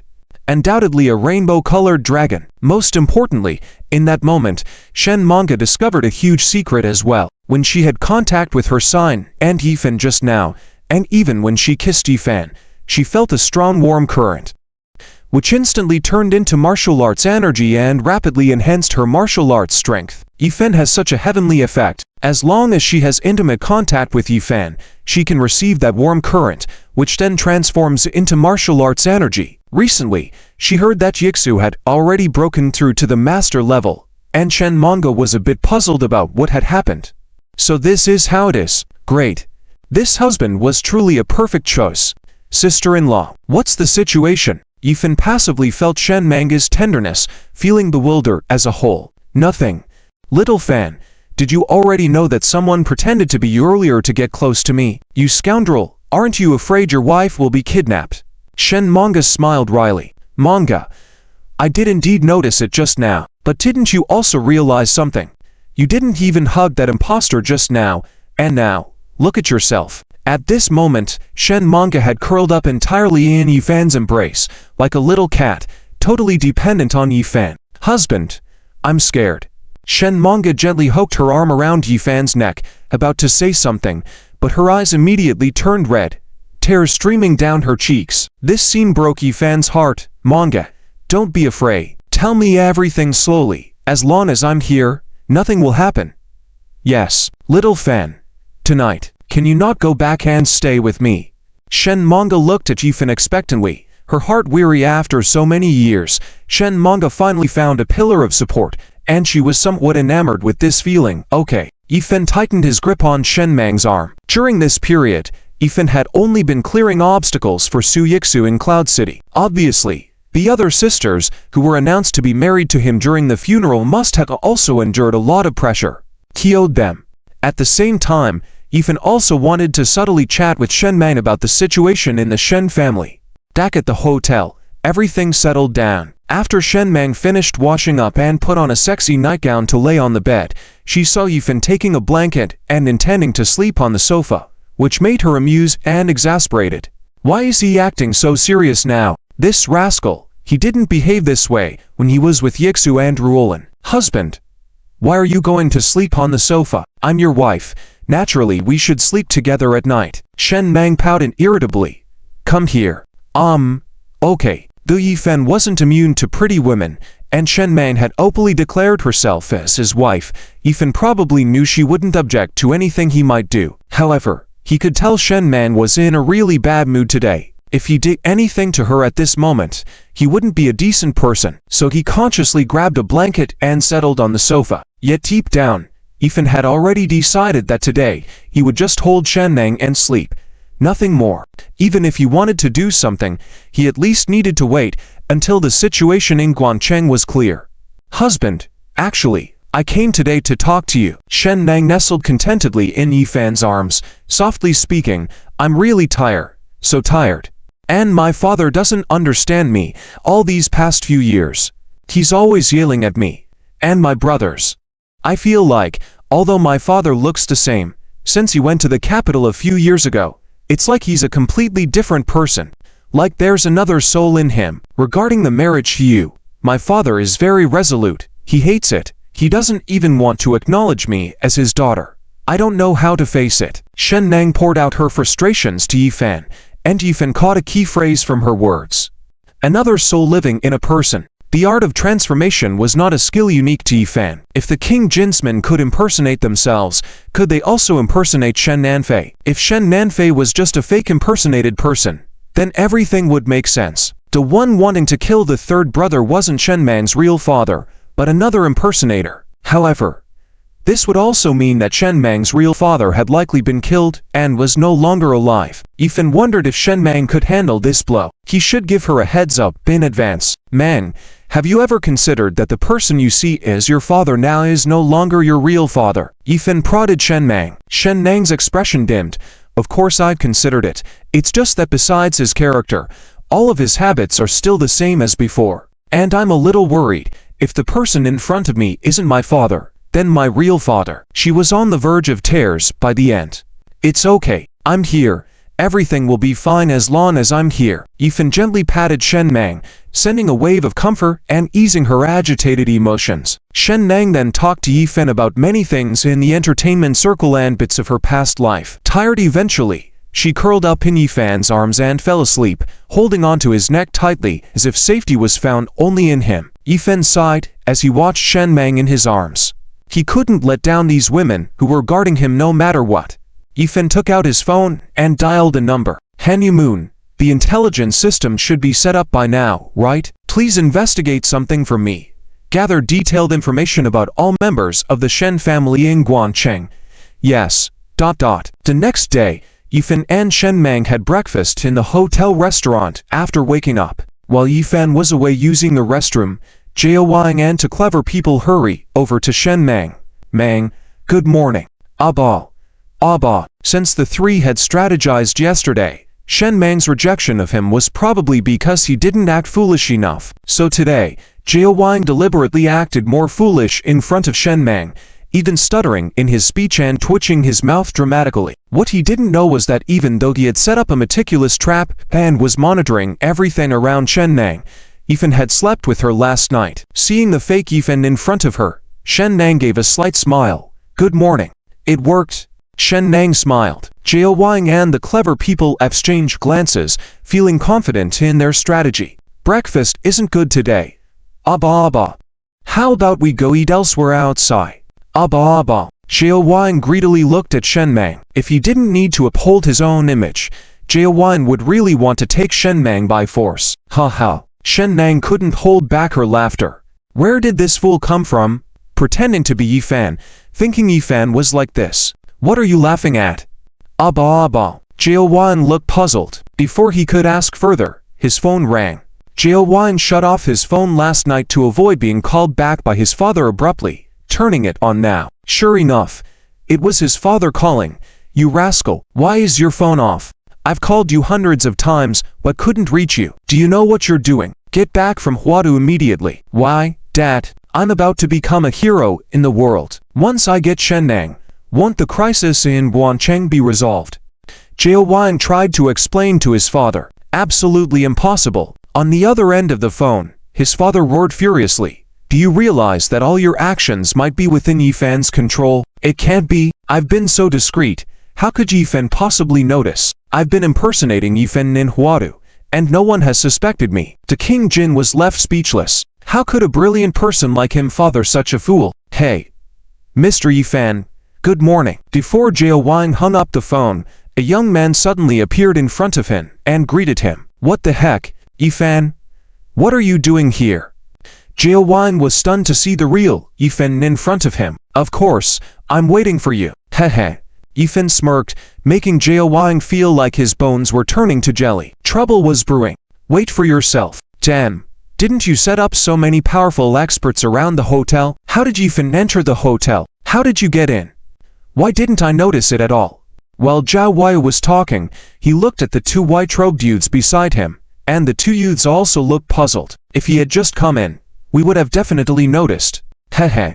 Last night, I slept with my wife. What's the problem? Yifan stared mischievously at Jiao Wai. Previously, Yifan just roughly guessed that Jiao Wai must be connected to Prince Jingjin, but he wasn't sure of Jiao Wai's specific identity. However, during the phone call Jiao Wai made, Yifan had already heard the entire conversation clearly. So, the young prince showed up in person. Humph. As Yifan was gradually undermining the power of Prince Jin, what he feared most was that Prince Jin would secretly target the families of his other mistresses. And now, the young prince came knocking at his door on his own initiative, which was the best bargaining chip. What? You slept together last night? This. Jiao Wai's mind quickly turned. Although he wasn't very smart, he soon understood. You recognized me yesterday. You were playing me all along. Jiao Wai knew that when the real Yifan appeared here, he must have been exposed. Yes, we were playing you. Do you have any objections? Yifan stared sharply at Jiao Wai, his eyes full of mockery and mischief. Yifan, you are really cunning. Damn it. Jiao Wai was extremely angry, wanting to make a move but feeling hesitant. Can you beat him alone? Although Jiao Wai's strength was at the level of a war emperor himself, after the battles in Tenlai Gorge and the Ren family mansion, he had learned about Yifan's information. Although Yifan claimed to be just at the peak of war venerable externally, it was definitely a lie. Yifan's strength was at least above a war emperor of the 5th rank. Jiao Wai didn't have much confidence in taking action.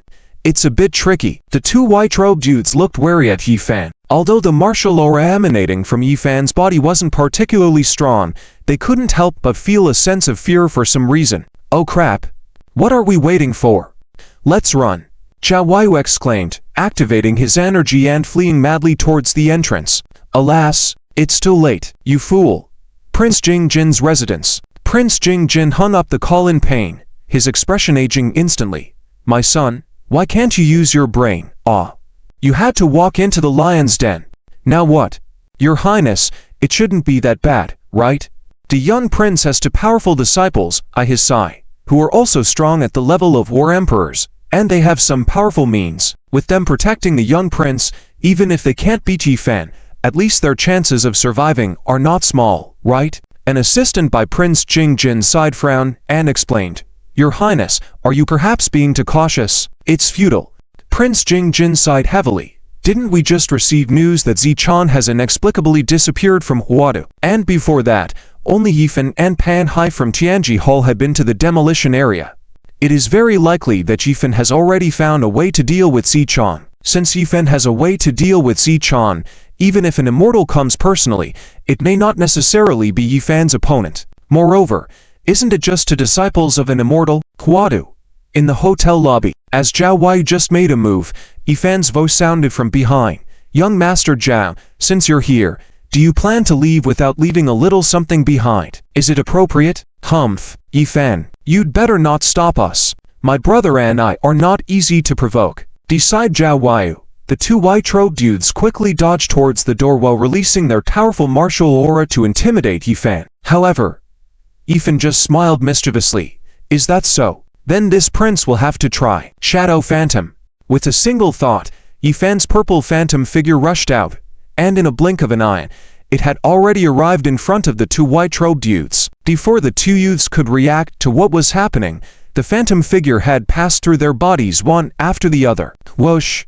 Whoosh! The phantom figure pierced through the bodies of the two men, and from the surface it appeared as if there were no physical wounds on them. However, the two white-robed youths, after seeing the phantom pass through their bodies, instantly sensed that something was amiss. My power, why did it suddenly decrease by at least 30%? Oh shit.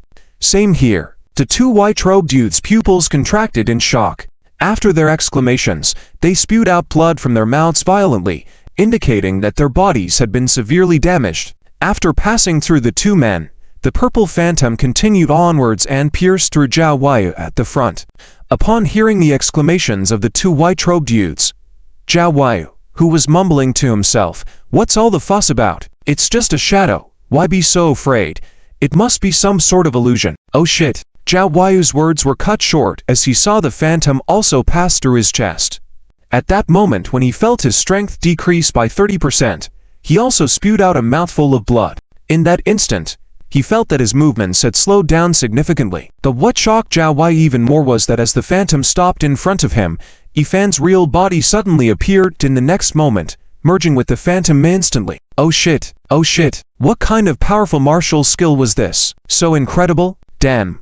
The phantom penetrating through their bodies caused at least 30% damage, and then the real body could move instantly with the phantom. This was too terrifying. "Young Master Zhao, you impersonated me and tried to deceive my wife. You have caused significant damage to my spirit. It's not appropriate to just leave like this." Yifan stared coldly and mockingly at Zhao Huayu and the two white-robed youths. When the shadow phantom passed through the three of them, it not only drained 30% of their power, but also absorbed some of their martial skills. And these powers and techniques were naturally all transmitted into Yifan's body. "Shadow Slash, is this your ultimate skill? It seems pretty good."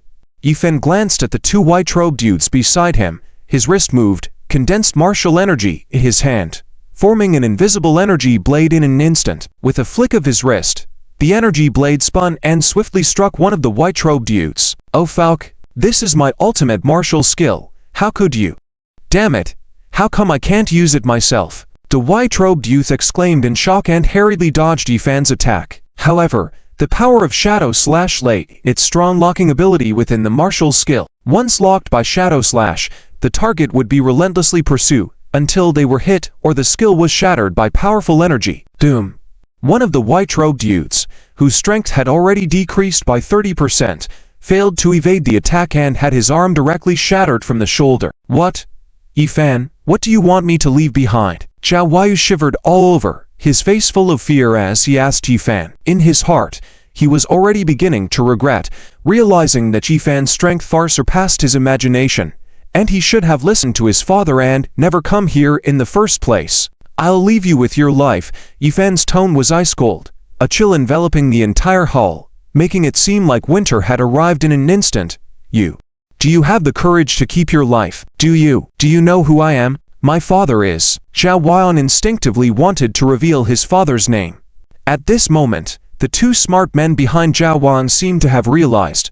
"Young Master Zhao, you can't say that." They were gambling, and Yifan only knew Zhao's surname, not that he was the son of King Jin. But if Zhao Huayan directly revealed his identity, the situation between King Jin and the Yi family would be irreconcilable. What good ending could Zhao Huayan have? Obviously, they gambled wrong. Just now, Yifan clearly heard the conversation between Zhao Huayan and King Jin. Yifan had long known Zhao Huayan's identity. "You want to say that your father is King Jin, right?" Yifan stared coldly at Zhao Huayan and spoke indifferently. "You know, that's good. My father is a royal prince, with immense power. If you dare lay a finger on me, my father will not spare you." Pluck. While Zhao Huayan was muttering, Yifan had already made a move. In a split second, his shadowless slash swiftly cut off one of Zhao Huayan's fingers. "Now that I've made a move, go ahead and call your father. I want to see how he plans to deal with this." HMPH. Your father wiped out my entire family, and he won't spare me. I won't spare him either. Upon hearing Yifan's words, Zhao Huayan's two followers behind him were speechless. Oh no, everything was exposed. They came here peacefully but can't go back now. Since Zhao Huayan's identity had been revealed, perhaps Yifan had been setting up his plan since last night. "Ah, my finger. Damn, you really dare to make a move. You're asking for death." Zhao Huayan, having been brought up in luxury, had never suffered any hardship. The sudden severing of his finger caused excruciating pain that made him jump up on the spot. "I really made the call. I really did." Zhao Huayan looked at Yifan in horror, wanting to call his father to complain, but hesitated. "Make the call, and it's best to make a video call." Yifan stared coldly at Zhao Huayan, causing him to feel uncertain. "What did Yifan mean? You're making me call myself." With a sense of unease, Zhao Huayan called his father. "King Jin, Dad." "Oh no. My hand is injured. You have to avenge me." While speaking, Zhao Huayan put his severed finger in front of the camera. In the capital, King Jin saw his son's appearance on the screen. His heart skipped a beat. Is it just your hand that's injured? What about the Shiluo brothers? They're here. Zhao Huan turned the camera out to show the two followers in white robes. Everyone's still here. But Shiluo lost an arm? Did you defeat Yi Fan? Or did you manage to escape by luck? Am I dreaming? King Jin was full of doubt. His foolish son, along with the two smart disciples of the immortal, actually won against Yi Fan. HMPH. Zhao Jin, do you think this is a dream? King Jin was still in doubt when suddenly a dark voice came through the phone, and a familiar yet unfamiliar figure appeared on the screen. Yi Fan. You. King Jin couldn't help but gasp, his heart plummeting. Seeing Yi Fan, King Jin's heart sank with despair. It was indeed his overthinking. How could his foolish son be a match for Yi Fan? All his plotting and scheming, Yun City, Flower Capital, all his methods had been dismantled by Yi Fan. Even Tang Zhang and Elder Zhang Heng had been completely eliminated by Yi Fan. The entire family had fallen. In his own confrontation with Yi Fan, he hadn't gained anything. How could he hope that his son could defeat Yi Fan? What do you want? After a brief moment of distraction, King Jin quickly regained his composure and sternly addressed Yi Fan. If anything happens to my son, I will exterminate your entire family. What do I want? I want blood for blood. Damn it, Zhao Jin, has your whole family already been wiped out?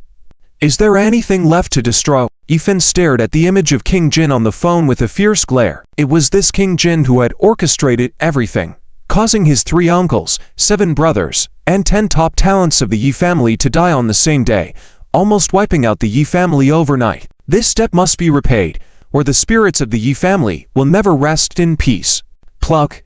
As he spoke, Yi Fan grabbed Zhao Huan's arm and snapped it in front of King Jin. Watch closely. This is the interest. Pluck. With continuous movements, Yi Fan continued to stab Zhao Huan with his sword. Although the injuries were severe, they were not immediately fatal due to Yi Fan's controlled strength and accuracy. The pain made Zhao Huan scream and shout.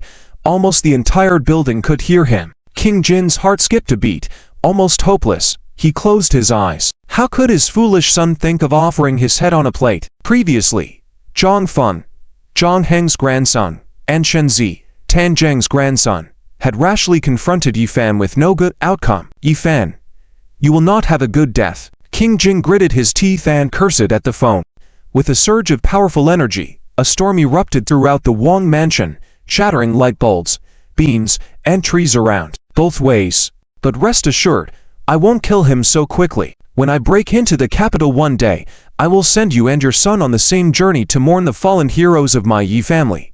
Seeing Yi Fan about to stab his son again, King Jin couldn't bear it. He crushed the phone and shouted madly at the door. Bring the strongest killer squad. Head to the Flower Capital. Yes, Your Highness. May I ask, should we go to save the young master? An assistant asked. No. Kill him. What? My lord, are you not mistaken? The assistant by Lord Jin's side listened to his words with an incredulous expression. Are you ordering to kill the young lord, your own son? Like father, like son. How could my lord order to kill his own son? Is he defying the heavens? Lord Jin's face contorted in pain. After the surge of energy dissipated just now, his entire being seemed to age decades in an instant, his body even showing signs of staggering. That's correct. It's to kill him. Yi Fan, that little beast. His intentions are clear to me. He wants to use my son's life as a bargaining chip to manipulate and constrain my actions, making me afraid and cautious. As long as Zhao Huai is in his hands, all my subsequent actions will be hindered, causing a lot of trouble. Lord Jin sat down heavily on a chair, his gaze empty. But can't we send someone to rescue the young lord? It doesn't have to end in his death. Do you think that's possible? Haven't we learned the lesson from the Zhang family in the northwest? Lord Jin coldly stared at his assistant. How many lads have we lost in our attempts to rescue them? The Zhang Heng family in the northwest, due to their economic war with the Yi Fan family, ended up mortgaging all their assets and begging on the streets. Lord Jin had sent people multiple times to rescue them, to prevent his followers from feeling disheartened. However, despite sending several waves of masters, including martial experts, not a single one returned. It's a bottomless pit. Furthermore, now it's my own son Zhao Huai. If Yi Fan uses my son as bait to ambush us and gradually erode our final strength, what cards do we have left to deal with the Yi Fan family? Saving people is more complicated, but killing them is much easier. So, execute the order. Send assassins to kill Waya. Hurry, or I will regret it. Lord Jin angrily slammed his fist on the table, cracking it along with the ground. Yes, I will arrange it immediately. In Huadu, at the hotel lobby, Yefan looked at the broken phone screen, faintly smiling. A surge of energy flowed through his hand as he crushed Zhao Wayu's phone too. He kicked the barely conscious Zhao Wayu away, his gaze shifting to Shang Luo and his junior brother. Shang Luo had already witnessed Yefan's power by now. Being disciples of immortals, they thought their sixth grade, or emperor strength, should have been dominant in the mortal world. But meeting Yefan, without even engaging in combat, his illusions had already weakened and their strength by 30%. Later, under Yefan's absolute domain, their bodies were completely controlled. What do you want to do? My master. Shang Luo wanted to boast of his master's strength, but he hesitated. After all, Zhao Waya had mentioned his formidable father, yet he was in a pitiful state now. HMPH.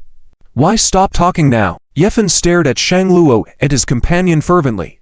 Although you have no blood feud with me, aiding in tyranny and assisting Lord Jin against me requires punishment. Pausing, Yefan retrieved their phones and casually said, "Say hello to your master." What? Say hello? How is this all right? But looking at Yefan's fervent gaze, Shang Luo knew he had no choice. He reluctantly called his master, master. A slightly stuttering voice came from the other end. Disciple. How is it going? Yefan's strength, how is it? Listening to the stuttering voice on the phone, Yefan couldn't help but recall an animated character's voice.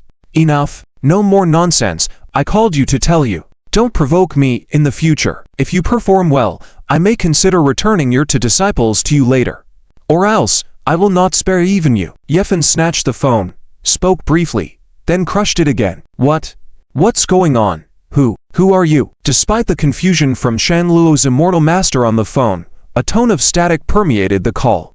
Is there something wrong? Did someone dial the wrong number? Shang Luo's immortal master glanced at the number on his phone with confusion. It was indeed his disciple Shang Luo's number, and the one calling just now had used Shang Luo's voice. But who was the one shouting at him? Since he was still in seclusion for at least a month, he had sent his two disciples to help when Lord Jin asked for assistance. Realizing this, he dialed Lord Jin's number. Jin Lord. What happened to my two disciples? I'm sorry, immortal. Lord Jin respectfully apologized on the call. Your two disciples, along with my incapable son, have been captured by Yefan. It's a dire situation. Yefan even threatened to annihilate you. Lord Jin cunningly avoided mentioning that his foolish son had caused the trouble and added fuel to Yefan's resentment. Yefan?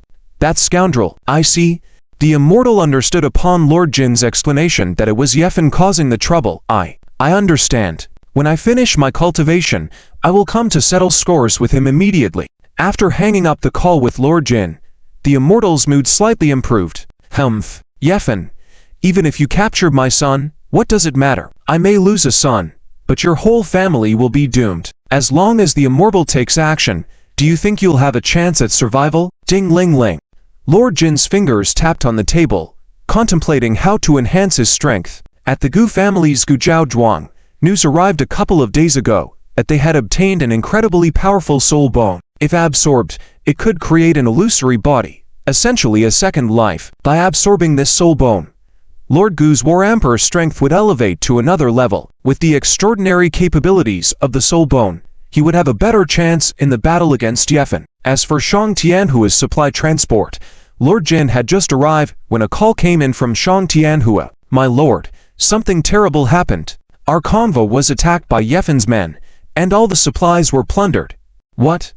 All of it stolen. Lord Jin stood up in anger, his demeanor instantly changing. Is this Yefan sent by the heavens to specifically target me? First, he captures my son, then relentlessly tortures him, and now he's taken my supplies too. What about the armored car? Are the contents still inside? Lord Jin's priority was the moving items inside the armored car, particularly the two crucial items, the remnants of the Immortal Palace map and the soul bone. Gone. Yefan first targeted the armored car. Our Shang family suffered heavy casualties. It may take a long time for us to resume transport missions. Please forgive me, my lord. Shang Tianhua's performance over the phone was extremely convincing, with a tone of fear and a slightly hoarse voice. Oh no. Oh no. Two important things have been snatched away by Yifan again. Damn it. The shadow phantom technique, in that soul bone, is very much needed by Jin Wang. Jin Wang has been plotting for so many years. The ambitions are very grand. Taking down the Yi family, plotting for the Yi family's map, is one aspect, and the other aspect is to clear obstacles for his own future plans. Finally, after so much effort, it seemed like success was getting closer and closer. However, now Jin Wang had a feeling that the balance was constantly tilting towards Yifan. By that time, he feared he might not even be able to handle the royal family Jiyukin, that little brat. Not to mention controlling the entire Great Xia, touching the traces of the immortal palace. What's the use of redemption? That's it. Jin Wang impatiently hung up the phone. After Yifan's actions in Cloud City, Wadu, and Southern Province, Shan Tianhua was the only undercover agent of Jin Wang within the territory of Southern Province, responsible for secretly transporting some important goods, and now he was exposed, right? Yifan had cleared the forces he had arranged in Southern Province, meaning the safety of the Yi family's headquarters was secure. Next, Yifan should head south to Guancheng and handle the truth about the killing of the Yi family's third son Yi Lingyu. Right? He needed to remind his people in Guancheng that if they couldn't deal with Yifan, they might need to escape when necessary, to preserve their forces. I am Zhao Jin. Yifan has already met up with Shen Mang in Huadu. The Shang family has been exposed. Yifan might have already investigated some truths about Yi Lingyu's death. Be careful. After finishing the call in Huadu, Yifan pointed to Zhao Wuyi beside him and said, "The two of you are responsible for escorting him. If Zhao Wuyi runs away, I will make sure your heads roll." Okay. Shan Luo forced a bitter smile. Looking helpless, they came to Huadu originally to protect Zhao Wuyi, but now they had to escort him instead. Boss. When Yifan sat back down at the dining table to eat, Guo Lia and Wang Fugui hurriedly arrived with a team of people. Who is this guy? Wang Fugui pointed to Zhao Wuyi, who was lying on the ground, already unrecognizable. Zhao Wuyi. Jin Wang's son. Ah, Jin Wang. The beast who massacred the entire Yi family leader's family. Wang Fugui and Guo Li both widened their eyes. Damn, how dare he come and act arrogantly in Huadu. Wang Fugui approached in anger, kicking Zhao Wuyi's thigh, shattering it. Zhao Wuyi, who had already passed out, was awakened by the pain, only to pass out again. It's him. Yifan looked at Guo Li solemnly. Contact Pan Lao immediately. Hide the person at the Qianji Pavilion base. Make sure to take care of them. Ensure they all remain alive. Why? Jin Wang wiped out the entire Yi family leader's family. Why do you want to ensure they stay alive, boss? Wang Fugui was a bit confused and couldn't understand the reasoning behind it at that moment. But Guo Li instantly understood. Because a living person is more valuable than a dead one. If Zhao Wuyi doesn't die, Jin Wang won't be able to completely unleash his methods. But once Zhao Wuyi dies, Jin Wang will have no more constraints and can retaliate without hesitation. If my guess is correct, Jin Wang has probably already sent assassins on their way here. Yifan nodded. His brother had a sharp mind, able to instantly grasp the key points of the situation, quickly arrange matters in Huadu, and also the training camp. Yifan looked at Wang Fugui and Guo Li. Today, I have to go back to Cloud City. Tomorrow, you both have to accompany me to Guancheng. Su Yixu had mentioned a few days ago that she wanted Yifan to return to attend the official release conference for the new medicine. As the first sister-in-law among the seven, Yifan naturally wouldn't refuse. Okay. After breakfast, Yifan first went to the Ren family, mainly to check on the unconscious Princess Xuanyu. Princess Xuanyu had taken a life-threatening blow for Yifan to resist Zhou Ming's absolute domain control. She was still in a coma until now. For this sacrifice, Yifan had already forgiven all Princess Xuanyu's previous faults in his heart, especially considering that some of her actions were not under her control, but influenced by mystical soul-binding arts. It was Princess Xuanyu's uncle, Xuan Zhenwo, who was truly causing trouble in the Xuan family. Back in Cloud City, Yifan had refrained from dealing with Xuan Zhenwo due to the face of Princess Xuanyu and Xuan Zhenhua. However, according to the information Yifan received, after Princess Xuanyu fell into a coma, Xuan Zhenwo had started making moves in Cloud City again. Seizing the opportunity, while Princess Xuanyu was unconscious, he seemed to be attempting to seize control of the Xuan group's power. Princess Xuanyu's father, Xuan Zhenhua, had been kept hidden thanks to Yifan's arrangements, but now it was time for him to reveal himself again. Ufei, don't worry, I will handle the Zhuan family's affairs properly when I return this time. And as for the serious damage your nether spirit has suffered, once I find that Hicken flower down south, I will definitely heal you. Once you recover, we can return to how things were before. Yifan reached out, gently holding Princess Zhuanyu's hand, speaking softly. Remembering the past, Yifan felt deeply moved in his heart. The journey so far had, indeed, not been easy. These women who risked their lives for him, he couldn't let a single one down. 10 a.m.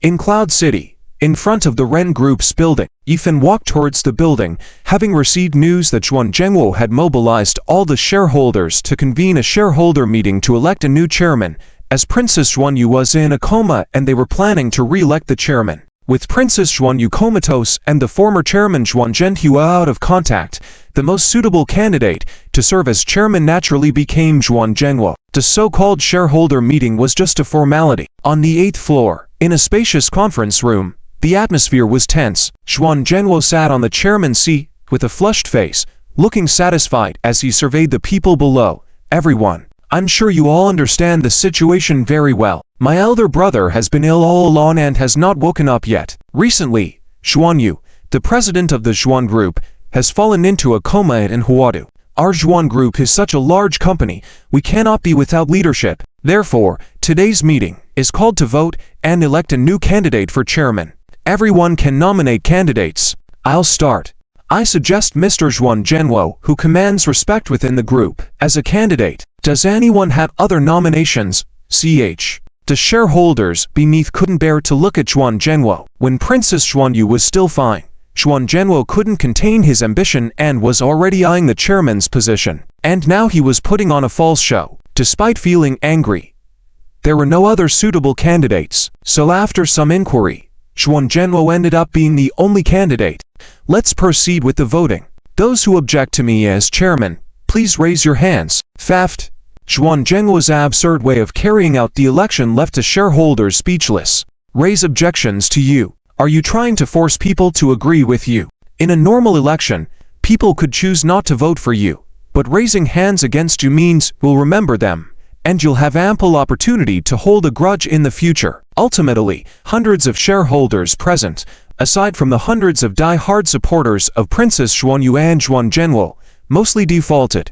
Since objections are not the majority, the remainder must be in support of me. I hereby announce, Mr. Zhuan Zhenwo, starting now, will assume the position of chairman of the Zhuan Group. Pan will have a veto power. Any objections? When things had reached this point, who would dare to have objections? After all, the Zhuan Group belonged to the Zhuan family. The room fell silent, as Zhuan Zhenwo looked proudly at the situation, feeling satisfied. Humph. Princess Zhuanyu, you were fighting with your uncle, right? But in the end, the group still falls into the hands of your uncle. I have an objection. Just when Zhuan Zhenwo thought everything was settled, the door was suddenly pushed open, and a familiar voice rang out at the entrance. Upon hearing this voice, Zhuan Zhenwo's facial muscles twitched a few times, instinctively wanting to retreat. Yifan. It's that annoying guy Yifan. Previously, when Zhuan Zhenwo wanted to marry Zhuan Yufei to Li Yunyang, it was Yifan who caused trouble during the marriage alliance between the two families. As a result, Li Yunyang was killed on the spot, and later the Li family was directly wiped out by Yifan. The key figure, Zhuan Zhenhua, controlled by Zhuan Zhengwo, was also taken away by Yifan in the hospital, and there has been no news since. Even the city defense commander hired by Zhuan Zhengwo failed to capture Zhuan Zhenhua when he tried. This scared Zhuan Zhengwo so much that he fled Cloud City and hid for a long time. Luckily, at that time, Yifan was busy with other matters and didn't pay attention to him, so Zhuan Zhengwo managed to stay safe for a while. Now Zhuan Yufei is unconscious. The eldest brother is missing, so Zhuan Zhengwo has emerged again. But at this critical moment, here comes Yifan again. Zhuan Zhengwo's legs really feel weak. Yifan, this is the shareholders' meeting of the Zhuan family group. What are you doing here? Zhuan Zhengwo stared at Yifan with a look of dread. I'll tell you. We are here for a civilized meeting. If you dare to cause trouble and fight here, be careful, I'll call the police. Yifan was fully awake now, and this was almost no secret. In the past, Zhuan Zhengwo had cursed Yifan 1,000 times in his heart.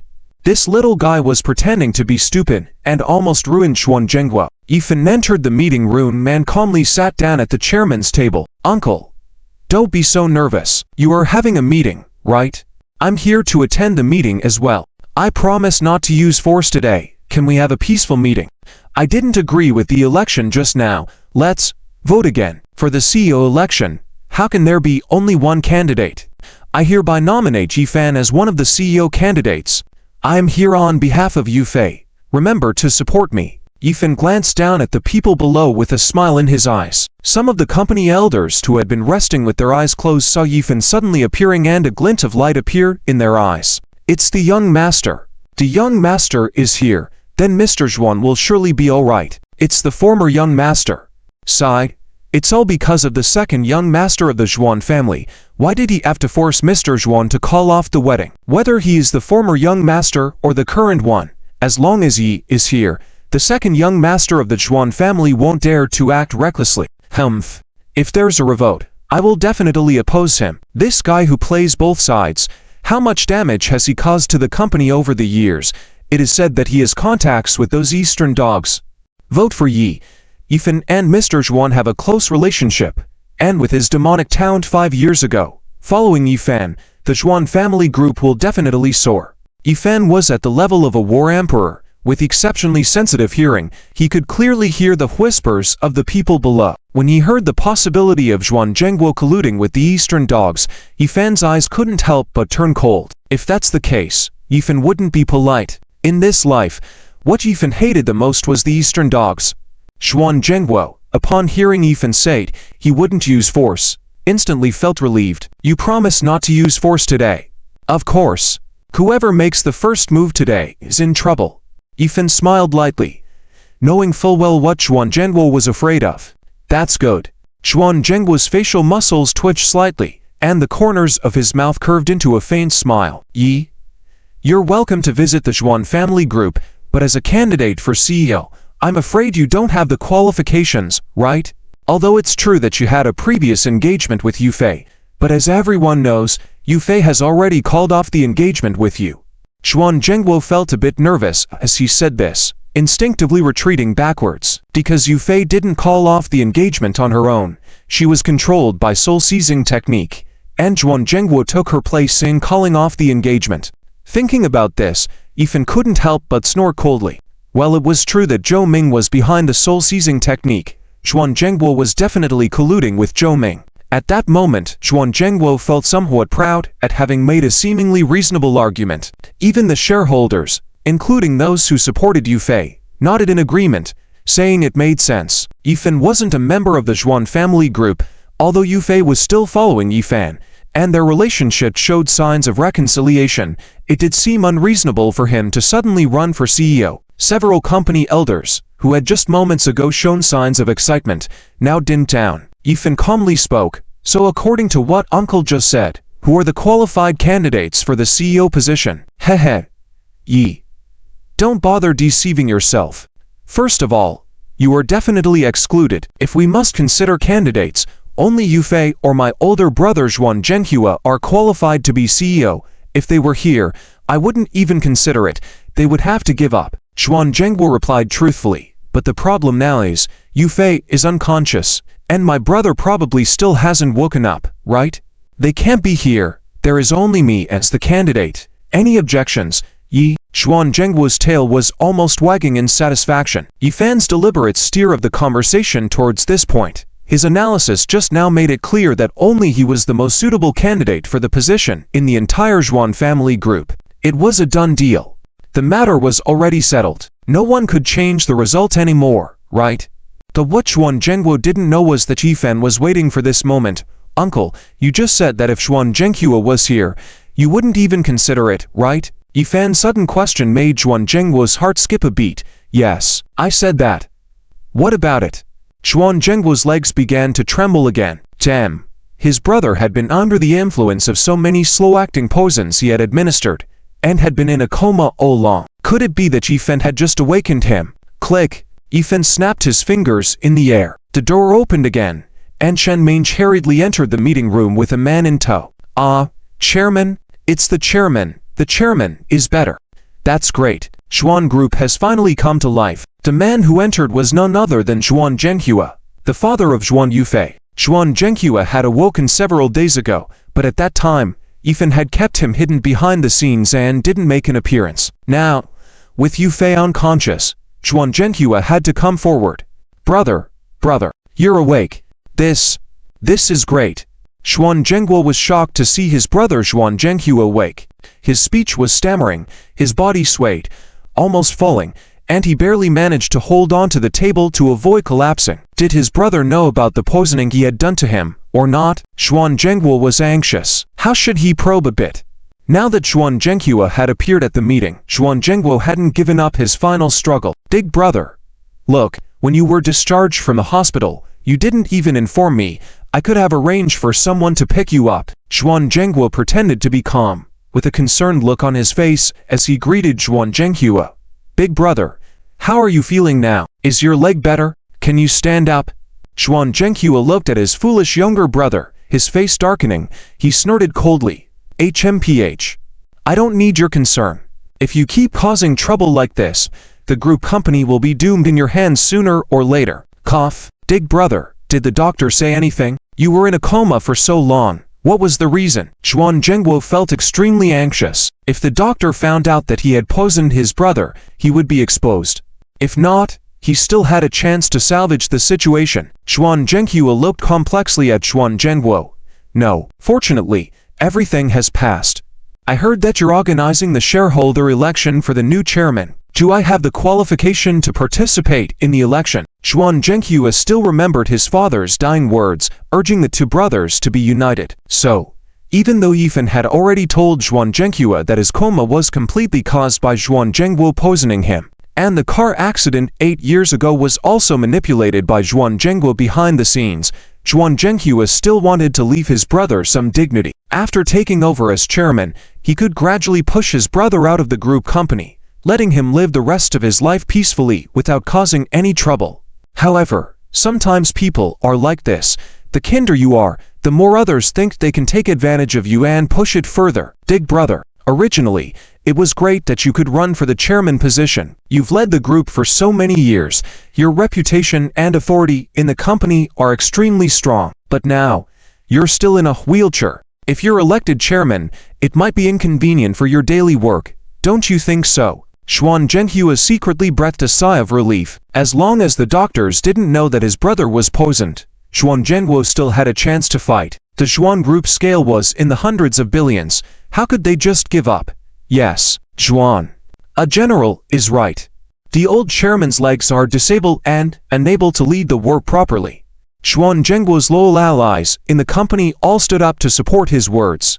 But Xuan Zhenghua, although he hadn't been in office for many years as chairman, his reputation was unmatched by ordinary people. The elders who had been silent before now all rallied for him. Enough of your nonsense. The old chairman led us to greatness back then. Have you all forgotten? Now that the group is heading in the right direction, are you afraid the old chairman will affect your interests? The two factions immediately started arguing, creating chaos in the room. Xuan Zhenghua looked disappointedly at Xuan Zhenghua. Second brother, do you have to strain our brotherly relationship so much? It seems that father's decision to hand over the Xuan Group to me was entirely correct.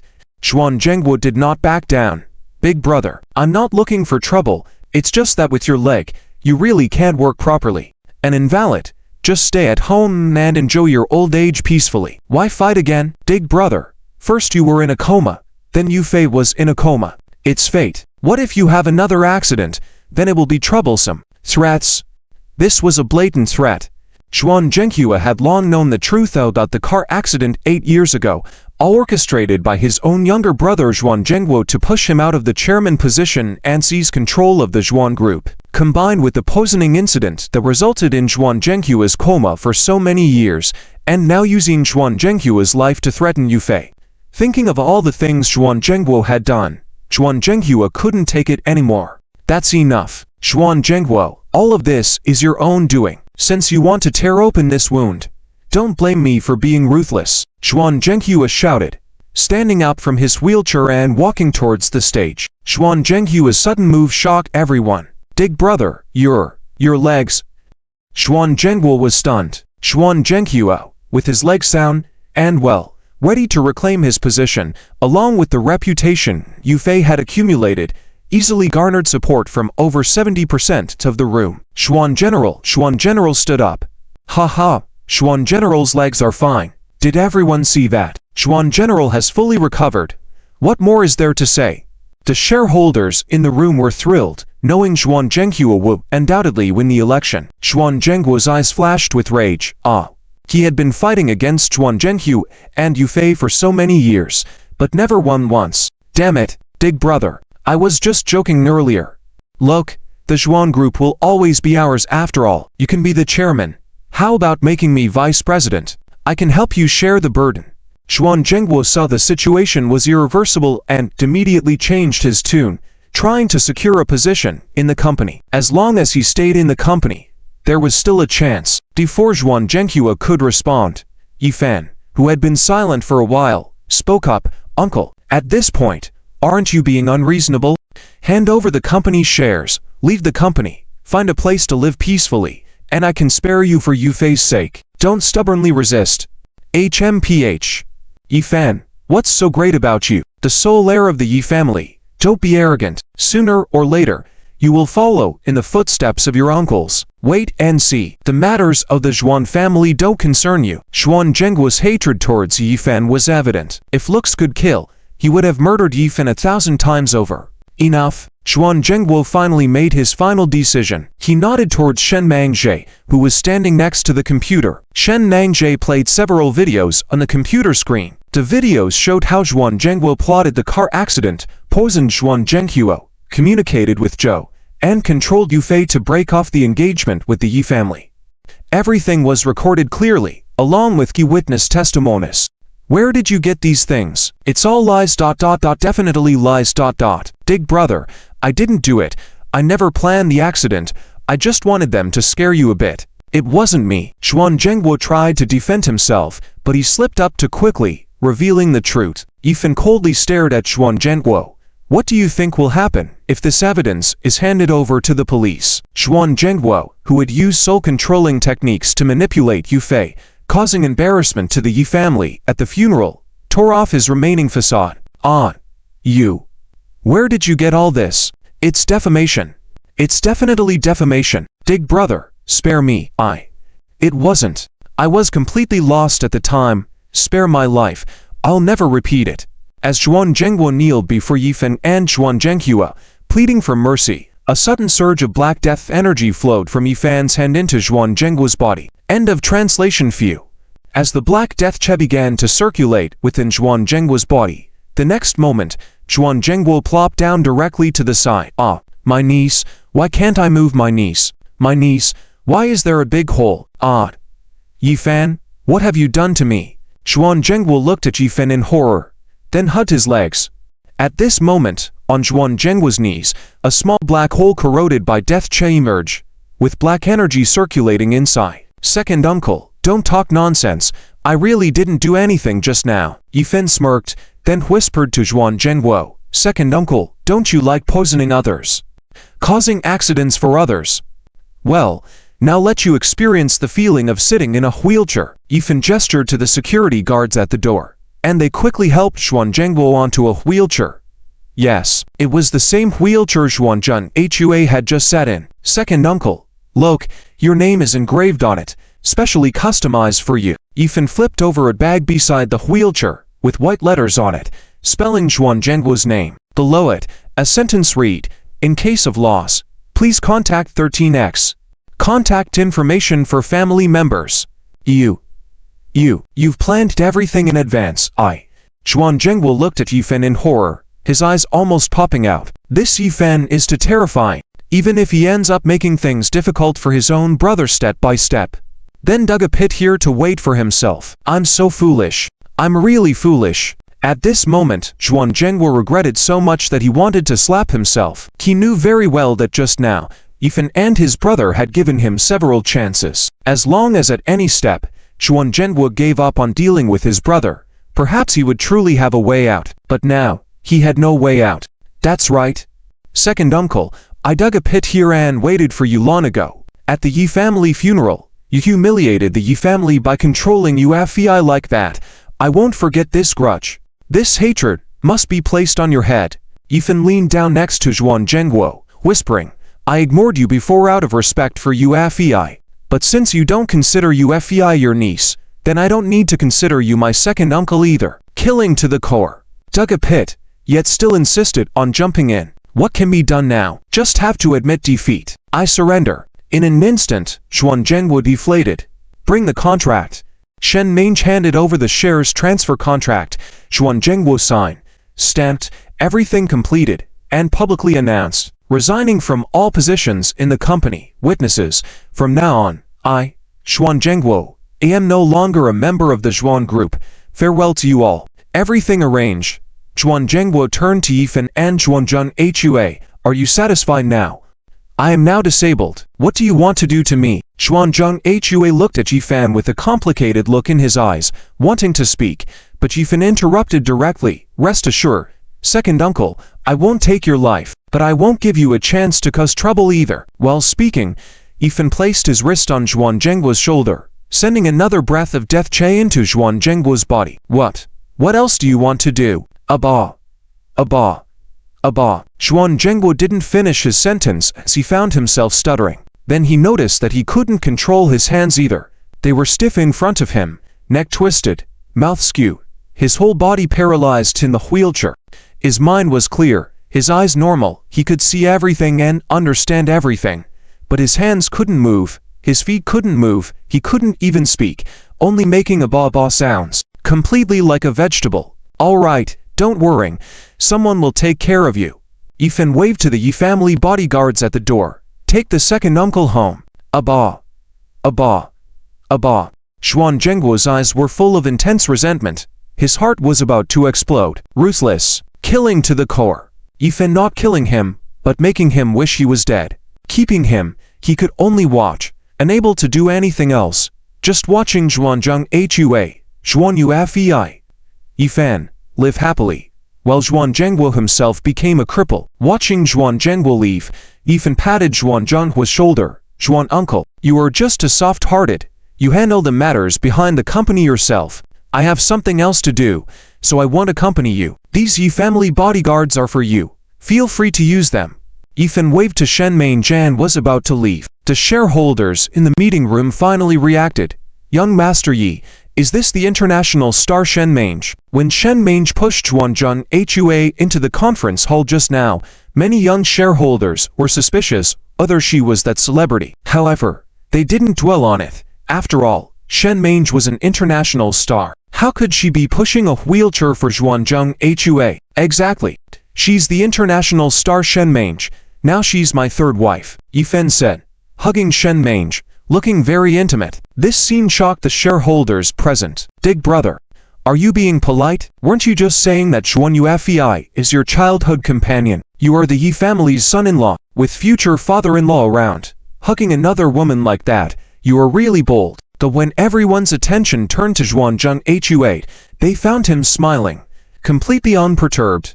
This is him admitting to it, but it was also understandable. When Zhuan Yufei broke off the engagement back then, and 7 sisters-in-law announced marrying Yifan, it was already a fait accompli. Now that Zhuan Yufei and Yifan had reconciled, given the rising power of the Yi family, if Zhuan Yufei could become one of them, she should be content. Miss Shen, could you sign an autograph from me? Me too. Miss Shen, my daughter really likes you. The crowd was momentarily stunned, then immediately crowded around Shen Mange. Shen Mange looked at these fervent fans, glanced at Yifan, and immediately understood. You first sign for them. After that, go find me at the Su Group. I'm leaving now. The new medicine launch at Yizu's End is about to start. Okay. Yifan left the Zhuan Group building, looking at the Zhuan Group behind him, breathing in the familiar fresh air of the Cloud City, feeling a bit nostalgic. In just a short month, the Yi family had risen again from decline, undergoing earth-shaking changes once more. And Yifan himself had changed. From a foolish fool, he had completely awakened and had 7 stunning sister-in-laws, as well as Qiwan, Ren Zuying, Non Ganayu, and many other beauties. After finally wiping out the vicious Wang Chen, resolving the threat of the ancient martial Yi family, and dealing with the enemies of the Divine Gate, accompanying these beauties to travel and enjoy life, that would be the real joy of life. In the Su Group, The unveiling event was about to start, but in the CEO's office, a star and her agent sat opposite Su Yixu, looking unfriendly. "President Su, my family's Weiwei just starred in a hit drama recently and is now top-tier star. The endorsement fee you gave is too low. It must be raised." Su Yixu frowned. "John, we already raised the endorsement fee from 3 million to 200 million. Just finalized the contract last night. Why do you want to raise it again? The unveiling event is about to start in 20 minutes. You are being unprofessional, deliberately bargaining like this." "President Su, no matter what you say. Anyway, my family Weiwei and I thought about it last night. 200 million is not enough. The endorsement fee must be 1 billion. And also, our Weiwei wants 3% of Su Group's shares. Otherwise, we won't attend today's unveiling event." The agent, John, spoke as if it was a matter of fact, as if they were deliberately extorting Su Yixu. "What? 1 billion for the endorsement fee, and 3% of the shares? Aren't you bullying? Who does that?" Su Yixu was almost laughing. Although Su Group's current scale was not large, everyone with discerning eyes knew that once Su Group's Snow Beauty Cream hit the market, it would definitely be a hit, and the 3% share of Su Group would be worth several billion. How dare they ask for that? "Don't get angry, President Su. The event is only 20 minutes away. You think about it. If our conditions are not met, our Weiwei will definitely not show up. All the advertising and promotion you did in advance will be in vain." They were clearly trying to extort Su Yixu. Get out right now." Su Yixu stood up, slammed the table, pointed at the door and scolded, "How dare you behave like this? Isn't it just an endorsement? Fine. We don't need the endorsement of a star. I still believe our facial cream will sell." As Yaibaki's seventh sister-in-law, Su Yixu had the courage to announce her marriage to Yefan at Yaibaki's funeral. The effect of Zuyan Beauty Cream had already been verified during the last pre-release event, where Yefan used Li Zhang's arm for the experiment. The recent viral short videos on the platform had heightened consumers' anticipation for Zuyan Beauty Cream. The reason for celebrity endorsements was simply to raise brand awareness. Since Su Weiwei and the others were behaving so rudely, then there was no need for celebrities. "Su, this is not up to you. You have to sign this contract today, whether you like it or not." Su Weiwei's agent, John Meng, took out a contract from her bag and threw it in front of Su Yixu. Glancing at the percentage of shares being transferred on the contract, Su Yixu once again exploded in anger. "What are you trying to do? You said 3% of the shares, but the contract states 23% of the shares. Are you trying to rob us?" Su Yixu stared coldly at John Meng and Su Weiwei. "Causing trouble at the Su Group. You've picked the wrong place. Security, please escort them out." Su Yixu's face darkened. At that moment, Su Yixu realized that John Meng and Su Weiwei had ulterior motives in endorsing the Su Group. The 23% of shares being mentioned happened to be the exact proportion of shares held solely by Su Yixu. If anyone else owned that 23% of shares, they would immediately become the top shareholder of the Su Group, possibly leading to a change in the company's leadership. No need to shout. "Su, your bodyguards outside have already been sent away by me. Sign it, and don't force me to get physical with you." "Su." John Meng's face turned fierce, and with a flick of her wrist, a dagger appeared in her hand. Sout. John Meng's powerful aura caused the dagger to be forcefully plunged into the table in front of Su Yixu, with the entire blade disappearing beneath the surface. Was John Meng also a martial arts expert? With her control over energy, she seemed to be at least at a high level of mastery. "Su, listen to me. Otherwise, this sharp knife might just leave an ugly mark on your face." John Meng threatened, while signaling to Su Weiwei. "What are you waiting for? Help Su sign the contract." "Okay." Su Weiwei responded without hesitation, her expression turning cold as she grabbed Su Yixu's finger and forcefully twisted it back. "Seems like Su is not so willing. Let's start by cutting off a finger to teach her a lesson." It was a fierce situation. Action meant serious consequences, either a cut on the face or a severed finger. Su Yixu's face grew stern, showing signs of aggression. Crack! With a sharp sound, accompanied by a scream. "Ah!" John Meng leaned against Su Yixu's desk and spoke lightly. "Su, don't provoke me. There are people all around the Su Group who belong to us. Even if you scream, no one will come to your rescue. Accept your fate." A loud rumble interrupted Zhang Meng's words, as a violent impact resonated through the office. Zhang Meng noticed something was amiss and turned her head to witness a shocking scene. Zhu Weiwei, also a high-level martial artist, was flung like a sandbag several meters across the room, crashing heavily into a wall, leaving a massive dent. Zhu Weiwei seemed frozen on the wall, with dark blood trickling down from her mouth, her body convulsing briefly before going still. Damn! Zhang Meng was stunned, as the intelligence had not mentioned that Su Yixu was also a martial arts expert. Su You. Before Zhang Meng could finish her sentence, Su Yixu took action. With a simple punch, she shattered Zhang Meng's nose bridge, causing her cheek to swell as she was propelled backward and slammed against the wall. My nose. Zhang Meng clutched her broken nose in agony, but Su Yixu swiftly followed up with a kick to her chest, breaking several ribs, causing Zhang Meng's chest to collapse. Still want to sign a contract with me? Su Yixu clapped her hands, staring coldly at Zhang Meng. Don't forget, I am Yefen's woman. Do you think you can bully me easily? Due to being the first to have intimate contact with Yefen, Su Yixu had elevated her strengths due to the warmth of the fire. Though not trained by a martial arts system, her skills had already reached the level of a grandmother. With a single punch, she could easily overpower those trash-controlling experts. Zhang Meng was bleeding from many wounds, gasping heavily as she felt on the verge of death. Su Yixu's unexpected display of strength had completely caught Zhang Meng and Zhu Weiwei off guard. Who would have thought that an ordinary company CEO was also a grandmother-level powerhouse? Just as I said before, let me handle this woman in here. You guys should be at ease. Now look at the trouble you've caused. Before Zhang Meng could finish her sentence, a slender young man with sharp features appeared at the door, fixing his gaze on Su Yixu. Such a beautiful woman is meant for men. I'm just going to use her, not destroy her. After I'm done, Yefen can still have his turn. Big Bear, be careful. She's at the grandmother level. Zhang Meng saw the man and a hint of excitement crossed her face. Su Yixu, you're finished. Today, you might just have to wear a green hat for Yefen. Haha. Sensing the danger posed by the man entering, Su Yixu looked towards the window at the back of her office. If necessary, she planned to jump out of the window and utilize the awning below for cushioning her fall to escape. Wasn't Yefen supposed to attend a product launch event today? Why hasn't he arrived yet?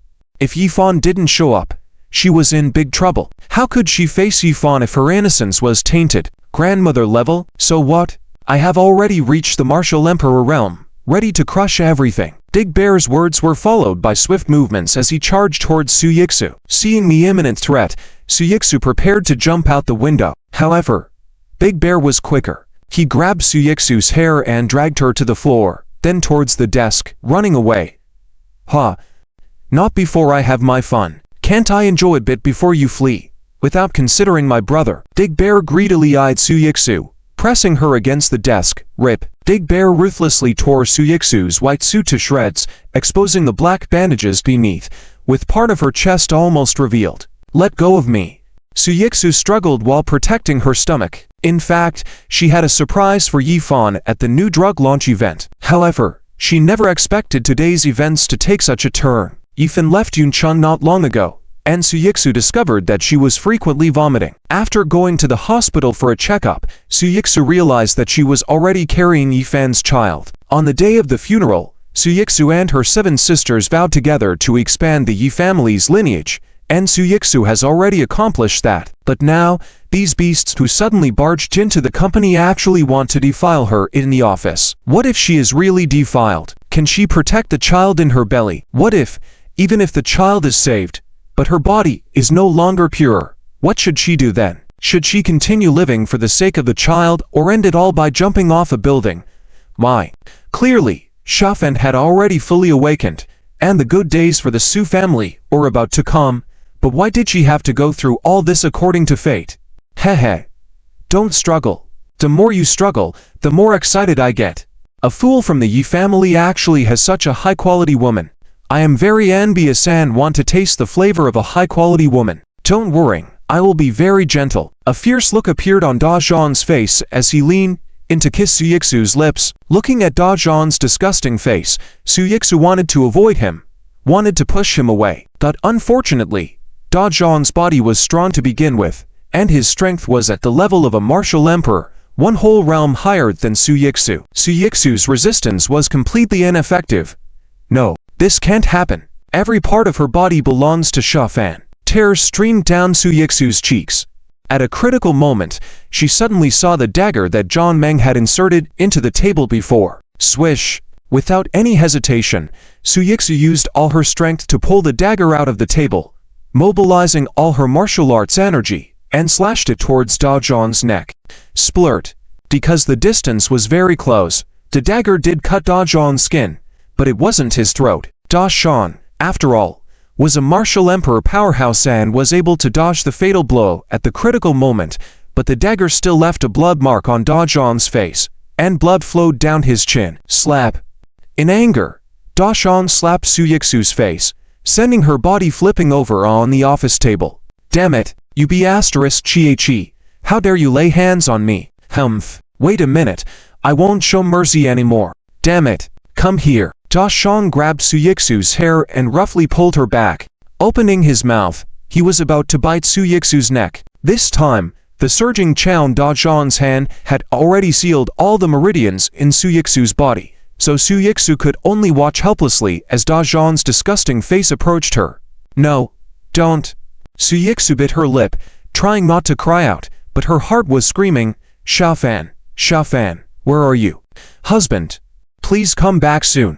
Save your wife and child. Feeling the new life growing in her belly, Su Yixu was filled with despair and worrying. Will the life in her belly be affected? Why are you doing this to me?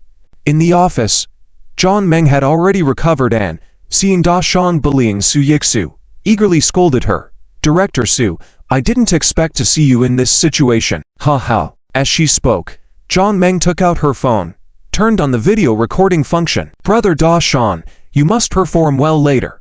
Zhang Meng said in a sinister tone, rest assured, Director Su, we won't kill you. We'll just share these exciting videos with Yifan. Ha ha, just imagine, how will Yifan react when he sees such an exciting video? You be***chi, how dare you lay hands on me? Zhang Meng touched the blood on her lips, and coldly stared at Su Yixu. On the other side, Su Weiwei, who had been knocked into the wall, also regained consciousness, even though she had countless broken bones and was still spitting blood, but she staggered to the wall and stood up. Sister Meng, I have sulfuric acid in my bag. Take it, use it to splash on her face. Ha ha, she's quite pretty, isn't she? Then let's ruin her face. Let's see if Yifan will still like her in the future. Zhu Weiwei, despite being heavily injured, said a couple more words and then started coughing violently, with blood all over her body. Right. Your idea is comprehensive, heh. Some should be poured on her chest too.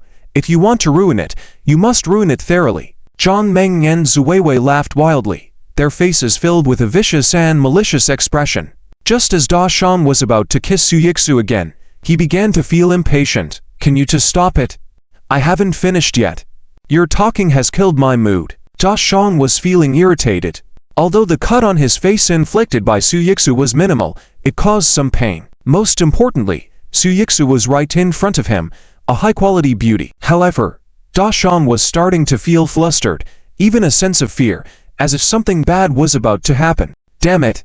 According to the intelligence, Yifan is still in Huadu, so he shouldn't be back soon, right? Damn it! If he plays with Su Yixu and doesn't leave in time, what will happen if Yifan catches him? Da Zhang was aware that all the families that opposed the Yi family before, such as the Zhao, Li, and Wang families in Yuncheng, as well as the Ma and Liu families in the provincial capital, basically all had the same ending, being destroyed by Yifan. Simply put, they were destroyed by Yifan. Creak.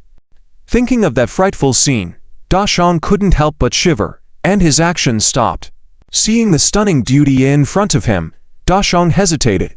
In Zhang Meng's hand, as she saw Da Zhang hesitating, she was puzzled. Brother Da Zhang, what's wrong with you? Such a beautiful woman, why not go for it?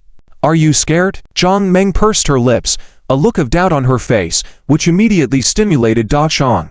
Scared of what?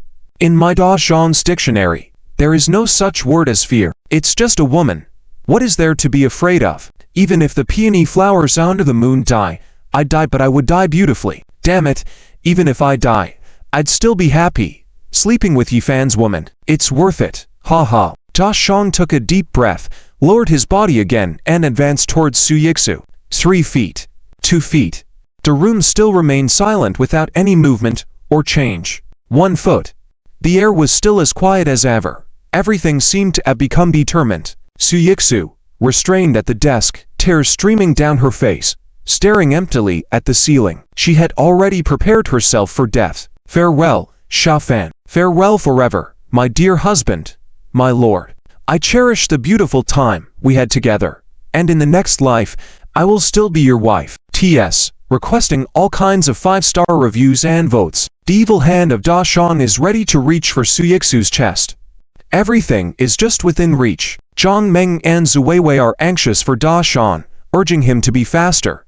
Just a little faster. It's just 1 step away. Just 1 step, and it can defile Yifan's woman. Completing the task as instructed above would mean completing more than half of it. The instructions were to do everything possible to make Yifan and his woman uncomfortable. Da Xiang's body continued to move downward.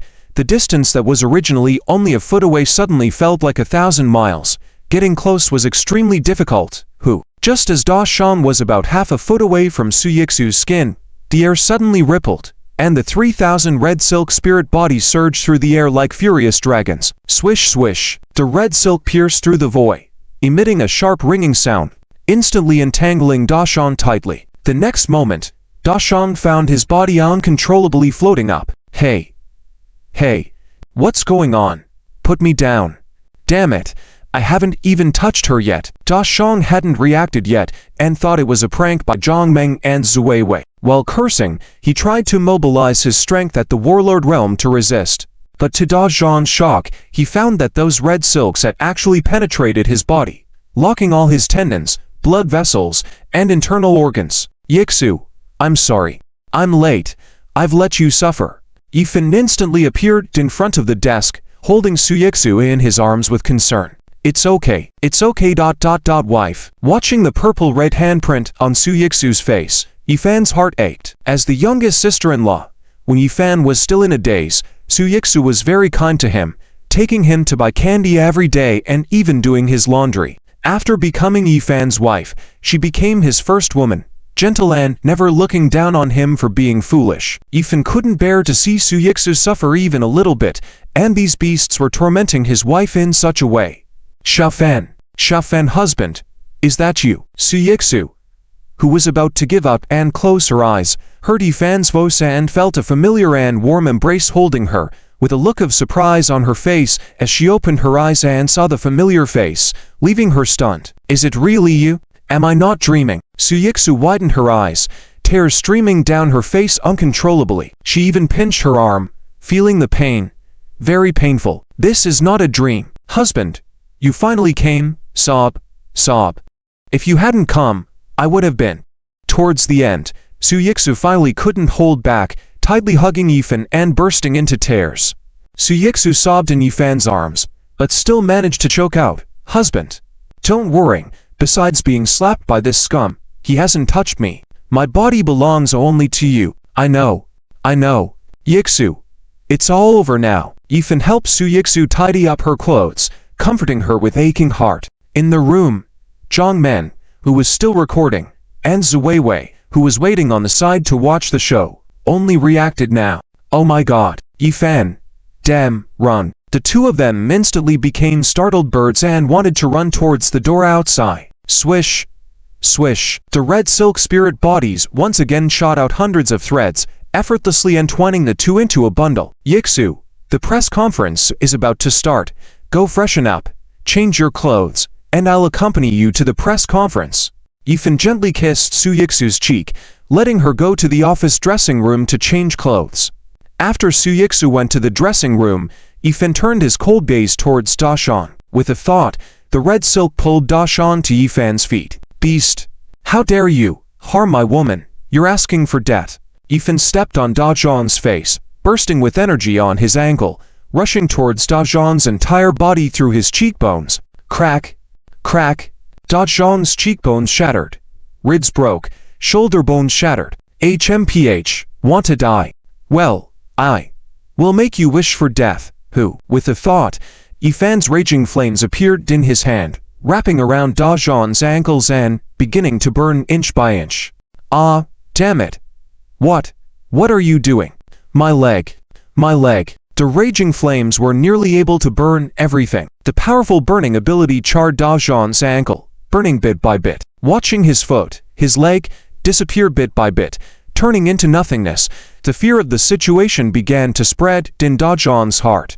The excruciating pain gnawed at him, causing his body to convulse, but unfortunately, Yifan's red silk spirit body still controlled Da Zhang's tendons and veins, not even giving him a chance to pass out. The charred cut surface of his thigh was very smooth, like a mirror cut by a knife. Blood flowed out from the mirror-like surface, yet before it could reach the ground, it was burned into nothingness by the flames, as if it were boiling water. Such a horrifying scene made Da Zhang feel like he was better off dead. The flames continued to push upward bit by bit, and it was about to burn below Da Zhang's lower abdomen. Half of the man's vital organs were already half burned. Da Zhang's body curled up in pain. Don't, Yifan, I swear, I really didn't touch Suyixu. Except for slapping her once, I haven't even touched her skin. If you don't believe me, you can watch the video on Zhang Meng's phone. That's right. I can testify. Da Zhang really didn't touch Suyixu. Young Master Yi, spare me.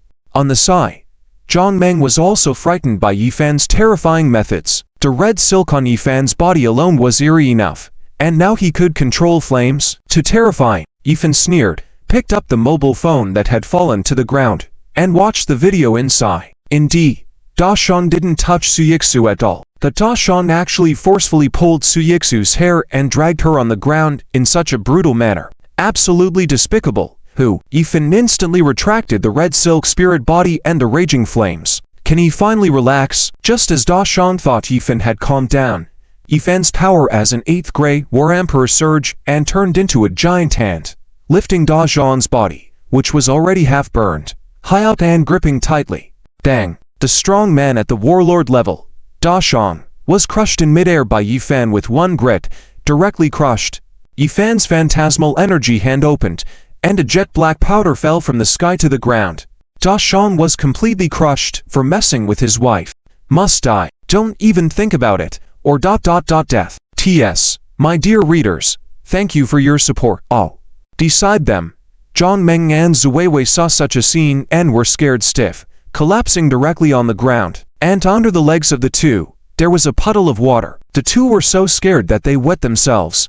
Yifan's strength was unexpectedly terrifying. Da Zhang was a strong martial emperor, a top-tier strong man in their impression.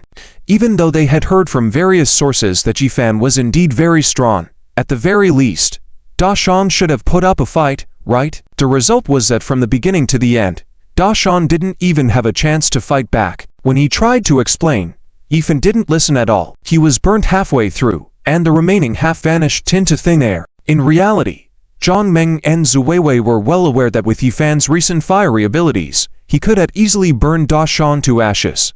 But in the end, Yifan forcefully exploded Da Zhang. This was to vent his anger, for intimidation. After dealing with Da Zhang, Yifan's sharp gaze turned to Zhang Meng and Zuiwei. Those cold eyes, like venomous snakes, seemed to pierce through the souls of the two. Don't kill us. Zhang Meng and Zuiwei huddled together, looking at Yifan in infinite fear. I'll talk. I'll say everything. It was someone who instructed us to do this. It was Prince Jing Jin's assistant who contacted us. He said. He told us to cause trouble at Suyixu's press conference. He even said that you are in the capital, unable to consider the matters in Yun City. Zhang Meng dared not withhold any information. Like spilling beans, she revealed everything she knew. Yifan stared coldly at Zhang Meng. Although he had anticipated it to some extent, upon hearing the truth, Yifan was still very angry. Zhao Waiyu, Prince Jin's son, was still in his hands. Did Prince Jin dare to scheme against those around him? Yifan quickly called Guo Li, lop off Zhao Waiyu's ear and send it to Prince Jin as a warning for him not to make any moves. It seems keeping Zhao Waiyu in his hands was the correct decision. Got it. Yifan just hung up the phone when Zhang Meng's phone rang urgently. It displayed Leader 1 on the screen. Yifan gave Zhang Meng a cold look. Put it on speaker. Don't speak out of turn. Yes. Zhang Meng was trembling, not daring to say a word. Zhang Meng, how are things progressing on your end? Did that pesky Suyixu sign the document? She did. Hurry up and make Dashan act. The press conference is about to start. Play Dashan's stunning performance against Su Yixu at the conference. It will definitely be explosive. Haha. This time, Yifan's face will definitely be lost completely. We can finally turn the tables for Prince Jin. The voice of a middle-aged man on the phone sounded especially smug. At this moment, Zhang Meng wished she could rush over and shut the man's mouth. This was a matter of life and death. Indeed, upon hearing the voice of the middle-aged man on the phone, Yifan's face darkened instantly. Are there still accomplices? Yifan had almost cleared the three major families, Li, Wang, and Zhao families, that Prince Jin had planted in Yun City. How could there still be people lurking in Yun City? Quick, hurry up. General Liu, please don't be anxious, we will be ready soon. Zhang Meng quickly said a few words and hung up the phone immediately. She respectfully said to Yifan, in this operation, besides the three of us, there are a total of 28 people in batches entering Yun City. If our operation fails, they will act at the venue, creating bloody scenes. As the third-ranking figure in this operation, Zhang Meng knew most of the secrets. After listening to Zhang Meng's words, Yifan released his powerful 8th-grade martial emperor's divine sense, enveloping the entire Su group building, searching for everyone based on the man's voice on the phone just now. With his powerful 8th-grade martial emperor level divine sense, Yifan could hear the slightest movements of an ant within a 500-meter radius. Soon, Yifan locked onto the General Liu. A man with a fat head and big ears was chatting with people in the hall while holding a wine glass. There were also several dozen young men hiding around him, with daggers hidden on them. Their martial aura was not weak. Several were even strongmen at the grandmother level. Humph. Since you want to play, let the blood flow like a river today. Touch my woman, and I will unleash hell today. Thus, as Zhang Meng's words fell, Yifan activated his energy, condensing another powerful energy hand and pressing it down on Zhang Meng with force. No, don't. Young Master Yi, I've already told you everything I know, won't you spare me? Zhang Meng was making a final struggle. HMPH. When did I promise you anything? Weren't you planning to disfigure my wife's face with sulfuric acid? You wanted to record Da Shang bullying my wife. You deserve to die 1,000 times. With a bang, without any hesitation, Yifan clenched his hand tightly. Zhang Meng exploded on the spot, turning into powder and dissipating in the air. In the same manner, Zhu Weiwei was directly crushed by Yifan. With the three culprits being eliminated, Yifan felt slightly calmer. He gazed at the changing room and walked over gently. Inside the changing room, Su Yixu had long since changed into her clothes. But Su Yixu was very clever and did not immediately open the door. She knew that Yifan was definitely going to punish those bastards who bullied her. As the young lady of the Su family, Su Yixu could bear some inappropriate scenes. But now that there was new life in her belly, she didn't want the new life to witness those bloody scenes. Su Yixu gently touched her belly, softly saying, "Baby, Daddy's back, Daddy's here to protect us both. Daddy will chase away the bad guys and protect us. Baby, don't be afraid." The seed was just planted and hadn't fully formed yet. But Su Yixu seemed to sense something in her heart, feeling that the life inside her belly could already sense everything. Outside, Yifan listened to Su Yixu's murmurs, feeling puzzled. "Baby, who is Yixu calling a baby? Yixu, have you changed your clothes? Let's go to the press conference venue." Yifan knocked on the door and spoke gently. "Already done." Su Yixu, who had already changed her clothes a long time ago, walked out from inside. She wore a black petite suit, with a white ribbon inside, and a black professional skirt with black stockings. Sexy and elegant, exuding a hint of charm. Yifan was stunned. "Yixu, you are so beautiful." Previously, although Yifan and Su Yixu had been intimate many times, at that time, Yifan was still in a foolish state, unable to fully utilize many techniques and positions, or else his true nature would be revealed. But tonight, hey, with such a beautiful wife, he must communicate well. Yifan stepped forward, tenderly embracing Su Yixu tightly. Be gentle, fool. Don't press on my belly." Su Yixu scolded softly, but her face was full of smiles. Yifan was stunned for a moment, then grabbed Su Yixu's wrist, carefully feeling her pulse. A look of shock appeared on his face, eyes whitening. "Yixu, are you carrying my child? Oh my. I'm so embarrassed." Yifan's blunt words made Su Yixu's face flush with embarrassment, and she wanted to bury her whole head into Yifan's chest. Thinking back to their intimate moments before, When she was so gentle in teaching Yifan, Suyixu's face burned even hotter. Oh my, that's not how you sleep, it should be like this. First take off your clothes, and then hold me. Those shy scenes flashed in Suyixu's mind, and at that time, Yifan could very well have already fully awakened. She used to think of herself as Yifan's teacher, as if she knew it all, but in reality, she was just a sheltered young lady. HMPH. You naughty boy. Were you awake all along, pretending to be clueless in front of me, making me look foolish? You're just so bad. Suyixu lightly pounded on Yifan's chest with her hand, feeling sweet and playful inside. Yifan, holding Suyixu's face, kissed her passionately on the lips. My freshly done makeup is ruined again by you. Don't move your hands. My clothes are going to be ruined by you. You scoundrel. The press conference is about to start. Can you spare me? We can. Continue tonight. The scene in the room was so beautiful that even the sun outside was too embarrassed to look, hiding behind the clouds. In the end, Suyixu was taken advantage of by Yifan. Her neckline was pulled askew. Bringing you back for this press conference was meant to give you a surprise. You're going to be a father. My Suyixu is carrying your child. Suyixu adjusted her messy hair and looked at Yifan solemnly. I, Suyixu, will help the Yi family grow. I've done it. Yifan lifted Suyixu high and excitedly said, Yixu, don't worry, I'll take care of you and the little one. I finally have an heir. Work hard. My wife, I hope you give birth to 10 or 8 sons in the future. After the intimacy, the press conference was just 5 minutes away. As the two prepared to leave for the event, Suyixu looked somewhat downcast. Sigh. We had invited Zhu Weiwei as a celebrity to promote today. Zhu Weiwei is quite a popular actress. Her recent dramas were a hit, a perfect match for our product's image and pricing. But now, Yifan held Suyixu's hand, a shadow passing over his face. Zhu Weiwei and her associates were not just that, they were downright malicious, planning to throw sulfuric acid on Suyixu's face. By the end of the day, none of those involved with Zhu Weiwei, Da Shan, Zhang Meng, and the operations strategy team would be left standing. As for the celebrities present, Yifan turned to Suyixu tenderly and said, Yixu, do you remember what Sensao does? Of course. Sensao Shen Mangjie. She's a big international star. We thought about inviting her as our spokesperson, but when we contacted her agent, they quoted too high a price and seemed unwilling to collaborate with us.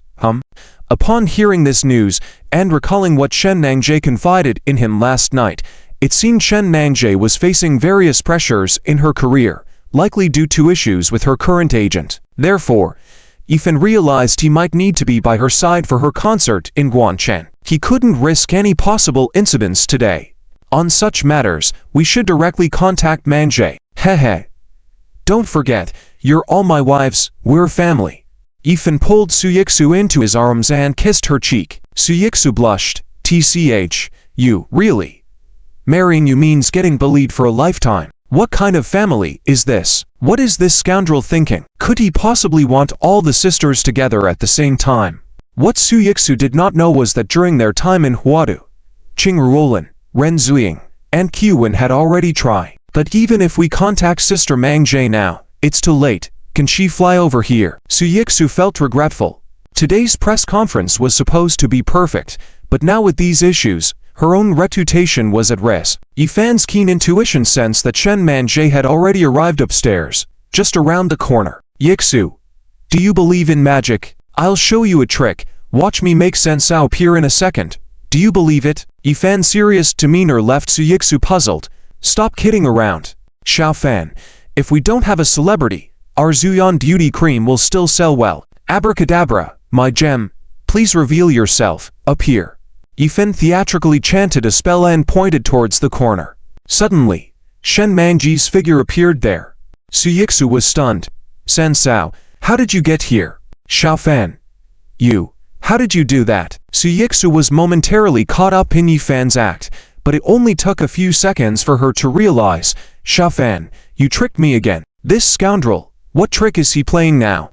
I heard you were having a new drug launch today, so I happened to be in Huadu, and came with Yifan to support you. Hearing Shen Mangjie's explanation, Suyixu understood better.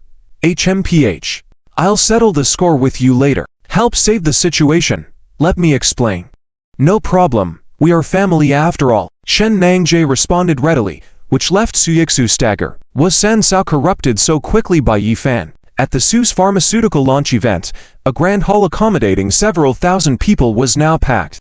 Due to the recent viral videos, consumers were eagerly anticipating the miraculous effects of the Zuyan beauty cream. Various media outlets and national super channel distributors were present, waiting eagerly to place their orders. However, there was a group of people moving around, spreading rumors. Don't wait any longer today. I heard that Mr. Su from the Su group had an accident. They say she was assaulted. The press conference might not proceed as planned. Really? I heard she was disfigured with sulfuric acid. I heard some news that Su Yixu has transferred her shares to a big shot in the capital. Su Group is no longer owned by the Su family. Damn. Does this mean the contracts we signed with the Su Group are now void? Mr. Liu and his 28 subordinates were moving frantically within the hall. At first, the disruptions were minor, but as they spread rumors, the people waiting in the hall began to panic. Some channel distributors had already prepaid billions to the Su family, and if there were any issues now, they would suffer huge losses. Why isn't Mr. Su coming out yet? Can someone explain what's going on? Yet. What if something really happened to Mr. Su? Under Mr. Liu's influence, the atmosphere was becoming chaotic, and some confused business magnates were starting to confront the security personnel near the stage. Seeing the chaos, Mr. Liu and his crew smirked. HMPH. The mood is set. Now we just wait for Zhang Man. When the situation was about to spiral out of control, Yi Fan appeared on the stage with Shen Manjae and Su Yixu. Long time no see, everyone. I'm Yi Fan, the silly young master of the Yi family, and these two ladies used to be my sisters-in-law, but now they are my wives. Yi Fan took the microphone and spoke with a powerful voice that instantly captivated the audience. At today's launch event for Yixu, the previous celebrity encountered some issues, so I have asked my third wife, Shen Nangjae, to be the spokesperson for the Su Group. However, before the conference officially begins, I have a video to share with everyone. As Yi Fan spoke, a video clip was projected onto a large screen. It showed Yi Fan roughly crushing Da Zhang's image. This scoundrel thought to bully my wife, so I got angry and decided to crush him. I hope you all now understand not to mess with my wife. I can have quite a temper. Yi Fan intentionally played this video clip to both intimidate troublemakers at the venue and warn those who were planning to target the Yi family. Oh my. Da Zhang is already gone. Yi Fan, the troublemaker, is here too. It's over. Let's get out of here. Just outside the crowd, Mr. Liu, seeing the situation, was shocked and trembling violently. Without any hesitation, he crouched down and tried to crawl through the crowd towards the exit. But before he could make it 3 feet, a pair of legs blocked his way. Laying a hand on my wife. Do you think you can escape punishment? Women were Yi Fan's Achilles heel, and today was bound to be a bloodbath, at the very least a disaster. Yi Fan, seeing Yi Fan standing in front of him, General Liu's pupils dilated for a moment. Wasn't Yi Fan still on the stage just now? How did he suddenly appear in front of him? However, General Liu was only momentarily distracted before quickly regaining his composure. Yi Fan had, indeed, crushed Big Bear directly in the office earlier, but that was in the office. With so many people here live, Yi Fan wouldn't directly take action, right? Wouldn't it affect things at all? Yi Fan, you can't kill me. Having understood this, General Liu calmly stood up. With so many people here, dare you to kill me? I came here as a business negotiator. If you kill me, what would the other business people coming think? Besides, Yi Fan, don't forget, since we have taken action, how could we only arrange for so few people?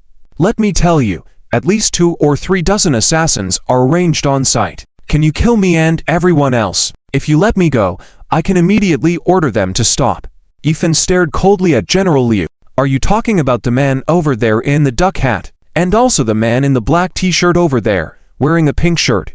As soon as Yi Fan spoke, he clearly identified all the assassins deployed by General Liu. General Liu's face changed instantly. How do you know this? With thousands of people on the scene, even though Zhang Meng and Big Bear had already been exposed, Yi Fan's group should not have been able to locate all these assassins so quickly among so many people. However, General Liu overlooked the power of a martial emperor. Even if you know, can you instantly kill them? Before General Liu could finish speaking, Yi Fan's mind moved, and his phantom body surged out of his body, swiftly penetrating through the crowd. At the same time, flames were released from the phantom body. Whoosh! In the blink of an eye, all the assassins deployed by General Liu at the scene were burned to nothing.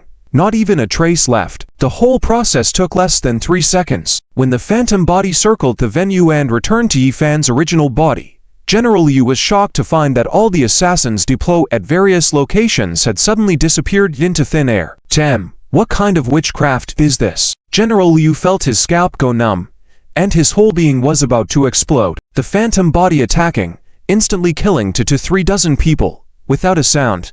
This was too terrifying. Every hair on General Liu's body stood up, and he finally cowered.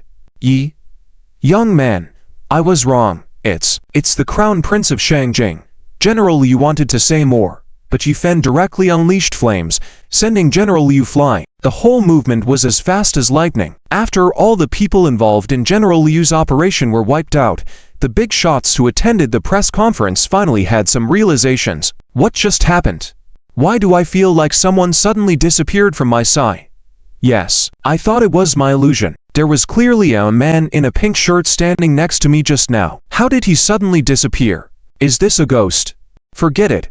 Regardless, the press conference has already begun. International goddess Shen Meng personally came to endorse. Such a rare opportunity for a close-up view. Although the family representatives and big shots at the scene sensed that something was amiss, they were not close acquaintances, so after a few murmurs, they paid no further attention. With everyone blindsided, Yifan finally breathed a sigh of relief. Humph. That's the outcome of coveting my wife. It's just a pity that I don't have time to deal with the assistant of the Crown Prince of Shangjing. For now. In Shangjing, in the study of the Crown Prince, Crown Prince Zhao Jin had just finished sorting through a stack of documents in his hand. He picked up his phone and started watching a video when he suddenly saw a video of Yifan crushing Big Bear. The body that was lying down instantly sat up. Damn, what is Yifan up to now? How come he's killing my people again? Who did I offend? Since Zhao Wu, who fell into Yifan's hands yesterday, Zhao Jin had been relatively docile. Now the Crown Prince had decided not to easily make a move against Yifan until the immortal transmission was completed. Now Yifan had already come to Shangjing. Zipan, this Big Bear seems to be one of your recruited assassins, right? The Crown Prince furrowed his brows and asked his assistant by the door. Before the assistant at the door could answer, a bodyguard hurried over with a tray. Your Highness, there's an urgent express delivery for you outside. It says you must open it yourself. Express delivery? The Crown Prince was puzzled. How could he have ordered a delivery? You open it. As the Crown Prince, Zhao Jin was extremely cautious. He looked at the box on the table and instructed his assistant Zipan. Zipan reluctantly stepped forward to open the box and saw what was inside, suddenly exclaiming, "Ah!" Inside the box were a pair of bloody ears and a phone with a video saved inside. Your Highness, this, should I take the box out and throw it away? Zipan's heart was becoming more uneasy because the operation in Yun City was completely commanded by him privately, and now the Crown Prince suddenly received a pair of ears. Zipan had a very ominous feeling. Wait. The Crown Prince, hold on. Zhao Jin coldly shouted, looking at the ears on the tray, picked up the phone, and opened the video inside. Zhao Jin, I warned you not to engage in any tricks. How dare you send someone to Yun City to act against my woman? As a warning, this is your son's ear. You can choose to bowl it or braze it. The person speaking in the video was none other than Yifan. Although he had already anticipated what was coming, hearing Yifan say that the ears in front of him were his son's, Zhao Jin exploded. Damn, my son, my poor son. Your ear. Oh my god. Zhao Jin jumped up in place, wanting to touch the ears with his hands, but dared not. The usually extremely composed Zhao Jin was now unable to compose himself. Although Zhao Jin could order his men to kill his son, he couldn't bear to see his son tortured like this. Wait, didn't I send anyone to act in Yun City? How did I anger Yifan, have Big Bear crushed, and then have my son's ear cut off? What's going on? As a superior, Zhao Jin quickly figured out most of the logic after a brief thought. Thump. The assistant Zipan instantly knelt in panic towards Zhao Jin. Your Highness, forgive me. The people we sent to assassinate the young master have already been wiped out 3 times. We never had a chance, so I thought of causing some commotion in Yun City to attract Yifan's attention. But the result. Zipan explained the reasons for the incident, and Zhao Jin immediately understood everything. You fool. Even after repeatedly warning you not to act recklessly, you still took matters into your own hands. Not only did you fail to kill the young master, but also your men were beaten up by Yifan like this. If this video spreads, how will others view our crown prince's mansion? Did you take my words as a joke? Come, get me a saw. With the saw in hand, Zhao Jin's face showed a hint of ferocity as he directly pressed down Zipan on the table, grabbed Zipan's ear, and slowly sawed it off. You idiot! Didn't you listen to me? What's the use of keeping your ear? Sawing off your ear to accompany the young master's ear. Squeak, squeak, squeak. The sound of the steel saw rubbing against flesh echoed in the study, causing goosebumps all over the body. Although Zipan's body trembled violently with pain, he dared not make a sound. Zipan was well aware of the crazed personality of the crown prince. Seeing his son being tortured and the crown prince starting to become perverse by inflicting the same pain on himself, trying to shift the pain. That damn Yifan, is he really so powerful? I refuse to believe that I can't deal with him. In Guan City, apart from the methods arranged by the crown prince, I will definitely increase the dosage and add more, making him pay a heavy price. Jin Wang ordered his assistant to saw off both of the assistant's ears, causing blood to splatter all over the floor. Watching the two ear muscles still twitching on the table, Jin Wang's mood seemed to have calmed considerably. Get out! Jin Wang extended his blood-covered fingers to his mouth, sucked on them, and then wiped his hands clean with a cloth. A bunch of idiots.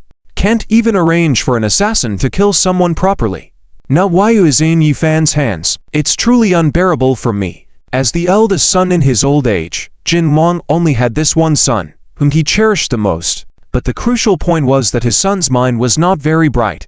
He believed himself to be a great general.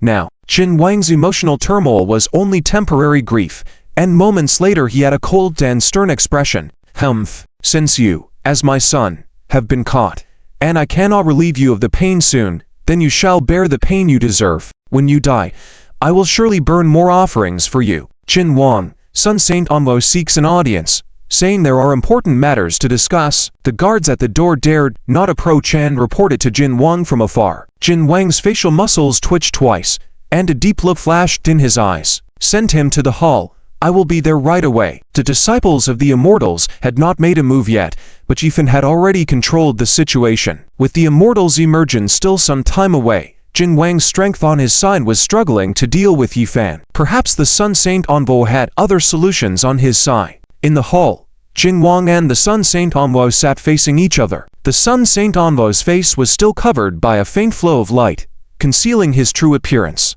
My lord, I have heard about the young prince, but you don't have to worry too much. As long as the prince's body is intact, we have a way to bring him back to life. With one sentence, the Sun Saint Anwo lifted Jin Wang's spirits. Is there such a method?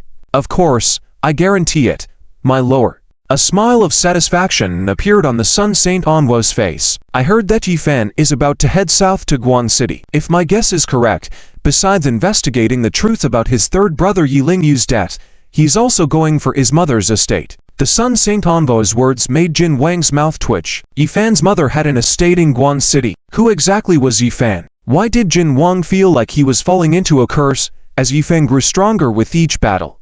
My lord, about supporting our king, what are the conditions? Jin Wang, as a high-ranking member of Dazia, naturally understood there were no free lunches in this world. Of course, the only condition is for Yifan to die. And after Yifan's death, his body will be handed over to us. Is that all? Is that the condition, Saint Anwo? Jin Wang looked at the Sun Saint Anwo with some doubt. The Sun Saint Anwo, whose strength had already reached the level of a martial saint, did not dare to personally confront Yifan. He had supported Zhou Ming before and now come to Jin Wang. Why? Jin Wang nodded. So the reason the Sun Saint Anwo didn't confront Yifan was because there was a natural suppression due to Yifan's cultivation technique. Jin Wang's business with Yifan was already quite challenging, and adding such a powerful force at this time could change their dynamic. The only condition, truth be told, it's not that I won't personally go deal with Yifan, but because there's a natural suppression on my part from Yifan's techniques. I can only ask you for help. Jin Wang nodded. So, the Sun Saint Anwo's support was conditional on Yifan's death. He needed Jin Wang's assistance due to the suppression caused by Yifan's techniques.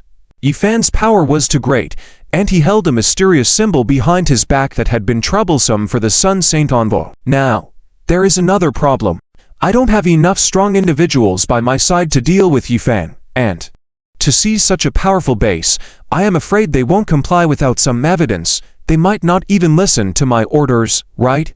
Apparently, the power behind this production base was far beyond Jin Wang's control. My lord, rest assured, everything has been prepared for you. This order to take over the base was personally written by Yifan's mother and is authentic without a doubt. As for manpower, I have also brought another gift this time, which can strengthen you with 10 martial emperor level experts. The Sun Saint Envoy handed over a command and 10 pills that could instantly elevate someone to the strength of a martial emperor. These pills can elevate an individual to the level of a martial emperor of the 4th tier almost instantly and will completely obey your commands. When handing the pills to Jin Wan, a barely noticeable wicked smile flashed across the Sun Saint Envoy's face. Others wouldn't know, but the Sun Saint Envoy was aware that the pills were not meant to enhance strength, but rather to implant insect eggs.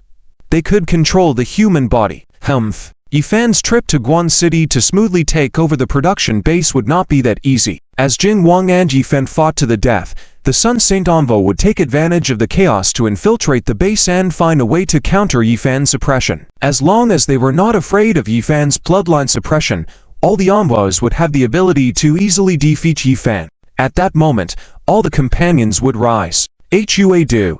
Those who attacked the Su group have all been eliminated by Yifan. Things have become much smoother afterwards. Yifan had his four maids keep an eye on the scene and returned to the Yi family's mansion. Chiakui base. The estate left by mother. I must reclaim it. Yifan stood in the study with his grandfather, Yi Changfeng, looking at the succession order handed to him, with a puzzled expression. What kind of remarkable person was my mother? Before leaving, the remnants of the Immortals Palace map left on his 7 brothers and the many assassins left by his mother in the Yi family's underground gave him hints. General Chen Yao of the Zhenwu Bureau said that his mother guided him. Now she left him the Chiakui base. Yes, your mother said that if you reach the level of a martial emperor, you will have the qualifications to take over the Chiakui base.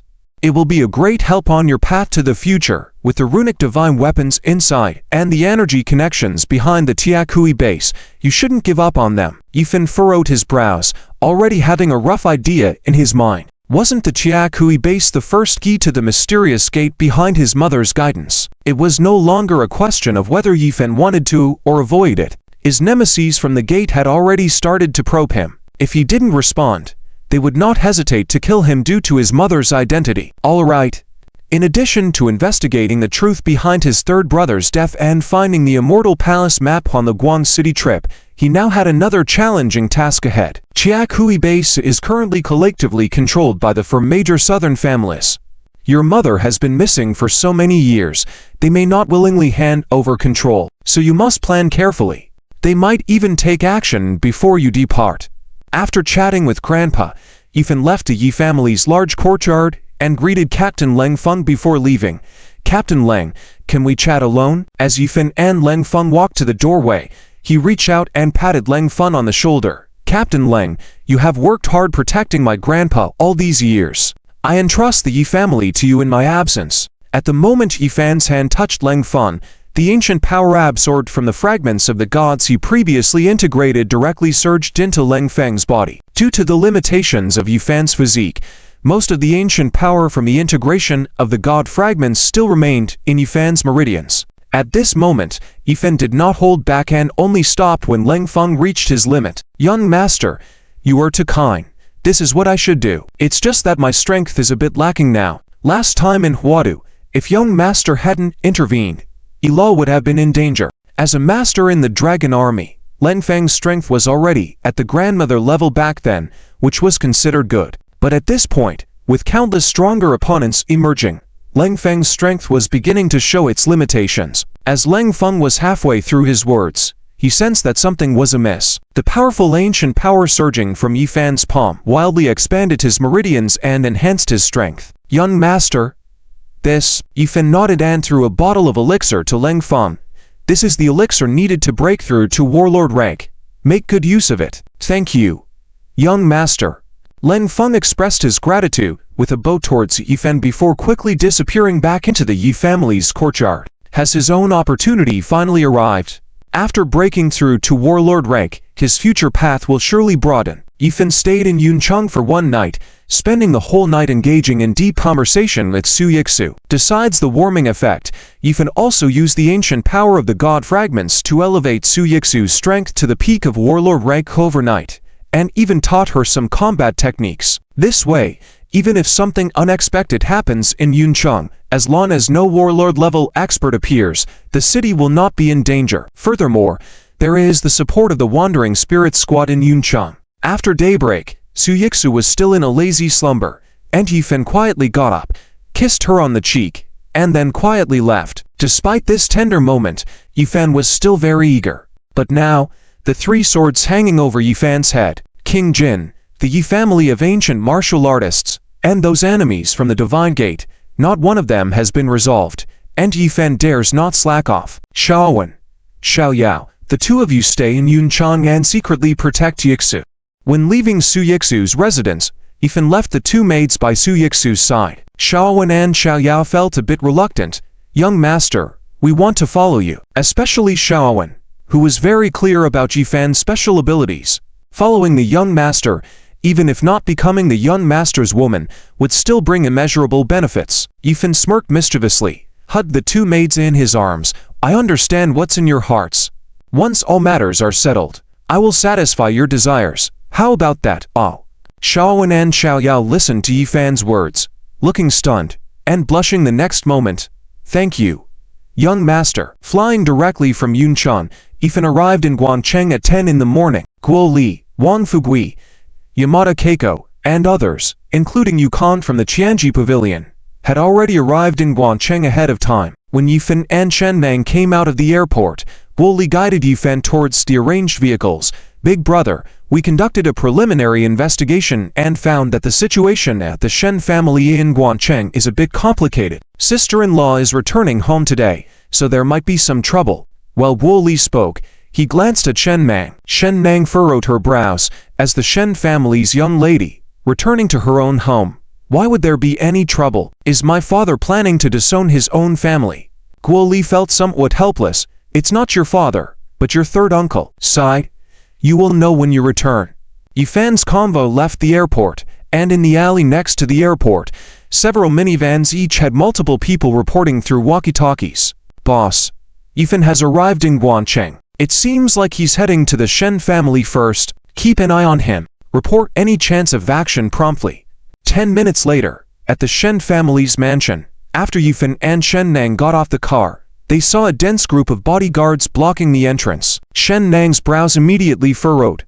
Move aside. Sorry, miss, Master Third said. Shen family does not welcome you. Your actions now will lead to the Shen family's demise. How audacious. I am the Shen family's young lady. Do I need my third uncle's permission to return to my own home? Move aside. Otherwise, don't blame me for being impolite. Shen Nang had witnessed Yifan's power and felt confident with him by her side now. She had come with Yifan to Guangcheng to figure out what exactly was going on with her father. But unexpectedly, before seeing her father, her third uncle tried to intimidate her first. Clang. Unexpectedly, all the bodyguards completely ignored Shen Nang and drew their swords. Miss, don't force us. This is also the master's intention. The situation became tense, with the internationally renowned star, Shen family's miss, unable to enter her house. At Yifan's side, the hot-tempered Wang Fugui couldn't hold back. Damn it, what kind of trash gatekeepers are these, daring to defy their own master? Sister-in-law, don't worry. Watch as Lao Wang goes and makes them all kneel and beg for mercy. Wang Fugui had reached the peak of the warlord rank now, his energies surging and the air beginning to tremble. However, Yifan stopped him and said, Lao Wang, don't be in a rush. Let's observe first. They're just putting on an act. Humph. An act? Wang Fugui was a bit confused but didn't say much. After 10 seconds of standstill, a powerful martial aura suddenly swept through the air, at least at the level of a warlord. A middle-aged man with a square face swiftly appeared at the gate. How dare you? You fools! My daughter is returning home, and you dare to block her. Then go to hell. While scolding, the man released a powerful aura that directly struck the dozens of bodyguards in front of the gate. Doom. Doom. Instantly, the bodyguards were reduced to debris, and the air was filled with a bloody scent. Dad, what are you doing? How can you kill them all directly? You. Shen Nang looked at the square-faced man in shock. This man was none other than Shen Mang's father, Shen Nanfei, the current head of the Shen family. They were just a group of rubbish bodyguards. Killing them is no big deal. After a casual greeting to Shen Mang, Shen Nanfei turned and looked at Yi Fan. This is young Master Yi. I've heard of your great name. Seeing you today, you're truly exceptional. Before Yi Fan could speak, Shen Nanfei continued. Young Master Yi, I have heard about the incident where your third brother was attacked in Guancheng. After a thorough investigation, I discovered that this matter is related to my Shen family. It was all due to my family's third son, Shen Nanpeng, being deceived and participating in the attack on Yilingyi. As Shen Nanfei spoke, he threw a man who had been beaten to a pulp onto the ground. It was Shen Nanpeng, the third son of the Shen family. Shen Nanpeng's mouth was gagged, and he wriggled on the ground, making whimpering sounds and shaking his head continuously. The Yi family has suffered a great calamity, and I deeply regret it. An eye for an eye. To avoid affecting the friendly relations between the Shen family and the Yi family, I express the Shen family's apologies with the life of the third son. As Shen Nanfei spoke, a battle knife struck the ground near Shen Nanpeng's chest. Another madman, planning to kill his own younger brother, or is he pretending for a show? Acting in front of Yi Fan. Yi Fan's lips twitched twice. Interesting. I wonder what excuses Shen Nanfei will come up with after watching the video of the 5 poisonous children given to him by the Divine Gate disciples. Shen Nanfei's martial arts strength, superficially speaking, seems to be suppressed at the level of martial honored, but in reality, Shen Nanfei's strength is around the level of martial emperor 4th grade. However, this still falls within Yi Fan's control. Yi Fan had just released his perception, activated the demon eye, wanting to check Shen Nanfei's appearance to see if it was a disguise. To Yi Fan's surprise, even when using the demon eye, he still didn't find anything unusual on Shen Nanfei's face. Shen Nanfei's appearance seemed to have a layer of light fluctuations, but was his appearance actually real? Was someone impersonating Shen Nanfei? It was precisely because of this that Yi Fan's previous speculations were all overturned. Earlier, from the video given by the poisonous child, Yi Fan saw Shen Nanfei personally attacking third brother Yiling Jun, combined with what Shen Mange said, implying that there's another soul residing in someone's body. Yi Fan thought Shen Nanfei was being impersonated. But now, since Shen Nanfei's appearance is real, things have become complicated. Is Shen Nanfei really going to kill his own younger brother? Yi Fan decided to continue observing. No, Dad. Just as Shen Nanfei's sword was about to strike Shen Nanpeng's chest, Shen Mange beside Yi Fan had already screamed, "That's third uncle, are you crazy?" Shen Mange couldn't understand why in recent years, her father had become like a madman, disowning his own relatives and even trying to kill his own younger brother. Mange. Yi Fan reached out and grabbed Shen Mange, transmitting some strength through her wrist. Don't be afraid. I'm here. Behind Yi Fan, Yukong, Wang Fugui, Wu Li, and others already had their hands on their sword handles, ready to act at Yi Fan's command. 1 meter. 2 feet, 1 foot, 10 centimeters, ... Yi Fan's demon eye opened, closely watching Shen Nanfei's movements. Although Shen Nanfei's movements seemed very fast to others, under Yi Fan's demon eye, it was like watching in slow motion. Shen Nanfei's blade had already touched Shen Nanpeng's skin, leaving a small cut with blood oozing out. However, Shen Nanfei's hand continued without any signs of slowing down, and blue toxins spread from the tip of Shen Nanfei's blade. Seeing this situation, Yi Fan furrowed his brows. Was he really intending to kill? The tip of Shen Nanfei's blade was aimed directly at Shen Nanpeng's heart, and with those poisons, a strike like that would indeed end Shen Nanpeng's life. Yi Fan couldn't understand. Was Shen Nanfei really trying to silence Shen Nanpeng permanently? There must be a problem. Although he couldn't yet understand the reason behind it, the priority was to save the person first. So Yi Fan acted, activating his teleportation ability. Yi Fan's body appeared in front of Shen Nanfei in the blink of an eye. Grabbing Shen Nanfei's arm, "Uncle, this is your third nephew. You don't need to kill him. If there's any misunderstanding, we can resolve it peacefully." While speaking, Yi Fan's wrist touched Shen Nanpeng's body, quickly neutralizing the toxins and nurturing Shen Nanpeng's tendons and veins. In an instant, Shen Nanpeng realized that his previously life-threatening wounds had already healed by half. Originally on the brink of death, Shen Nanpeng opened his eyes, looking at Yi Fan with a mix of shock and confusion. Wasn't Yi Family's young master supposed to be a fool? Although he had apparently awakened, he was said to be causing chaos. But now, it seems otherwise. Did Yi Fan just save him? Perhaps he didn't have to die today. Maybe things could still change. Shen Nanfei, feeling his movements blocked, his facial muscles twitching slightly, muttered, "This damn thing must die today. Otherwise, I can't explain it to the Yi family young master." Shen Nanfei increased the force in his hand, wanting to forcefully bring down the sword. Martial Honored Peak. Martial Emperor 1st Grade. Martial Emperor 2nd Grade. In just a few seconds, Shen Nanfei elevated his strength to the level of Martial Emperor, attempting to pierce Shen Nanpeng's heart with the sword in his hand. But Yi Fan's wrist was as strong as steel, firmly holding its position, as if rooted in midair. Shen Nanfei couldn't move an inch, when even the strength of Martial Emperor 4th Grade couldn't budge Yi Fan.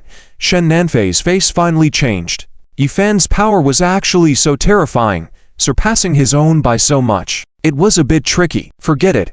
Uncle, don't kill him. Yi Fan maintained a smile on his face, without any hint of difficulty or strain. Shen Nanfei adjusted his emotions, frowning. "Young master, what exactly are you intending?" Involving the Shen family in an assassination plot against the Yi family third son.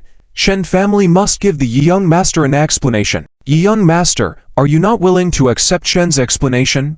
Shen Nanfei was starting to be impatient. He had just glanced at Shen Nanpeng's condition, and even though he had been near death moments ago, in an instant, it seemed as if Shen Nanpeng was coming back to life. Shen Nanpeng must not speak. If Shen Nanpeng spoke, many secrets would be exposed. So, today, no matter what, Shen Nanpeng had to die. "Uncle, you're wrong. Mange has declared that she will marry me, making her my wife. Mange's matters are my matters. Mange is a part of the Shen family, so I naturally have a say in Shen family's affairs." Yi Fan smiled mischievously.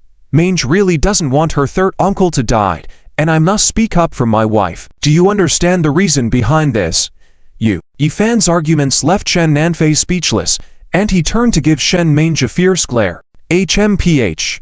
Yi young master, indeed Mange had a previous engagement with the Yi family, but that was with Yi family's third son Yi Lingyu. Now that Yi Lingyu has passed away, Mange's engagement with the Yi family naturally becomes void." Shen Nanfei's expression grew colder. As for Mange's announcement at the Yi family funeral that she would marry Yi young master, that was just a moment of passion. "Yi young master, don't take it seriously." Shen Nanfei's face had darkened, indicating his determination to forcefully give an explanation to Yi Fan. "No, Dad, I'm not being impulsive. I have thought this through.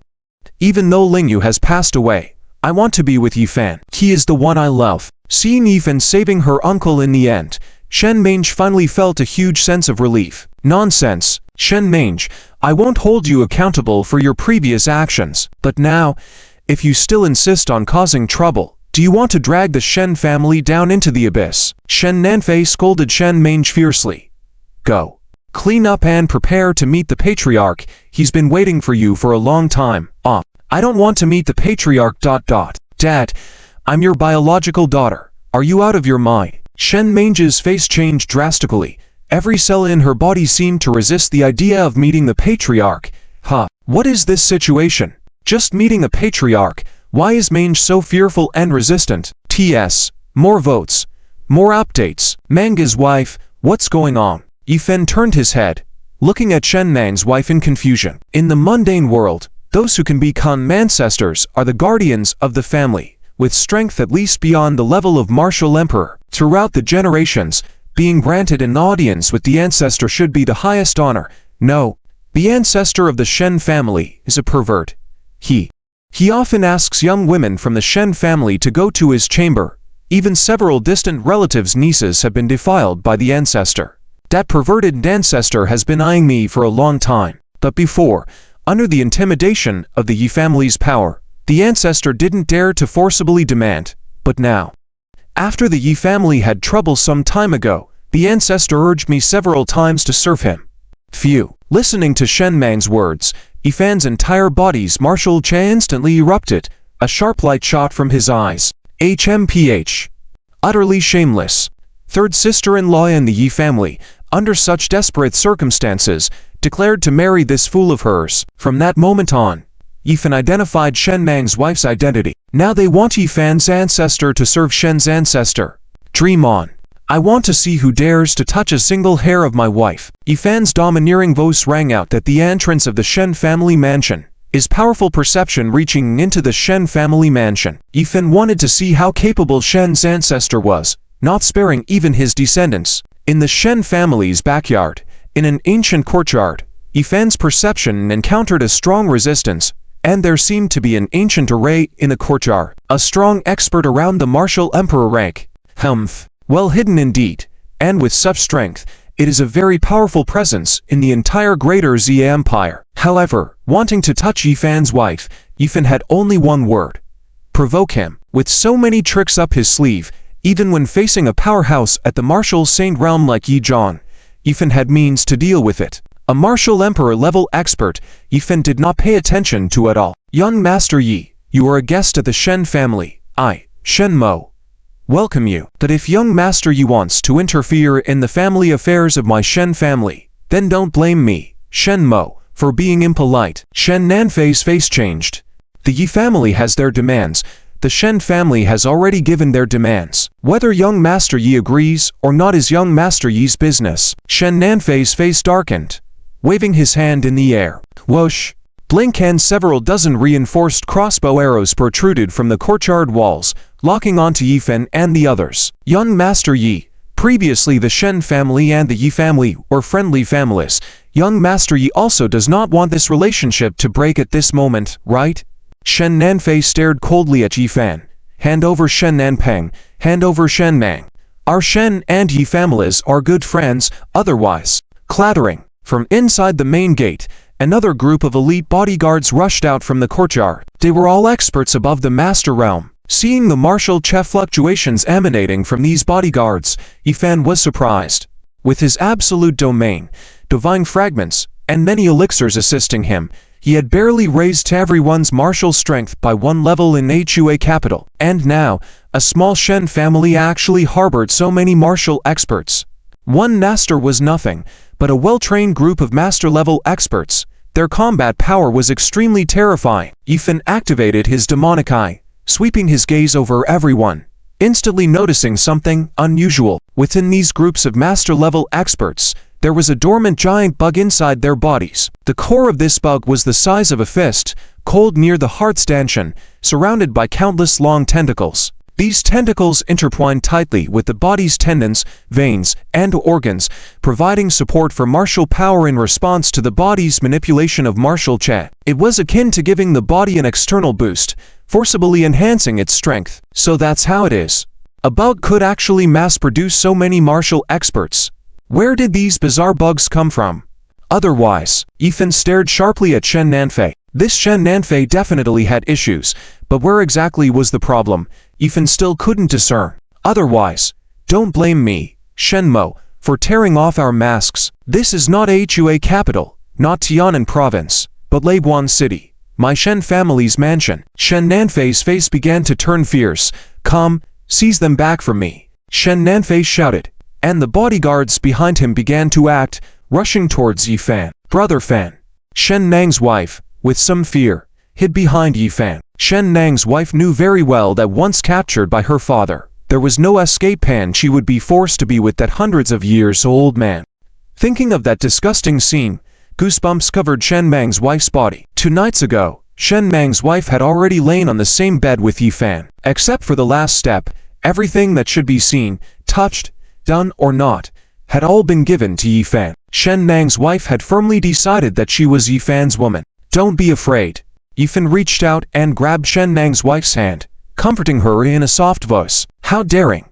Dare to lay a hand on my sister-in-law, seeking death. Before Yifan could move, Wang Fugui had already stepped forward, the powerful martial aura of a peak warlord rampaging violently. The surging martial aura, like a tornado, directly sent over a dozen bodyguards flying back. Behind Wang Fugui, Guo Li, Yamada Keiko, Yukon, and others also stepped forward, their martial aura fluctuating. The air became tense, the two forces facing off, The situation deadlocked. Whoosh! Suddenly, a series of sounds broke the air, attacking Yifan. It was more than 20 crossbow arrows, intending to ambush Yifan. Humph! These enhanced crossbow arrows could deal with master rank experts and even intimidate high-level warlords. But for an expert at the Emperor level, these crossbow arrows couldn't even break through his chest shield. Were they trying to threaten Yifan? Isn't this a joke? With a light wave of his hand, Yifan easily blocked the 20 crossbow arrows with a powerful aura forming a shield in the air. Whoosh! But on the other side, taking advantage of Yifan's distracted moment, another 20 crossbow arrows shot out rapidly, not aimed at Yifan, but at Shen Nanpeng lying next to him. At this moment, Yifan was 2 to 3 meters away from Shen Nanpeng. Even with Yifan's Emperor-level strength, it was impossible to block so many crossbow arrows at once, right? Moreover, besides crossbow arrows, there were sniper bullets on top. Shen Nanfei had to kill Shen Nanpeng. He couldn't let Shen Nanpeng speak. Just as the bullets and crossbow arrows were about to hit Shen Nanpeng frantically shook his head in panic, but he was helpless, making whimpering sounds. Shen Nanfei smiled.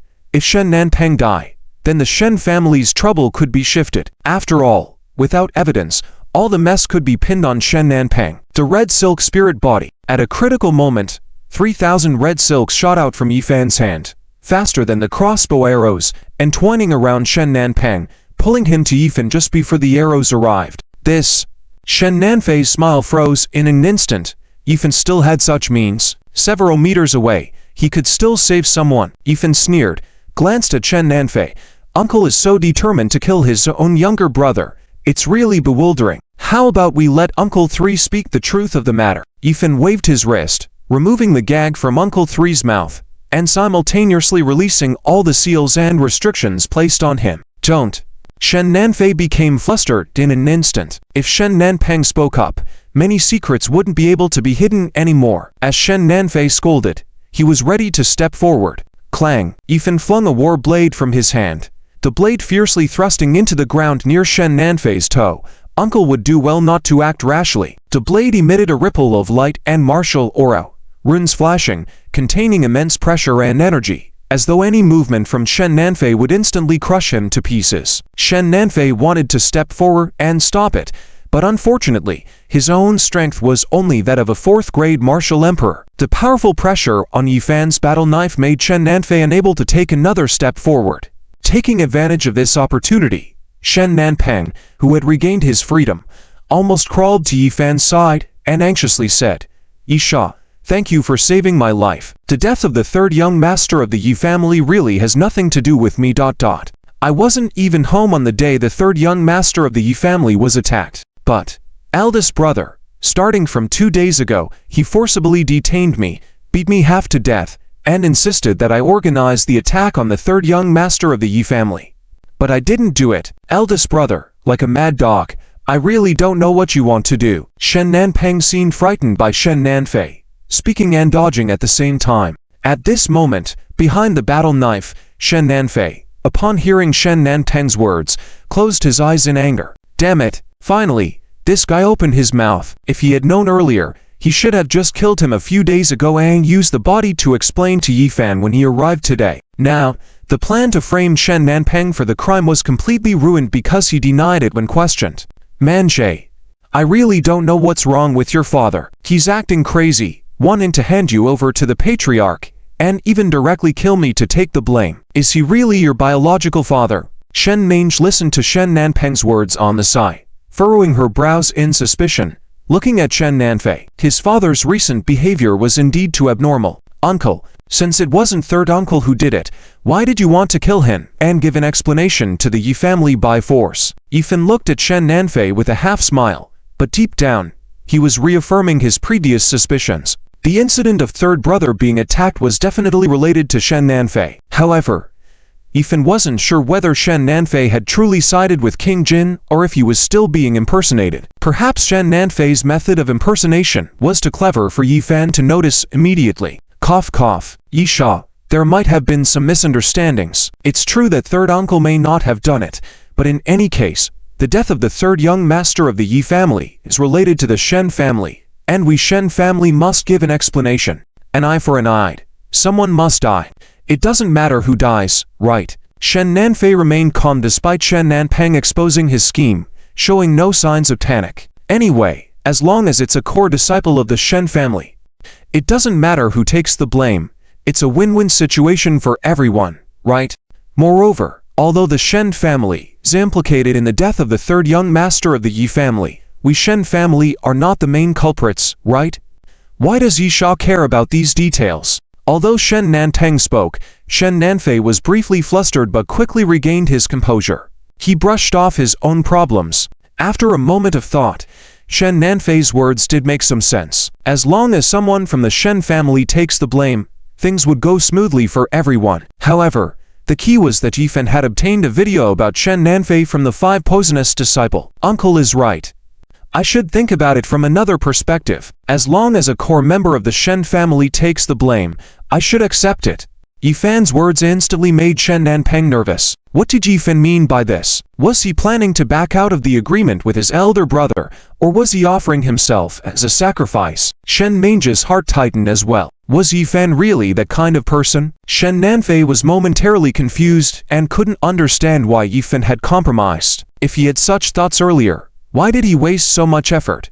It turned out to be so easy to deceive him. Humph. As long as the Shen family's involvement in the attack on the third young master of the Yi family was clear, many things for the Shen family would proceed more smoothly. However, Yifan's next words made Shen Nanfei explode right then and there. If a core member of the Shen family is to take the blame, shouldn't it be someone of enough importance? Yifan stared at Shen Nanfei earnestly, continuing, although third uncle is from the direct line, he lacks the weight. I think uncle coming forward to take the blame for third brother is quite appropriate. I believe uncle, for the sake of the Shen family, would not object, right? Just now, uncle said that choosing third uncle was all for the sake of the Shen family, right? Yifan stared at Shen Nanfei with a sharp gaze, as if trying to penetrate his soul. Shen Nanfei shivered for no reason, his pupils dilated, but deep down, Shen Nanfei was more angry than anything else. So Yifan was waiting for him here? A third young master of the Yi family wanting him to pay with his life. Yifan, are you playing with me? This joke has gone too far. I don't like it. Shen Nanfei's face darkened. Yifan's words left him speechless, forcing him to avoid the topic. Uncle, do I look like I'm joking? Yifan's voice was cold and decisive. This is the explanation I want. Whether uncle gives it or not. Yifan reprimanded, showing no signs of backing down. Shen Mange, who had been worried about her third uncle's safety, now began to worry about her father's safety. Although her father's recent actions were incomprehensible, he was still her father. If Yifan really went against her father, how should she handle the situation where both sides were important to her? One was her father, and the other was her husband. Regardless of who got hurt, it was not something she wanted to see. Sister-in-law, rest assured, since Big Brother has taken action, there must be a reason for it. Knowing Big Brother's character, he will definitely not make things difficult for you. Guo Li saw Shen Mange's worried expression, stepped forward, and comforted her in a low voice. Yifan, you are being too insolent. I cannot give you the explanation you want. Shen Nanfei tore off the mask and confronted Yifan directly. Furthermore, Shen family's involvement in the incident of the attack on the third young master of the Yi family is just my speculation, without any evidence. You want an explanation? At least there should be substantial evidence, right? You want to bully my Shen family without evidence, but my Shen family is not so easy to bully. Seeing Shen Mange still standing by Yifan's side, Shen Nanfei couldn't contain his anger. Rubbish. Shen Mange, are you still a part of the Shen family? They want to kill your father, and you still want to stick with them. Yifan smiled coldly. Uncle wants evidence? Then uncle should take a good look. Yifan nodded at Guo Li beside him, and Guo Li immediately turned on a naked eye 4D projector and projected a video in the air in front of the Shen family's courtyard. The video showed Shen Nanfei stabbing Yi Lingyu in the chest in the Shen family hall. Shen Mange saw the figure in the video clearly and watched her father stab her ex-fiancée Yi Lingyu in the chest. She almost lost her balance and stumbled from the shock. Shen Nanfei, on the other hand, was dumbfounded upon seeing the video. His body trembled, his face went pale, and his mind seemed to crash. What is going on? How did the video from that day's scene get exposed? On the screen, apart from Shen Nanfei, There were also high-ranking members of the Gu sect, the Han family from Guanchan, several members from the Cao family, and a few high-ranking members from the Zhuk sect. All their appearances were clearly visible, making the situation quite troublesome. Damn it! During the operation, it was clearly stated that no one was allowed to take pictures, so how did someone manage to take them? Who the hell took the pictures? Shen Nanfei watched the playback video carefully, searching for clues, and suddenly noticed that one person was missing from the crowd. Gusek's 5 Poisons youth. Yes, it was him. During the operation, the 5 Poisons youth always seemed to be evasive, and it turns out he was up to some shady business. Recently, there was information from the Gu sect saying that the 5 Poisons youth had gone missing, and now it seemed that the 5 Poisons youth must have fallen into Yifan's hands, and he had divulged all the secrets he knew, otherwise Yifan wouldn't have had access to these video materials. Shen Nanfei, with this kind of evidence here, do you have anything to say? Yifan's face was dark. Just before his third brother died, he probably never imagined that he would die at the hands of his own people, stabbed by his future father-in-law. Silence. The scene fell silent, but it was Shen Nanfei. Even the core bodyguards of the Shen family were stunned at this moment. They never expected that the Shen family would be involved in the assassination of the third young master from the Yi family, and even the family head had personally participated. Third uncle Shen Nanpeng angrily shouted, "All right, big brother, it's you. You are really ruthless, even willing to kill your future son-in-law. What exactly are you trying to do?" Shen Mange just saw her father kill Yi Lingyu, and when she saw Yifan confronting her father, her main concern was her father's safety. However, connecting all the events before and after, Shen Mange suddenly understood some things. The father in front of her, although identical to her own father in appearance, was completely different in feeling and action. But how could she test whether her father was real or fake? Shen Mange frowned in thought, and suddenly remembered some secrets that only she and her father knew from her childhood. Shen Nanfei looked at the current situation, all the evidence laid out in front of him. If he couldn't explain it clearly, all his actions would be at a disadvantage. Cough cough. Young Master Yi, there must be some misunderstanding in this. Yes, Yi Lingyu is my future son-in-law.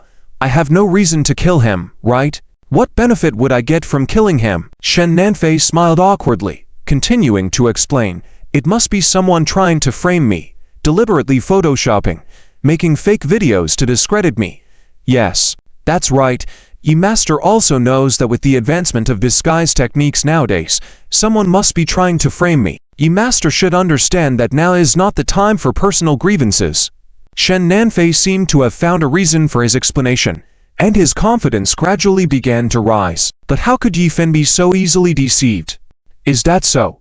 Shen Nanfei, I'll just call you that for now. What you said is correct. Although disguise techniques are advanced, I'm afraid it's not someone impersonating you, but you impersonating someone else. Yifan coldly approached Shen Nanfei. Although Shen Nanfei's disguise technique was superb, as long as there was a chance to get close to him, Yifan still had a way to discern. Just a sweep of the death aura on Shen Nanfei's cheek. If he had undergone disguise, the outer skin would immediately disintegrate. Shen Nanfei was suspicious, naturally not letting Yifan get close, staring at Yifan warily. What? What do you want? It's just a video. Do you really want my life? Humph. Don't forget, if you really kill me, how will Shen Mange and you get along? Just now, Shen Nanfei adamantly denied the relationship between Yifan and Shen Mange. But now, when it came to his life, Shen Nanfei brought up Shen Mange. Dad, didn't you just deny the relationship between me and Yifan? Why are you bringing it up now? Shen Mange spoke calmly. Dad, when I was 8 years old, you promised me, when I grow up, you will find me a husband. Have you forgotten? Shen Mange was extremely clever, subtly bringing up some small secrets she and her father had agreed upon when she was young. Shen Nanfei's eyes flashed with a glint of realization, furrowing his brow slightly, sensing an ominous feeling creeping in. Why was Shen Mange suddenly mentioning things from their childhood? Of course, I remember. Now that father has acquiesced to the engagement between you and Yi Master, the matter of assassinating the third young master of the Yi family was just a misunderstanding. The main actors were the Han family, the Cao family, and those families. Mange, please persuade Yifan. Shen Nanfei tried to dodge Shen Mange's questions, but Shen Mange had already begun to doubt, so she wouldn't let it go. Dad, then tell me, when we made the agreement, What were the 6 criteria you would use to find a husband for me? Shen Mange stared intensely at Shen Nanfei. You said, at that time, it's a small secret between us to remember for a lifetime. Yifan's footsteps paused, giving Shen Mange a gentle look. Naturally, Yifan also understood Shen Mange's intention. Whether Shen Nanfei in front of them was real or fake, or perhaps crazy or controlled by enchantments, recalling those childhood secrets was the best way to discern. Mange, why are you suddenly talking about this? It's been so many years, how can I remember clearly? Let's go. Now that you're back, why don't we put down our swords and sit down to talk? Shen Nanfei glanced towards the courtyard. He had already sent someone to find the patriarch, and according to reason, the patriarch should have come out by now, right? The situation at hand had already lost the initiative on his side. If he couldn't kill Shen Nanpeng, he wouldn't be able to shift the blame, and now that Yifan had produced video evidence, forcing an explanation would likely not work. The only way now was to lead Yifan into the Shen family's main courtyard and kill him directly. However, Shen Nanfei seemed to have overestimated the abilities of the patriarch. No. We must talk today. Since you don't remember the things when I was 8, how about when I was 12 and had a fever? You carried me on your back to see a doctor. You surely remember that, right? That time, you ran too fast and fractured 3 toes on your left foot. Don't you remember that? Shen Mange recalled some childhood secrets, while Shen Nanfei listened with a panicked heart. Damn it, am I exposing myself? This woman keeps mentioning things from our childhood that only she knows. I remember. My toes still ache when it's about to rain. Shen Nanfei responded nervously, but inside, he was feeling jittery. Suddenly, Shen Mange's face changed dramatically. No, you are not my father. When I was 12 and had a fever, your toes were never injured. When we made the agreement at 8, it wasn't about a future husband. Who are you really? Shen Mange's words resonated like a heavy bomb in the scene, causing shock in the Shen family's bodyguards and Uncle Shen Nanpeng, all looking at Shen Nanfei in astonishment. In fact, regarding the entire Shen family compound, starting from a year ago, everyone was very puzzled by Shen Nanfei's behavior and attitude. The previous Shen Nanfei was gentle and kind, that the current Shen Nanfei is violent, ruthless, and many of his actions are inexplicable, such as killing his own younger brother and wanting to give his daughter to the family ancestors. So the original Shen Nanfei is no longer the same, especially Shen Nanpeng, who jumped up on the spot. All right, dastard. I knew it. Why are you so cruel, being so ruthless to your own daughter and younger brother? Turns out it's because they are not your own blood relatives, so you have no fear, right? Tell me, what did you do to my eldest brother? Behind Shen Nanfei, aside from the group of trusted subordinates he trained himself, the other Shen family bodyguards started to stir, moving vaguely towards Shen Mang's direction. Shen Nanfei, with a headache, held his head, feeling frustrated. Damn. Another trap. Shen Nang and Yifan really enjoy setting traps for people, don't they? With a heart full of panic, Shen Nanfei still pretended to be calm. Because of the mission arranged by the prince, he needed to obtain something from the Shen family, and until now he had no idea about any developments. Even if he managed to escape, there would be no good outcome, and, with the support of the Shen family ancestors, it was uncertain who would live or die today. Man, what nonsense are you talking about? Just because of a few things when you were a child, you wanted to disown your father. What kind of concoction did Yifan give you? Shen Nanfei pretended to be angry. Did you think all these years, you and your mother were just raising you for nothing? Come, grab the young lady and send her off to receive an education from the family ancestors. Shen Nanfei shouted at his few trusted subordinates beside him, intending to forcibly take Shen Mang away. This bitch, staying here all this time, is bound to cause trouble sooner or later. Yifan, you are not a member of the Shen family. You better not interfere. Do not meddle in Shen family affairs. If you have any other matters, after man leaves, we can discuss them slowly. Shen Nanfei feared that Yifan might interfere, so he tried to speak first to stop Yifan and shut him up. But at this point, how could Yifan possibly back down? Previously, Yifan had been worrying because his demon pupil was unable to determine whether the face on Shen Nanfei was real or fake. And when Shen Nang talked about their childhood memories, Shen Nanfei couldn't answer a single question, proving that he was not the true Shen Nanfei. In that case, there was no need to hold back anymore. whether to intervene in the Shen family's affairs. It's not up to you to decide. Yi Fan coldly snorted. Without holding back any of his Emperor rank 8 strength, he waved his hand, sending the approaching bodyguards flying back 7 or 8 meters, harshly knocking them against the courtyard wall. Shoot! What are you waiting for? Shen Nanfei, seeing Yi Fan ignore his warning and take action, felt a bit panicked. While retreating backwards, he shouted at the crossbow archers on the wall. However, those crossbow archers were Shen family loyal bodyguards. Now that the identity of Shen Nanfei had been questioned by the young lady, they hesitated to act and had no intention of moving. Backing away not to steps, Yi Fan had already dashed in front of Shen Nanfei. Don't do anything foolish. I am your uncle. Shen Nanfei's strength as an emperor rank for master was fully displayed, but he found himself still firmly suppressed by Yi Fan. Shen Nanfei's body was under the control of Yi Fan's powerful energy, unable to move at all. As Yi Fan's hand reached towards his cheek, Shen Nanfei knew he had some secrets on his face that he was very aware of. Once Yi Fan got close, it would be revealed. HMPH. Uncle, are you worthy? Yi Fan's wrist was close to Shen Nanfei's face. The dark death energy on his hand was approaching Shen Nanfei's cheek, and his gaze could see clearly that the skin on Shen Nanfei's cheek was rapidly decaying, revealing another layer of yellow-white flesh underneath. Indeed, you have hidden it well, almost fooling me, Yi Fan coldly reprimanded. No matter how advanced the disguise technique was, the outer layer deceiving others' skin was made of animals or other oily materials, all inanimate objects. Under the corrosion of the dark death air, it would decompose instantly. As for normal human flesh, Yi Fan could easily distinguish it with the dark death air. Acting swiftly, Yi Fan grabbed the disguised skin on the edge of a large hole, and with a strong tear, the human skin mask was forcibly torn off by Yi Fan. Beneath the human skin mask, the face of a middle-aged bald man with knife scars appeared in front of everyone. The scene suddenly erupted with excitement. All the Shen family bodyguards were stunned. The family head had actually been impersonated. This, Shen Nang, although she had already anticipated it in her heart, found it difficult to accept the truth when it was right in front of her eyes. Beast, where is my father? Where did my father go? Since the person in front of them was a fake Shen Nanfei, the real Shen Nanfei had probably disappeared a year ago.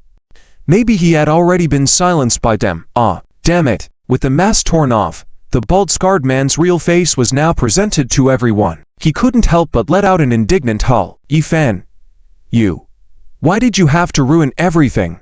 I'm going to kill you. The scarred man roared in anger, his emperor rank for energy frantically surging, trying to break free from Yi Fan's grasp. Although it caused quite a stir, the power gap was too large, and he was still easily controlled by Yi Fan. With no qualms left since the person in front of them was not the real Shen Nanfei and not Shen Mang's father, Yi Fan waved his hand and controlled 7 dattle knives, piercing through the man's dantian, cutting off the main 8 meridians of his body, shattering his dantian, disrupting his meridians, instantly rendering him powerless. Damn it, Yi Fan. You deserve to die. You. How dare you cripple me? The family ancestor won't spare you. Ah. The scarred man curled up on the ground, rolling over continuously, howling in pain. Fresh blood flowed outward along with the battle knives, and in an instant, the scarred man seemed to have aged several decades. Tell me, where did you send my eldest brother? Shen Nanpan, who had just been tormented by the scarred man, rushed over with an iron rod and without saying a word, fiercely beat up the scarred man. He didn't leave any part of him untouched, whether it was the crotch, head, arms. He struck everywhere. In a matter of seconds, the crotch of the scarred man was already a mess of flesh and blood, and his head had several cracks with bleeding wounds. Ha ha. Come on. Kill me. Kill me. If you kill me, you will never know the whereabouts of Shen Nanfei. Still daring to make threats? At this point, with the scarred man in such a state, he still intended to use the information on Shen Nanfei to threaten Yi Fan, Shen Mang, Shen Nanpang, and the others. Perhaps Shen Mang and Shen Nanpang might still have some reservations, but he had no idea that Yi Fan's 7-star soul-destroying hand was almost able to make a dead person speak, so why would he still threaten Shen Nanpang? Think I won't dare. Yi Fan snorted coldly. The 3,000 crimson threads in his hand rippled, instantly shooting into the scar-faced man's body, directly locking down all the life force in the scar-faced man's body. The scar-faced man looked at Yi Fan's actions in shock. Previously, because the distance was far, he didn't have a chance to see clearly how Yifan shot out the crimson threads from his hand. But at this moment, even though the distance from Yifan was less than 3 feet, the Scarface man still couldn't see Yifan's actions clearly. What the hell is this? A modern version of Spider-Man. With a single thought, Yifan's crimson threads began to tighten, instantly cutting off the Scarface man's thigh, and then the crimson threads continued to cut upwards. The fear of facing death made the muscles on the Scarface man's face twitch violently. He had underestimated Yifan. Although he had received information that Yifan was not the foolish young master rumored by the outside world, he didn't expect Yifan to have such terrifying means. And he didn't care at all about other people's opinions, acting decisively without hesitation. Stop. Just as Yifan was about to continue his actions, a rebuke rang out at the entrance of the Shen family's courtyard. An old man in a gray robe appeared before everyone with his hands behind his back, emanating powerful martial arts energy, causing the Shen family's group of bodyguards to stagger. Ancestor, you finally appeared. Quickly, save me ... The scar-faced man saw this gray-robed ancestor, and the dimness on his face instantly turned into a look of hope, crawling towards the gray-robed old man. But because all his muscles and heart were being controlled by Yifan's crimson threads, he couldn't move forward even when he was less than 3 feet away, and could only look at the Shen family ancestor with expectation. You are Yifan, the young genius master of the Yi family. The Shen family ancestor looked Yifan up and down and said lightly, achieving the level of a martial emperor at such a young age is truly rare. I am very fond of geniuses. I can't bear to harm you. These words from the Shen family ancestor left the scar-faced man dumbfounded. What? Ancestor? What is this? Wasn't the ancestor supposed to be on his side? Why did the ancestor not intend to continue attacking Yifan? What's going on? Young master, I am not interested in the other matters of the Shen family. How about we make a deal? The Shen family ancestor looked at Yifan with a smile, but when his gaze shifted to the side, where Shen Mange was standing, he couldn't conceal the greed in his eyes. Although the Shen family ancestor tried to appear normal, Yifan keenly noticed the Shen family ancestor's intentions. Was this old guy still coveting his wife? What deal? Yifan asked coldly. The Shen family ancestor wanted his wife for himself. After receiving this information, Yifan had already sentenced the Shen family ancestor to death. By asking, Yifan also wanted to know what kind of deal the Shen family ancestor wanted to make with him. It's simple. You are young, and I have taken a liking to your fiancée. Give her to me and I won't kill you. I don't want the entire Shen family's assets. I will give them all to you. With these assets here, you can find even more beautiful women. What do you think? The Shen family ancestor presented his generous offer. But in the next moment, Yifan had already made a move. Grabbing a stone lion from the side of the courtyard entrance, he lifted it and fiercely smashed it towards the Shen family ancestor's head. Seeking death. How could my wife possibly be a part of any deal? After the stone lion in Yifan's hand smashed down, the crimson threads directly swept up dozens of swords from the bodyguard's hands, attacking the Shen family ancestor from all directions. Damn. Before the Shen family ancestor could finish speaking, Yifan had already taken action. Caught off guard by the sudden attack, the Shen family ancestor was somewhat at a loss. After hurriedly avoiding the stone lion's attack, he was once again confronted by dozens of swords. HMPH. Yifan. You are seeking your own death. The Shen family ancestor's powerful energy burst forth, blocking the swords outside. After all, the Shen family ancestor was at the level of a martial emperor of the 7th rank, one realm weaker than Yifan. At this level of strength, unless there were special killer moves at stake, it would be difficult to quickly determine the outcome. So while the Shen family ancestor was dealing with those swords, Yifan had already released his shadow demon body and rushed towards the Shen family ancestor at high speed. The Shen family ancestor frowned when he saw a phantom form appear on Yifan, and he instinctively became alert. But he quickly realized that Yifan's real body was still in place, causing his heart to race as he shifted his defense focus back to Yifan's real body. During the brief confrontation just now, the Shen family ancestor had already discovered that Yifan's martial strength should be at least on par with his own, if not equal. Today was going to be a bit troublesome. The Shen family ancestor was no longer concerned about saving face and was already planning to deal with Yifan's attack and escape immediately. So just as he saw the shadow demon body pass through his torso, the Shen family ancestor paid it little mind. Yifan, aren't you going to fight? Come on. Let's see how I tear you apart. The Shen family ancestor was originally still blustering, but before he could finish speaking, he could no longer continue his words. The Shen family ancestor felt a sudden chill in his chest as the phantom passed through him, causing him a 30% serious injury and absorbing a third of the life force and martial energy in his body. What's going on? The Shen family ancestor looked down, his face full of disbelief as he stared at the two large holes in his chest. He couldn't understand why a mere phantom could cause him such massive damage. While the Shen family ancestor was still in a daze, as the shadow demon body stopped behind him, Yifan suddenly appeared behind the Shen family ancestor. I said I would take your life. This is the situation where I take your life. The Shen family ancestor heard Yifan's voice ring in his ears from behind, and his whole body exploded in goosebumps. His body instinctively wanted to dodge, but it was too late. With a crisp sound, two swords penetrated from the Shen family ancestor's chest, destroying not only his heart but also his dantian. The Shen family ancestor was still in a daze, and the martial energy throughout his body was rapidly dissipating. In the blink of an eye, he had fallen from the realm of a martial emperor to just a realm he could control. Are you a demon? The Shen family ancestor looked at the two large holes in his chest and was on the verge of going crazy, a hint of despair in his eyes. The fight hadn't even started, but it had already ended. I'm a 7th rank martial emperor's strength. Throughout the Great Zio, among the martial emperor powerhouses active outside, I should also be prominent, right? Just dying so miserably at the hands of Yifan. I refuse to accept it. Absolutely refuse. Even if I died, I won't let Yifan off easily. Self-destruct. Yes, self-destruct.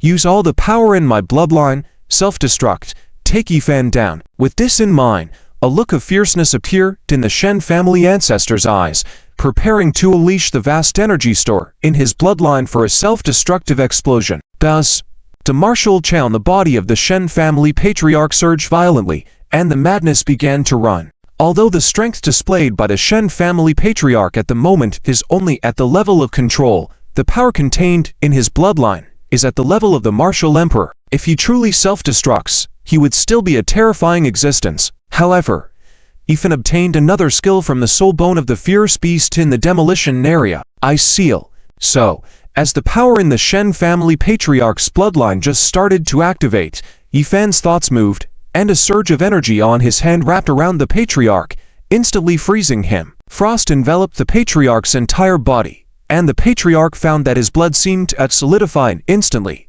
with frost covering even his eyebrows. Are you even human? The Shen family patriarch was completely dumbfounded.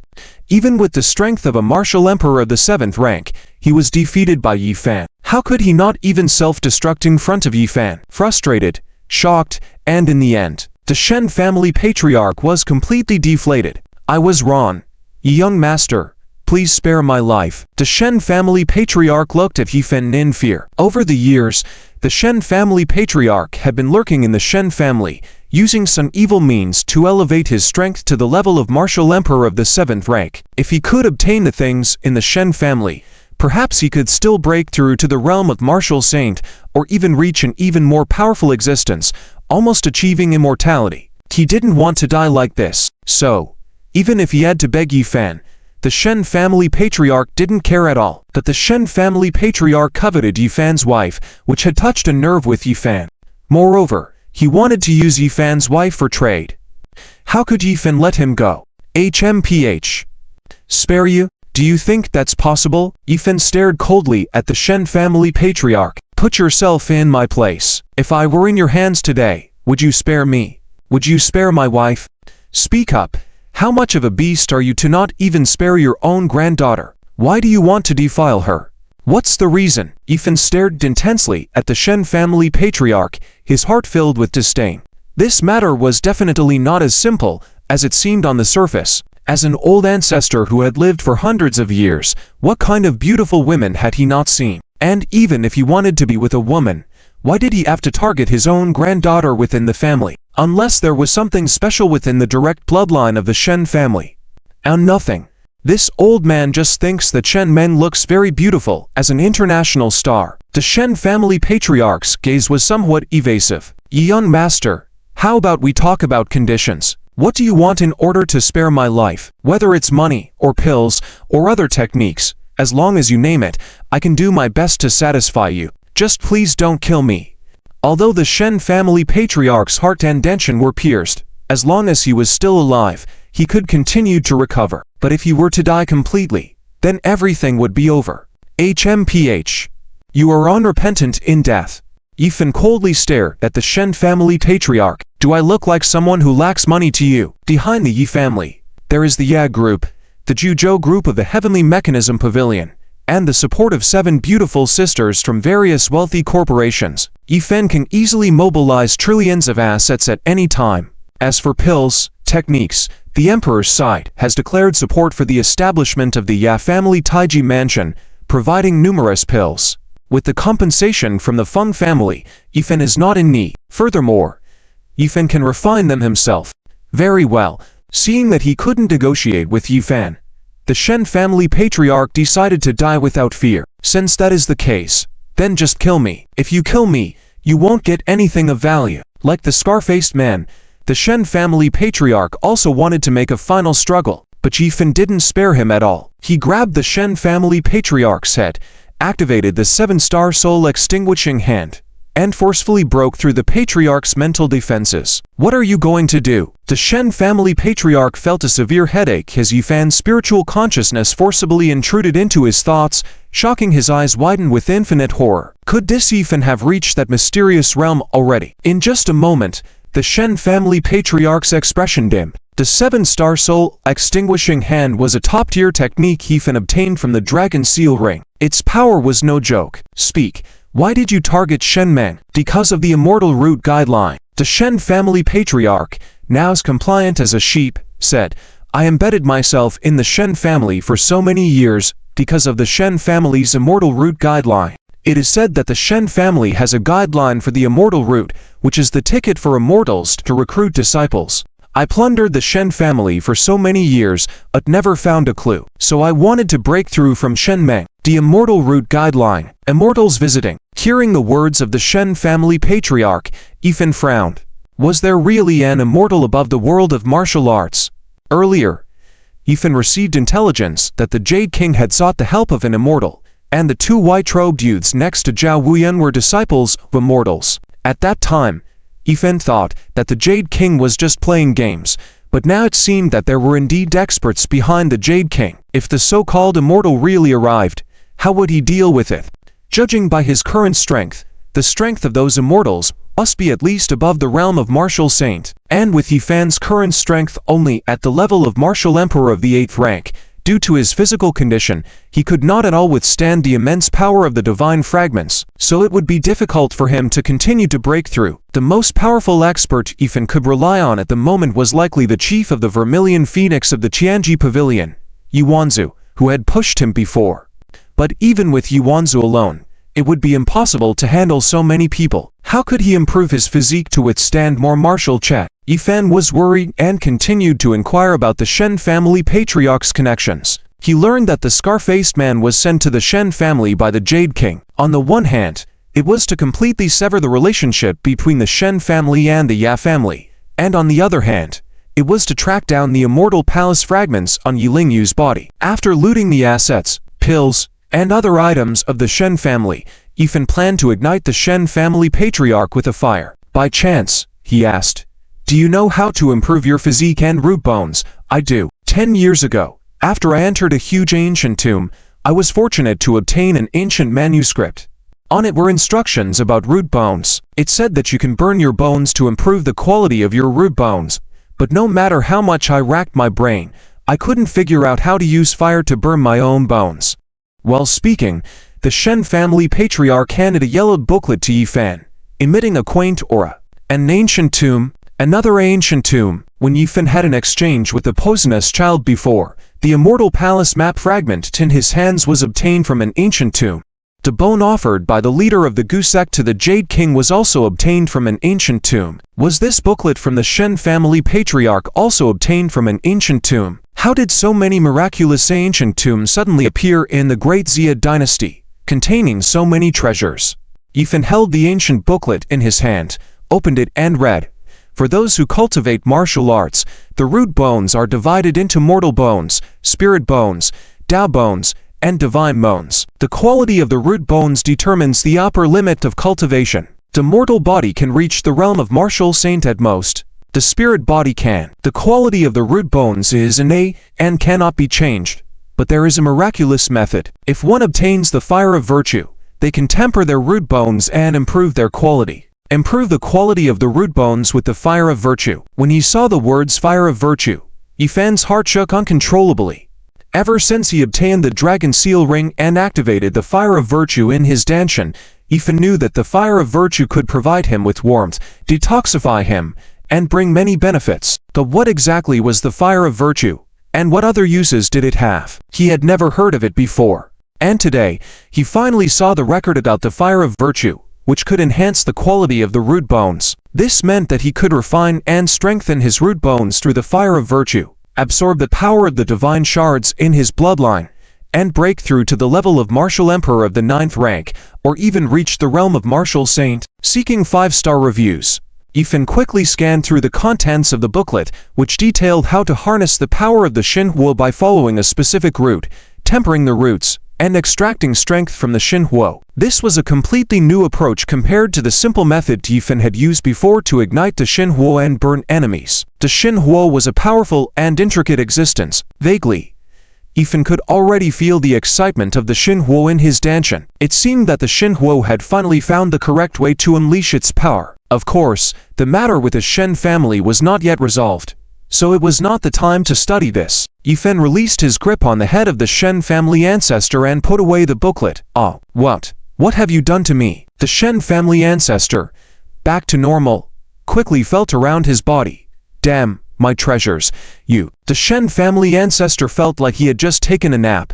In a daze, he seemed to have revealed all his biggest secrets and handed over all his treasures to Yifan uncontrollably. HMPH. In consideration of this technique, I'll spare you some pain. With these words, Yifan's wrist moved, the Xinhuo flickered, enveloping the Shen family ancestor and incinerating him into ashes. Being merciful to enemies is being ruthless to oneself. Ooh. Nearby, the scar-faced man lying on the ground saw Yifan's terrifying methods and couldn't help but let out a wolf-like howl in fear. Scared to tears. And his pants were wet. He was so terrified. How terrible.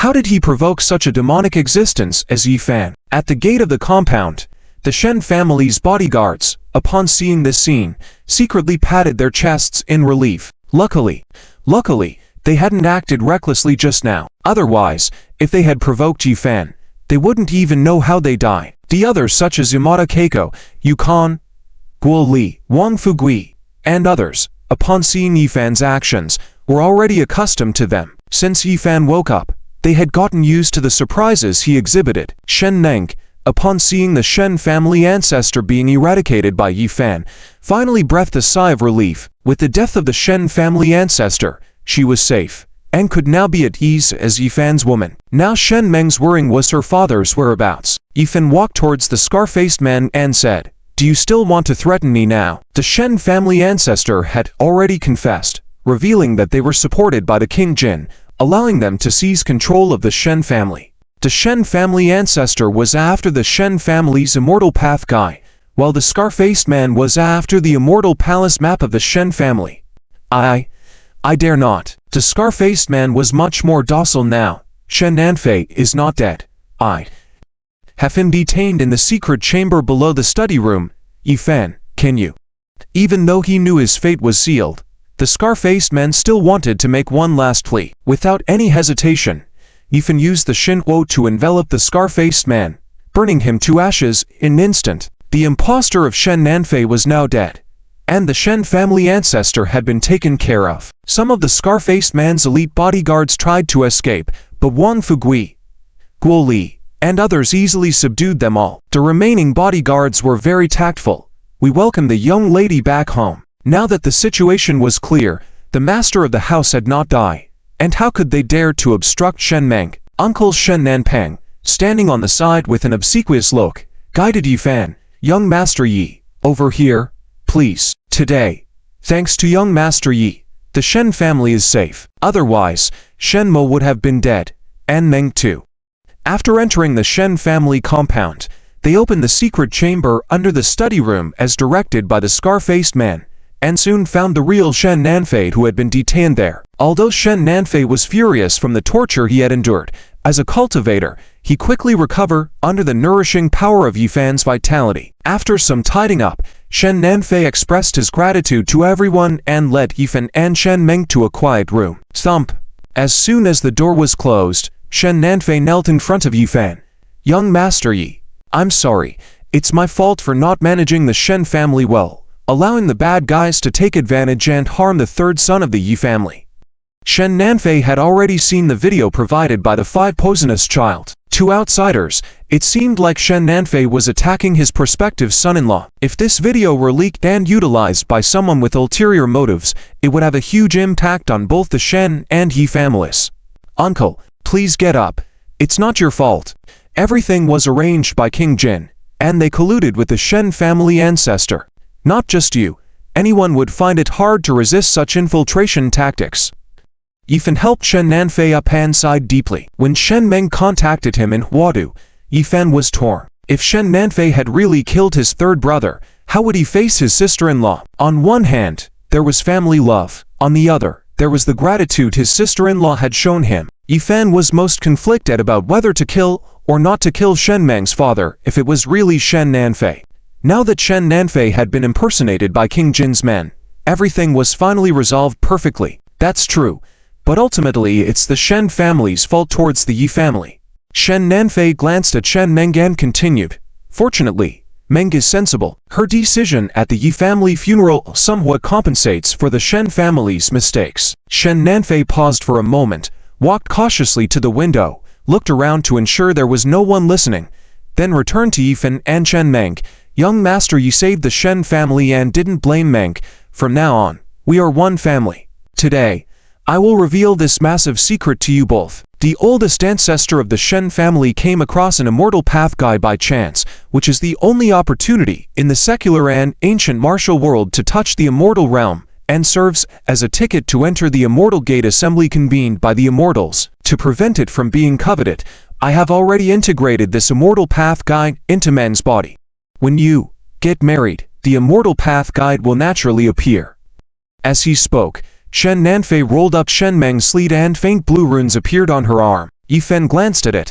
Although it was a faint mark, he could feel the ancient aura emanating from it. Shen Nanfei had actually hidden the immortal path guide inside Shen Meng's body. According to Shen Nanfei, one could only obtain the immortal path guide after consummating the marriage with Shen Meng in order to gain entry to the immortal gate assembly. Realizing this, the Shen family ancestor must have already noticed something and was likely trying to use consummation with Shen Meng to obtain the immortal path guide. "Xiao Fan, we are old, and it's difficult for us to continue to improve our strength. Even if we enter the immortal gate assembly, we don't have much chance of being chosen by an immortal. But Xiao Fan, you must seize this opportunity. If you can ascend to the immortal gate, the influence of the Yi family, not to mention the whole Daxia, even globally, there's no one who would dare to provoke. At present, since the ancestor of the Shen family has already guessed the hiding place of the immortal path guide, then there must be other covetous strong individuals who have also figured it out. The immortal path guide is left on Manji's body, which is very dangerous for Manjade. So, you should hurry and establish a connection. The immortal path guide is only safe when it's with Yi Xiao. Rest assured, Uncle is very open-minded. You can definitely board first standby tickets later." Shen Nanfei spoke quite frankly, while Shen Mange next to him couldn't help but feel a bit embarrassed. "Dad, what are you talking about? It's so embarrassing." Although Shen Mange had announced at the Yi family funeral that she would marry Yifan along with the others, she was still just a sheltered young lady. Being embraced by Yifan the night before had already given her a great deal of courage. While she had promised to branch out for the Yi family, when it came to the actual occurrence of things, Shen Mange still felt shy. Yifan just gave a wicked smile.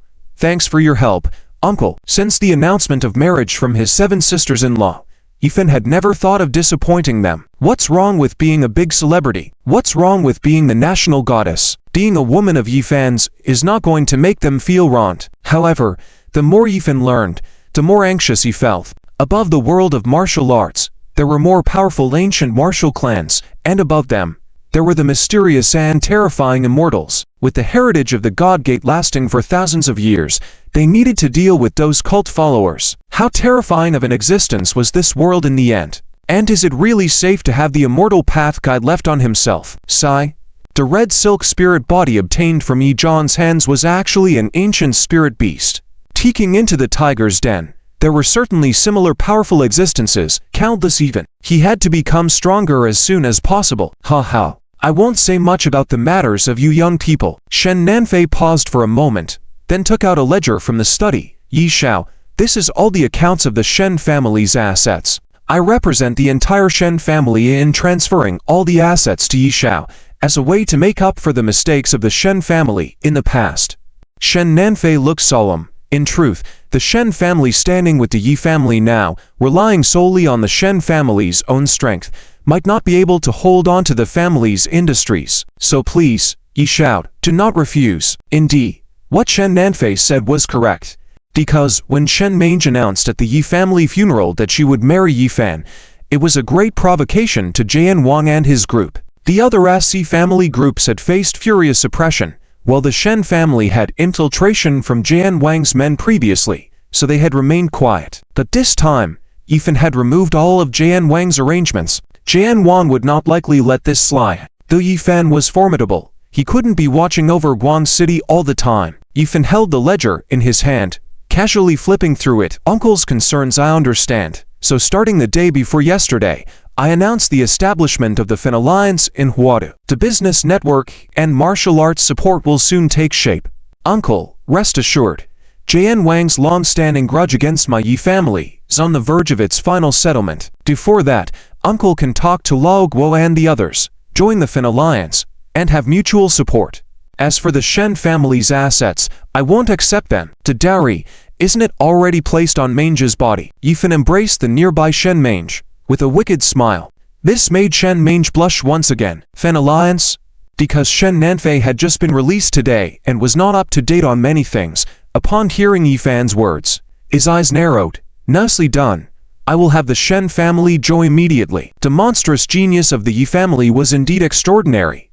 He had already begun to form his own core team and alliance. The final battle with Jian Wan should be coming soon. Actually, Shen Nanfei didn't know that if a battle was to take place, with Yi Fan rallying the forces of TIA and JG, the Exorcist, the Yi family's hidden forces, as well as the ancient martial arts South Palace family left by his mother, and even the strong individuals from the Queen's side like the 13 sects, they already had enough strength to confront Jian Wan. However, because of his grandfather's instructions, each of the 7 brothers had a shard of the Celestial Palace map and some abandoned god fragments by their side. These were important clues for suppressing cult followers and finding the relics of the gods. Yi Fan had to first go to the places where his 7 brothers fell to find those map shards and god fragments, and in the process, completely clip Jian Wang's wings, forcing him into a corner, ready to be captured. Shen Nanfei and Yi Fan quickly discussed their matters. It's getting late. I will immediately book a restaurant to treat everyone to a meal. Welcoming Yi Xiao. Shen Nanfei was enthusiastic as they left the room. Yi Fan raised an eyebrow. Indeed, it's time for a meal. However, I would like Uncle to do me a favor. Help me invite a few people. As he spoke, Yi Fan opened a video from Wudi Tanzi, the members of the Calantan families who participated in the operation. Please invite them over. Although drastic changes had occurred in the Shen family compound, the Tianji Pavilion personnel outside the Shen family had sealed off the area, so news wouldn't spread so quickly. The Hen and Cao families wouldn't likely know that the impostor Shen Nanfei had been killed. Thus, Yi Fan planned to counter their scheme with one of his own, coaxing the heads of the Hen and Cao families into a trap, lest he had to personally go looking for trouble with each of them. If I invite them, they probably won't easily agree. Shen Nanfei hadn't caught on yet, but when he saw Yi Fan's smile, he instantly understood. Great. I'll make the arrangements right away. La Cao, have you received the information from Wang Yi? We may be in a bit of trouble. Let's meet up with Hen Laojie to discuss a plan. Hen Laojie, let's meet in the private room, 808 on the 8th floor of the Baiyun Grand Hotel. What do you say? The scarred man who had impersonated Shen Nanfei was originally a direct guard of Jian Wang's lineage, with a much higher status and the heads of the Hen and Cao families. So when Shen Nanfei called, They naturally couldn't refuse. However, Yifan had already caused chaos in Yun City, Wadu City, and at Penlai Gorge. Though the news had been blocked, for those who paid attention, there were still clues. Yifan was no longer the fool he had been before. A monstrous genius was indeed a genius. With Yifan now so formidable, everyone began to feel a sense of fear. Though they were all loyal to Jianwan, they each harbored their own thoughts. After ending the conversation with Shen Nanfei, Han Chengyi immediately called Cao Tan, the head of the Cao family. Lao Cao, you've received the call from Shen Nanfei, right? Yifan is coming to Guang City soon. If a deep investigation is conducted, it's only a matter of time before we are targeted as well. Yes, I've received it. We should be cautious, and if things don't look good, we should plan to leave swiftly. Currently, even the royal family is supporting the Yi family in establishing the Grand Tutor's residence. The situation is becoming increasingly unfavorable for us. It's wise to be prepared on all fronts, but we shouldn't worry too much. After all, behind Jianwan, there are even more powerful forces. The Yi family now has only one heir left. If Shen Nanfei has some plan, they could just erase Yifan directly. What does it matter if there's talk of a Grand Tutor's residence when the person is gone? It's all just empty talk. Even the Celestial Dragon Army might have to disband. Hen Laoji's analysis is correct. We mustn't lose our heads, and I've heard that the Gu Doctrine has dispatched experts in preparation for action. It's said that the two powerful twin saintesses of the Gu Doctrine have been raised. It's unclear if Yifan's upcoming visit to Guan City will bring life or death. Han Chengyi raised an eyebrow. Are you referring to the two extraordinary twin saintesses of the Gu Doctrine? The soulful girls? The girls with telepathic connection? Nearly identical in perception, feeling, and action? I've only heard about it. But who would have thought such miraculous things existed in the world? Ha ha. It's said that those two girls are even stunning beauties, the best of the best. If one of them experiences intimacy, wouldn't the other feel the same? Subtly, we don't have the fortune to enjoy such a scenario. T.S. There's more in the evening. Seeking 5-star ratings.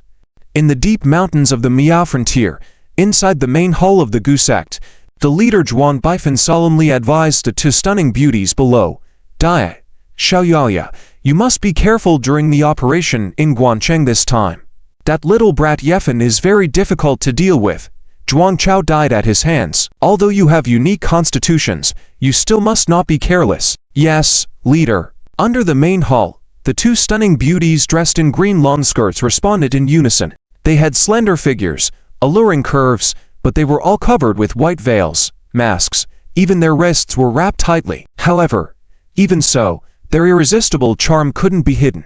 These two stunning beauties are the Gu sect's holy women Xiao Shuya and Xiao Yai. Dai, Xiaoyaya, if you have any questions, report to the master immediately. The outside world is very dangerous, understand? Sitting beside leader Zhuan Baifan in a seat, wearing a red robe, an elegant beauty also advised the two women. This is none other than their master Xiao Taizhen, also the vice leader of the Gu sect. However, 10 years ago, Xiao Taizhen was not a member of the Gu sect at all, but the lonely leader of the Green Clothing Gate. Due to the destruction of the sect, she joined the Gu sect with the remaining disciples, waiting for the opportunity to restore the sect. Understood. We will finish the mission as soon as possible and return early. Daya and Xiaoyaya responded, but their eyes couldn't hide their excitement, seeming very eager.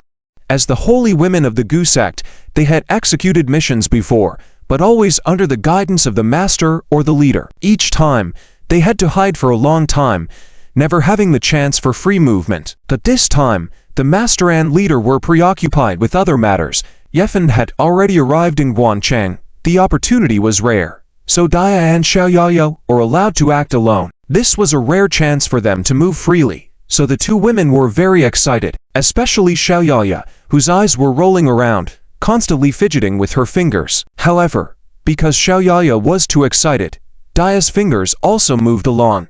Go. Xiao Taizhen waved her hand, and Daya and Xiaoyaya bowed to Zhuan Baifan and Xiao Taizhen before quickly leaving the main hall. Watching their departing figures, Xiao Taizhen sighed deeply. Oh, I don't know if letting them go to Guancheng alone is right or wrong. Once they are let loose, they are like untamed horses. Zhuan Baifan smiled faintly. Taizhen, sooner or later, you have to let go. You can't always control them like this. Besides, I have placed the 3 corpse brain-eating goo on them. The mother goo is in your hands. Can they escape from your grasp? Furthermore, those 2 girls themselves have the poisonous misfortune body. Without your unique poison control technique, they would also suffer inhuman torment. Don't worry, they won't run away. The misfortune body is an extremely rare and deadly poison. Their whole bodies are poisonous.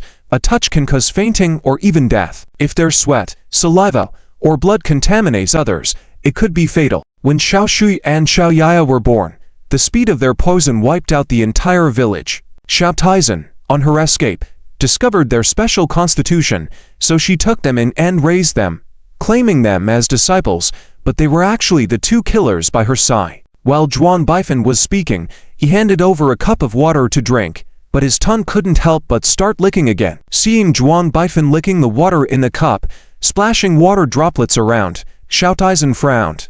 Baifan, what's with your recent habit of licking water? Are you unwell? Zhuan Baifan put the cup down, licked his lips, feeling hot, and breathed out a few times into the air. Problem? What problem? Don't you feel comfortable drinking water like this? Zhuan Baifan picked up a cake from the plate next to him, biting it without using his hands, rudely swallowing it. Xiao Taizhen frowned, feeling that Zhuan Baifan had been acting strangely in the past few days. Even when sleeping at night, he liked to lick. Could he have rabies? Outside the main hall of the Gu sect, Dia and Xiao Yaya hurriedly left, running towards the heliport. Sister, they say that Yefan is quite interesting. If we catch him, let's not kill him first. Let's tease him a bit first, okay? When we encountered our previous targets during the mission, they died immediately without any fun. Xiao Yaya, full of excitement, linked arms with her sister Xiao Shuya. Ah, sister, don't mess around. The mission master assigned must be completed without mistakes. Let's return quickly after completing it. Sister Xiao Shuya was noticeably calmer, but still restrained. They had grown up in the deep mountains of the Miao frontier and had never seen the bustling city outside. However, when they went out on missions and saw the hustle and bustle, they couldn't help but be tempted. Oh, sister, the master and leader told us to act according to the situation. They did not say how long we should return. Let's just have some fun. Moreover, didn't you say that in this life, you wanted to go to a bar to experience it? It just so happens that this time, we can go explore. I heard from some returning Gu masters that the bar is very fun. Hehe. Let's control Yefan with toxins. Let him take us to the bar for fun. There will be people to show the way. Isn't that beautiful? Tempted by her sister's words, Xiao Shuya also couldn't help but be moved. Well, let's see the situation when the time comes. In Guancheng, in room 808 of the Baiyun Grand Hotel, Han Chenji and Cao Yutan had arrived. In the room, Shen Nanfei and Yefan were already seated, but Yefan was not in his true appearance. He had changed his face. Who is this? Han Chenji and Cao Yutan were cautious. Seeing the unfamiliar Yefan, they immediately asked vigilantly. The operation against the Yefan family a month ago was a top-secret mission that must not be exposed. Although Yefan might eventually investigate them, delaying it was a strategy. At least they shouldn't be the ones to reveal themselves. Oh, let me introduce. This is my nephew who came to the capital. He is also the contact person for our operation. Don't worry, he is with us this time to learn. Han Jie, Cao Shan, rest assured. Shen Nanfei introduced very naturally, even winking at Han Chenji and Cao Yutan, deliberately mentioning that he had come to the capital. Han Chenji and Cao Yutan suddenly realized it should be someone sent by the royal party. In that case, there was nothing to be scrupulous about. Old Mo, did you call us here in such a hurry because the assassination of the 3rd young master of the Yefan family was exposed? Damn, I stabbed him once. If it's exposed, that Yefan idiot won't let me go. Cao Yutan sat down directly on the chair, getting straight to the point. Such straightforward words made Shen Nanfei's facial muscles twitch several times. You guys are finished. Yifan was sitting beside. His finger was originally tapping on the table. When he heard Han Chenji's words, his finger couldn't help but pause for a moment. So the man with the fake scar pretending to be Shen Nanfei is called Lao Mo. Indeed, he's a vicious character. Expose this.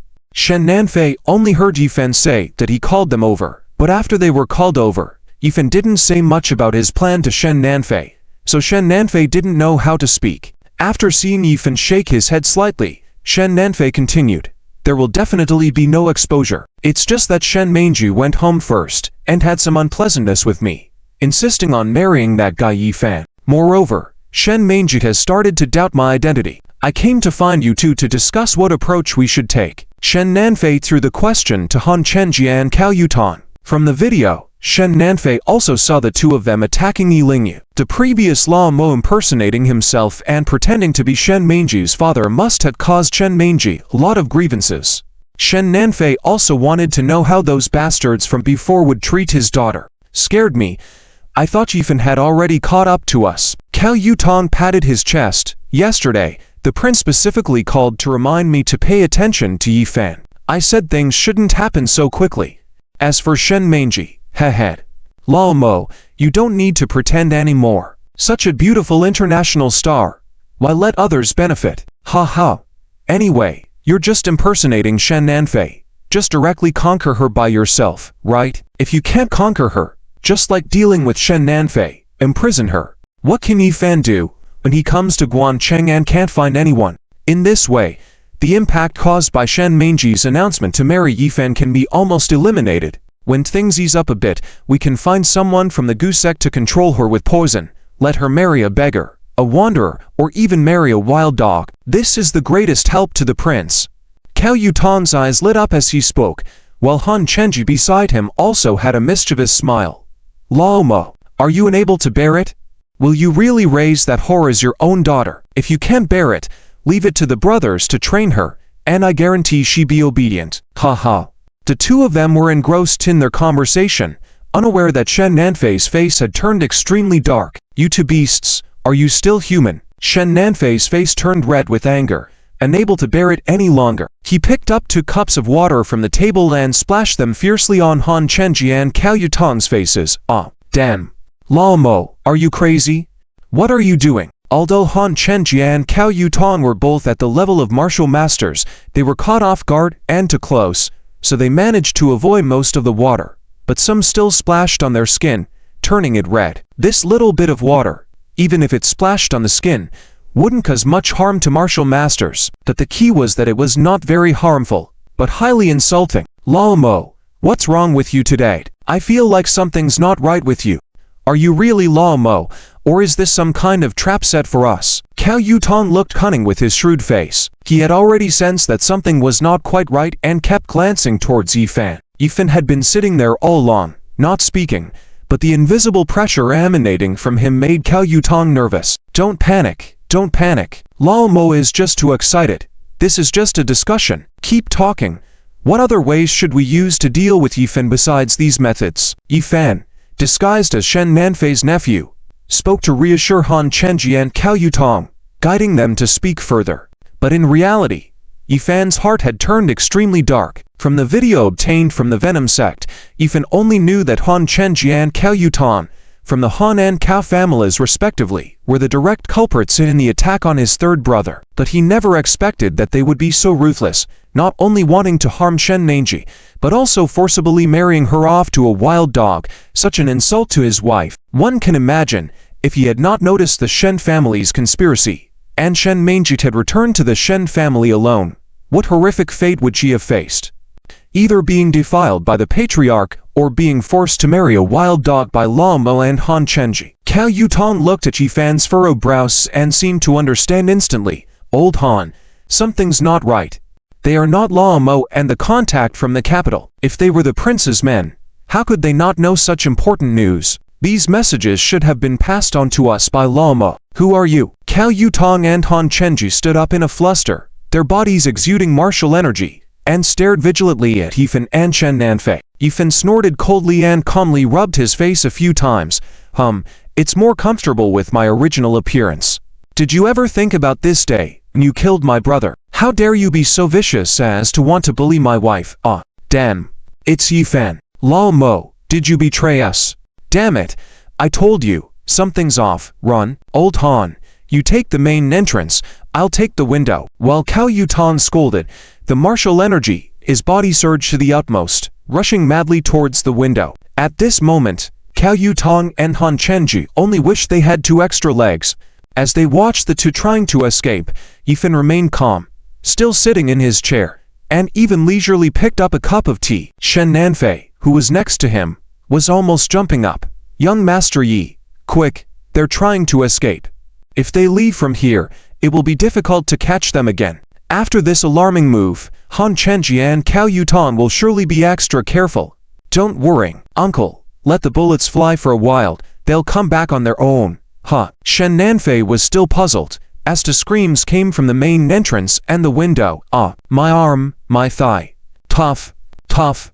Two dull thuds were heard, and Shen Nanfei was astonished to see that Han Chenji and Cao Yutan's arms and thighs were directly cut and broken by something in the air. Furthermore, their bodies were embedded in a web, as if they were about to be cut into pieces. The two, in a panic, were forced to slowly retreat, leaving traces of blood on the threads. Shen Nanfei's pupils dilated in disbelief. Was this also Yifan's doing? Ancient zither technique. But when did Yifan set up these methods? If it were himself, rushing up recklessly, he would probably have been cut into pieces already, right? Yifan, you're so ruthless. Lao Mo, how dare you betray the prince? You're asking for death.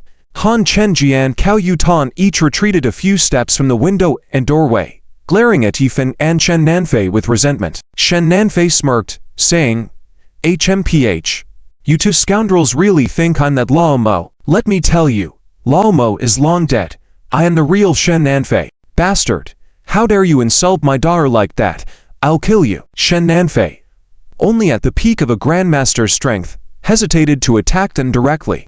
While berating them with his mouth, he spotted some bottles of liquor on the table, and without hesitation, he poured the alcohol over Han Chenji and Cao Yutan. Although Han Chenji still had a bit of strength to keep himself from falling, his body was being cut into pieces by the threads. Just a foot apart, he appeared as if he were a pile of building blocks, ready to collapse at any slight movement. As they tried to circulate their martial energy, they were leaking desperately, leaving them powerless to resist the burning alcohol poured by Shen Nanfei.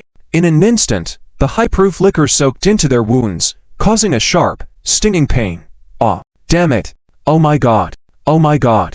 Oh my god! We're going to die! We're going to die! The room was filled with the sound of pigs being slaughtered. Han Chenji and Cao Yutan howling in pain, jumping around as if their bodies were disoriented. But what terrified them was that they had only moved back 2 meters. Another familiar and crisp sound followed, and to their despair, they discovered that their chests had been sliced earlier, and now, inexplicably, a thread-like substance had cut through their backs, splitting their bodies in half. It was as if a cucumber had been vertically sliced in two, left and right. Although each slice only cut halfway, together, they had been completely separated, with only the middle muscles falsely appearing connected. Why can't I feel my waist? My hands don't respond anymore. Han Chenji and Cao Yutan stood petrified in the room, only their eyes still moving, gazing at their bodies oozing blood, nearly impossible to move. In their hearts, all they felt was terror and regret. Shen Nanfei, also immobilized, cautiously examined his surroundings and timidly checked to ensure there were no threads around him. It was terrifying. One misstep could mean losing their lives. Anyone who opposed Yifan was doomed to suffer for generations. Uncle, don't worry. The area within 3 meters around you is safe. Yifan reassured Shen Nanfei before he could relax and sit down, taking a sip of water to calm his nerves. Shen Nanfei looked at Han Chenji and Cao Yutan and asked, "What should we do with them?" Cao Yutan and Han Chenji stood frozen in place, seemingly in a delicate balance that could crumble at any moment. Yifan chuckled, "I'm waiting for them to talk tough. If we let them die so easily, it would be too cheap for them." Shen Nanfei widened his eyes, having trouble keeping up with his son-in-law's thoughts. What did it mean to wait for them to talk tough? Han Chenji and Cao Yutan, on the other hand, were on the verge of madness. They had almost forgotten, if Yifan hadn't reminded them, that they were acting cowardly. "Yifan, if you dare to kill us, you're done for. Don't forget, this is Guancheng City. Our Han and Cao families have been operating here for years. You'd better release us immediately, otherwise, you'll have your moments when we're not around, right? By then, watch us take down the Shen family. Play with your wife." Han Chenji and Cao Yutan couldn't move their bodies, but they continued to speak harshly. "That's right. We're under King Jin's command. You heard it just now. No matter how strong you are, King Jin has a 10-member War Emperor team ready to arrive in Guancheng City. Can you handle them alone? Listening to Han Chenji and Cao Yutan, Yifen raised an eyebrow. Dealing with King Jin's 10-member War Emperor team would be somewhat troublesome. He had to set aside the matters concerning the Witch Sect and Vermilion Bird's high command and deal with King Jin's team first. Both sides were buzzing. Yifen turned on his phone, directly calling Guo Li and projecting the video onto the wall. Take a closer look. Does the scene in the video look familiar to you? The video being projected was of Guo Li and others pursuing martial arts experts causing havoc. Wang Fugui wildly swinging a machete and cursing. Damn it. You slaughtered my older brother's family. Completely heartless. You brought this upon yourselves.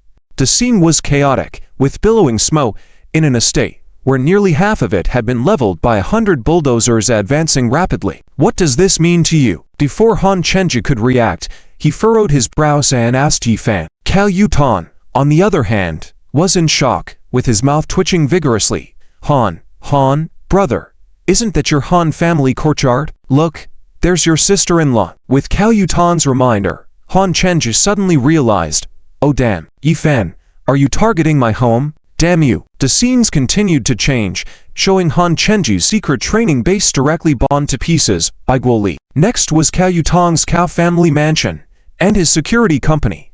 Every location of the Han and Cao families in Guancheng City, any place with commercial disciples, were all shown on Yifan's phone screen. Without exception, they were all taken down. The final scene depicted outside the White Cloud Hotel, where Han Chenji and Cao Yutan, deciding to be cautious, left a large group of martial bodyguards outside, in case of emergencies, hoping to rescue people. However, the screen showed that all their arranged reinforcements had been neutralized. So, all your rescue teams have been wiped out. There's no one coming to save you. Yifan put away his phone, glaring coldly at the two. When you participated in the attack on my third brother, you should have known this day would come. Murderers must face the consequences. Yifan, you're ruthless. This is heartless. At that moment, Han Chenji and Cao Yutan were rapidly losing their life force, yet they could still feel the despair, heartache, regret. If only they had known how formidable Yifan was, why did they follow Jin Wan to slaughter the members of the Yi family? Said Li. There's no cure for regret. That's right. I am heartless when it comes to avenging my family. Humph. My third brother fought to protect and serve the country, suffered and gave his all. How did you treat him? When he was surrounded and attacked, did you consider his feelings? Yifan stared fiercely at Han Chenji and the others, his eyes almost spouting fire. Destroy my Yi family, ruin our foundations. Any culprit must pay a heavy price. The two looked despondent, lost in thoughts, while Yifan approached with a fan in hand, gently sweeping it towards them. What are you going to do now? We are already in this state. Aren't you going to spare us? Yifan smiled faintly. Don't be afraid. I'm just helping you find release, lending a hand. As he spoke, Yifan waved his hand, and the breeze from the fin blew toward the two men. It was an odd gesture, leaving Han Chenji and Cao Yutan bewildered. What was Yifan up to with this wind? Little did they remember, their bodies had been sliced into pieces, in a delicate equilibrium, awaiting a gust of wind to disrupt. Tilted. Why is my body tilted? A gust of wind blew past. Han Chenji and Cao Yutan were horrified to find that their bodies were starting to lean, tilting to the side like the Leaning Tower of Pisa, and then, splurt. First, the heads of Han Chenji and Cao Yutan tilted down, and then they saw their bodies being cut into slices like bread by those threads, sliding down towards the ground at an angle, stacking neatly like shale on the ground. Heads and bodies separated, they watched in horror as their bodies scattered into such a terrifying pile of flesh slices. The visual impact and terror made both Han Chenji and Cao Yutan engulfed in intense fear before their deaths. I'm such a fool, really. Was my head spinning at that time? Why did I think about taking action against the three sons of the Yi family with Lao Mo? Originally thought that King Jin had planned everything well, to simultaneously take action against the 10 young talents of the Yi family in one day, to exterminate the Yi family, but King Jin overlooked one idiot in the end, and unknowingly, the idiot Yifan had already turned the tables against the wind. Yun City cleared, Hua City cleared, and now it was finally Guan City's turn.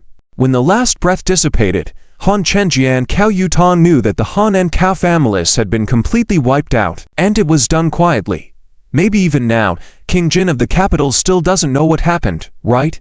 Yifan's actions were too fast. With such a thunderous momentum, he had already cleared out Lao Mo from the Shen family, took down the Shen family's patriarch, and in turn, also dealt with the Han and Cao families. Ruthless, too brutal. Yifan looked at the scene before him, furrowing his brows. Uncle, will this scene ruin the good image of me in your heart? Yifan turned to look at Shen Nanfei beside him, smiling as he asked.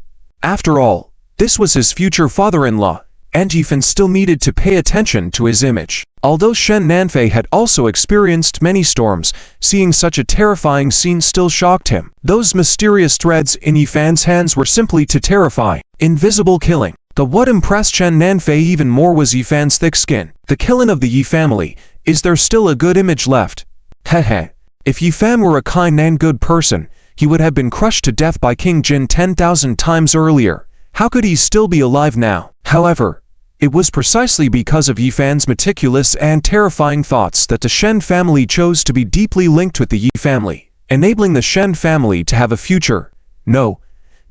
They deserve all of this. If not for Yifan, Shen family, and Wenjie, we would all be in great trouble. Shen Nanfei responded with a smile. Sharp and decisive, not a saint, not a lotus flower. With someone like Yifan, how could the Yi family not rise? Great, exposed.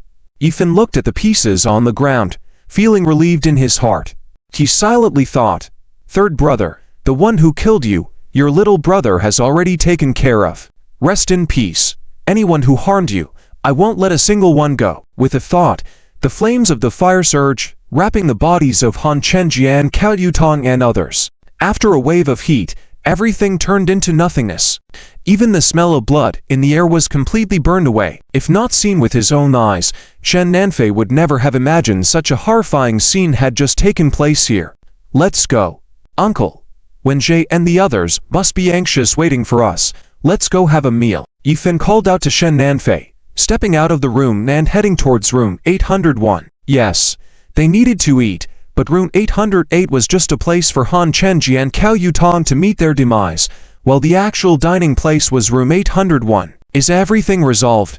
When Shen Mange saw Yifan coming in, she gently got up and hooked her arm around his, looking concerned. Yifan knew that Shen Mange also bore immense sorrow in her heart with the loss of the 10 young talents of the Yi family. However, the crisis facing the Yi family was not over, and Yifan had no time or right to grieve.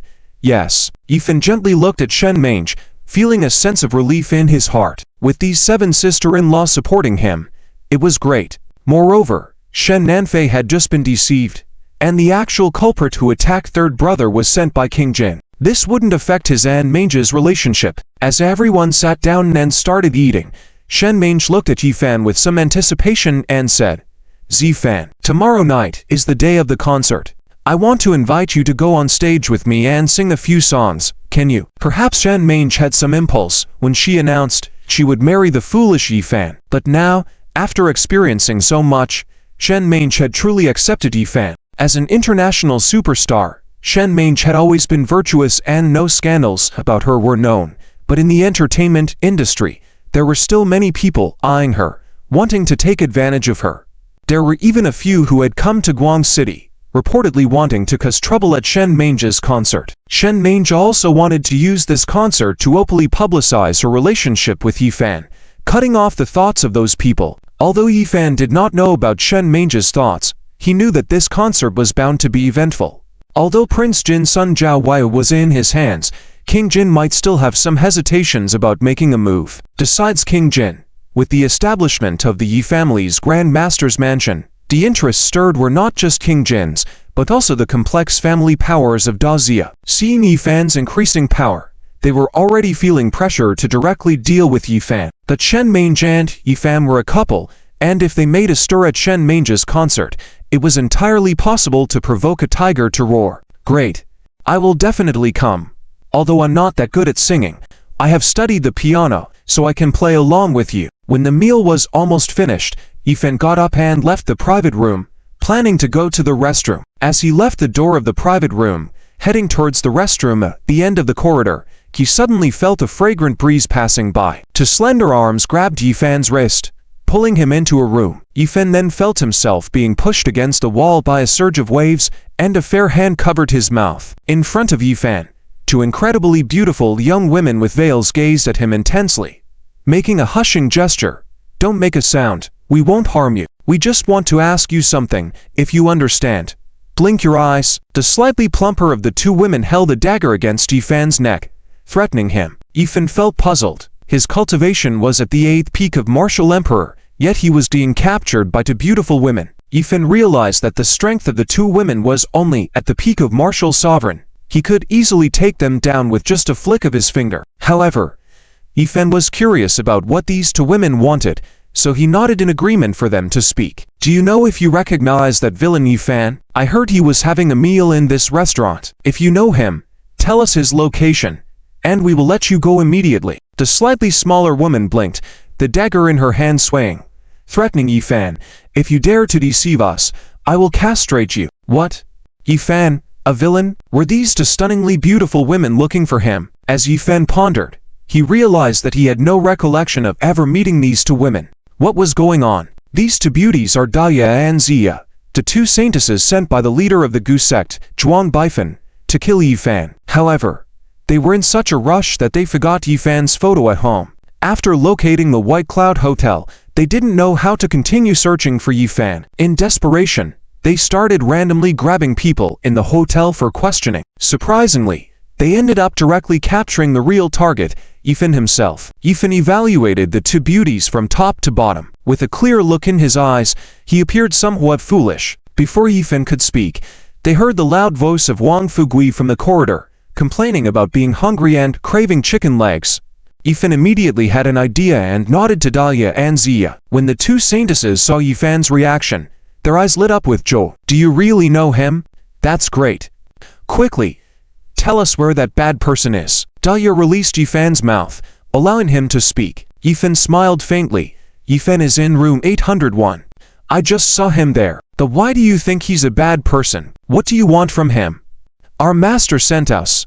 He said that guy eats babies' brains. He's pure evil. So, we're here to eliminate him, to rid the world of that scoundrel." Zia retracted her dagger, looking angry. "Handsome guy, lead the way. Today, if you help us kill that despicable Yifan, you'll be a righteous crusader too." "Huh? Eat babies' brains?" Yifan felt puzzled at this accusation. When did he become so cruel? How did he not know about this? It seemed that these two girls were too naive and easily manipulated by their master. Under the pressure of the two saintesses, Yifan was forced to lead them towards room 801. As they suddenly appeared at the door of the room, everyone inside stared at Yifan and the two incredibly beautiful women, especially Shen Mangjae, whose facial muscles twitched a couple of times. This damn Yifan. Didn't he say he was going to the restroom? How did he bring back two women in the blink of an eye? How many future sisters would he have? Hey, Wang Fugui, mouth full of a chicken leg, widened his eyes upon seeing the exquisite women beside Yifan. Just earlier, he denied being that kind of person, and now, the reality was right in front of him. His sister-in-law was in the room, yet his big brother dared to bring beautiful ladies here openly. Was his fortune in love really so prosperous? "Shut up," Yifan rebuked Wang Fugui, then turned to Dahlia and Zia.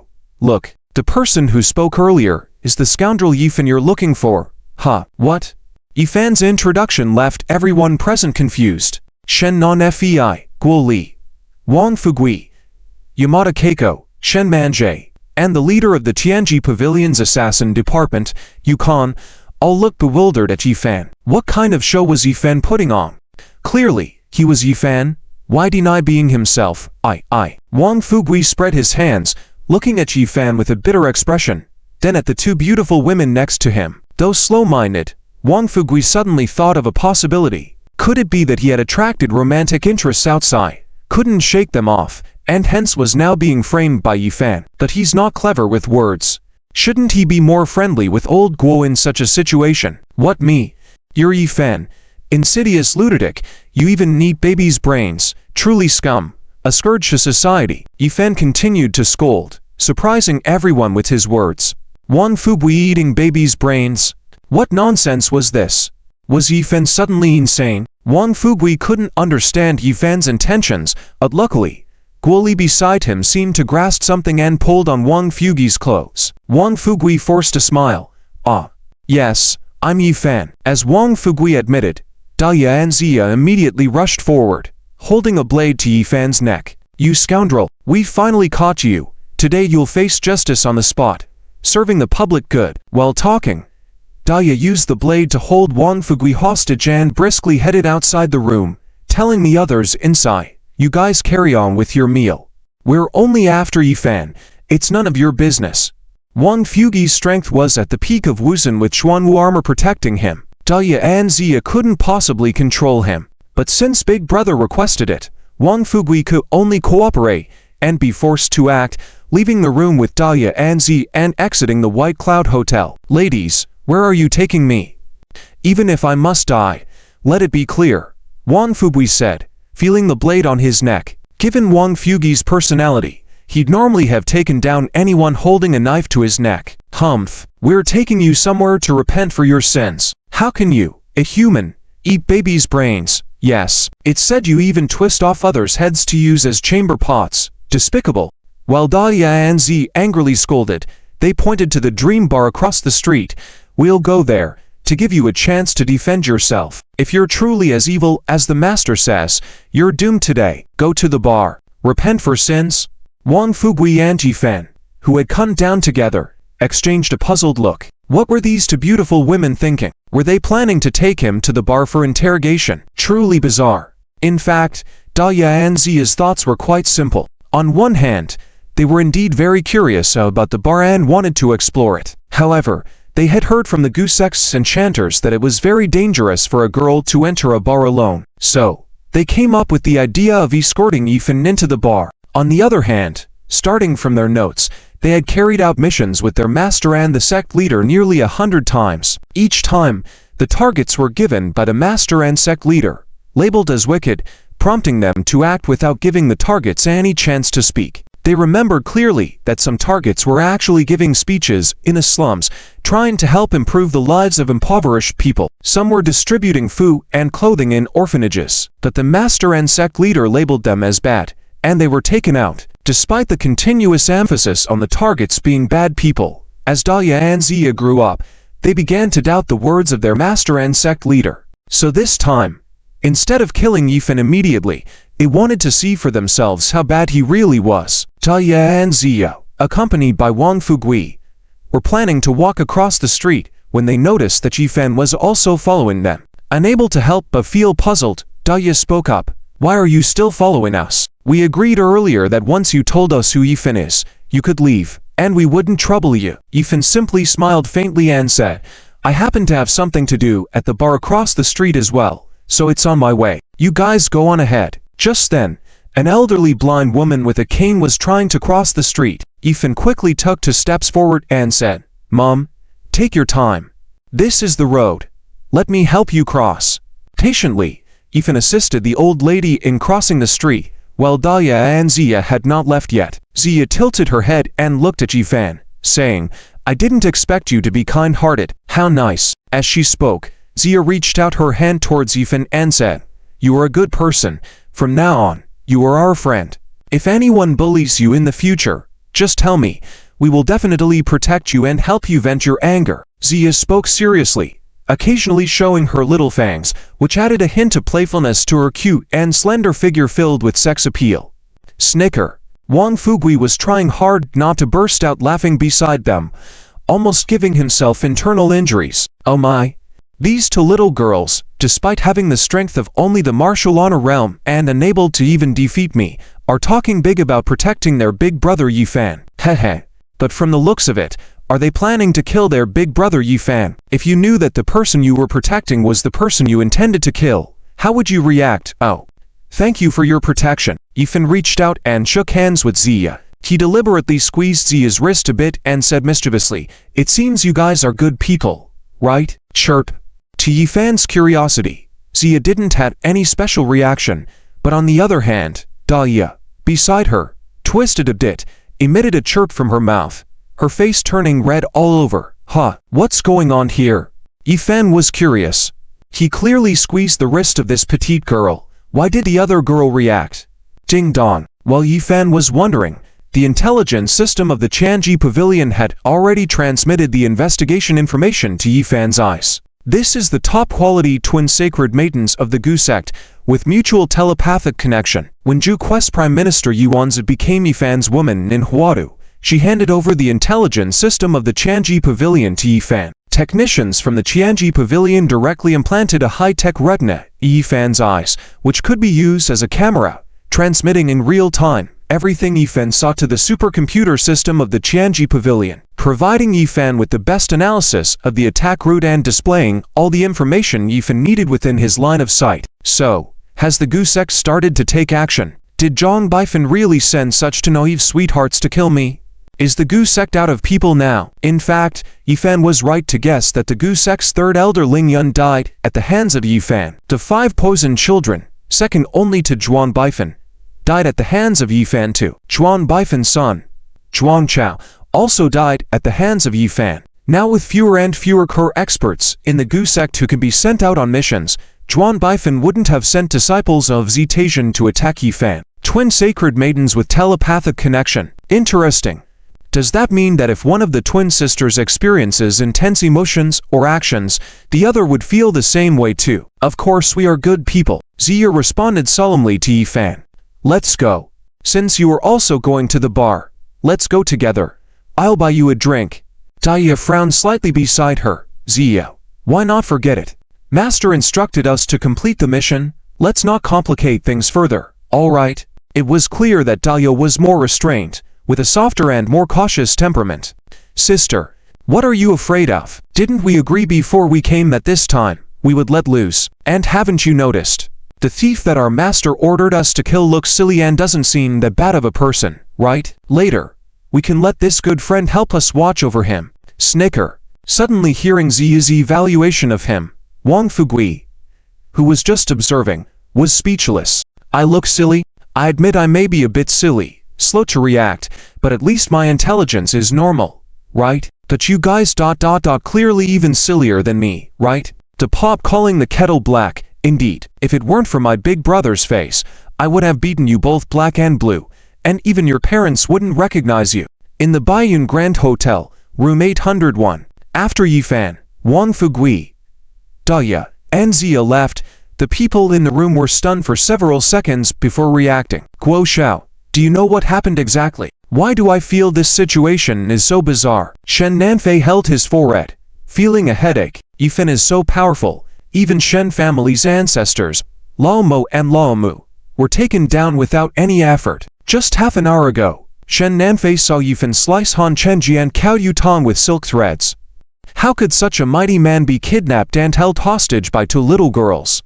Ahem. Uncle, I am also not sure what exactly happened, but my big brother must have his reasons for doing so. Everything is under his control, so rest assured. Yifan acting in such a ridiculous manner alongside 2 top-notch beauties made Guoli think a lot. I'm going to follow Anzi. Yukong, as the head of the Chanji Pavilion's assassin division, was still very responsible for his duties. As he spoke, his aura swirled, and his figure had disappeared into the private room, following Yifan and the others towards the dream bar. Inside the dream bar, Daya and Ziya timidly held hostage Wang Fugui, looking completely lost as if entering a big, unfamiliar place, not even knowing where the bar table was. And they dared to look down on me for being silly. This way. Wang Fugui took the lead and led them to the bar table. Daya asked hesitantly, We want for drinks, how much is it? At the same time, Daya took out a white handkerchief from her body, unfolded it layer by layer, and pulled out a stack of old and tattered banknotes from inside, starting to count the money. Seeing this scene, both Wang Fugui and Yifan were shocked. What's going on here? Are these 2 top-notch beauties from the mountains? Duty. Scan the code. Total 298 yuan. The waiter looked at Daya and Ziya with some doubt, then glanced at Yifan and Wang Fugui, eyes full of disdain. Scumbag. Instantly recognizing Yifan and Wang Fugui as old birds, they actually lured such innocent girls. As he negotiating prices at the bar, the service staff in charge of collecting payments in front were all stunned. After working in the industry for so many years, this was the first time he had seen such an odd person. Where did this little fairy come from? Why is she so cute and naive? And she's a twin. Miss, I'm sorry, we don't negotiate prices here. If you don't have enough cash, you can use your phone to scan the code. Do you have your phone with you? Because he saw that Daya was a beauty, the service staff patiently explained. Scan the code with a phone? Daya had already heard this term for the second time. I have my phone here. Does scanning the code mean I don't have to pay? Daya also felt puzzled. How could a phone be used to scan a code? Shouldn't scanning be done with a broom? While Daya was speaking, she took out her phone from her body. Theft. When the service staff, Wang Fubui, and the guests waiting in line to pay saw the phone that Daya took out, they almost spit out a mouthful of old blood. A brick phone. A Nokia. Were these two extraordinary beauties from ancient times? It's already the 21st century, yet these two beauties are still using old-fashioned brick phones. Large in size, with antennas, besides making calls. The only other function was probably cracking open walnuts. Young man, can you demonstrate how to scan the code with this phone? Daya handed her phone to the service staff with a serious expression. The service staff chuckled, then said, Miss, your phone cannot scan the code. Beside him, Wang Fubui couldn't stand it any longer. Miss, when he says scan the code, it means scanning this QR code to make payments with your phone. Let me do it. Wang Fubui took out his smartphone, scanned the code amid the startled and curious eyes of Daya and Xiaoyaya, entered the numbers, and then made the payment. Oh, is that all? Why are your phones so beautiful? Why is the phone given to us by our master so bulky and ugly? Xiaoyaya envied Wang Fugui's gold-plated phone and marveled. Comparing it with the brick phone she had, she couldn't help but feel a little disappointed. But the master said that the phones given to us sisters are the best. What's wrong with them? Ethan quietly watched the scene before him, while digesting some information about the holy woman coming from the Qianji pavilion. In an instant, Ethan felt some heartache. These two exceptional twin holy women were actually pitiful. Obviously, these two girls were too simple, too naive, completely manipulated by the master Zetacian and the leader of the Gu sect, Zhuan Baifan, turned into killing machines. The key point is, what kind of people these two girls were killing, they had no idea. In their impression, the targets they were ordered to kill were all wicked individuals. The sisters were confined. They never experienced a normal life, just like a Truman Show. Their world was completely constructed by the master and sect leader. After the drinks were mixed, they found a quiet corner to sit down. Daya and Xiaoyaya immediately stared at Wang Fubui. Tell us the truth now. Did you really eat baby brains and use human skulls as night pots? Wang Fubui couldn't help but smile wryly, seeking help from Yifan with a glance. Miss, it's a misunderstanding.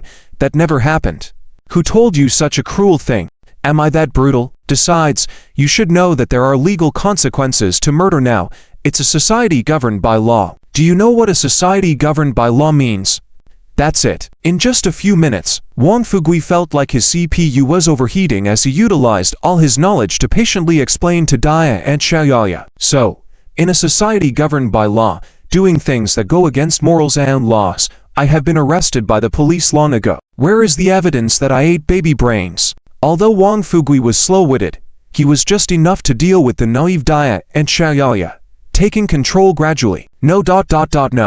Every time, the master tells us about the crimes of those bad people, then we take action. Daya furrowed her brows. Though she had only been on her own for less than half a day, she had seen a different side of the world, which made her start to doubt some of the concepts the master had instilled in her. Just hearsay. Humph, miss, you've been deceived by your master. If there's no evidence, then I can also say you both slept in my brother's bed last night. Would you believe me? Wang Fubui gazed at Daya and Xiaoyaya intensely. You see, none of you even have smartphones. Your lives are completely controlled by your master, not allowing you to understand the true world outside, not allowing you to have your own thoughts. This is not right. Brainwashing in reverse. Yifan watched with interest as Wang Fubui tried to reason with them. A brawny man almost 2 meters tall, sandwiched between two petite beauties, earnestly trying to explain things to them, placing Wang Fubui in a difficult position. Sister, I feel like what he's saying is very logical. Look, everyone in this bar has a smartphone, and they don't always resort to fighting as your master said, causing harm to each other. Do you think our master might be deceiving us? Xiaoyaya looked admiringly at the other guests in the bar, full of dreams for the future. Daya's eyes also hesitated as she looked at the guests in the bar with Xiaoyaya. Then suddenly her gaze was drawn to an elderly man in a robe among the crowd. Second elder is here. Daya couldn't help but shiver when she saw the old man in the gray robe, whispering to Xiaoyaya, "The second elder is definitely here to supervise us. Let's take action quickly, and once we fulfill the master's mission, we'll head back right away." The world she saw was conflicting with the one described by the master, causing Daya to feel a bit lost. At that moment, Daya just wanted to escape. Really going to kill him? But, sister, he clearly hasn't done those bad things, right? He should be a good person. Do we really have to kill him? Xiaoyaya wrinkled her brows, questioning Dai. When she looked at Wang Fugui again, she seemed to feel that this villain wasn't as despicable after all. I don't know. But if we don't carry out the mission assigned by the master, how do we explain it to him when we go back? Besides, the second elder is already here. If we don't obey, we will definitely face punishment. As soon as Daya finished speaking, the stern voice of the second elder came through their earpieces. What are you two waiting for? Why aren't you taking action immediately? Do you want me to enforce family law? At the mention of family law, both Daya and Xiaoyaya couldn't help but shiver. From a young age, they had been tormented by that kind of family law, instilling a deep-rooted fear in them. Though chatting with Wang Fugui made them feel that Yifan was a good person, at this moment, the master's order still held sway. Yifan, I'm sorry, you may be a good person, but we can't go against the master's will. However, even though we have to kill you, we can make your death more comfortable. Xiaoyaya looked at Wang Fugui with a complex expression, then turned to her sister Daya. Since he's going to die anyway, why not just give him a kiss and kiss him to death? It could be considered a little compensation. TSK. Xiaoyaya, you really are. If you want to kiss him, you kiss him yourself. Daya blushed, feeling a bit speechless towards this mischievous younger sister. Wang Fugui, on the other hand, was goosebumps all over hearing this. What's going on? Kiss him to death. This ... how dare I? The big brother. Even touch a finger. Big brother, help me, please. *PS. All friends, no matter where you see this book, please be sure to add it to your bookshelf and keep it, or you might not be able to find it later. Yifan was also puzzled. To kiss someone to death. How did this young girl manage to do it? Could they be toxic? If that's the case, then he must try it for himself. Seeing Wang Fugui looking like he was about to cry, Yifan nodded to reassure him. I'm sorry, Yifan. I also don't know why the leader wants to kill you. It seems to be because you killed Zhuang Xiao. You can rest assured, we will definitely give you a proper burial. In an instant, Xiaoya's expression dimmed, as if losing her luster, and seemed to really intend to kiss Wang Fugui. Just as Wang Fugui was about to go crazy, Yifan softly exclaimed, "Heaven and earth revolves." In an instant, Yifan and Wang Fugui had swapped positions. As Xiaoyaya leaned in to kiss, she directly kissed Yifan's lips. The moment their skin touched, a sharp pain spread from the lips, turning Yifan's lips visibly dark and purple. Was it poisonous? Yifan quickly reached out to embrace Xiaoya's slender waist, swiftly sensing Xiaoya's body, instantly realizing, eternal calamity poison body. It turned out that these two exceptional saintesses were actually rare eternal calamity poison bodies. In history, they were also known as disaster body. Due to the powerful toxic abilities of the eternal calamity poison body, any leakage of toxins would result in countless bodies and rivers of blood. No wonder Xiaoyaya claimed that a mere kiss could kill someone. Could it really be death by poison? However, the toxins of the eternal calamity poison body were indeed fatal to others, but not to Yifan. Among the techniques he had acquired from the Dragon Mark Ring, there was a method specifically for controlling toxic poisons. Almost all poisons in the world had no effect on Yifan. What's more, Yifan's body held the eternal flame. Sensing the toxin attacking Yifan, the flame flickered for a moment, instantly burning away all the poison on Yifan's lips completely. Such a small amount of poison couldn't harm Yifan at all. But if tender affections were offered, and Yifan let it go, it seemed to go against his conscience. In that case, Yifan didn't hesitate at all and began to respond intensely. Initially intending to just lightly taste Xiaoyaya, as they kissed for a while, Xiaoyaya found that Yifan had no intention of stopping, and was even becoming more vigorous. What was going on? Xiaoyaya even let out a coquettish sound from her mouth, her body softening and leaning towards Yifan's embrace. Beside them, Daya, who had been sitting upright, couldn't help but start writhing as well when Yifan's actions intensify. Her eyes involuntarily closed, her neck slightly arched, emitting an embarrassing sound. Watching Daya's reaction on the side, Yifan was both shocked and somewhat pleased in his heart. Was it really the case? He only kissed Xiaoyaya, yet Daya had the same response. It was truly miraculous. The fire within Yifan's body began to surge, and a warm current flowed through the areas where their skins touched, rapidly boosting Xiaoya's martial aura. Daya beside her also felt the same sensation. Xiaoyaya was completely bewildered. What was going on? How was it that just by wanting to kill someone, kissing could enhance one's martial prowess? Xiaoyaya, that's enough. It's almost done. Daya was blushing and felt like she wanted to find a crack to slip into, that her heart was beating unusually fast.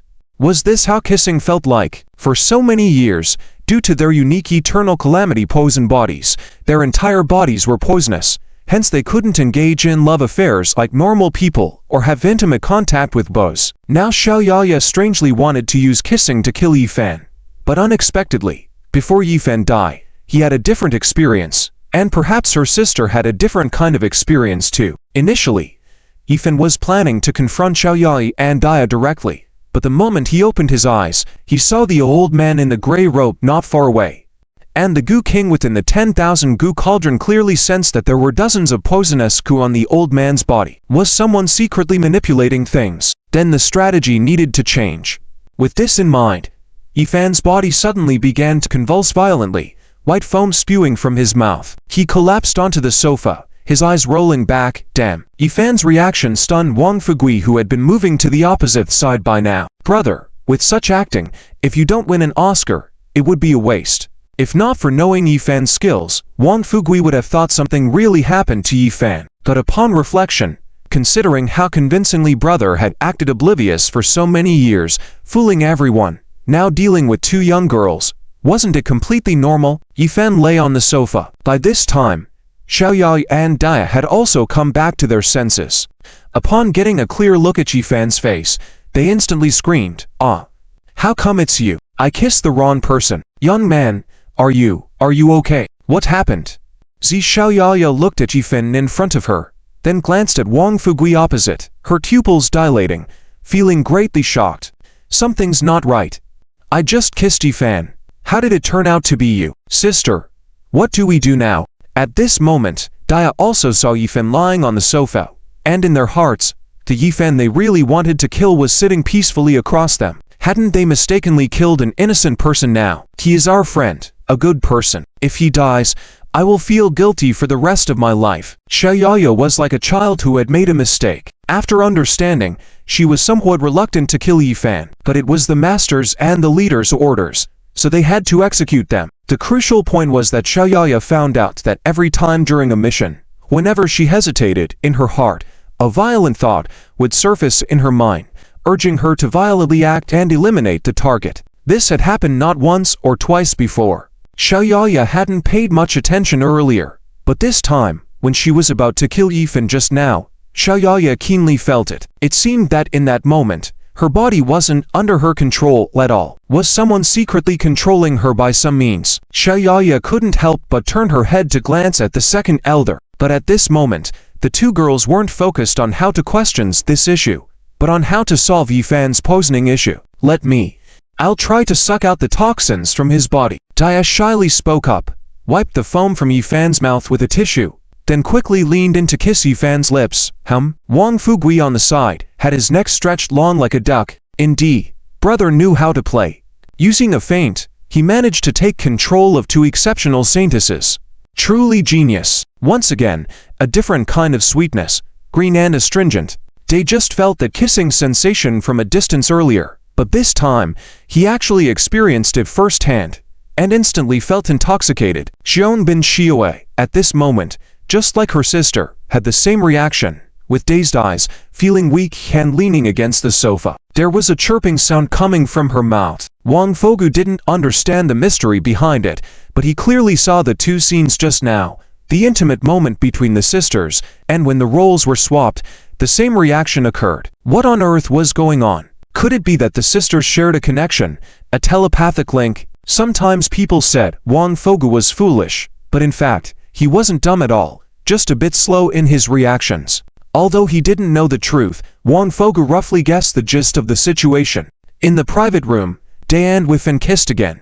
Not far outside, the second elder of the Gu cult, Zhang Hua, was displeased and quickly walked over to the private room. When the Saintess made a move against Wang Fogu earlier, Zhang Hua was already on the brink of going crazy. Wifan was clearly sitting across from them, so why were they targeting someone else? But under a series of misfortunes, Wifan ended up on the sofa. When Zhang Hua finally breathed a sigh of relief, he saw the two Saintesses advancing to kiss him one after the other. Addicted to kissing, or planning to detoxify Wifan? Have you two had enough? The mission is completed.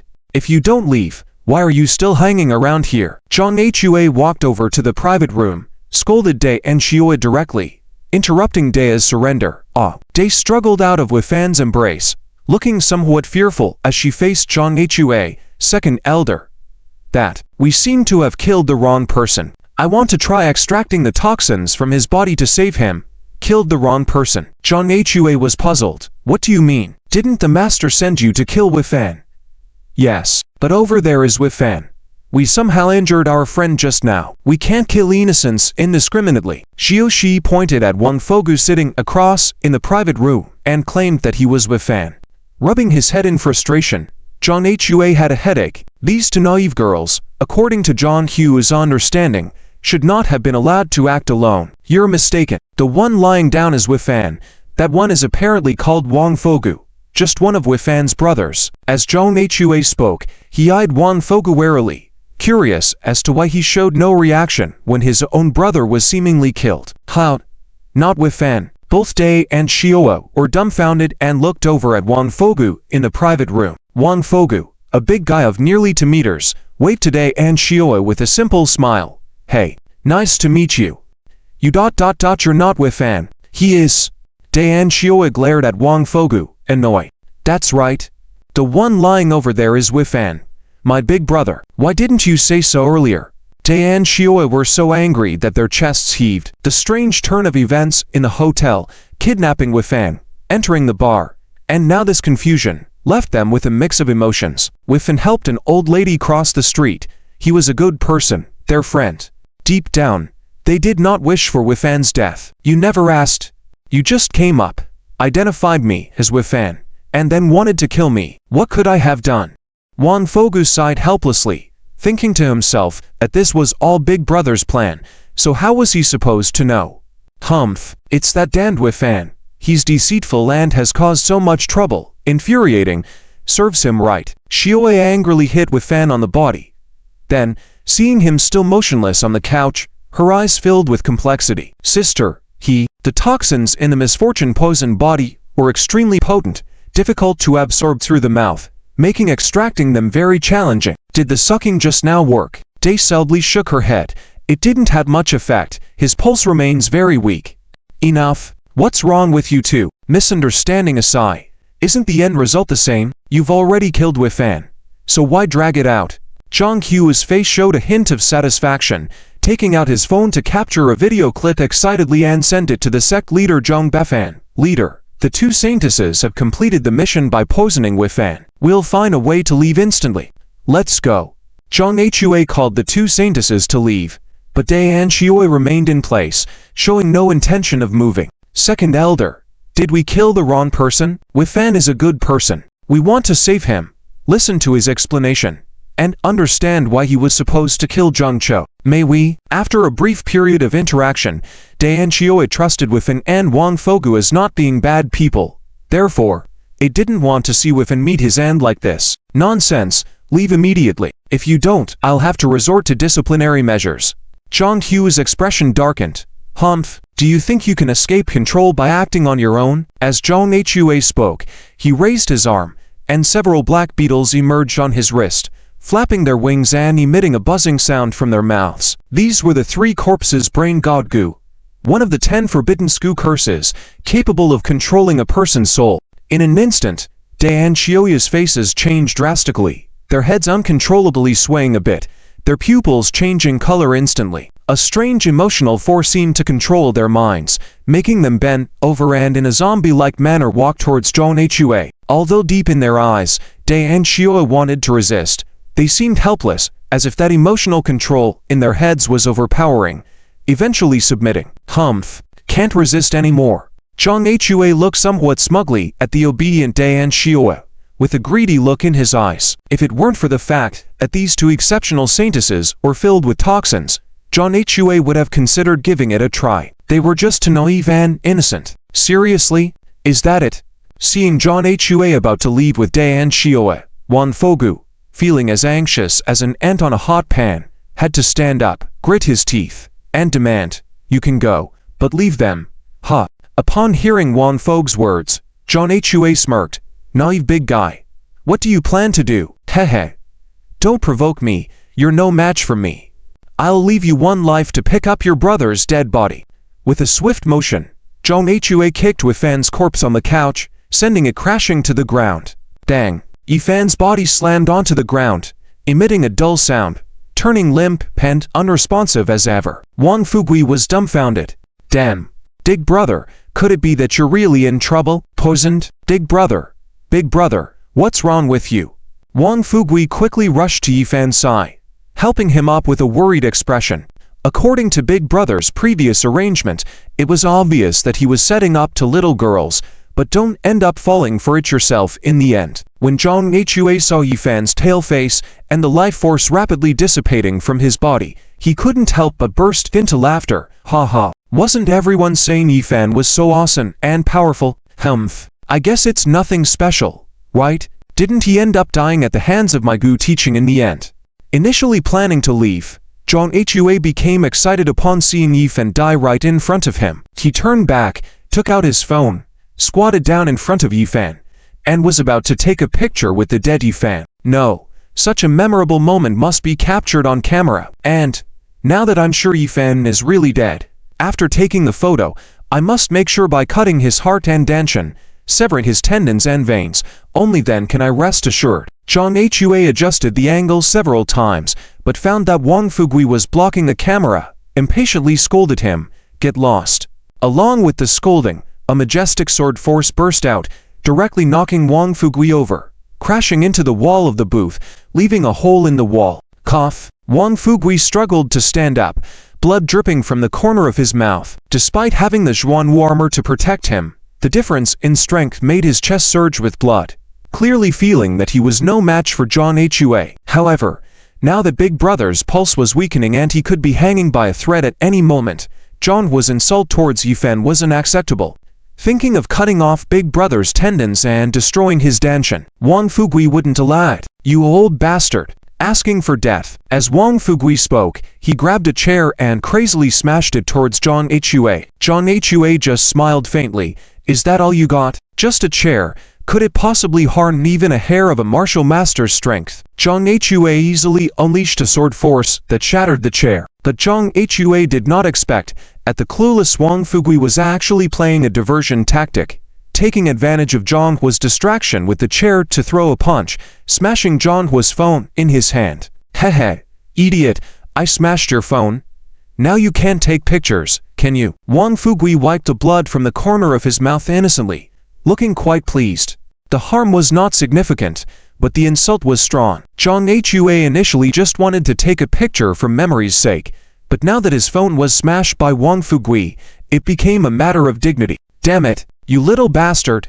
Think I won't dare to kill you?" Zhang Hua's face darkened completely, his martial arts energy raging throughout his body. Seeing the crowd outside the booth and the gathering of many people, a surge of killing intent swept through. "What are you looking at? Want to die?" Whoosh! A huge forceful energy impact immediately caused chaos in the bar hall. The tables and chairs, as well as the interior lighting fixtures, all shattered and sparks flew everywhere. The guests, who were just watching for fun, dared not linger any longer, screaming as they fled in haste.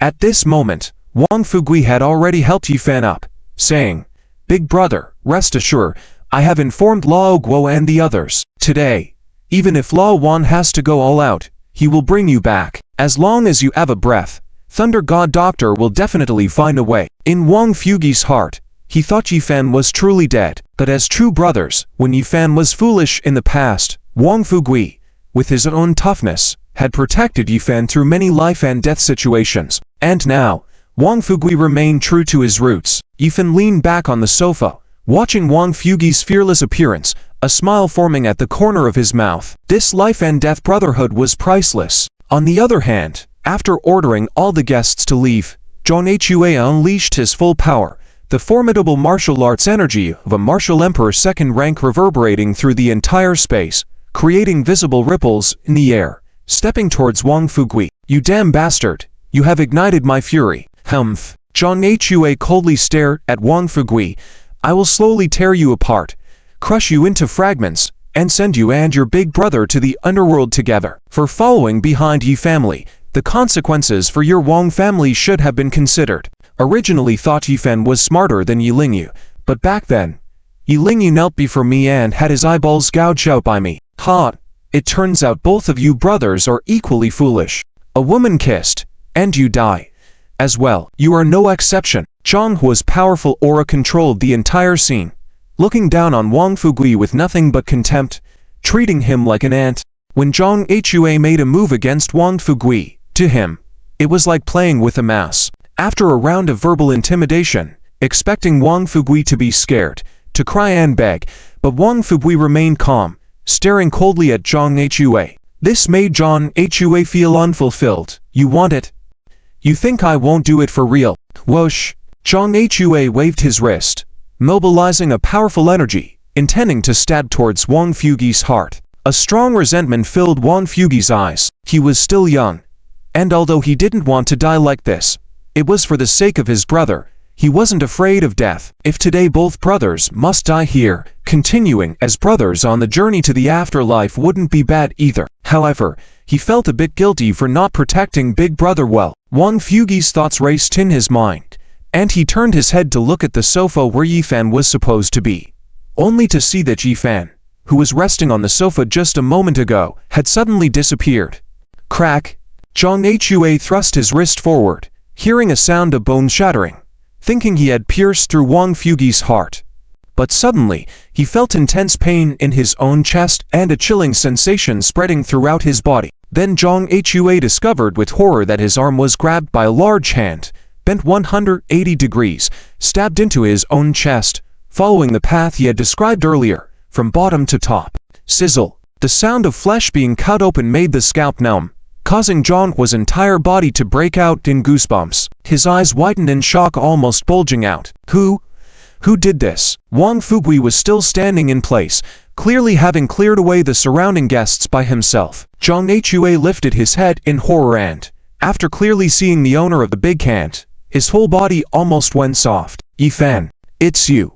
Aren't you supposed to be dead? Is this a trick with a corpse? Ah, it hurts, it hurts." After the shock, Zhang Hue immediately felt a sharp pain in his chest. At this moment, from Zhang Hua's chest, it seemed as if a cucumber was sliced in half, extending from the brain down to the thighs, separated into two halves except for the head connected to the neck. This scene made one's scalp tingle. Zhang Hue lowered his head to look at his body and let out a sharp scream. "Yifan, you bastard, I'm going to kill you." Zhang Hue wanted to use his martial emperor rank to attack Yifan, but at this moment, even his danshan had been cut in half. How could he have the strength to activate his martial chat? Tough. Zhang Hue tried to circulate his martial chat throughout his body several times, but only a few bubbles emerged from the blood vessels under his chest. Zhang Hue was about to go crazy. He was, after all, a martial emperor rank to powerhouse. Throughout the Great Xia, he was considered a top expert, right? Why did he appear so trashy in front of Yifan, who took him down effortlessly? Zhang Hue naturally didn't know that before Yifan made a move, he had already activated an absolute domain, suppressing Zhang Hua's strength. Come, weren't you just wanting to take photos for memories? Be satisfied and take some photos. Yifan took out his phone and stood next to Zhang Hue, adjusting the angle, getting ready to take a selfie. "You hypocrite! Trying to deceive me? Are you already dead?" Yifan turned his head, saw Zhang Hua's desolate face, turned around, and fiercely slapped his face. Zhang Hua's body was in a terrible condition at the moment.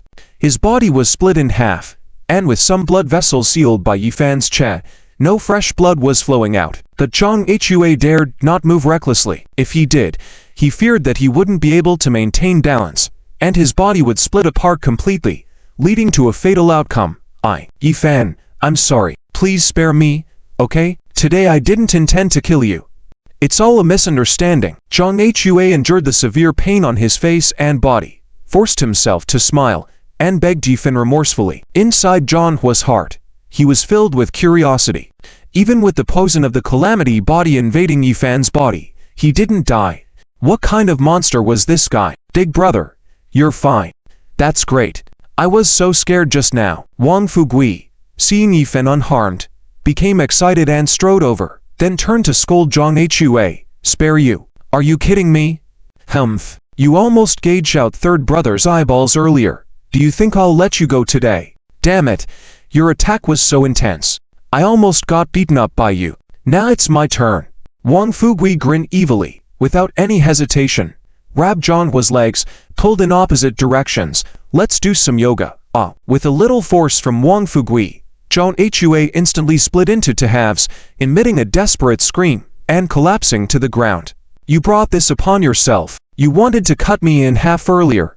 Now feel what it's like. Wang Fugui ruthlessly stomped on Zhang Hua's head, then continued. Brother, how should we deal with this guy? Want Minister Yu and his team to come in and clean up. Initially, Wang Fugui considered avenging Yifan by taking out Zhang Hua's eyeballs as well. However, such methods were too brutal. If the other person was a dog biting you, would you reply back the same way? If so, wouldn't you be lowering yourself to the level of a dog? No need. Yifan's mouth twitched slightly, silently thinking, third brother, there goes one less culprit who wanted to kill you. Yifan's wrist flicked, issuing a few orders.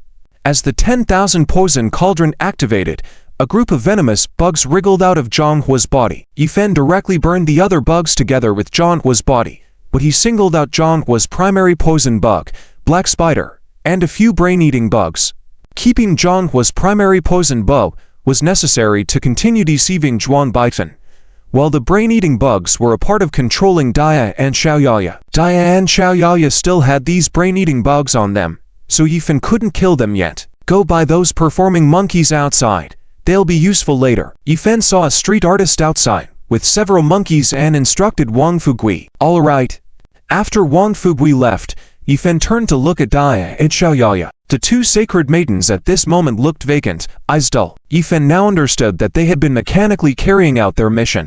It turned out that they also had brain-eating bugs planted in their bodies, which could control their actions in critical situations. Just now, when Dia and Xiaoyaya tried to resist, wanting to save Yifan, second elder Zhang Hua had used the brain-eating bugs to control them. Now that these brain-eating bugs were in Yifan's hands, he activated a command that instantly released the control effects. Dia and Xiaoyaya immediately regained their senses.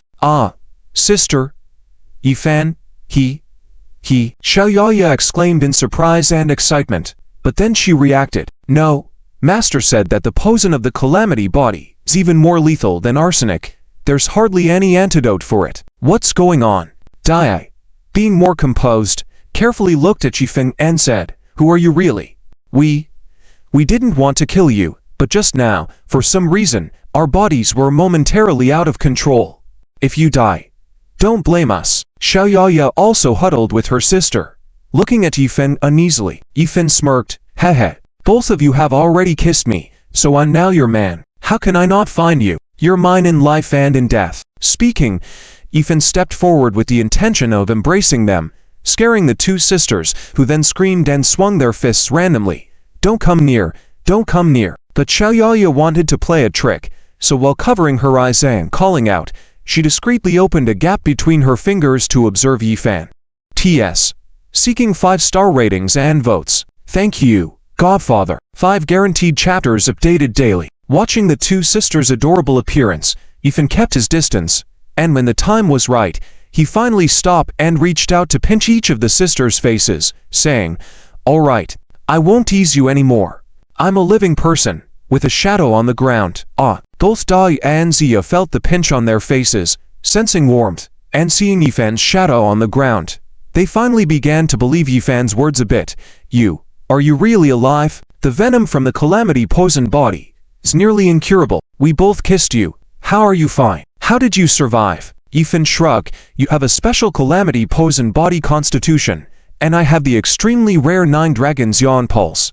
The 9 Dragons Yawn Pulse is naturally a fiery constitution, capable of refining and resisting any toxin. Yifan didn't explain the secret of his innate fire, but based on his explanation regarding the 9 Dragons Yawn Pulse constitution, it was quite convincing. Oh, so that's how it is. Regarding the 9 Dragons Yawn Pulse constitution, Master Z Tizen did mention it before. People with such a constitution were extremely rare, destined for greatness. Daya and Zia, upon hearing that Yifan could communicate normally, had warmth in his body, and a shadow on the ground, were reassured that Yifan was not dead, nor a ghost, and began to calm down significantly. So, you're not afraid of the venom in our bodies? Daya was still thinking about how to explain to Yifan, while Zia was already getting excited.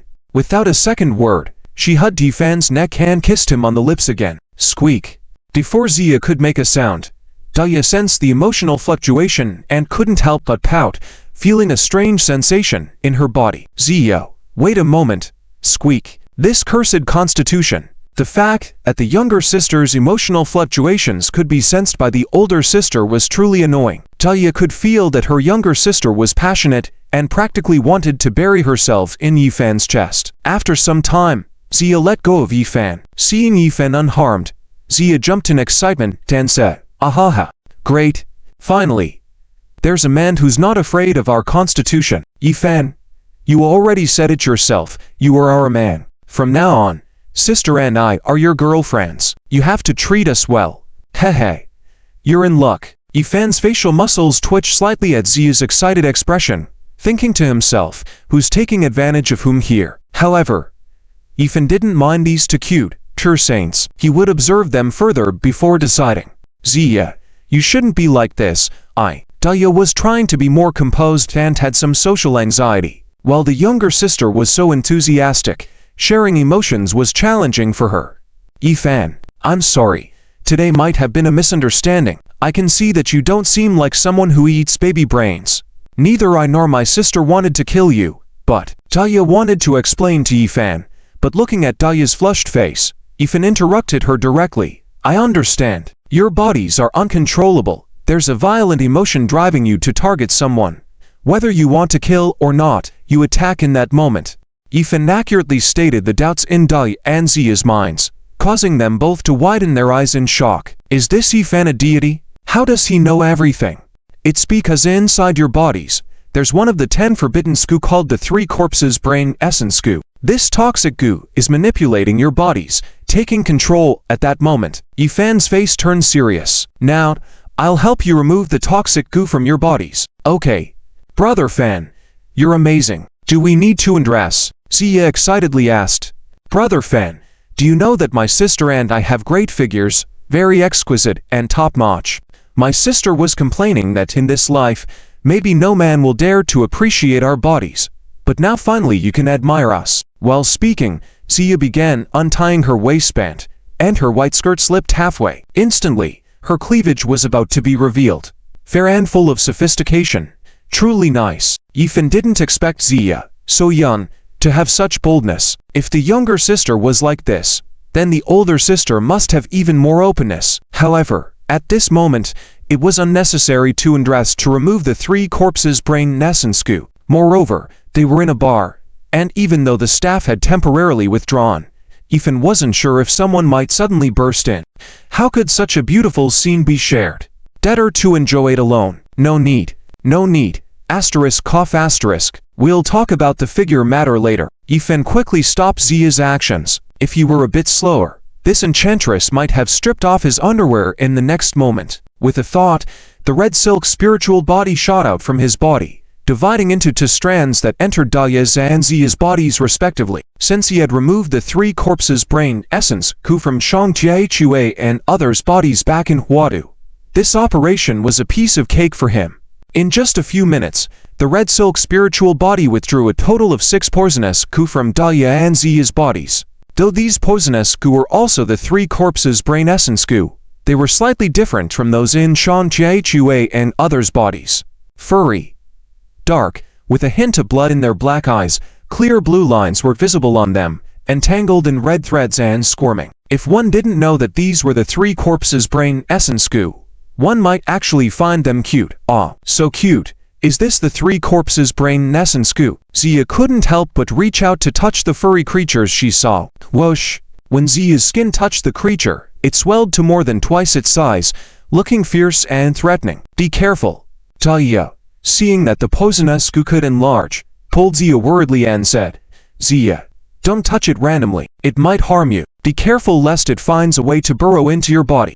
Having lived in the Miao region and being familiar with the goo teachings, even though Zili and Zhuang Baifan had blocked certain information from them, they still had some knowledge about goo. Now that they had finally cleaned the poisonous goo from their bodies, Zia naturally didn't want these goo to enter her body again. HMPH. So these fellows were messing around in our bodies. But who planted these poisonous goo in our bodies? Zia furrowed her brows, supporting her chin with her hand, pondering the logic behind this. Yifan really wanted to tap Zia's head at that moment. It was so simple. How could she not understand? No need to think about it. It was your master and the sect leader who utilized the three corpses' brain essence goo to control you, turning you from innocent individuals into killing machines. Yifan cut off the sister's thoughts with one sentence. Yifan, even though you helped us, you can't speak ill of our master. She has taken us in since we were young, and she would never do this to us. Dahlia spoke up in defense of their master, but in her heart, Dahlia had already accepted about 70 to 80% of the truth. Connecting all the events together, the truth was clear, but emotionally, the sisters still found it difficult to accept. Alas, looking at the two women with red eyes, Yifan also felt a bit reluctant in his heart.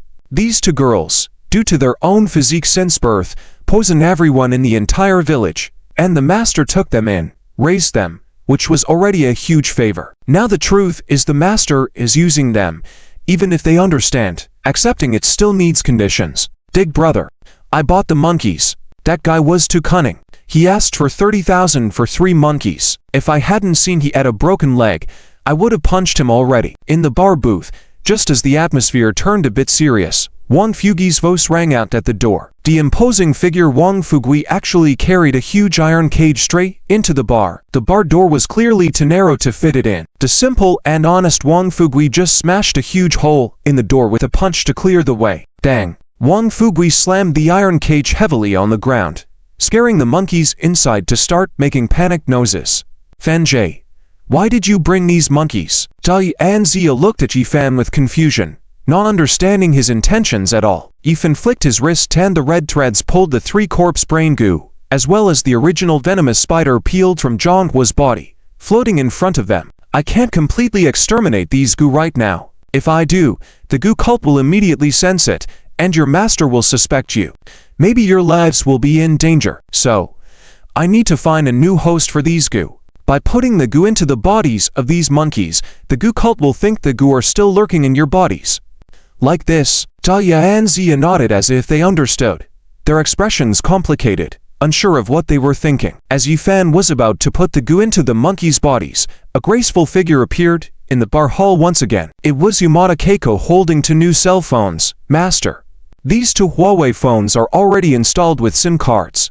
Guocha asked me to give them to you. Yamada Keiko handed the 2 phones to Yifan, and her body involuntarily pressed against him. Because Yifan was like a warm stove, gaining benefits just by being in contact with him, Yamada Keiko didn't want to miss any opportunity. However, Yamada Keiko's behavior instantly made Zia frown, acting protective like a little cat, reproaching, "Who are you? Stay away from my boyfriend. Where are you trying to touch?" Seeing Yamada Keiko reaching towards Yifan's chest, Zia rushed over and slapped her hand away. She then moved towards Yifan, determined to compete with Yamada Keiko. Yifan looked at the 2 women in his arms helplessly, embraced their slender waists, separated them, and explained to Zia, "She's a maid by my side, very close. Additionally, I have 7 other wives, so think carefully if you still want to be my girlfriend."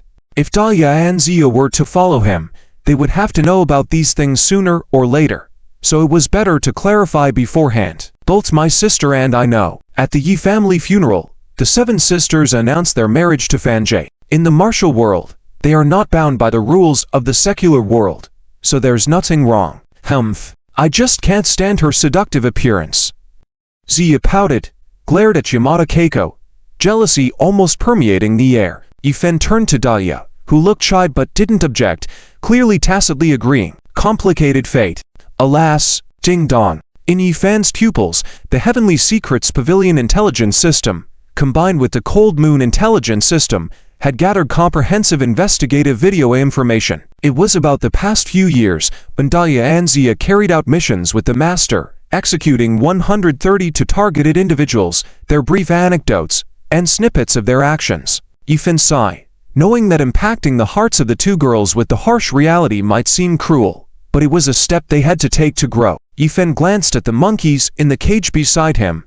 The red thread spirit surrounded the goo poison, quickly entering the bodies of the 3 monkeys. Confirming that the goo had all covertly infiltrated the monkeys' bodies, Yifen couldn't help but smile smugly. The goo cult leader, Zhuan Baifen, loved to control others with the 3 corpses' brain goo. This time, he should be in for a surprise, right?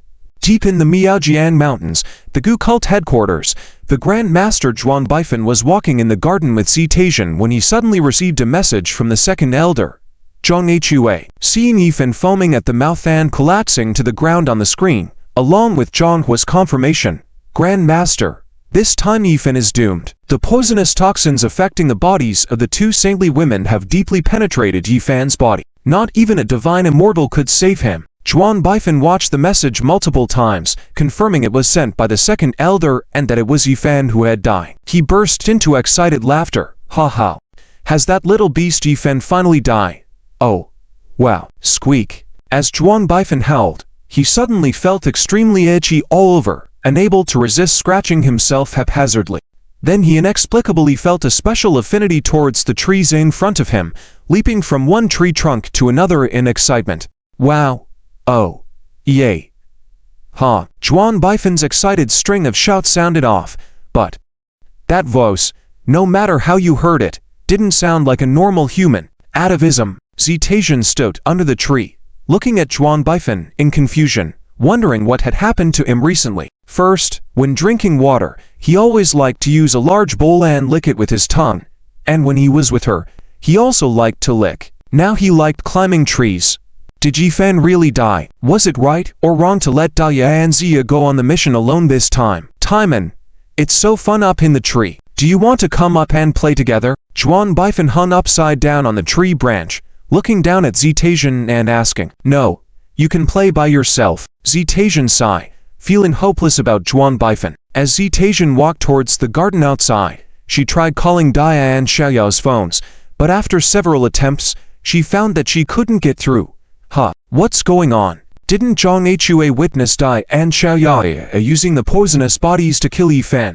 The mission was completed, so they should have withdrawn immediately. Why can't she contact them now? Zitaisian felt a sense of foreboding. Zitaisian's former green clothing sect was destroyed, and she had been lurking in the Gu sect, compromising for many years. She wanted to use the Gu sect to rebuild her sect and even allowed Zhuan Baifen to dominate her body. But over the years, Zhuan Baifen had only been active when using her and their 2 disciples. When it came to helping Zitaisian rebuild the sect, Zhuan Baifen acted dun and evasive, causing no progress in rebuilding the sect.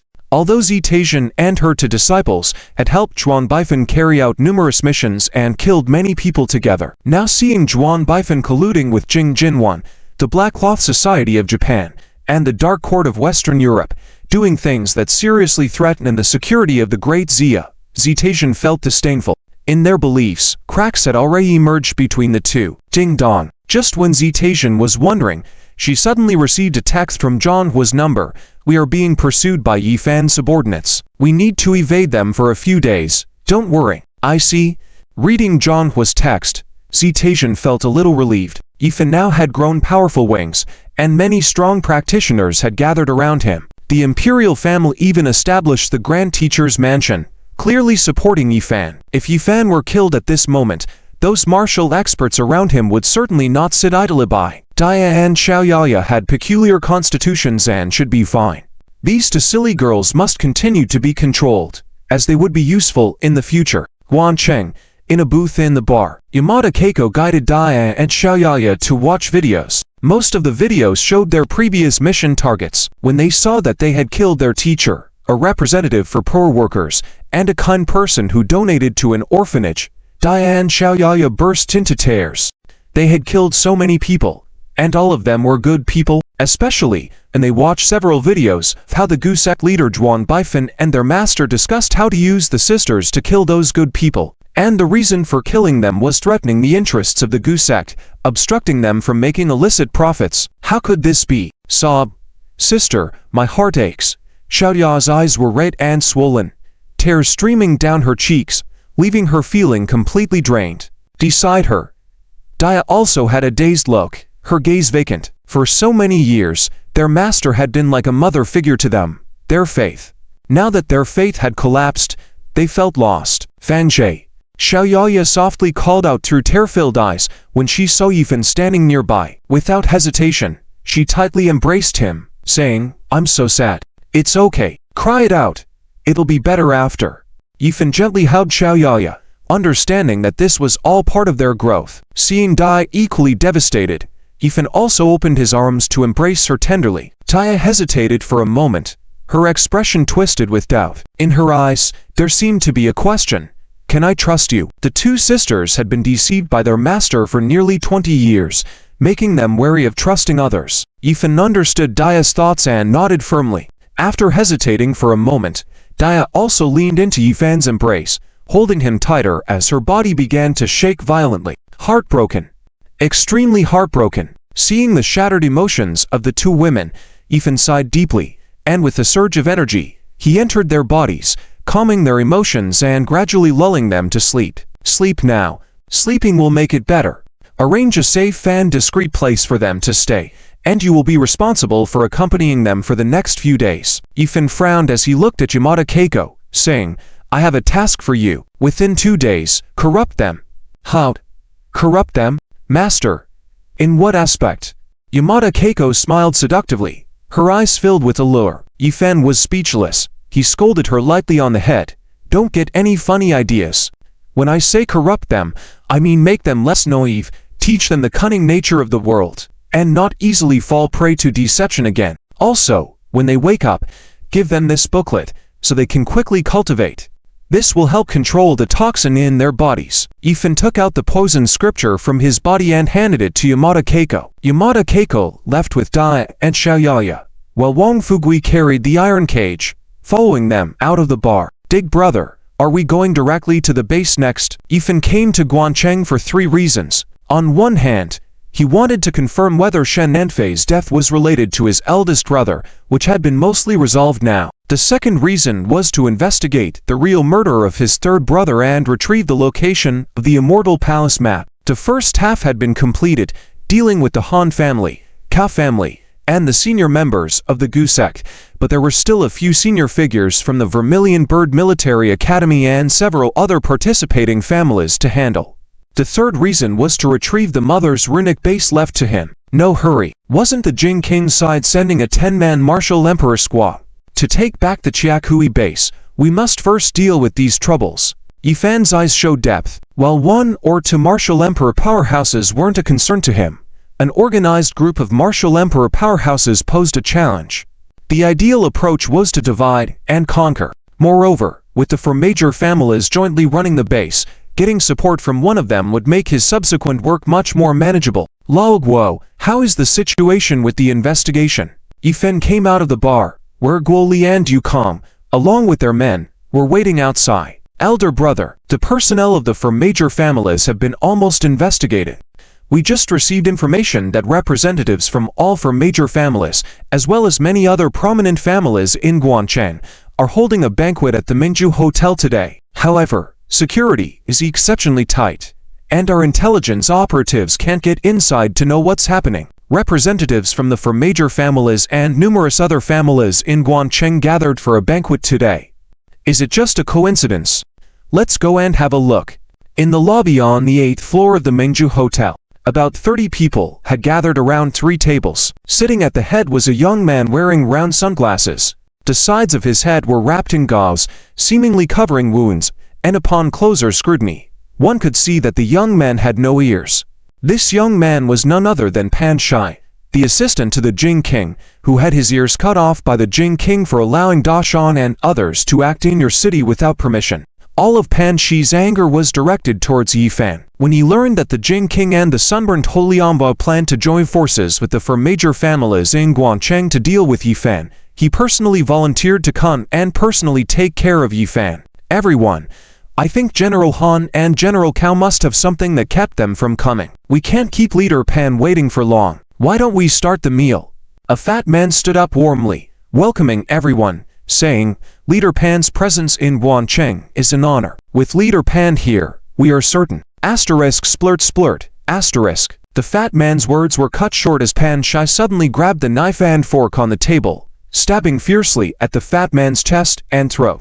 In a frenzied attack, the fat man fell to the ground in a pool of blood. Just eat. Why so much nonsense? Eat. Tan Shi calmly wiped the blood from his hands, picked up a chicken leg from the table, and started eating. The martial arts bodyguards who came with Pan Shi quickly rushed over and dragged away the fat man's body, leaving a few others to take out cloths and quickly wipe the floor. Swipe, swipe, swipe. In less than 20 seconds, the entire floor was restored to clean.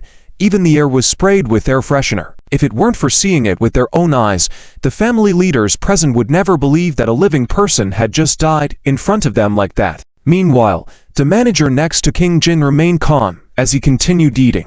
Nearby, a stunned waiter stood motionless for several seconds, only letting out a scream. After the martial arts bodyguards had left the hall, but at the thought of Pan Shi's brutality, she covered her mouth and dared not continue screaming. Suddenly, Pan Shi, who was eating, paused and looked coldly at the waiter next to him. The frightened waitress immediately crouched down, covering her ears with her hands and trembled all over. Manager Pan, spare me, please spare me. I didn't mean to, covering her ears.